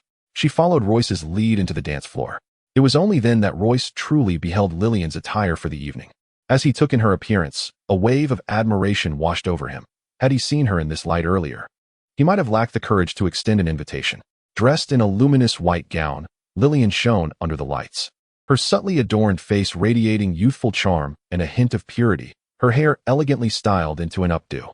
Though red hair is often difficult to pair with attire, Lillian's silver stilettos and white dress harmonized exquisitely with her striking red locks, creating an enchanting aesthetic. Just as Royce was admiring Lillian, she too was taking stock of him. It is indeed a rare sight to see this eternally drowsy lad, Royce, exhibiting such a spirited demeanor. Lillian gazed upon him, clad in a sleek black suit, complemented by a pristine white shirt and a matching bow tie, and felt a profound sense of satisfaction. She had not anticipated that her faux boyfriend could present himself so handsomely. Today, Royce had truly made an effort. Even his cufflinks were the most harmonious pair Hans could find from his collection. After examining them for a while, Royce could not discern the pattern on the cufflinks. This marked Royce's inaugural experience with cufflinks. He had never worn them before and merely appreciated Hans' excellent choice, borrowing his cufflinks for the occasion. As for the black leather shoes, they were also provided by Hans, since there were none included in the package sent by his mother. Fortunately, Hans had prepared them in advance. Otherwise, Royce would have faced embarrassment today. He had even taken special care with his hair, styling it neatly back. Standing side by side, Royce and Lillian truly evoked the image of old-world Victorian aristocracy, strikingly matched. It would have been even more comfortable had Royce been taller than Lillian at that moment. As Royce led Lillian into the dance floor, the music transitioned from a rumba to a waltz. With one arm around Lillian's waist and the other clasping her hand, he wore an oddly serious expression. This shall be our final dance before the conclusion of all our games, Royce thought to himself. After tonight, you will be Owen's girlfriend. And once we resolve matters with Dungar, our paths shall no longer intertwine, he silently reassured himself, though his gaze upon Lillian was tender and his demeanor somewhat complicated. Lillian rested her hand on Royce's shoulder, a smile gracing her lips and her eyes radiating warmth. The lights elongated their shadows, casting the silhouettes of two adolescents on the floor, resembling a pair of adults engaged in a dance. Both Royce and Lillian danced with abandon, unwilling to leave the floor despite their weariness. Eventually, Lillian leaned her head against Royce's shoulder as they continued to sway. Though their connection had been brief, the emotions that had blossomed were profound and elusive. Had Royce not been so consumed by his own discontent earlier, he might have truly listened to Lillian, who had mentioned that Owen had a dance partner and no one had invited her. The underlying sentiment of her words suggested she had been waiting for Royce to extend an invitation. Alas, no great wizard can reverse the passage of time. What is missed remains lost, and Royce's journey in matters of the heart was destined to be fraught with difficulties. Yet, ultimately, the outcome was that they danced together, and at least Lillian's wish had been fulfilled. However, Lillian would never reveal to Royce how impatient she had been waiting for his invitation in the days prior. Nearly succumbing to the urge to demand, he asked her directly. Later, upon hearing from Hans that Royce had invited Emma, she felt no sense of disappointment, merely a hint of unhappiness. At the ball, when she saw Emma dancing with Winston, she realized Royce was alone. In an inexplicable moment of compassion, driven by an impulse she could not quite understand, Lillian sought out Royce and shared her thoughts with him. Originally, when Royce extended his invitation, Lillian had firmly resolved to create a challenge for him, fueled by the thought that he had chosen to invite Emma instead of herself. She contemplated, is she truly more appealing than I? Yet, her demeanor, reminiscent of a minor aristocrat, pales in comparison to mine. Such is the sudden emergence of a woman's competitive spirit. However, the moment Lillian gazed into Roy's eyes, she completely abandoned her earlier intentions and, without a second thought, acquiesced. Such emotions arise unbidden, yet they run deep. Chapter 68. The Christmas Holiday Forward. Gourmands do not genuinely relish the act of eating. They merely delight in the gratification that avarice brings. Main text. Royce and Lillian danced for the entirety of the evening, continuing until the final melody played. Throughout this time, they exchanged no words. Lillian remained nestled against Roy's shoulder. Eventually, as the dance floor became increasingly sparse, Lillian succumbed to slumber, resting her head on Roy's shoulder. Upon noticing this, Royce halted, letting out an almost imperceptible sigh, and gently lifted Lillian into his arms. Her arms had already encircled his neck during their dance, making the embrace akin to a princess being cradled. Royce was aware of Lillian's residence and proceeded directly towards it. At that moment, he became acutely conscious that he had spent the entire evening in the company of another man's girlfriend. His conscience berated him for his actions, while reason cautioned that trouble could be awaiting him the next day from Owen, a man of formidable magical prowess. Royce recalled from a previous timeline that Owen bore the moniker Son of the Wind, a title earned through his exceptional command of wind magic, which had earned him the reverence of the wizarding community. Even with Owen's amiable disposition, it was likely that he would harbor resentment upon discovering his girlfriend's closeness to another man. Royce felt a headache creeping in. He did not consider himself a match for Owen, and even if he were capable of besting him, he could never bring himself to harm a once dear friend. "You truly are a little troublemaker," Royce whispered softly to Lillian, his voice tender, wary of disturbing her slumber. Upon arriving at the threshold of Lillian's dormitory, he knocked lightly on the door. "Is this Lillian's room?" The door opened, revealing a figure that left Royce momentarily stunned. The individual, upon seeing Royce, mirrored his surprise. "Emma, which bed does Lillian occupy? I shall carry her there." The instant Royce beheld Emma, an overwhelming sense of embarrassment washed over him. Yet, for reasons unbeknownst to him, thoughts of Lillian in his arms instilled a peculiar courage within him, prompting the words to escape his lips. Emma, equally flustered, quickly regained her composure and assisted Royce in gently laying Lillian down, smiling as she bid him farewell. They both tacitly agreed to avoid discussing the ball, engaging instead in a mutual pretense, understanding each other without words. "This girl truly remains oblivious," Royce mused on his way back, contemplating how deeply she had slept through such commotion. Exhausted himself, he collapsed onto his bed in the dormitory, succumbing to slumber. What he was unaware of was that from the moment he and Lillian began to dance, Owen had been observing him closely. He even witnessed Royce carry Lillian back to the dormitory, yet he refrained from making his presence known. "This lad has gone too far," Owen thought. As he noted Royce's apparent affection for Lillian, his expression immediately hardened, indicating that a serious conversation was in order at an opportune moment. The experience of attending Durmstrang was not vastly different from that at Hogwarts. Royce continued to be the unwelcome third wheel in the company of Hans and Anna. After the ball, Lillian did not appear before Royce again, and Emma ceased her daily companionship with Anna, opting instead to spend time with Winston. The night of the ball felt surreal, akin to a dream. The second project of the year was announced prior to Christmas, and it was quite straightforward, utilizing magic or potions to crack a stone. The competition would take place after the Christmas holidays. This seemed rather lenient. Could the headmaster be intentionally releasing this as a smokescreen? Upon hearing that the project would occur post-Christmas, Royce could not help but express his thoughts to Hans. However, since the specific rules and grading criteria had yet to be disclosed, Hans clarified that it could not be considered a smokescreen. During the Christmas holiday, Royce visited Anna's home as agreed.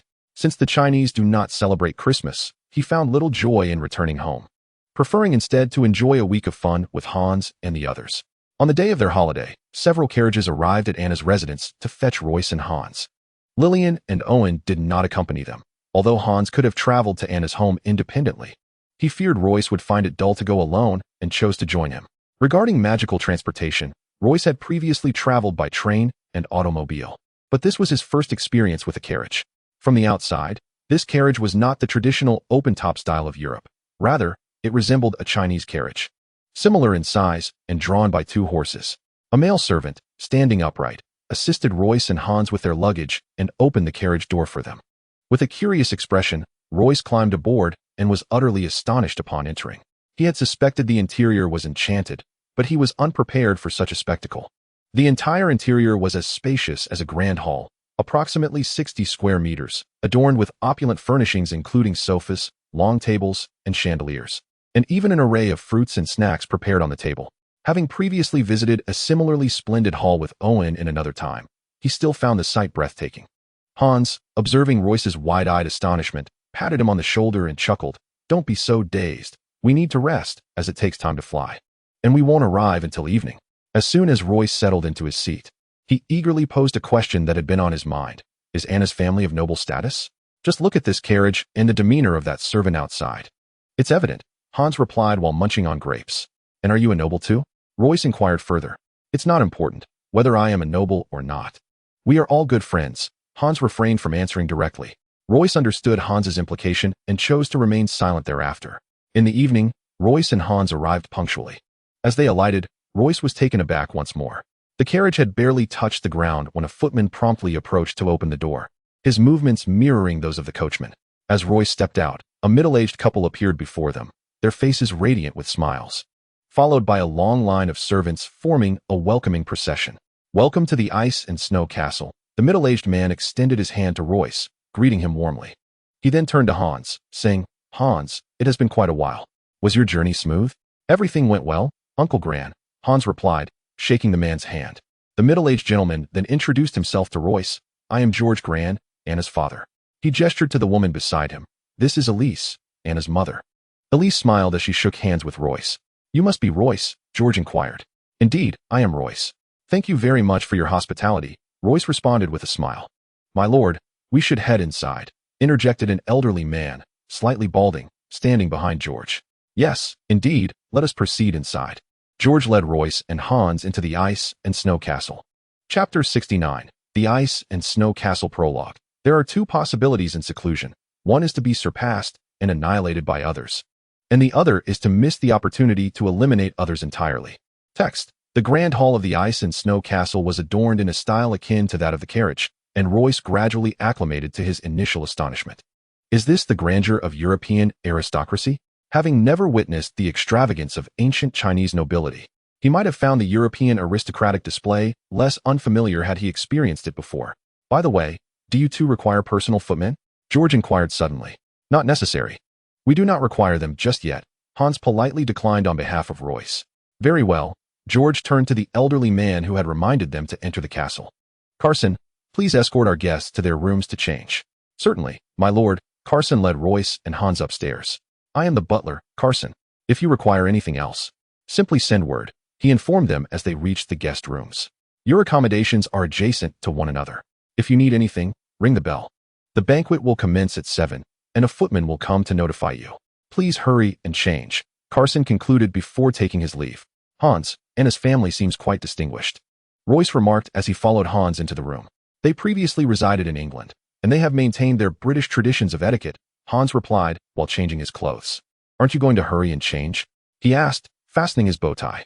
In truth, during his previous time with Owen, Royce had encountered many affluent families, but he had never seen one as meticulous as this. Had he visited Owen's home before coming to Anna's, he might not have felt such awe. Royce was immensely grateful that he had brought formal attire for the ball. Otherwise, he would have had to attend the banquet in his wizard's robe. Once he was ready, Royce returned to Hans's room for a chat. My goodness, my friend, do you not possess a single cufflink? Hans observed that Royce's shirt cuffs were adorned with merely ordinary buttons, which he found intolerable. He hastily retrieved a pair of plant-patterned cufflinks from his cherished collection and promptly fastened them onto Royce's cuffs. Royce raised his hand to examine the cufflinks, noting that aside from their shape, they bore no distinction from those he had worn at the previous ball. Upon hearing Royce's remark, Hans couldn't help but exclaim in exasperation that one could attend any gathering without cufflinks, except at Anna's household, where the correct cufflinks were imperative. Otherwise, Uncle Gran would categorize him as a pariah. Hans gestured toward Royce's cufflinks, hesitating momentarily before conceding that the cufflinks were, after all, of little difference. At 6:50, a male servant arrived to inform Royce and Hans that it was time to descend. It was then that Royce realized that all the servants he had encountered were wizards. Hans, how many servants does Anna's family have? Royce could not refrain from inquiring. I don't know, at least 30, Hans replied casually. All wizards? Royce swallowed hard. Of course, though there are some house elves as well. However, these little elves do not appear in front of the masters, Hans elucidated. Royce was astounded. My goodness. There are truly so many wizards serving as servants. It is quite impressive. Young gentlemen, please take your seats, George's voice echoed as Royce descended the stairs. Awaiting them at the staircase, George gestured for them to enter, leading Royce and Hans to the dining hall. The overall ambience of the dining room was imbued with the essence of the Victorian era, featuring a long rectangular table flanked by 2 rows of chairs on either side. Royce noted that there were 6 chairs in total, 3 on each side. I intended to invite you down to the parlor for conversation earlier, but I feared you might be fatigued from your journey, so I allowed you some additional rest, George explained as he settled into his seat. No worries. Both Royce and I were indeed a bit weary, but after resting, we feel considerably rejuvenated, Hans replied. Royce, Hans, and George positioned themselves on one side of the table, and shortly thereafter, 3 more individuals entered the dining hall. Mrs. Elise was known to Royce, but the 2 young ladies accompanying her took him by surprise. Anna, is that you, Emma? Royce exclaimed, unable to recognize the dazzlingly adorned Anna, and even more astonished to see Emma present, prompting him to call out uncontrollably. Emma, what are you doing here? Royce inquired before Emma had the chance to sit down. This is my home. Of course, I am here, Emma responded, amused by Royce's astonishment. They are twin sisters, Mrs. Elise explained to Royce. When they were younger, they resembled each other closely, but as they grew older, they became less alike. I apologize, madam. I had never heard Anna mention that they were sisters, Royce remarked, still finding it quite remarkable. At that moment, a male servant approached with a platter of dishes, circling the table as everyone took turns serving themselves. Royce, emulating the others, also helped himself to some food. We are not in the same house. Anna often spends time with Hans, and since we look so different, naturally, no one knows we are sisters, Emma clarified to Royce. Royce, what is China like? I have never been there, George casually inquired, observing Royce enjoying his meal. Customs in China differ greatly from those in the United Kingdom, particularly in terms of staple foods. While we consume rice, Royce took a bite of fish and continued to speak, mentioning that he had yet to encounter a single sorcerer from our region, suggesting that true wizards are indeed rare in China. I once heard of a remarkable male wizard who graduated from Hogwarts, a Chinese native who had aspirations of returning to establish a ministry of magic in China. However, those plans ultimately came to naught.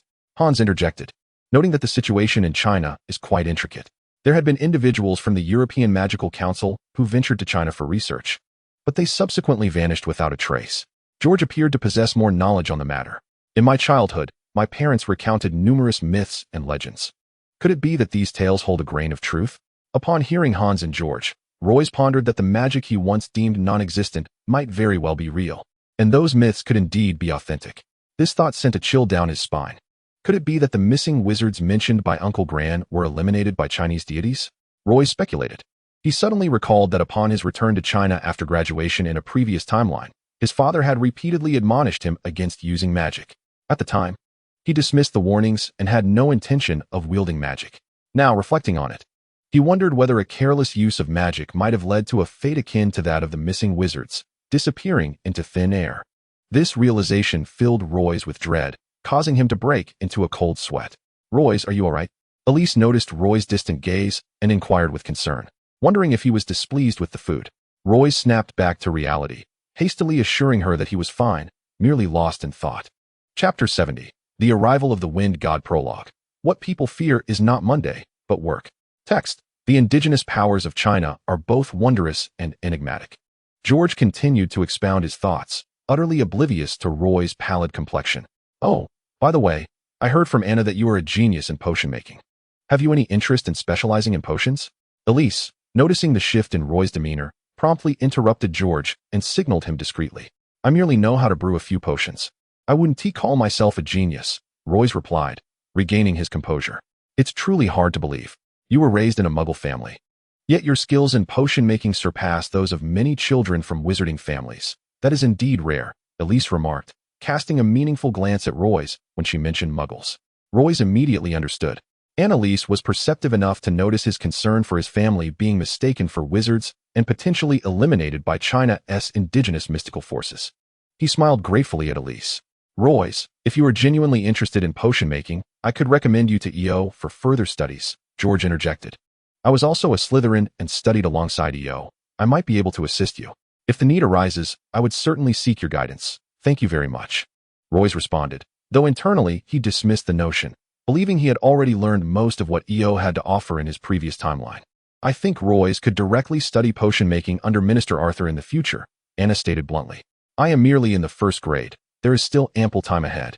So there is no need for haste, Royce concluded, bringing the topic to a close. After dinner, everyone reconvened in the small living room to engage in casual conversation. You all carry on. George and I have a matter to attend to, so we shall not join you, Iris stated as she had just taken a seat and promptly took George's hand to depart. What are you doing? That is rather rude, George remarked to Iris. Haven't you noticed? When we are around, those children cannot relax. Let them play. After all, they are on holiday, Iris replied, leading George upstairs. Shortly after George and Iris left, Hans let out a long sigh and chuckled. I feel like I am myself again. I must relay your earlier words to Mom and Dad. Anna pretended to make her exit. Oh dear, my great-aunt, please don't, Hans quickly interjected, his expression quite comical. This prompted laughter from the four children. Is Aunt Iris also a Hogwarts graduate? Royce inquired, having developed a fondness for the perceptive Iris. Yes. Your mother is her former classmate, Emma announced, picking up a glass of juice and reclining on the sofa. She was also a Hufflepuff. Oh, that is quite a coincidence, Royce remarked as he took a seat. Indeed, Aunt Iris possesses the quintessential traits of a Hufflepuff, he added. Do not be fooled by my mother's amiable demeanor. I heard from Carson that she was quite a renowned witch in her youth, Anna said, as she sat down beside Hans. How come I did not know this?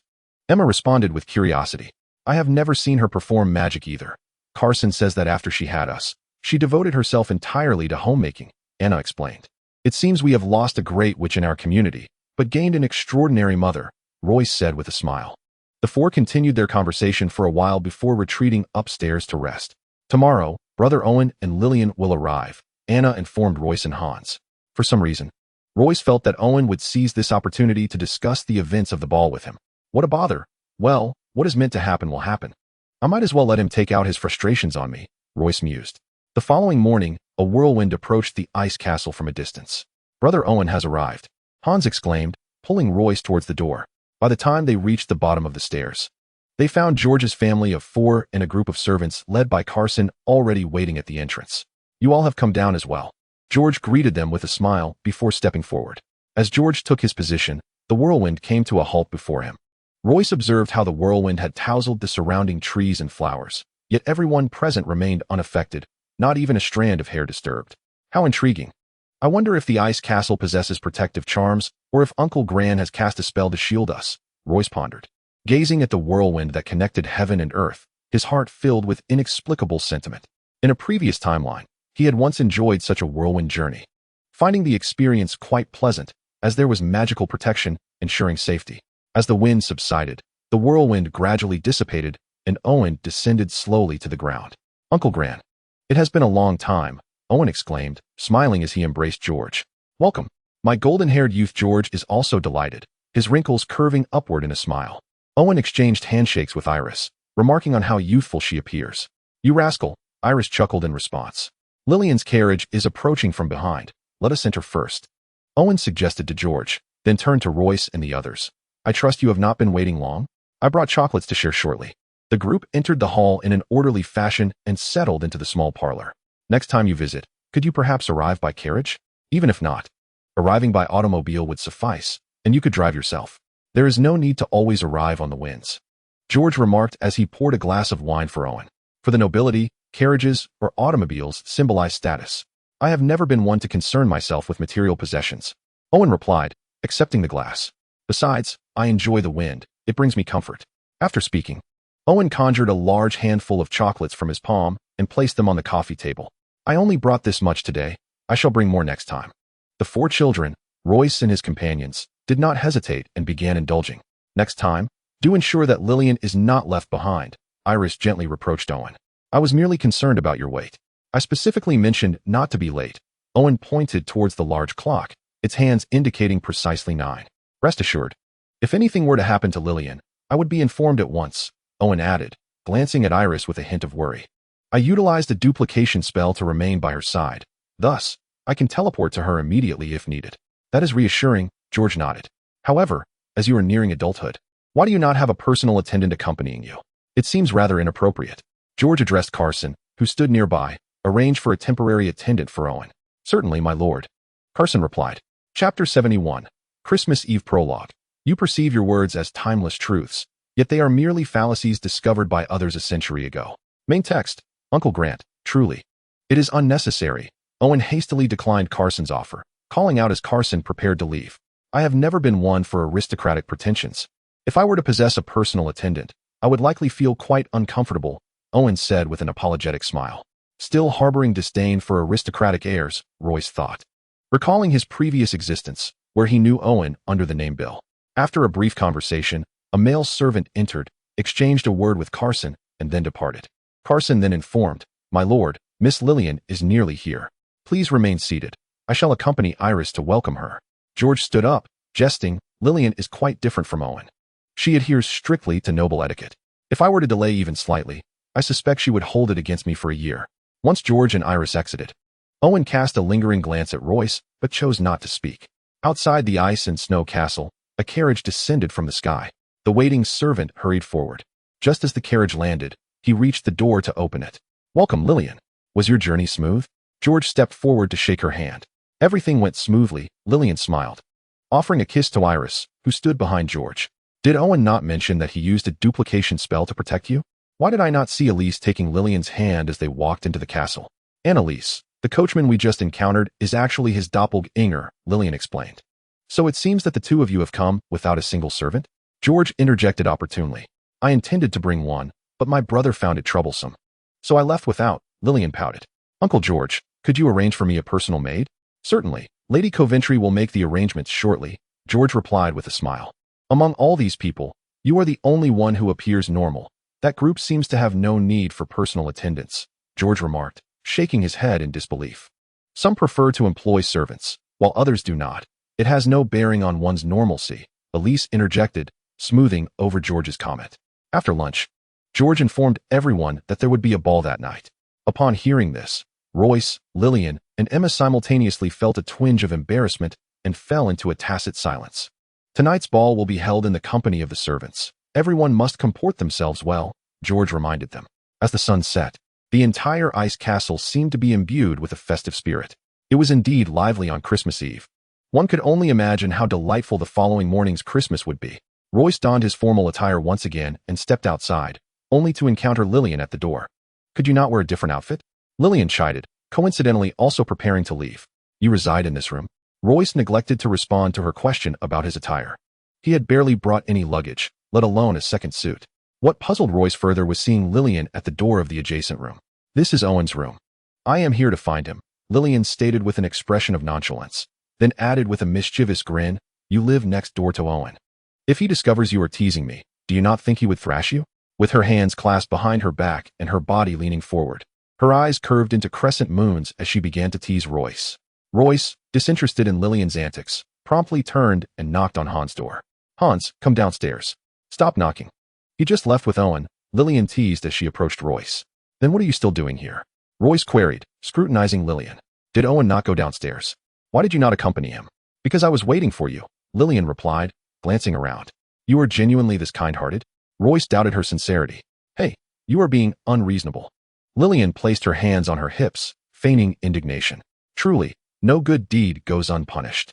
With that, Lillian ignored Royce and strode downstairs. Have I truly misjudged her? Royce shook his head, still skeptical, and followed Lillian down the stairs. That fellow is infuriating, Lillian grumbled inwardly. If it weren't for Owen asking me to wait for you, I would not have foolishly allowed you to misinterpret my intentions. Today, Lillian wore a flowing red gown, adorned with white gloves, her hair elegantly tied back. Standing alongside Emma in a blue gown and Anna in a green gown, the three young ladies instantly became the center of attention, with numerous young men approaching to invite them to dance. Royce and Hans, evidently less favored, found themselves relegated to the sidelines, sipping drinks and engaging in idle chatter. Why don't you dance with Anna? Royce suggested to Hans, glancing at the charming Erwin who was effortlessly mingling with the crowd. It was customary for the host to dance with the servants at the Christmas Eve ball, a rule established in the ice castle. Hans frowned at the thought. Upon hearing Hans's remark, Royce surveyed the maids in the vicinity and ultimately conceded, it appears we should simply continue enjoying our drinks. Those maids' eyes are all fixated on Erwin. With a sigh, Royce expressed his resignation. Hans clinked his glass with Royce's in agreement, reassuring him, worry not.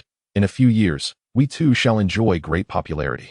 Royce offered a bittersweet smile, recalling that in a previous timeline, Hans had also grown to be quite portly, while he himself was far from the dashing Erwin. Resigned to his fate, Royce chose to believe Hans's self-deceptive words. You two young fellows, why are you idling about? While you still have the vitality, go dance. George, just off the dance floor and wiping the sweat from his brow, beamed at Royce and Hans. We're a bit fatigued and plan to take a rest. Hans casually explained. Well, preserving your energy today is wise, especially since we shall be hunting tomorrow, George remarked as he sat down, taking a small sip of his drink. This time we'll need a servant along. Otherwise, who will reload your guns?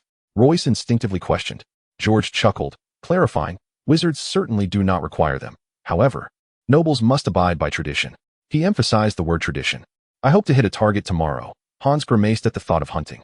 With my lackluster aim, it's best not to have a servant witness my embarrassment, he lamented, rubbing his forehead. Chapter 72, The Hunt Prologue.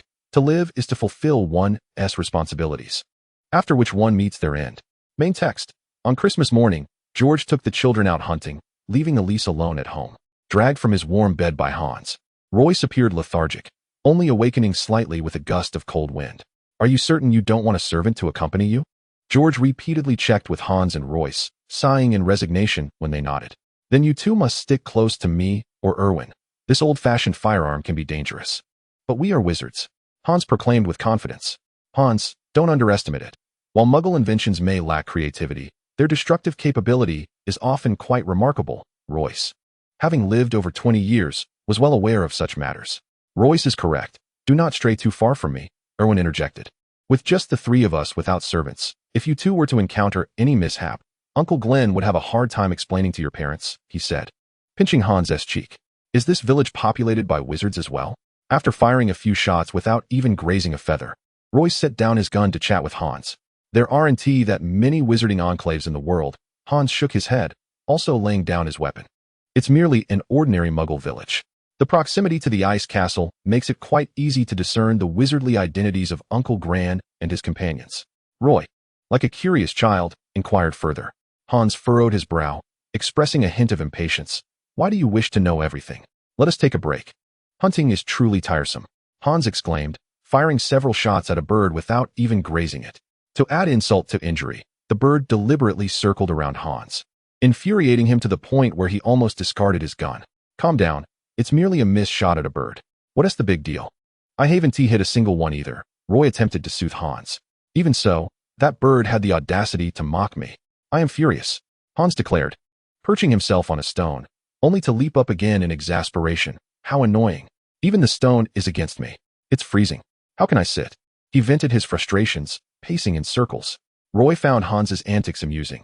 It was peculiar to see this usually mild-mannered fellow so riled up by a mere bird. Roy approached and patted Hans on the shoulder in a gesture of comfort. My apologies, Roy. I did not mean to lose my temper, Hans said, sitting back down on the stone, his hands clutching his hair. It's quite understandable, Roy replied, settling beside Hans. No, it's not what you think, Hans remarked, glancing at Anna, who was joyfully playing nearby. He paused before continuing. I do not know why, but being here fills me with an inexplicable agitation. Such feelings of unease are quite normal. It's akin to how I feel when you drag me out of bed, Roy noted, his gaze fixated on Lillian. That's different. I mean, I wouldn't just experience this unsettling sensation for no reason, Hans retorted, his hair being tugged in frustration as he stood and paced once more. Roy, feeling a tad agitated himself, asked, Brother, what is the matter? Is it because of Anna? I cannot explain it, Hans replied, sitting once more. When I encountered those large insects in the Forbidden Forest with you, I didn't feel this way. Do you understand? Hans's brow knitted tightly as he resumed his pacing. I recall only once feeling this way, during the tsunami when many lives were lost. He sat down earnestly, fixing his gaze upon Roy. At that moment, Roy comprehended, a shiver running down his spine. Are you suggesting that another calamity is imminent? One that could claim many lives? He inquired tentatively. I don't know. Hans stood again, agitation palpable. Hans, called George, bringing their speculation to a halt. Let us head to the nearby village for lunch. It's too cold for a picnic today. Hans and Roy, upon hearing this, temporarily set aside their inconclusive discussion and joined the main group. Uncle Gran, won't the village chief suspect us to be wizards? Roy hurriedly posed the question that had been troubling him. This is my fiefdom. It has been for generations. As long as you refrain from using magic, they will not discern our true identities, George explained, half reassuring and half admonishing. Roy, my unease is intensifying. Hans suddenly paled, gripping Roy's arm tightly. I will take you to the hospital. We shall skip lunch. Seeing Hans in such a state, Roy too began to feel anxious. However, at that moment, George suddenly shouted for everyone to stop. This left everyone somewhat perplexed. What is the matter? Uncle Gran Owen inquired softly, approaching George. Something feels amiss. If anything goes wrong, you must take the children and flee at once, George urged in a hushed tone. Uncle Gran, you should take the children away. If anything happens, I will handle it. Owen firmly rejected George's suggestion. Don't be foolish. It's lunchtime now, and while it may be acceptable that there is no one outside the village, the fact that not a single chimney is smoking is exceedingly unusual. George gradually led the group back, keeping a watchful eye on the village while explaining to Owen.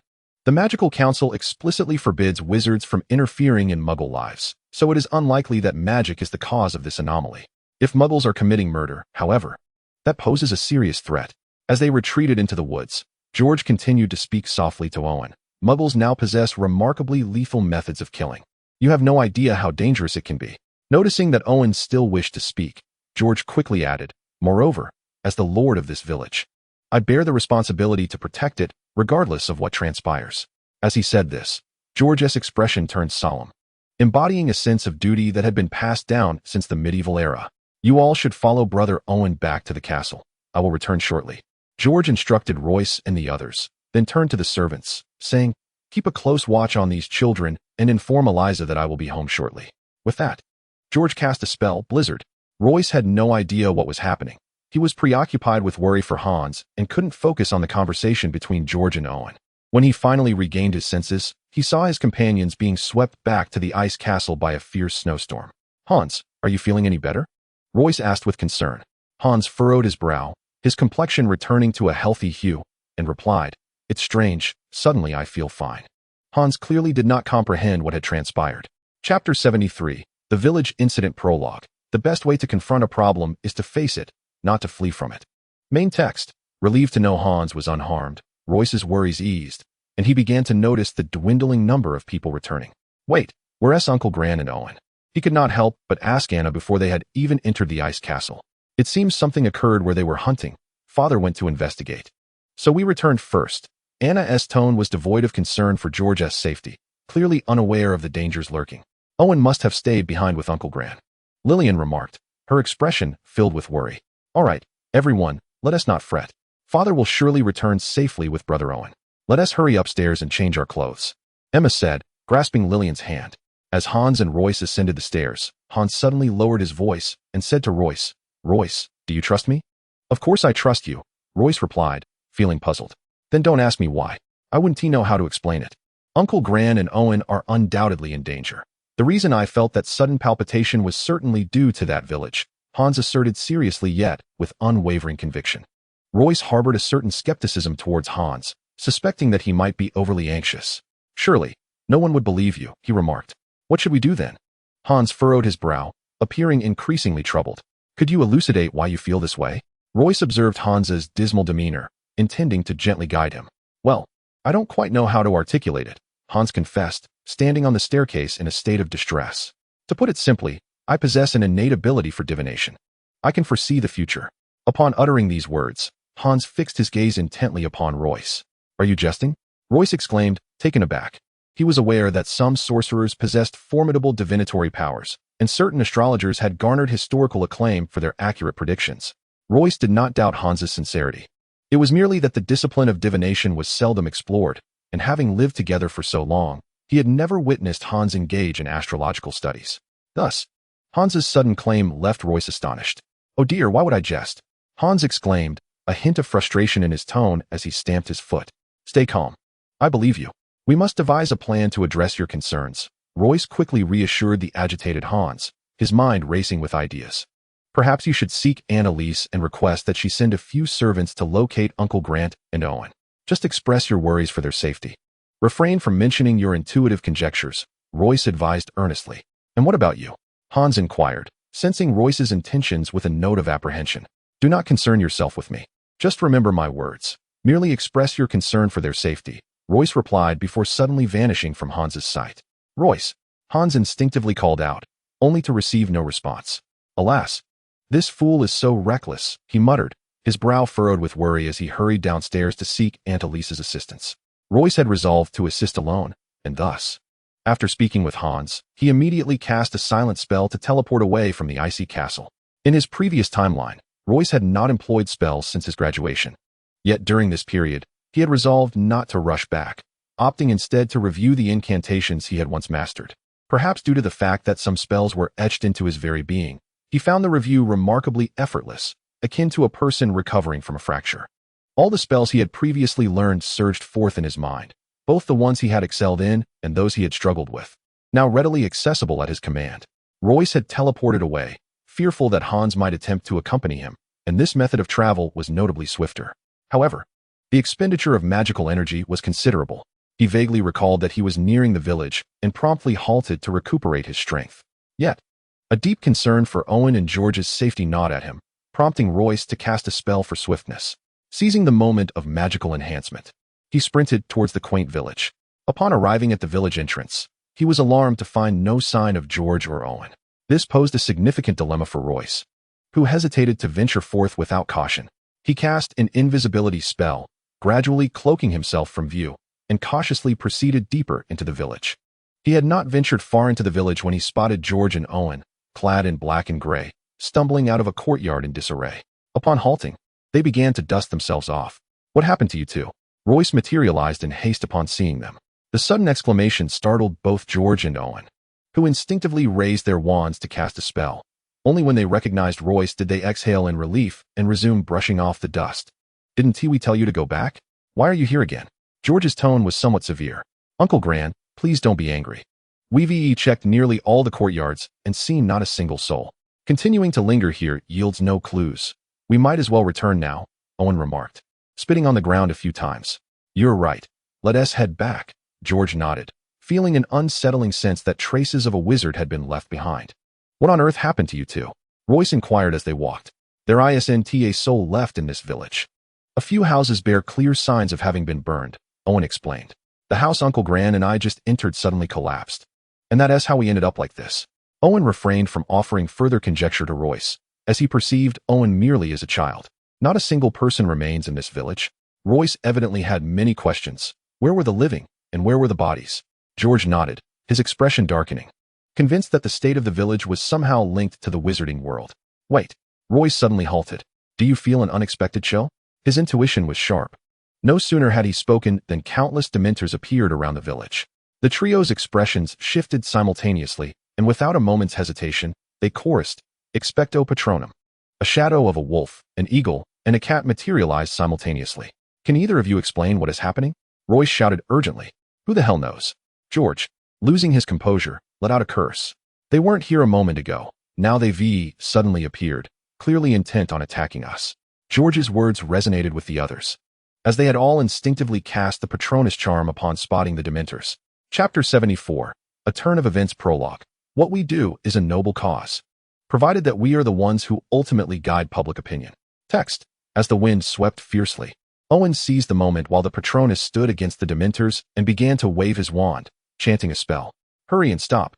George's gaze was fixed ahead as his hand swiftly grasped Owen's arm. "There are several Muggle villages nearby. The magic you're using is too powerful and could affect them." George gritted his teeth and continued. "Also, whatever you do, don't use any spells that would blow these Dementors away. If they are sent flying, they could easily harm the nearby Muggles. Then it seems we must eliminate them on the spot," Owen gasped, realizing that these foul creatures numbered in the thousands, indicating a fierce battle ahead. George glanced at the silent Royce, thinking he had been paralyzed by fear, and quickly instructed, "Stay close to Owen and me. Don't wander off, understood?" George waited for a while, but still did not receive a response from Royce. Fortunately, he decided to ignore him and focused intently on the surrounding Dementors that emerged from nowhere. Silently, he cast the spell, Blooming Flowers Wither. As the magic was unleashed, snow suddenly began to fall from the sky. However, to everyone's astonishment, each snowflake that landed on a Dementor caused it to visibly wither, akin to plants succumbing to winter. Upon witnessing George's spell, Owen's face lit up with joy. Uncle Gran was still formidable. This spell was both silent and lethal. However, Owen lacked any spell specifically designed to combat Dementors. He could only rely on the Patronus charm for defense. In the midst of the chaos, Owen meticulously commanded his eagle Patronus to protect Royce and George. Observing Owen's actions, George retracted his cat Patronus and concentrated on his spellcasting. Initially, Royce harbored concerns about their trio's ability to contend with the swarm of Dementors. Yet, witnessing George's formidable efforts alleviated his worries. He did not anticipate Uncle Grant's prowess. He was relieved that he might not need to intervene. Royce considered that his own spells would be challenging to explain, especially as a first-year student from a Muggle family. It was implausible that he could wield such a multitude of incantations. Fearing exposure, he opted to feign ignorance and watch the spectacle, knowing that no one could expect a first-year student to confront Dementors.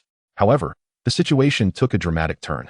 George, who had been persistently casting spells, soon realized he lacked the magical stamina to fend off so many Dementors.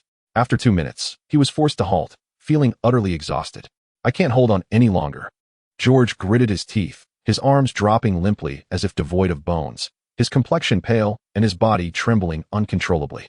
Noticing this, Royce quickly supported George, while Owen heightened his focus, directing his eagle Patronus against the Dementors. "This cannot continue," Royce exclaimed, his voice escalating with anxiety. "Owen, let's apparate away with Uncle Gran." "No." George's voice trembled. "These Dementors are clearly targeting us. There must be someone orchestrating this from behind, coming from a noble background. George was well acquainted with the sordid affairs of the Magical Council's elite. His thoughts were clear. The monk may escape, but the temple remains. Since they are after me, they must be aware of my identity. Even if they dare not attack the ice castle, this village is devoid of inhabitants, and I cannot guarantee they won't strike at other villages within my domain. His tone softened. Though they are all muggles, as long as I am their lord, I must protect them. Owen wholeheartedly agreed with George's sentiments, as his father had reiterated this notion on numerous occasions. Royce understood as well, yet a bittersweet smile involuntarily crept across his lips. If they are set on targeting you, what good will it do for us to eliminate these dementors? The prospect of a second and third wave loomed ahead, yet Royce mused that for now, it was merely a matter of enduring this first onslaught. He understood the gravity of the situation and resolved to ensure his immediate safety, dismissing any thoughts of why others might suspect him of wielding such an array of spells. With determination, he fervently summoned the magic coursing through him. Ice Wolf, Tear. His eyes transformed into a vivid green, and alongside his guardian beast, an identical spectral ice wolf materialized before him. Royce deftly commanded both the guardian and the summoned specter to engage fiercely amidst the throng of dementors, leaving nothing but swirling black smoke in their wake. Such a remarkable spell. It can even bifurcate your guardian beast, George exclaimed, his eyes alight with admiration. Initially perceiving Royce as a burden, his perspective shifted dramatically. Royce, hold on a moment longer and conserve your magic. I will rest for 3 minutes and then resume casting. Owen urged. Yet, he recognized the impracticality of their current strategy. You alone possess the ability to confront these dementors on such a large scale. But your magical reserves are finite, he continued, addressing George. If you alternate between casting and resting, it will consume far too much time to deal with this horde, and we may all perish from exhaustion. Owen's expression mirrored his distress. Before I emerged, I instructed Hans to inform Annalise that reinforcements were on their way, Royce explained, casting a glance at Owen and then redirecting his focus to the battlefield. We must simply hold out until they arrive. Upon hearing Royce's words, both George and Owen's expressions lightened slightly. Very well, you two should rest for a while. As the elder, I cannot allow you both to bear the brunt of this fight, George jested before continuing his incantation. Petals wither. Snowflakes began to drift once more in the arena as Royce and Owen quickly paused to regain their strength. Uncle Gran's magic is indeed impressive. It proves remarkably effective against the dementors, Royce contemplated, though Owen's thoughts diverged entirely. What is happening with Royce's eyes? It is my first encounter witnessing someone casting spells while their eyes change color. Fascinating. Owen mused. If the situation continued to unfold in this manner, perhaps Royce and the others could indeed escape unscathed. However, just as the dementors began to dwindle in number, the ground trembled slightly, and colossal insects, which had emerged countless times before, clawed their way from the earth, making their grand reappearance. This sudden tremor disrupted George's spellcasting, and in his weakened state, he suffered a backlash of magic, collapsing onto the ground. Chapter 75, Crisis Prologue. Adversity does not endow one with superhuman abilities, but it does embolden one to transcend their limits. Main text, Uncle Gran. Royce and Owen were startled by George's distress, rushing to assist him. Be careful, George warned, as massive insects surged toward them, drawing the attention of Royce and Owen. Heeding George's caution, Royce swiftly raised his wand to cast, Guardian Spirit, Protect. The previously vanished forms of his guardian beast and summoned specter reappeared on the battlefield. Originally intending to cast a spell, Owen was taken aback by Royce's swift reaction, fortunately managing to assist George to his feet first. What are these colossal insects? They appear utterly repulsive, a look of distaste etched upon Owen's face. Royce, upon seeing the gigantic insects, wore an unusually grim expression. Damn it, how did these creatures end up here? Royce muttered to himself, grinding his back teeth. Do you recognize these creatures? George, still supporting his chest, was unfamiliar with the immense insects and quickly inquired upon hearing Royce's musings. Royce nodded gravely. These are called night worms. I encountered them in the Forbidden Forest at Hogwarts. He refrained from mentioning that he had seen night worms in his previous time as well. Night worms? George and Owen instinctively echoed. I have never laid eyes on such a marvelous creature and remain unaware of their weaknesses, George lamented, his demeanor turning pessimistic. It seems we three shall struggle to survive today. After the magical backlash, George's attitude had soured. Uncle Gran, can you still use magic? Owen's expression grew serious, and Gran shook his head with a wry smile. Do not be so despondent, my friends, Owen suddenly chuckled. Royce, focus on defending against the dementors. I will handle these loathsome nightworms first. Owen promptly divided the tasks with Royce to conserve magical energy. Uncle Gran, please lend us your support. The more dire the situation grew, the more optimistic Owen became, and his buoyant spirit began to influence Royce and George, who had felt an inexplicable sense of reassurance despite their earlier despondency. George took several deep breaths and simply sat on the ground. Royce further tightened the defensive perimeter of his ice wolves to save energy. Unmatched wind pressure. Owen suddenly wore a look of reverence, closing his eyes, tilting his head to the sky, and spreading his arms to cast his spell. Royce felt an unusual silence envelop the surroundings. The previously overcast sky transformed into a clear expanse. Then he witnessed the night worms, which had been lunging at them, being crushed one by one, as if molded by an invisible hand. The nearby houses, rubble, and dust appeared to be flattened as if struck by an unseen fist. A swirling cloud of dust began to rise around the trio. My summoned beast. Royce cried out in anguish upon seeing his summoned creature flattened. I apologize. I thought both of your ice wolves were guardians, Owen said awkwardly, feeling weakened after casting the spell. Royce was now left to confront only the Dementors, but he could only rely on his guardian beasts, leaving his burden unchanged. He couldn't blame Owen. In such a crisis, there was no time to consider anything else before casting. Ice Wolf, attack. Royce's eyes glowed an even deeper green as he summoned another ice wolf. I can't wield magic for the time being, Owen said, losing his composure as he sat on the ground. Let me rest for a moment. You should conserve your energy. Rest yourself. Don't speak. Royce instinctively revealed a sense of familiarity and closeness towards Owen. At this moment, with their lives potentially hanging by a thread, such sentiments seemed trivial, yet Owen found no strangeness in it, merely nodding and closing his eyes to recuperate. As George observed the cold sweat beginning to bead on Royce's forehead, accompanied by the increasing presence of Dementors surrounding them, he felt a profound sense of remorse for the first-year lad who had merely come to their home to celebrate Christmas. Little did he anticipate that this situation would throw the young boy into such peril. George felt shame for relying solely on Royce, a novice, for their defense. How long could he possibly hold out? After all, the Patronus charm was a spell that even many fifth-year students struggled to master. George sensed that they were trapped in a dire predicament. He turned to Owen, seated beside him, and whispered, How long do you think it will take for you to recover enough magic to cast the Patronus? Owen, with a nonchalant shake of his head, replied, I have no idea. I'm not one to calculate my magical energy. I simply use what I have. Hearing this, George felt a chill run through him. Then why on earth did you show off with that big move earlier? He thought, almost wishing to give Owen a good thrashing. If we hadn't done that, we might not have lasted this long. Owen chuckled, seemingly unperturbed by the imminent danger. George found it hard to counter Owen's words, as he could see that Royce was also depleting his magical reserves. At that moment, George, adopting a desperate attitude, said something to Royce that would endow the otherwise ordinary wizard with a spell capable of granting him renown. Royce, how much longer can you sustain your magic? George asked cautiously. Don't worry. I can hold out until Aunt Eliza and the others arrive, Royce replied without glancing back, though all three were acutely aware that this was merely a comforting lie. I possess a spell specifically designed to combat non-living entities like Dementors, which requires minimal magical energy. Would you like to give it a try? George uttered these words in a spirit of reckless determination, for he realized that continuing down their current path would lead to their demise. It was better to take a chance. This magic was also the trump card that had allowed the Ice Castle to thrive in the Nordic wizarding community for a millennium. However, Royce and Owen were completely unaware that this spell had long been lost to time, and few could wield it successfully. It was precisely because of the uncertainty surrounding its execution that George dared to share this closely guarded secret of the Ice Castle with Royce. Upon hearing George's words, an inexplicable excitement surged within Royce, who believed that this spell could vanquish the Dementors and grant them a chance at escape. Without a second thought, he inquired, What is the incantation? As he spoke, beads of sweat trickled down his face. Hold on, don't rush, George cautioned, for even I am unable to cast this spell. You must have a profound understanding of cold and ice, and when casting, you must envision yourself as ice.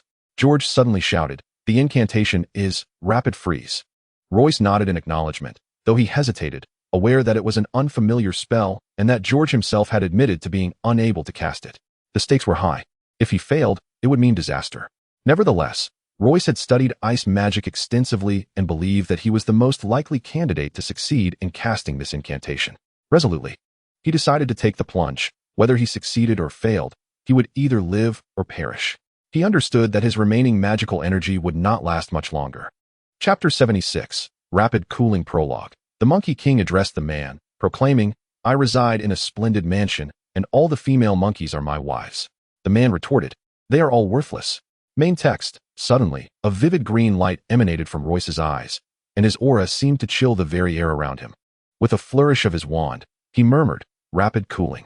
An astonishing scene unfolded. The Dementors, who had been relentlessly attacking Royce and his companions, abruptly halted as if ensnared by a binding spell, remaining motionless in their offensive stances.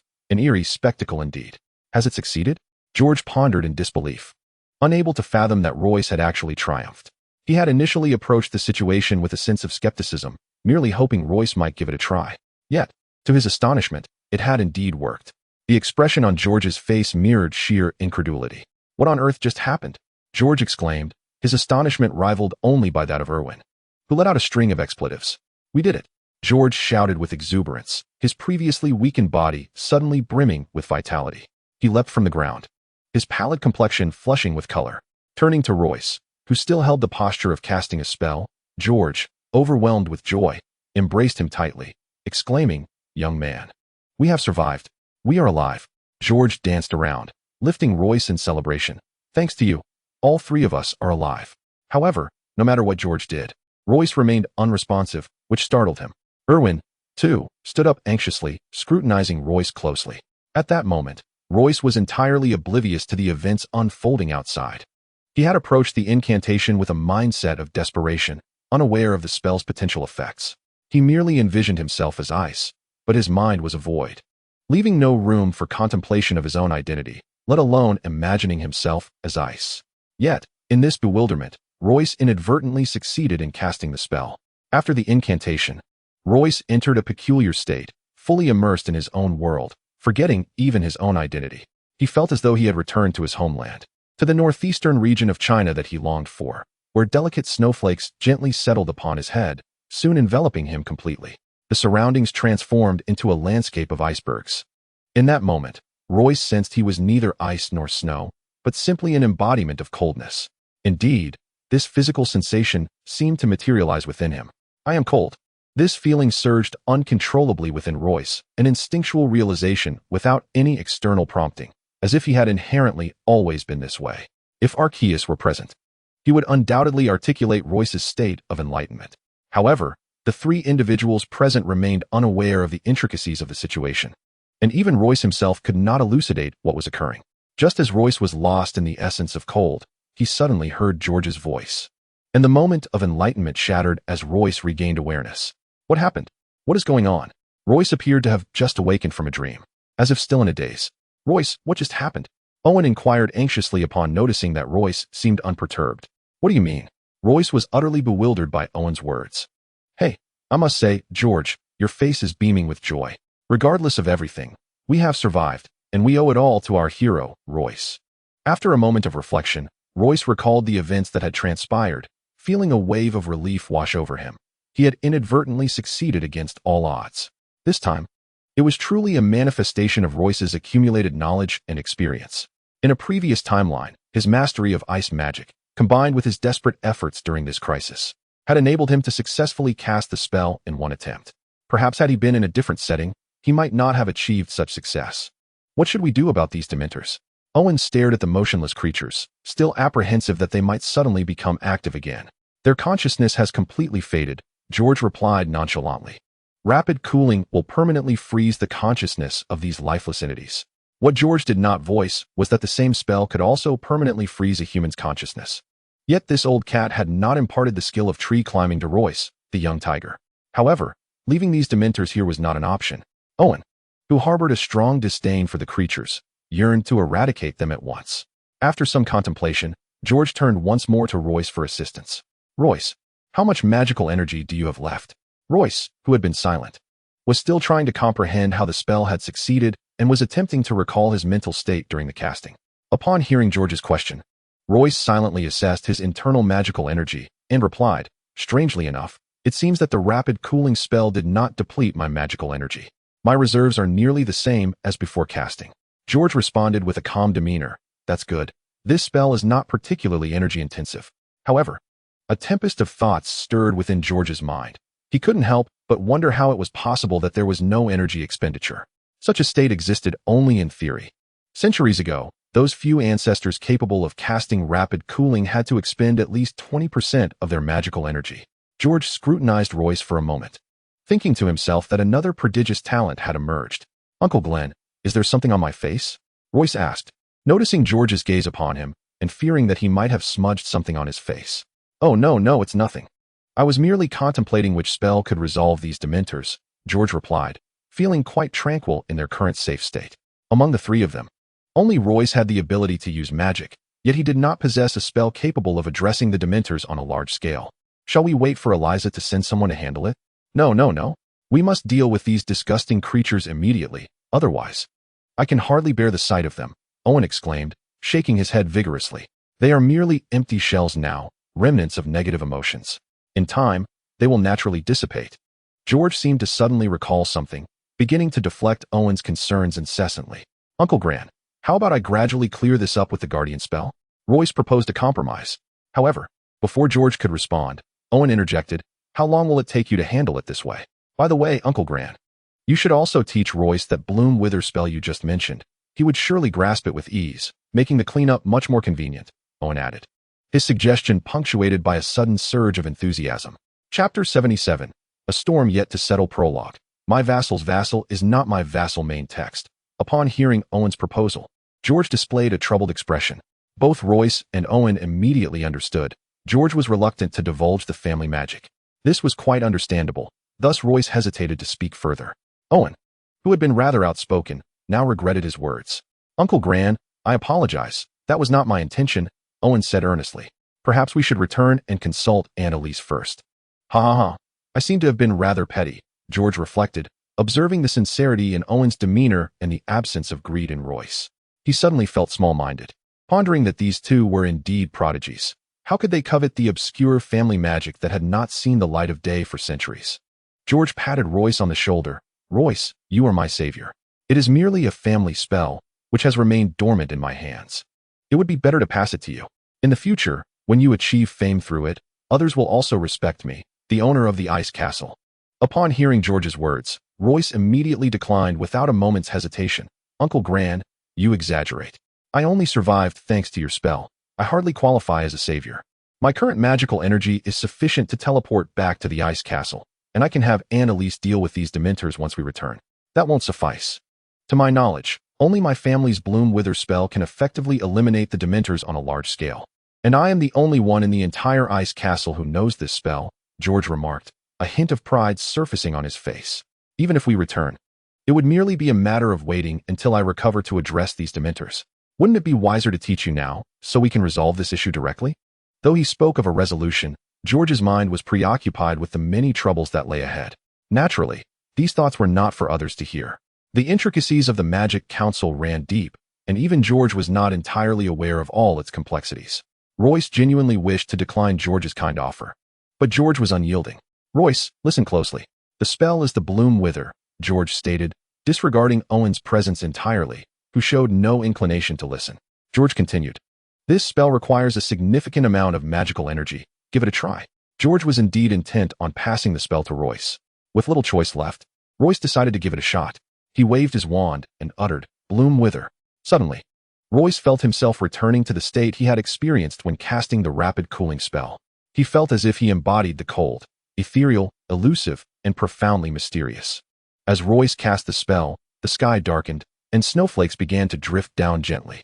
Royce sensed the flow of magic. After all, it was impossible to maintain a stillness of power while casting spells. Yet, he felt his magical energy gradually replenishing itself, contrary to George's assertion that it would deplete significantly. With his eyes gently closed, the snowflakes drifting from the sky began to swell in size. He sensed that with but a thought, magic would manifest effortlessly, requiring no exertion of his own energy.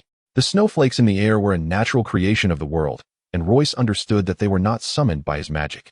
Rather, these dancing flakes were born from his will, coalescing through the elements of nature. In that moment, Royce resembled a deity of ice and snow from mythology, conjuring snow without movement, and what he perceived was not mere snow, but vibrant points of light, akin to fluttering sprites. The cold, silent snow appeared to him as a vivid embodiment of life. In contrast, George and Irvin observed the surrounding dementors, rooted in place. gradually withering and dissolving with the falling snow, reminiscent of petals in winter. Witnessing this spectacle, Irvin marveled at the impressive reservoir of magical power that such a young Royce possessed. However, George's thoughts were more complex. He considered that his own incantation merely caused the Dementors to wither, yet Royce could make them vanish entirely. A prodigy. George had no regrets about imparting his family's secret spell to Royce, and he became increasingly convinced that Royce would one day elevate the magic of the ice castle to legendary status, even as his gaze towards Royce grew fervent. I must devise a plan to have Royce join my ice castle. Before long, the Dementors were obliterated, leaving no trace behind. Royce, how much magic do you have left? Can you transport us back? George gazed at Royce as though he were a treasure. No problem. The previous incantation did not deplete my energy, Royce nodded. Just as the three were about to depart, a group of over 10 individuals suddenly appeared in the distance. George scrutinized them and sighed with relief. Good. There's no need for concern. Carson and the others have arrived. My lord, are you all right? Carson asked anxiously, observing the village clearly marked by signs of battle. His gaze fixed on the pale George. We're fine now. George emphasized the word now. Hurry back. We three need to rest. He halted Carson's further inquiries, and the group promptly returned to the ice castle. Meanwhile, in an office of the Magical Creatures Department of the Magic Council, located 1,000 miles away, a somewhat balding and emaciated man suddenly jolted in shock. My Dementors and Nightbugs are all dead. Upon raising his head, one could see the deep lines of age etched into his face and his pronounced hooked nose. This man was Jackson, the minister of the Magical Creatures Department, the very individual whose signature was found with the corpse of the Nightbug discovered by Arceus in the Forbidden Forest. The Dementors and Nightbugs I left in Norway were merely guards, meant to prevent any wizards from uncovering the village's secrets, Jackson mused, stroking his nose. Moreover, these guards were modified through experimentation. They should not have been so easily vanquished. He pressed the bell on the desk, and a person entered from outside. You are to investigate the peculiar occurrences in that small village in Norway, particularly the mysterious disappearance of the soul-capturing creatures and the nightworms. I expect a report within 2 weeks. The person standing at the door bowed slightly and departed, acknowledging the command. It seems I must hasten my actions. Once this secret is unveiled, it will not only be my downfall. Jackson pondered briefly before rising from his office to seek out the council leadership. Within the ice and snow castle, the incident in the small village did not stir significant commotion. George preferred to keep this matter under wraps to avoid unnecessary complications for the castle.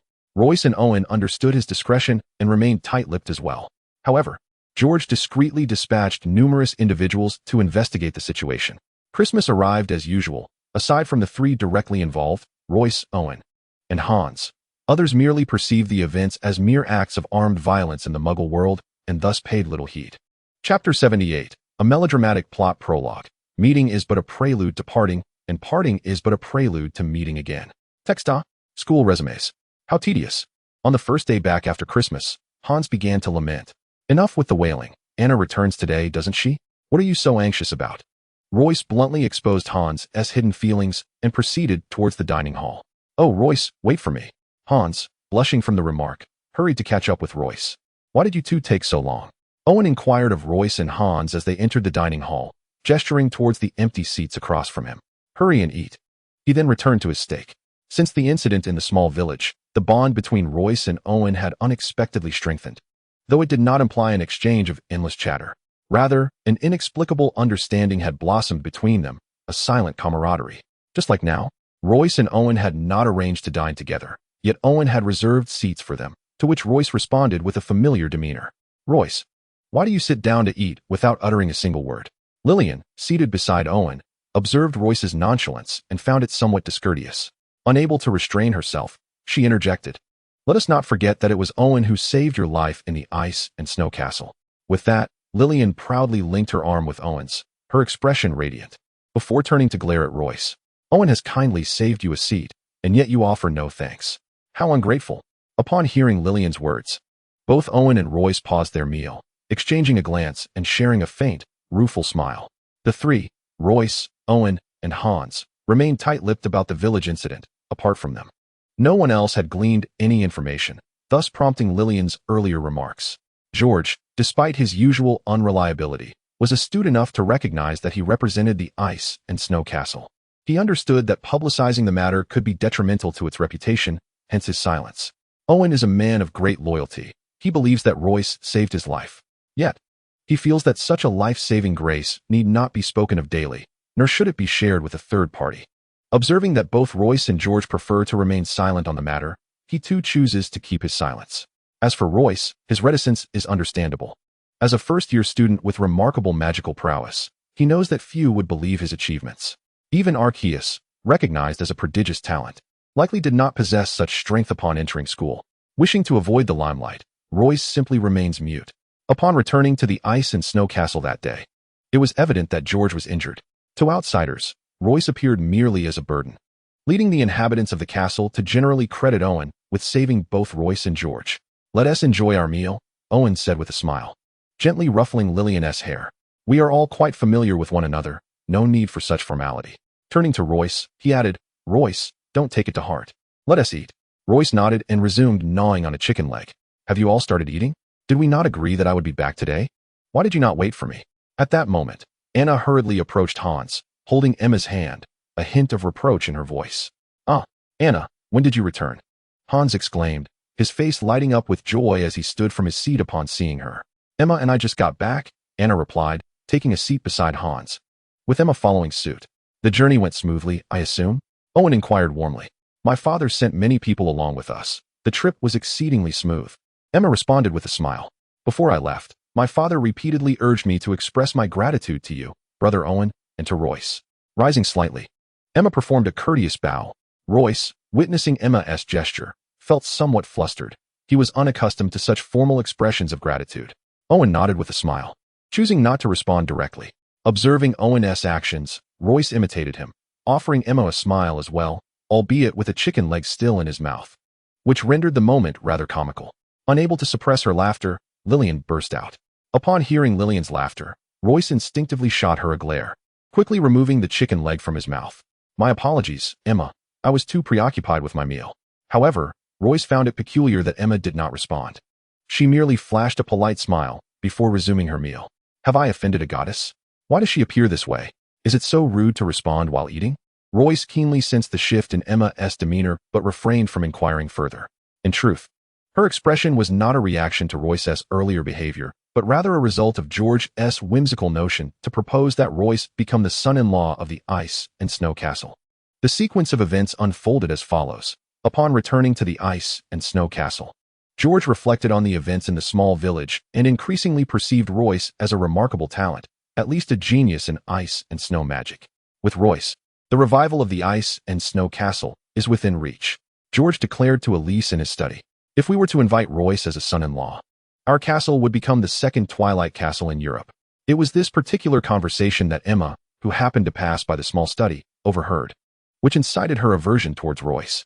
"I am destined to be the heir of the ice castle, and Anna and Hans are inseparable. Thus, my father's insinuation is unmistakably that I am to marry Royce in the future." Emma's mind raced, and she concluded that this was unacceptable, absolutely unacceptable. She recalled Winston's gentle smile and resolutely decided to devise a way to distance Royce from herself. After all, it was Winston who was truly the strongest at Hogwarts, as even the Goblet of Fire acknowledged, rendering Royce insignificant in comparison. Henceforth, Emma meticulously planned to maintain a deliberate distance from Royce upon their next encounter. If Royce were to learn the reasons behind her actions, he would likely be astounded. Such a melodramatic scenario was indeed rare for him to encounter. After Christmas, as originally scheduled, the second project competition was set to commence. After deliberation, the three headmasters decided to hold the competition in mid-January, allowing the participants ample time to prepare. However, this period proved to be quite challenging for Royce, as he found himself face to face with Humphrey, the very person he would come to despise most in the future. At this moment, Royce was blissfully unaware of the impending events. Had he known, he would have undoubtedly taken matters into his own hands and eliminated this substitute potions instructor. Chapter 79, A Fateful Encounter Prologue. Faith can elevate a person to greatness, yet it can also lead one to madness.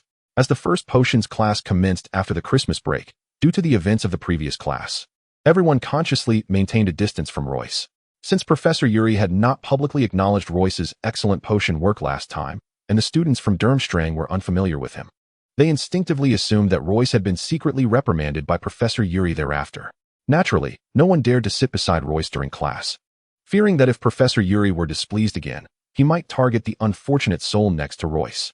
Caution was the order of the day. In stark contrast, Mary from Beaux Batons, who had received high praise from Professor Yuri in the last class, found herself surrounded by a throng of Durmstrang boys, all vying for her attention. Hans, with keen observation, glanced at Mary amid the crowd and whispered to Royce, "It seems this girl revels in the adulation of being the center of attention." His tone was laced with playful mockery. At that moment, a jovial, slightly portly middle-aged man entered the classroom. With his slick-back hair, he approached the podium and announced, "Silence." The students initially expected Professor Yuri to be leading the class. However, with this distinctly teacher-like figure appearing, they quickly surmised that the lesson would not be conducted by Yuri. Indeed, the cheerful middle-aged man began his self-introduction. "Students, Professor Yuri has a slight matter to attend to, and I will be your potions instructor for the remainder of the semester." As he spoke, his eyes scanned the classroom, though his smile made them appear almost invisible. "My name is Humphrey, and my office is on the 4th floor. This is my first time teaching first-year students. If you find my explanations too profound, feel free to approach me after class for discussion." "Hello, Royce," Hans whispered to Royce, observing Professor Humphrey's amiable demeanor compared to Professor Yuri. Royce nodded in agreement with Hans's assessment, but remained silent. After being singled out by Yuri in the last class, Royce had adopted a more subdued approach, making a conscious effort not to appear too inattentive. "All right, everyone, let's set aside the pleasantries. Today, I shall discuss." Humphrey began his lecture. After listening for a while, Royce discerned that Humphrey's potion-making expertise was rather modest. From the perspective of a seasoned potion enthusiast, Humphrey and Yuri were on equal footing. Yet Humphrey's lecturing style was commendable. Nevertheless, Royce felt that such proficiency would not aid his advancement, and thus he lost interest in the lecture, allowing his thoughts to wander. Despite not disrupting the class, his inattention caught Humphrey's eye. Suddenly, a small burst of fireworks appeared before Royce, startling him. "That student, pay attention," Humphrey admonished Royce before continuing with his lecture. "How remarkable that these teachers can detect my daydreaming," Royce mused, feeling exasperated and resolved to focus on the lesson. Nearby students, aware of the unfolding situation, began to chuckle softly. Royce initially believed that the remainder of the lecture would pass without incident, but as soon as class ended, Humphrey called out to him, "That student, come to my office. I would like to offer you some tea." "Great. This teacher isn't finished yet," Royce thought with resignation. Hans cast a concerned glance at Royce. "Can't you just pay attention once? Being singled out by the teachers is utterly tiresome," he remarked, frowning. "Alas, I share your frustration," Royce murmured as he followed Humphrey. Upon entering Humphrey's office, Royce immediately perceived that it resembled more of a small library than a conventional office. Indeed, it was not merely a study, but rather a library of sorts. The office was spacious, approximately 30 square meters, with shelves lining the walls. Royce noticed the absence of windows, likely obscured by the bookshelves, and the only source of light was a quaint glass chandelier, casting a gentle yellow glow throughout the room. "Please, take a seat." Humphrey gestured toward the sofa beside the coffee table as they entered the office. Royce felt no apprehension or awkwardness. He confidently settled onto the sofa.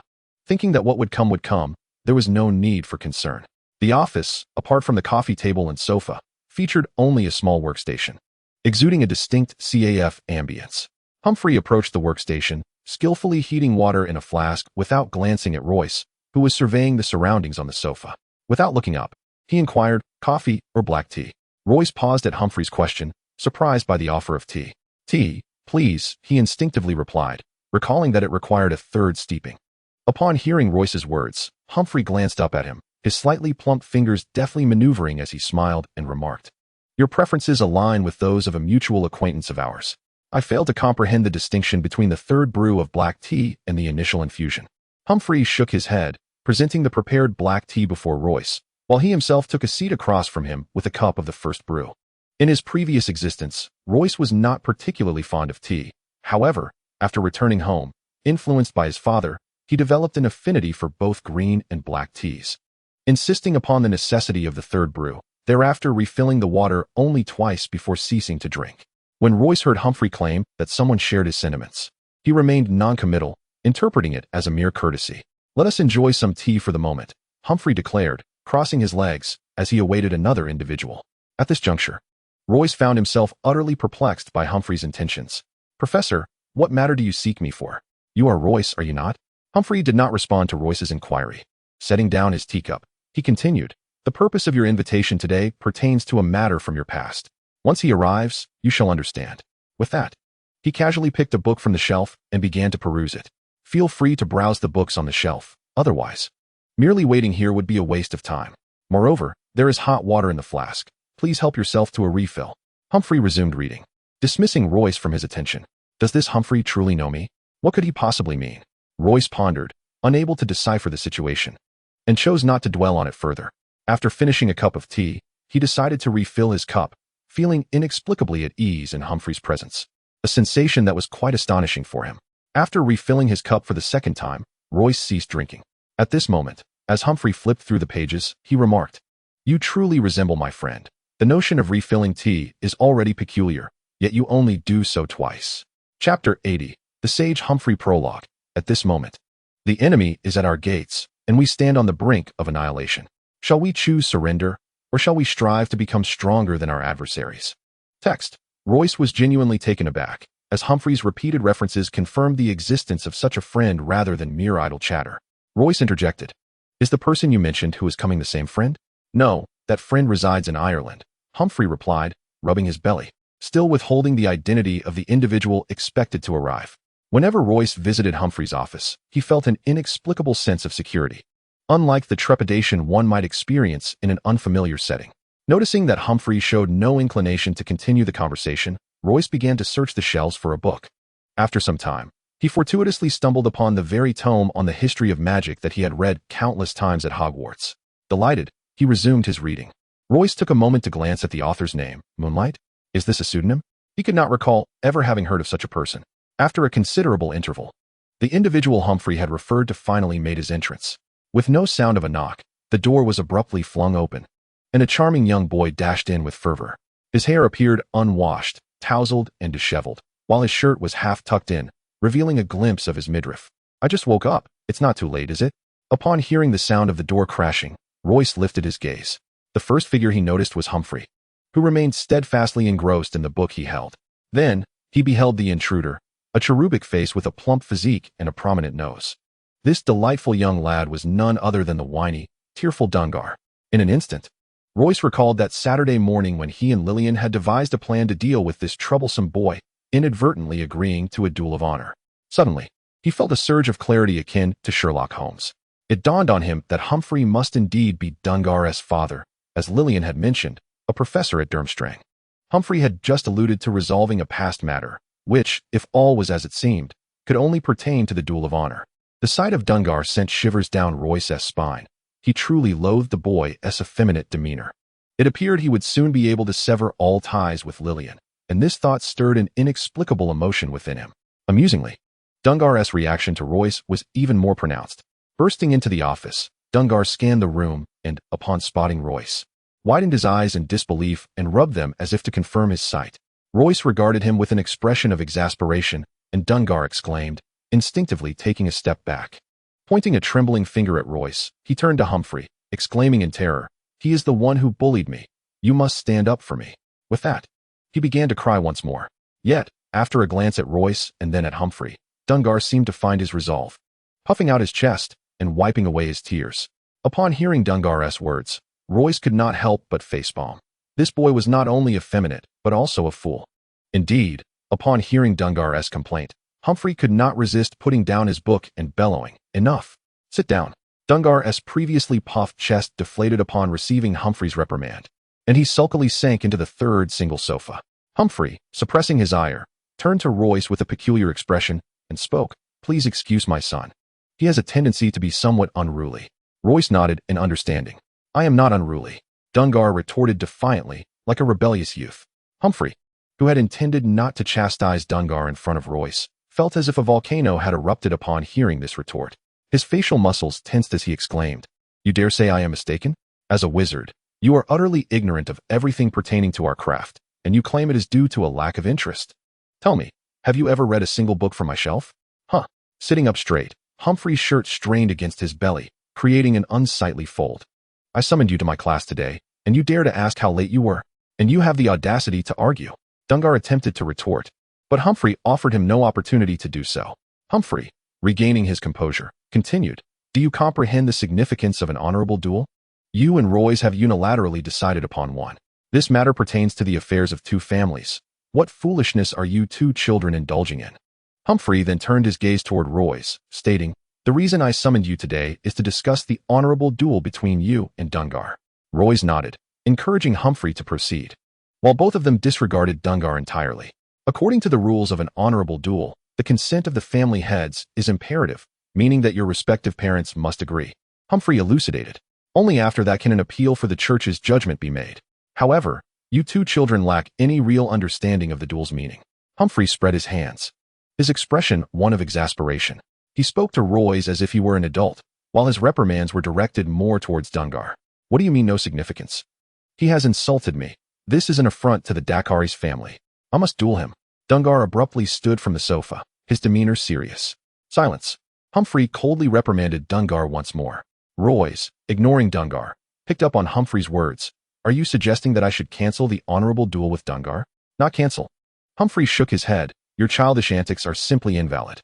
I have shared all this with you to convey that you need not entertain thoughts of an honorable duel. You both do not meet the age requirements stipulated. I feared that revealing the duel's invalidity abruptly might lead you to misunderstand, which is why I took the time to explain," Humphrey said, meeting Roy's gaze. Upon learning that the honorable duel was indeed non-existent, Royce felt an unexpected sense of relief. That young girl was equally ignorant of the honorable duel. She had seemed so knowledgeable while explaining it to me. It appears that for the time being, I cannot sever all ties with her completely. Royce let out an inexplicable sigh, unsure whether it was due to the absence of a duel or the opportunity to maintain contact with Lillian. "Absolutely not. Even if we cannot engage in an honorable duel, I shall challenge you to a magical duel," Dungar exclaimed fiercely at Royce. Royce had little desire to acknowledge this boorish interloper. Yet Humphrey's goodwill toward Royce compelled him to remain. "Be silent. You can't even cast a single spell, and you dare to speak of dueling." Humphrey, infuriated, hurled the book in his hand at Dungar. Chapter 81. The Dark Forest Prologue. "The world kisses me with pain, and I respond with song."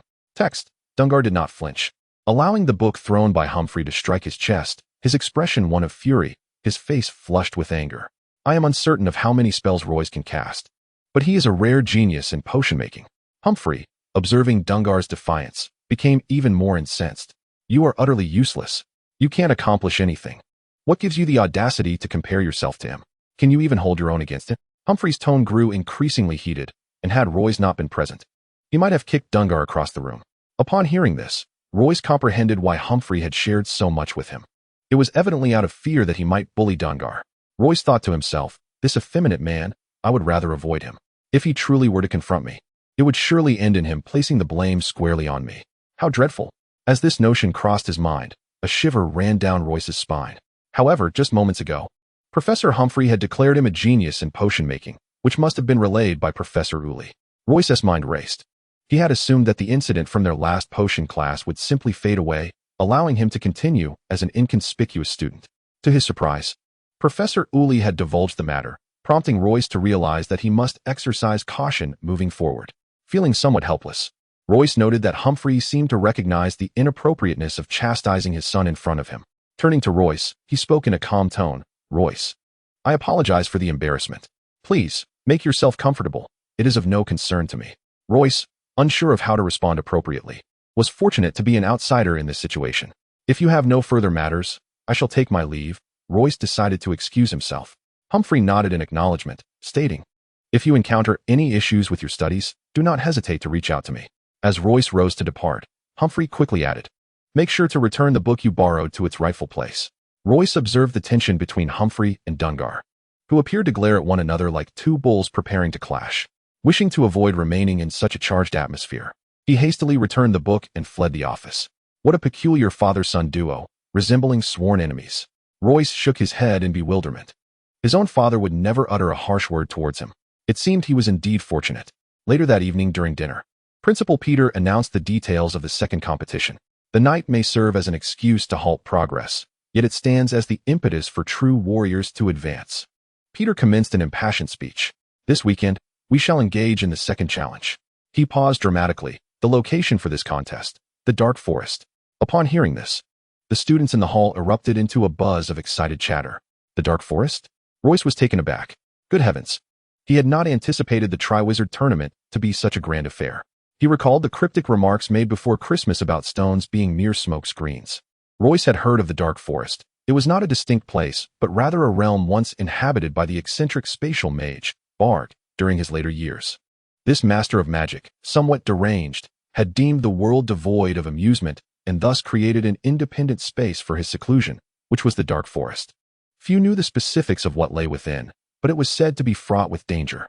As the students' chatter subsided, Peter continued, "Silence, please.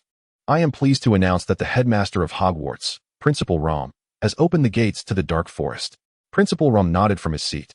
Peter continued, "This Saturday morning, the 3 champions are to arrive at the hall promptly at 9 o'clock. At that time, Principal Rom will escort you to the Dark Forest, and you will be informed of your tasks on the day of the competition." With that, Peter concluded his announcement and resumed his dinner. What challenges might await them in the competition? Seated beside Royce, Hans inquired curiously. At that moment, Emma, with a beaming expression of pride, replied, "I am uncertain about the specifics of the competition, but I am confident that our senior, Winston, will emerge victorious." Upon hearing this, Royce, Owen, and Lillian exchanged glances at Emma simultaneously. Realizing her slip of the tongue, Emma offered a slight smile and fell silent. "What is the Dark Forest like?" Anna, unaware of the particulars regarding the Dark Forest, sought to provide Emma with an opportunity to recover by interjecting with her question. "A madman," Royce and Owen responded in unison. Upon hearing each other's words, they paused, lifting their gazes to one another, waiting for the other to speak first. Ultimately, neither of them voiced their thoughts. Owen chuckled and gestured for Royce to go ahead, but Royce insisted that Owen should speak, claiming he was more knowledgeable. This remark inadvertently revealed Royce's familiarity with Owen. However, the two had yet to engage in a deeper conversation. If Owen were to question how Royce knew more, it would likely leave Royce at a loss for words. The moment Royce uttered his words, he realized his faux pas, lamenting internally, "Ah, I forgot that I have not known Owen for long. This is rather awkward." Fortunately, Owen did not press the matter, though Lillian was left with lingering curiosity about Royce's comment, which she chose not to express. Owen explained to Anna, "It is an amusement park established by a madman before his demise, yet few have ventured there, leaving outsiders in ignorance, hence its moniker, the Dark Forest." Hans, intrigued by this revelation, remarked, "If Principal Rom has the ability to open the gates to the Dark Forest, he must have visited it." "Your principal resided there during his youth," Owen replied with an amused expression. "What?" The other Hogwarts students, aside from Owen, were all taken aback, including Royce. Observing their astonished expressions, Owen found it curious that they were unaware that Principal Rom's mentor was the esteemed Master Bag. "I am unaware," Lillian responded, shaking her head in confusion, a sentiment echoed by Royce and the others, resulting in an exceedingly awkward atmosphere. Subsequently, the group chose to forget the matter and resumed their meal. However, Owen's words sparked a thought in Royce's mind. If I could locate Master Bag's magical notes within the Dark Forest, I wouldn't need to consult the principal. How convenient that would be. Yet, this notion was quickly dismissed. Consulting the principal felt like a more reliable option. The ensuing days dragged on monotonously, and Royce dared not skip classes, having developed a slight apprehension. Owen and Lillian joined Royce and his companions at mealtimes, resulting in a daily gathering of 6 individuals. Royce's primary anticipation was the upcoming weekend's competition. Otherwise, the days would be exceedingly dull. Chapter 82.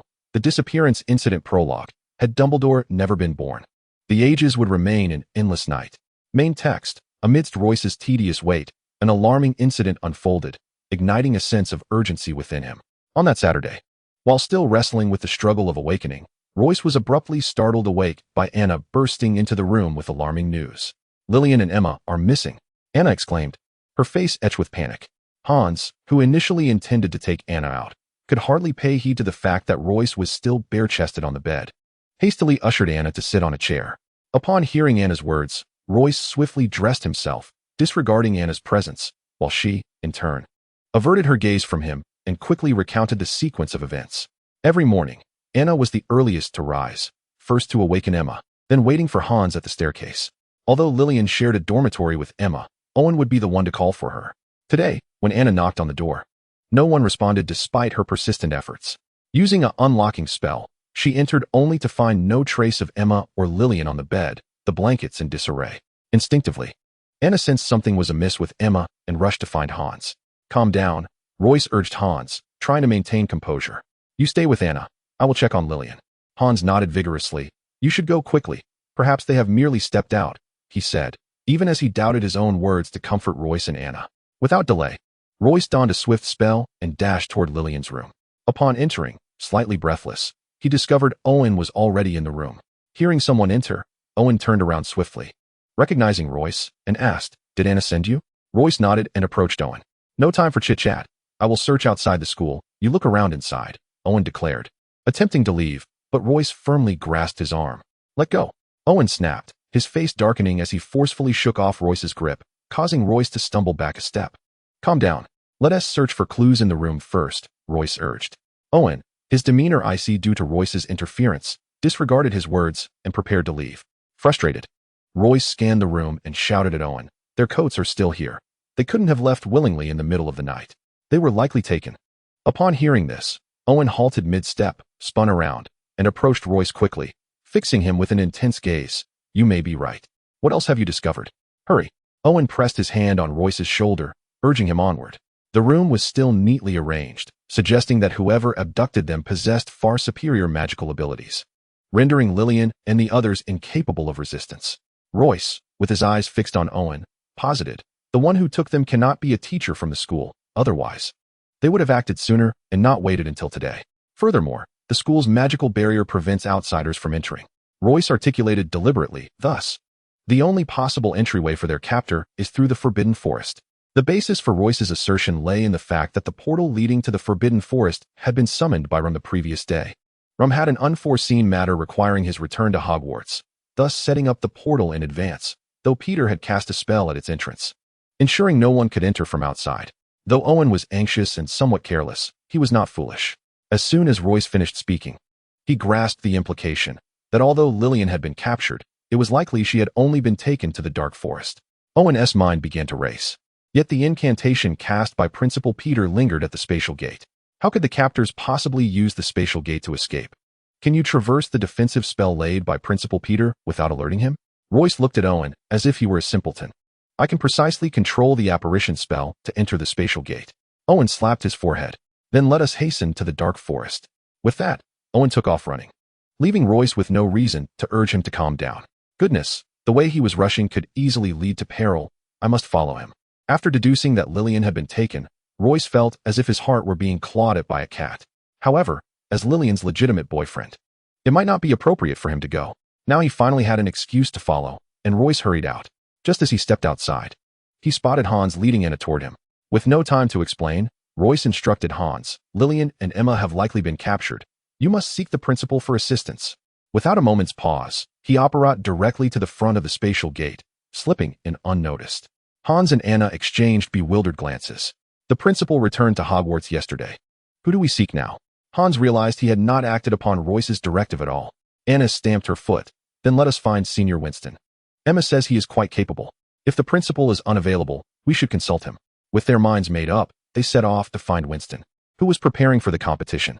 Meanwhile, upon entering the spatial gate, Royce found the scene before him somewhat divergent from his expectations. Spotting Owen not far ahead, he called out, "Owen, let us proceed together to avoid danger." Owen turned, acknowledged Royce with a nod, and continued forward in silence. Royce scanned his surroundings.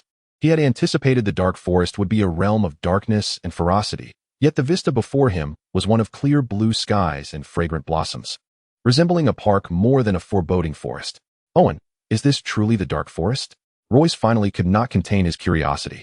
Owen, surveying the environment, replied, "I am uncertain. This is my first visit to this place as well. It seems quite expansive. Do you possess any spells for locating individuals?" Royce inquired with a glimmer of hope. Owen paused, contemplating, then said, "Actually, there is one, albeit its range is limited. Let me give it a try." With a flourish of his wand, Owen intoned, "Wind Spirit. Roam the world." Upon completing the incantation, Royce felt a gentle breeze stir around them, but then Owen shook his head, stating, "There is no one here.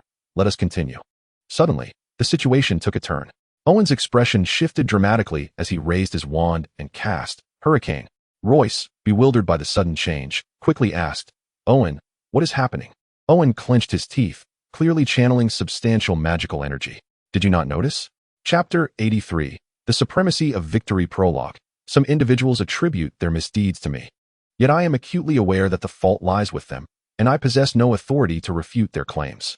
Text. Suddenly, We were enveloped by the night. Countless pairs of gleaming eyes surrounded us, watching us with predatory intent. We had fallen into a trap. Owen cautiously positioned himself alongside Royce. Royce was bewildered by Owen's words. What are you talking about? The sky is still clear. There are no glowing eyes, he thought, questioning if Bill had succumbed to hallucinations out of worry for Lillian. Upon hearing Royce's response, Owen turned sharply to face him, noticing the profound confusion etched on Royce's face, and hesitantly remarked, "Can you not perceive the dangers lurking around us? What on earth are you saying?" Royce replied, exasperated. Nothing has changed. Just as Royce finished speaking, a thought struck him. Owen, could it be that your recent use of magic has caused you to see a different world than I do? Owen's muscles remained tense, his guard unwavering. I don't know. All I see is a dark forest filled with peril.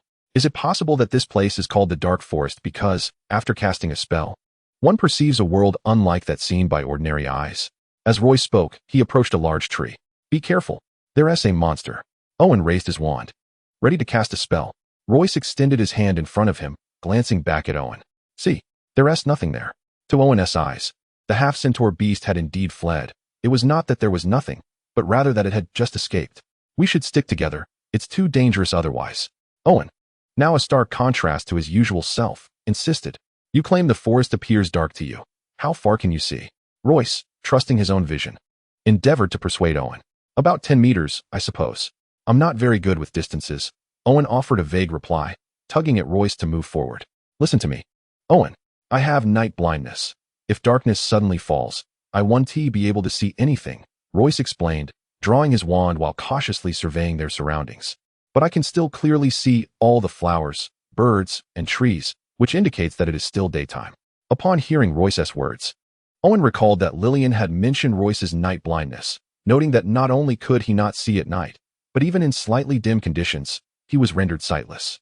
Lillian had once shared with Owen, the little fellow once grabbed me while we were descending the stairs, startling me. Only later did I realize that in the absence of light, he couldn't see a thing. Convinced by Royce's assertion, Owen replied, I believe what you say and endorse your hypothesis. In that case, quickly stow away your wand and refrain from casting any spells. Owen looked at Royce and added, For now, you shall be my eyes, and I will be your hands.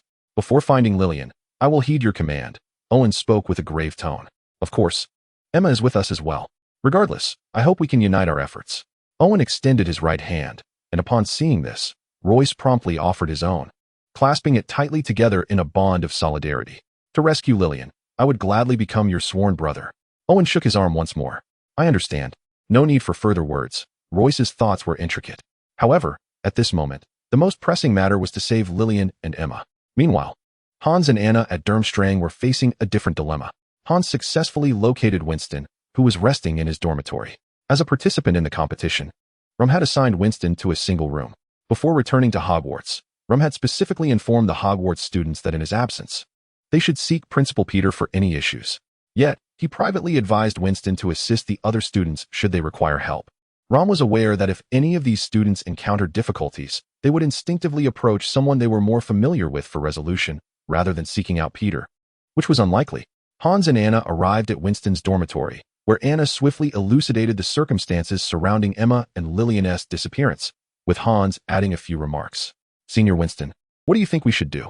Hans, holding Anna's tearful hand, furrowed his brow and inquired, Where have they been taken? How can we rescue them? Do not worry. The two of you, Winston reassured them. We cannot be certain they have been abducted. This is merely Royce's conjecture. While he comforted them with his words, he internally doubted their concerns, believing these children were likely exaggerating. Emma and Lillian had probably just not joined them for breakfast that morning, rather than being captured. Winston's mind was solely focused on the upcoming competition. However, Royce had already gone to find them. Hans had not seen Owen also searching for Lillian, nor did he know that Royce and Owen were currently in the Forbidden Forest. Do not fret. I suspect they will return by tonight at the latest. Winston thought Hans and Anna were making a mountain out of a molehill. For now, you two should simply enjoy the competition. Do not dwell on other matters.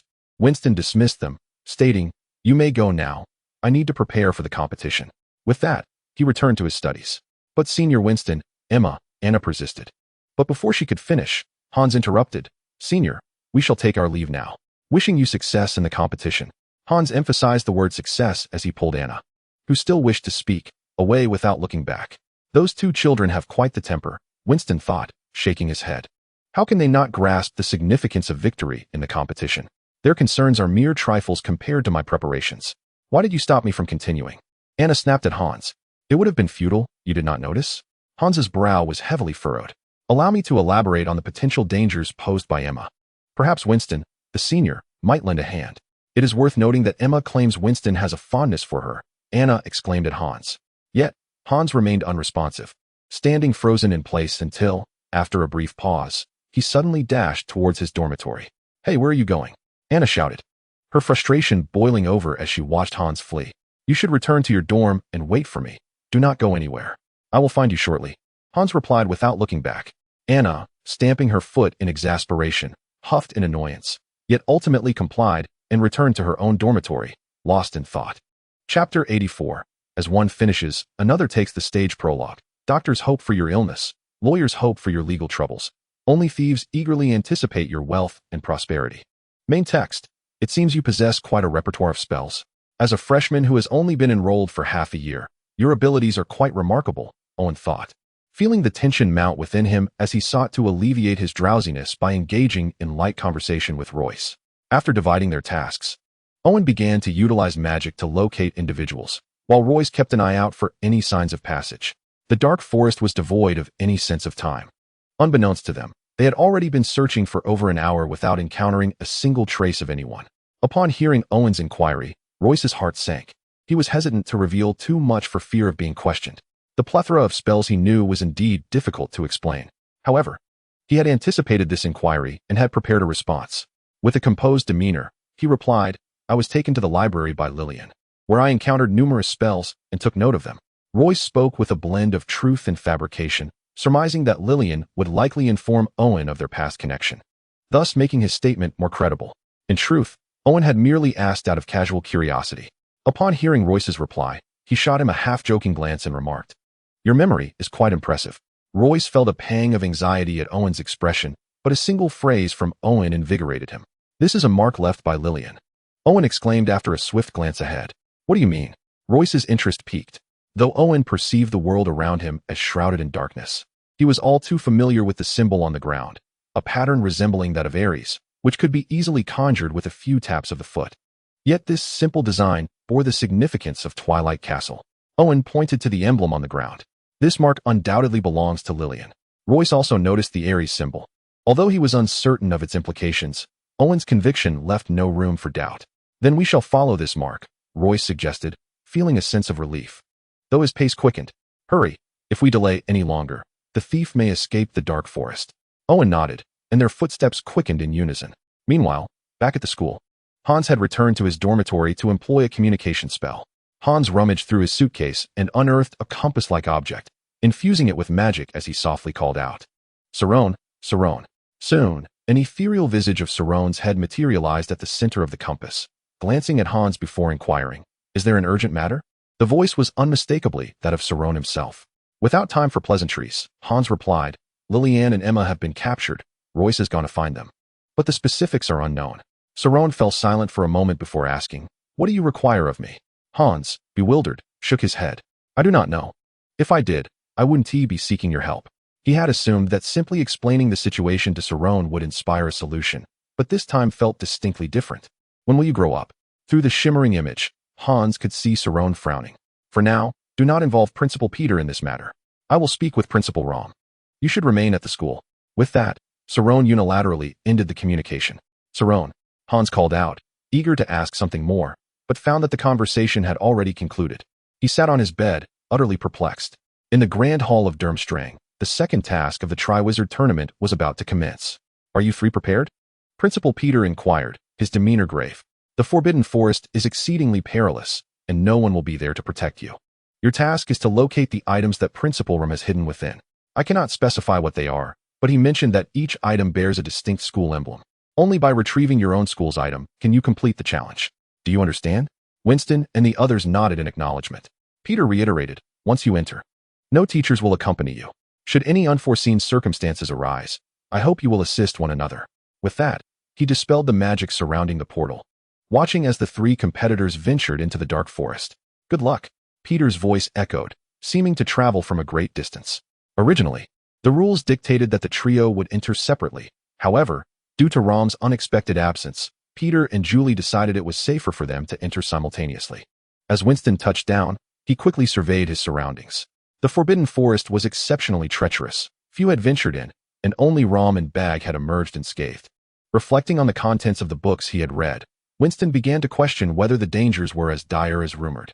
"This place seems quite suitable for a vacation," Matthew remarked, unable to contain himself. "Do not be deceived by appearances," Shansha replied with a smile. Though it was evident that the beauty of the scene had lulled her vigilance. "I shall proceed ahead," Winston stated, aware of the gravity of the competition, and promptly set off. Shansha and Matthew also took separate paths. Meanwhile, in the depths of the forest, Royce and Owen, in search of Lily-Ann and Emma, made a significant discovery. Following the patterns left by Lily-Ann, Owen arrived at a clearing and employed a probing spell once more. Suddenly, his eyes widened as he exclaimed, "There are people nearby?" Royce, who had been resting on the ground, sprang to his feet at this revelation. "Which direction?" he asked with great urgency. "Uncertain." Owen shook his head. He could not ascertain how many individuals were present, only that there were indeed some within this confined space. "Owen, did you hear any sound?" Royce inquired earnestly after listening intently. "What did you hear?" Owen responded with excitement. Royce, who suffered from night blindness yet possessed acute hearing, quickly discerned peculiar tones amidst the silence of the forest. It seemed as though someone was conversing, and without further ado, Royce led Owen toward the direction from which the sounds emanated. Upon arriving at the source of the noise, they discovered 2 men and 2 women. The 2 young women were none other than the abducted Lillian and Emma, while one of the men was Winston. And the other turned out to be none other than Jackson, the Minister of Magical Creatures from the Magical Council. Chapter 85. The tension builds in contrast to your beauty. I cherish the connection of our minds. You're the one who kidnapped Emma and Lillian, aren't you? Winston exclaimed as he wandered through the dark forest, fortuitously encountering Jackson. Upon seeing Emma and Lillian, he recalled the conversation he had moments ago with Hans and Anna, and the truth was undeniable. At that moment, Jackson was cloaked in an imposing black robe, making it impossible for Winston, who was unfamiliar with Jackson's appearance, to recognize him. Not even someone who knew Jackson well would have been able to identify him. Sensing Winston's hostile intent, Jackson waved his sleeve, causing Lillian and Emma, who stood not far away, to gradually vanish into its folds. Without uttering a word, Jackson drew his wand and cast a spell. Bear Strength, Giant Bear Power. With a flash of blue light, 2 bears materialized, one on all 4s and the other standing upright. Both were impressively large, measuring at least 3 meters in length. The upright bear emitted unintelligible sounds, and it was none other than Jackson himself. Even in his bear form, he wielded the spell Bear Spirit. After the magic was unleashed, both bears seemed to grow even larger, though the precise meaning of his spell eluded Jackson himself. Winston had already employed magic. The once dark forest now appeared fraught with peril. He noticed Jackson suddenly vanish, replaced by the 2 colossal bears. As they emerged, the creatures lurking in the shadows hastily retreated. Winston perceived the same sights as Jackson. What kind of magic is this? Winston had never encountered such a spell and did not dare to underestimate it. Without hesitation, he unleashed his most familiar incantation, Blazing Fireball. A massive fireball materialized at his command, a spell taught in Hogwarts during the 6th year, which Royce also knew. True to his reputation, Winston's fireball flew at remarkable speed, and its effects were far more sophisticated than those described in textbooks. Just as the fireball struck Jackson's transformed giant bear, it erupted into countless smaller fireballs. Jackson instinctively raised a hand to swat the fireball aside upon its emergence, for he was not afraid of the minor burns. However, being struck was still quite discomforting. Seizing the opportunity, the bear-like companion of Jackson charged towards Winston, eager to rend him apart. Regrettably, Jackson had miscalculated. The sudden explosion of the fireball caused his strike to miss entirely, although the scattered embers did not inflict any direct harm upon him. The searing heat still inflicted considerable pain. Wincing in agony, Jackson let out a howl, his gaze fixed fiercely upon Winston. Sensing his intent, the bear-like companion also roared and surged toward Winston with astonishing speed. Winston had anticipated that the explosion would momentarily daze the towering bear, allowing him to cast a deathly entanglement spell to subdue the creature on all 4s, thereby securing his victory. The incantation for the deathly entanglement was already on his lips. Yet to his astonishment, the bear-like companion launched itself at him, vocalizing strange syllables as it advanced. Terrified, Winston blurted out the incantation. The spell struck the bear companion. But alas, it had little effect. the tendrils that materialized merely ensnared the creature momentarily before it broke free, its claws now perilously close to Winston's nose. While Jackson stood resolutely beside his companion. In that critical moment, Winston found himself paralyzed with fear, his wand still pointed forward. Yet time was no longer on his side to cast another spell. Meanwhile, within Jackson's sleeve, Lillian and Emma were in dire straits. Lillian had no inkling of how she had transitioned from her dormitory bed to a forest. Beside her stood Emma and a cloaked figure. Initially, Lillian's instinct was to believe she had been kidnapped. She was acutely aware of the many who coveted the Twilight Castle. Yet she never imagined she would find herself in such a predicament. Panic surged within her as she observed Emma's pale face, amplifying her terror. However, she knew that maintaining her composure was essential if she wished to escape. Someone will come to rescue me. They must. Lillian reassured herself, hoping that Owen would locate her. Despite his often careless nature that might hinder his search, as the cloaked figure led her away, she noted that he seemed to have some difficulty with his sight, meandering along a seemingly straightforward path. Realizing this detail, Lillian attempted to signal Emma with her eyes, but Emma appeared lost in her thoughts, oblivious to her surroundings. Anxious, Lillian seized the moment when the cloaked figure faltered to cast a spell, but found herself unable to summon even a trace of magic. Before long, darkness enveloped her, and she found herself in a room, with Emma by her side, both silent. This is it. There is truly no chance left. Despair flooded Lillian's heart. Seeing Emma's despondent demeanor ignited her frustration, and she exclaimed, "Stop sulking. It's infuriating. We will escape." Emma lifted her gaze to meet Lillian's, her eyes filled with panic. "Let fate take its course," Lillian resigned, lowering her head once more. Suppressing her anger, Lillian sat down to rest. After a while, she noticed that the cloaked figure often released them temporarily before drawing them back into the room, igniting a spark of hope within her. Seizing the fleeting opportunities afforded to her, she stealthily left behind the Ares emblem of Twilight Castle on the ground, placing her faith in the hope that Owen would find her through it. "If you were here, would you not rush to my aid?" The visage of a stoic face surfaced in Lily's mind. "If it were you, you must already be aware of what has transpired." Sitting on the ground, she wrapped her arms around her legs, resting her chin on her knees. Simultaneously, the duo of Royce and Owen approached the battlefield with great urgency. "Owen, wait." Royce instinctively grasped Owen's arm as the roar of a beast echoed nearby. "I didn't hear anything," Owen replied, scanning the surroundings, yet finding nothing amiss. "Prepare for battle," Royce urged, withholding further explanation, knowing full well that Owen was indifferent to such details. The beast's roar signaled that a confrontation was imminent, whether with thieves or competitors from the Goblet of Fire. Regardless, they had to ascertain the truth. Owen nodded in agreement, and Royce reiterated that a battle could erupt at any moment. "Warning, I cannot assist you with magic, nor should you concern yourself with me. I can manage my own safety." The two moved silently toward the battlefield. Chapter 86, Chaos in Battle Prologue. The media reveals everything yet renders people foolish. Main text. Royce swiftly guided Owen to the battlefield, adhering to his plan of observing the situation from concealment before deciding on their course of action.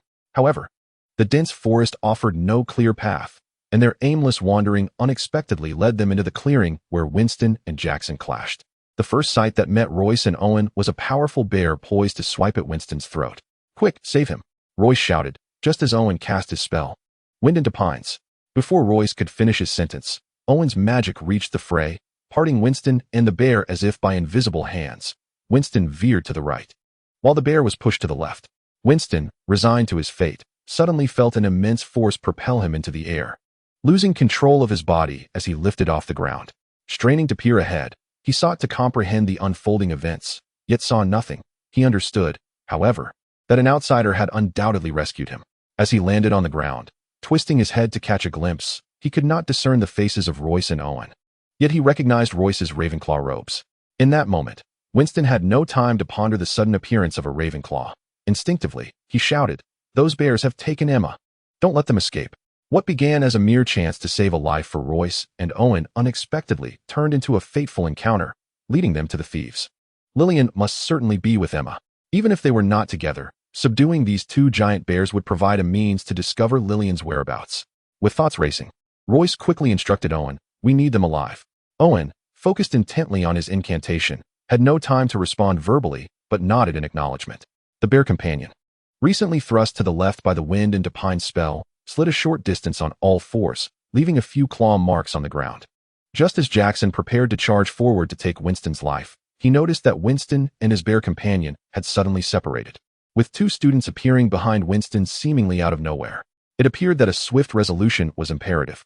With a roar, Jackson unleashed another incantation of an unknown syllable, initiating the binding spell. As soon as the spell was cast, blue vines materialized beneath Royce and his companions, entwining around their bodies. Anxiously, Royce instinctively reached for his wand to conjure a spell to extricate themselves. However, Owen's spell casting was remarkably swift.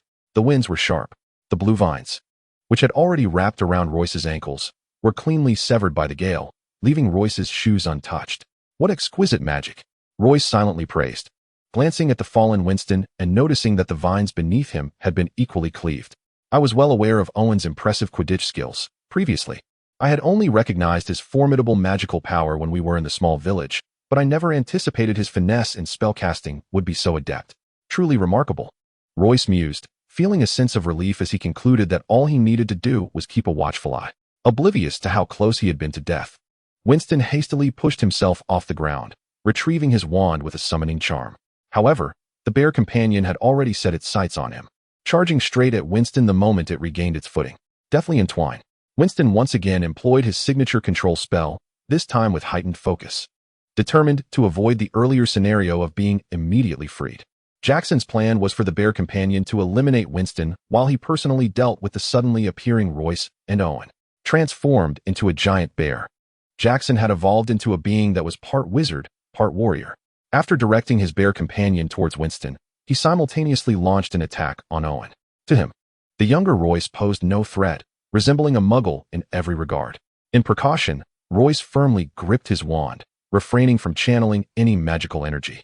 Owen, recognizing Winston as a contender in the Triwizard Tournament, instinctively trusted in his magical prowess. Observing Winston's engagement with the bear companion, Owen felt reassured and focused on confronting Jackson. Tornado. Owen's magical energy surged as he cast an increasingly intricate spell. A small whirlwind suddenly erupted beneath Jackson's feet, upon making contact with Jackson's massive paw. The whirlwind expanded dramatically, lifting Jackson into the air. At that moment, Jackson was approximately 3 meters away from Owen, while the bear companion and Winston had already been left behind. The bear companion, however, was swift and lunged once more towards Winston. In that critical instant, Winston unleashed his magic, ensnaring the bear companion with the suddenly materializing vines once again. Unexpectedly, Winston's companion, the bear-like partner, suddenly lifted its head and let out a howl. Before Winston could comprehend the situation, he found himself ensnared by a tree vine identical to the blue tendrils summoned during his earlier confrontation with Jackson. Preoccupied with maintaining the Deathbind spell, Winston was caught off guard by the sudden onslaught of magic, becoming thoroughly entangled in the rapidly growing blue vines. Seizing the opportunity, the bear-like partner broke free from the Deathbind, revealing its formidable fangs. Meanwhile, Jackson was carried higher and higher by Owen's whirlwind, rendered unable to summon his strength. Owen, possessing remarkable speed and combat prowess, promptly cast another wild growth spell, causing the vines in the forest to surge in size and length, ensnaring Jackson's limbs in an instant. In that moment, the clearing within the dark forest was filled with a bizarre array of 3-colored vines. Royce, who had been observing the battle intently, saw Winston on the verge of peril and urgently called out to Owen, who seemed to have the upper hand, to save Winston. Upon hearing Royce's command, Owen swiftly cast a wind-parting spell, separating Winston from the bear-like partner, causing Winston to crash awkwardly to the ground once more. Jackson, trapped in midair and unable to exert his strength, suddenly let out a tremendous roar, transforming back into his divine form. With a powerful divine descent spell, he became enveloped in radiant golden light, breaking free from both Owen's vines and the whirlwind, landing unscathed on the ground. The dynamics of the battle grew increasingly uncertain. It was imperative to release those 2 young girls to allow them to breathe. Otherwise, they would not survive. Damn it. Jackson's ability to contain individuals was time-sensitive. Every 5 minutes, he was required to release the captured person, or they would perish.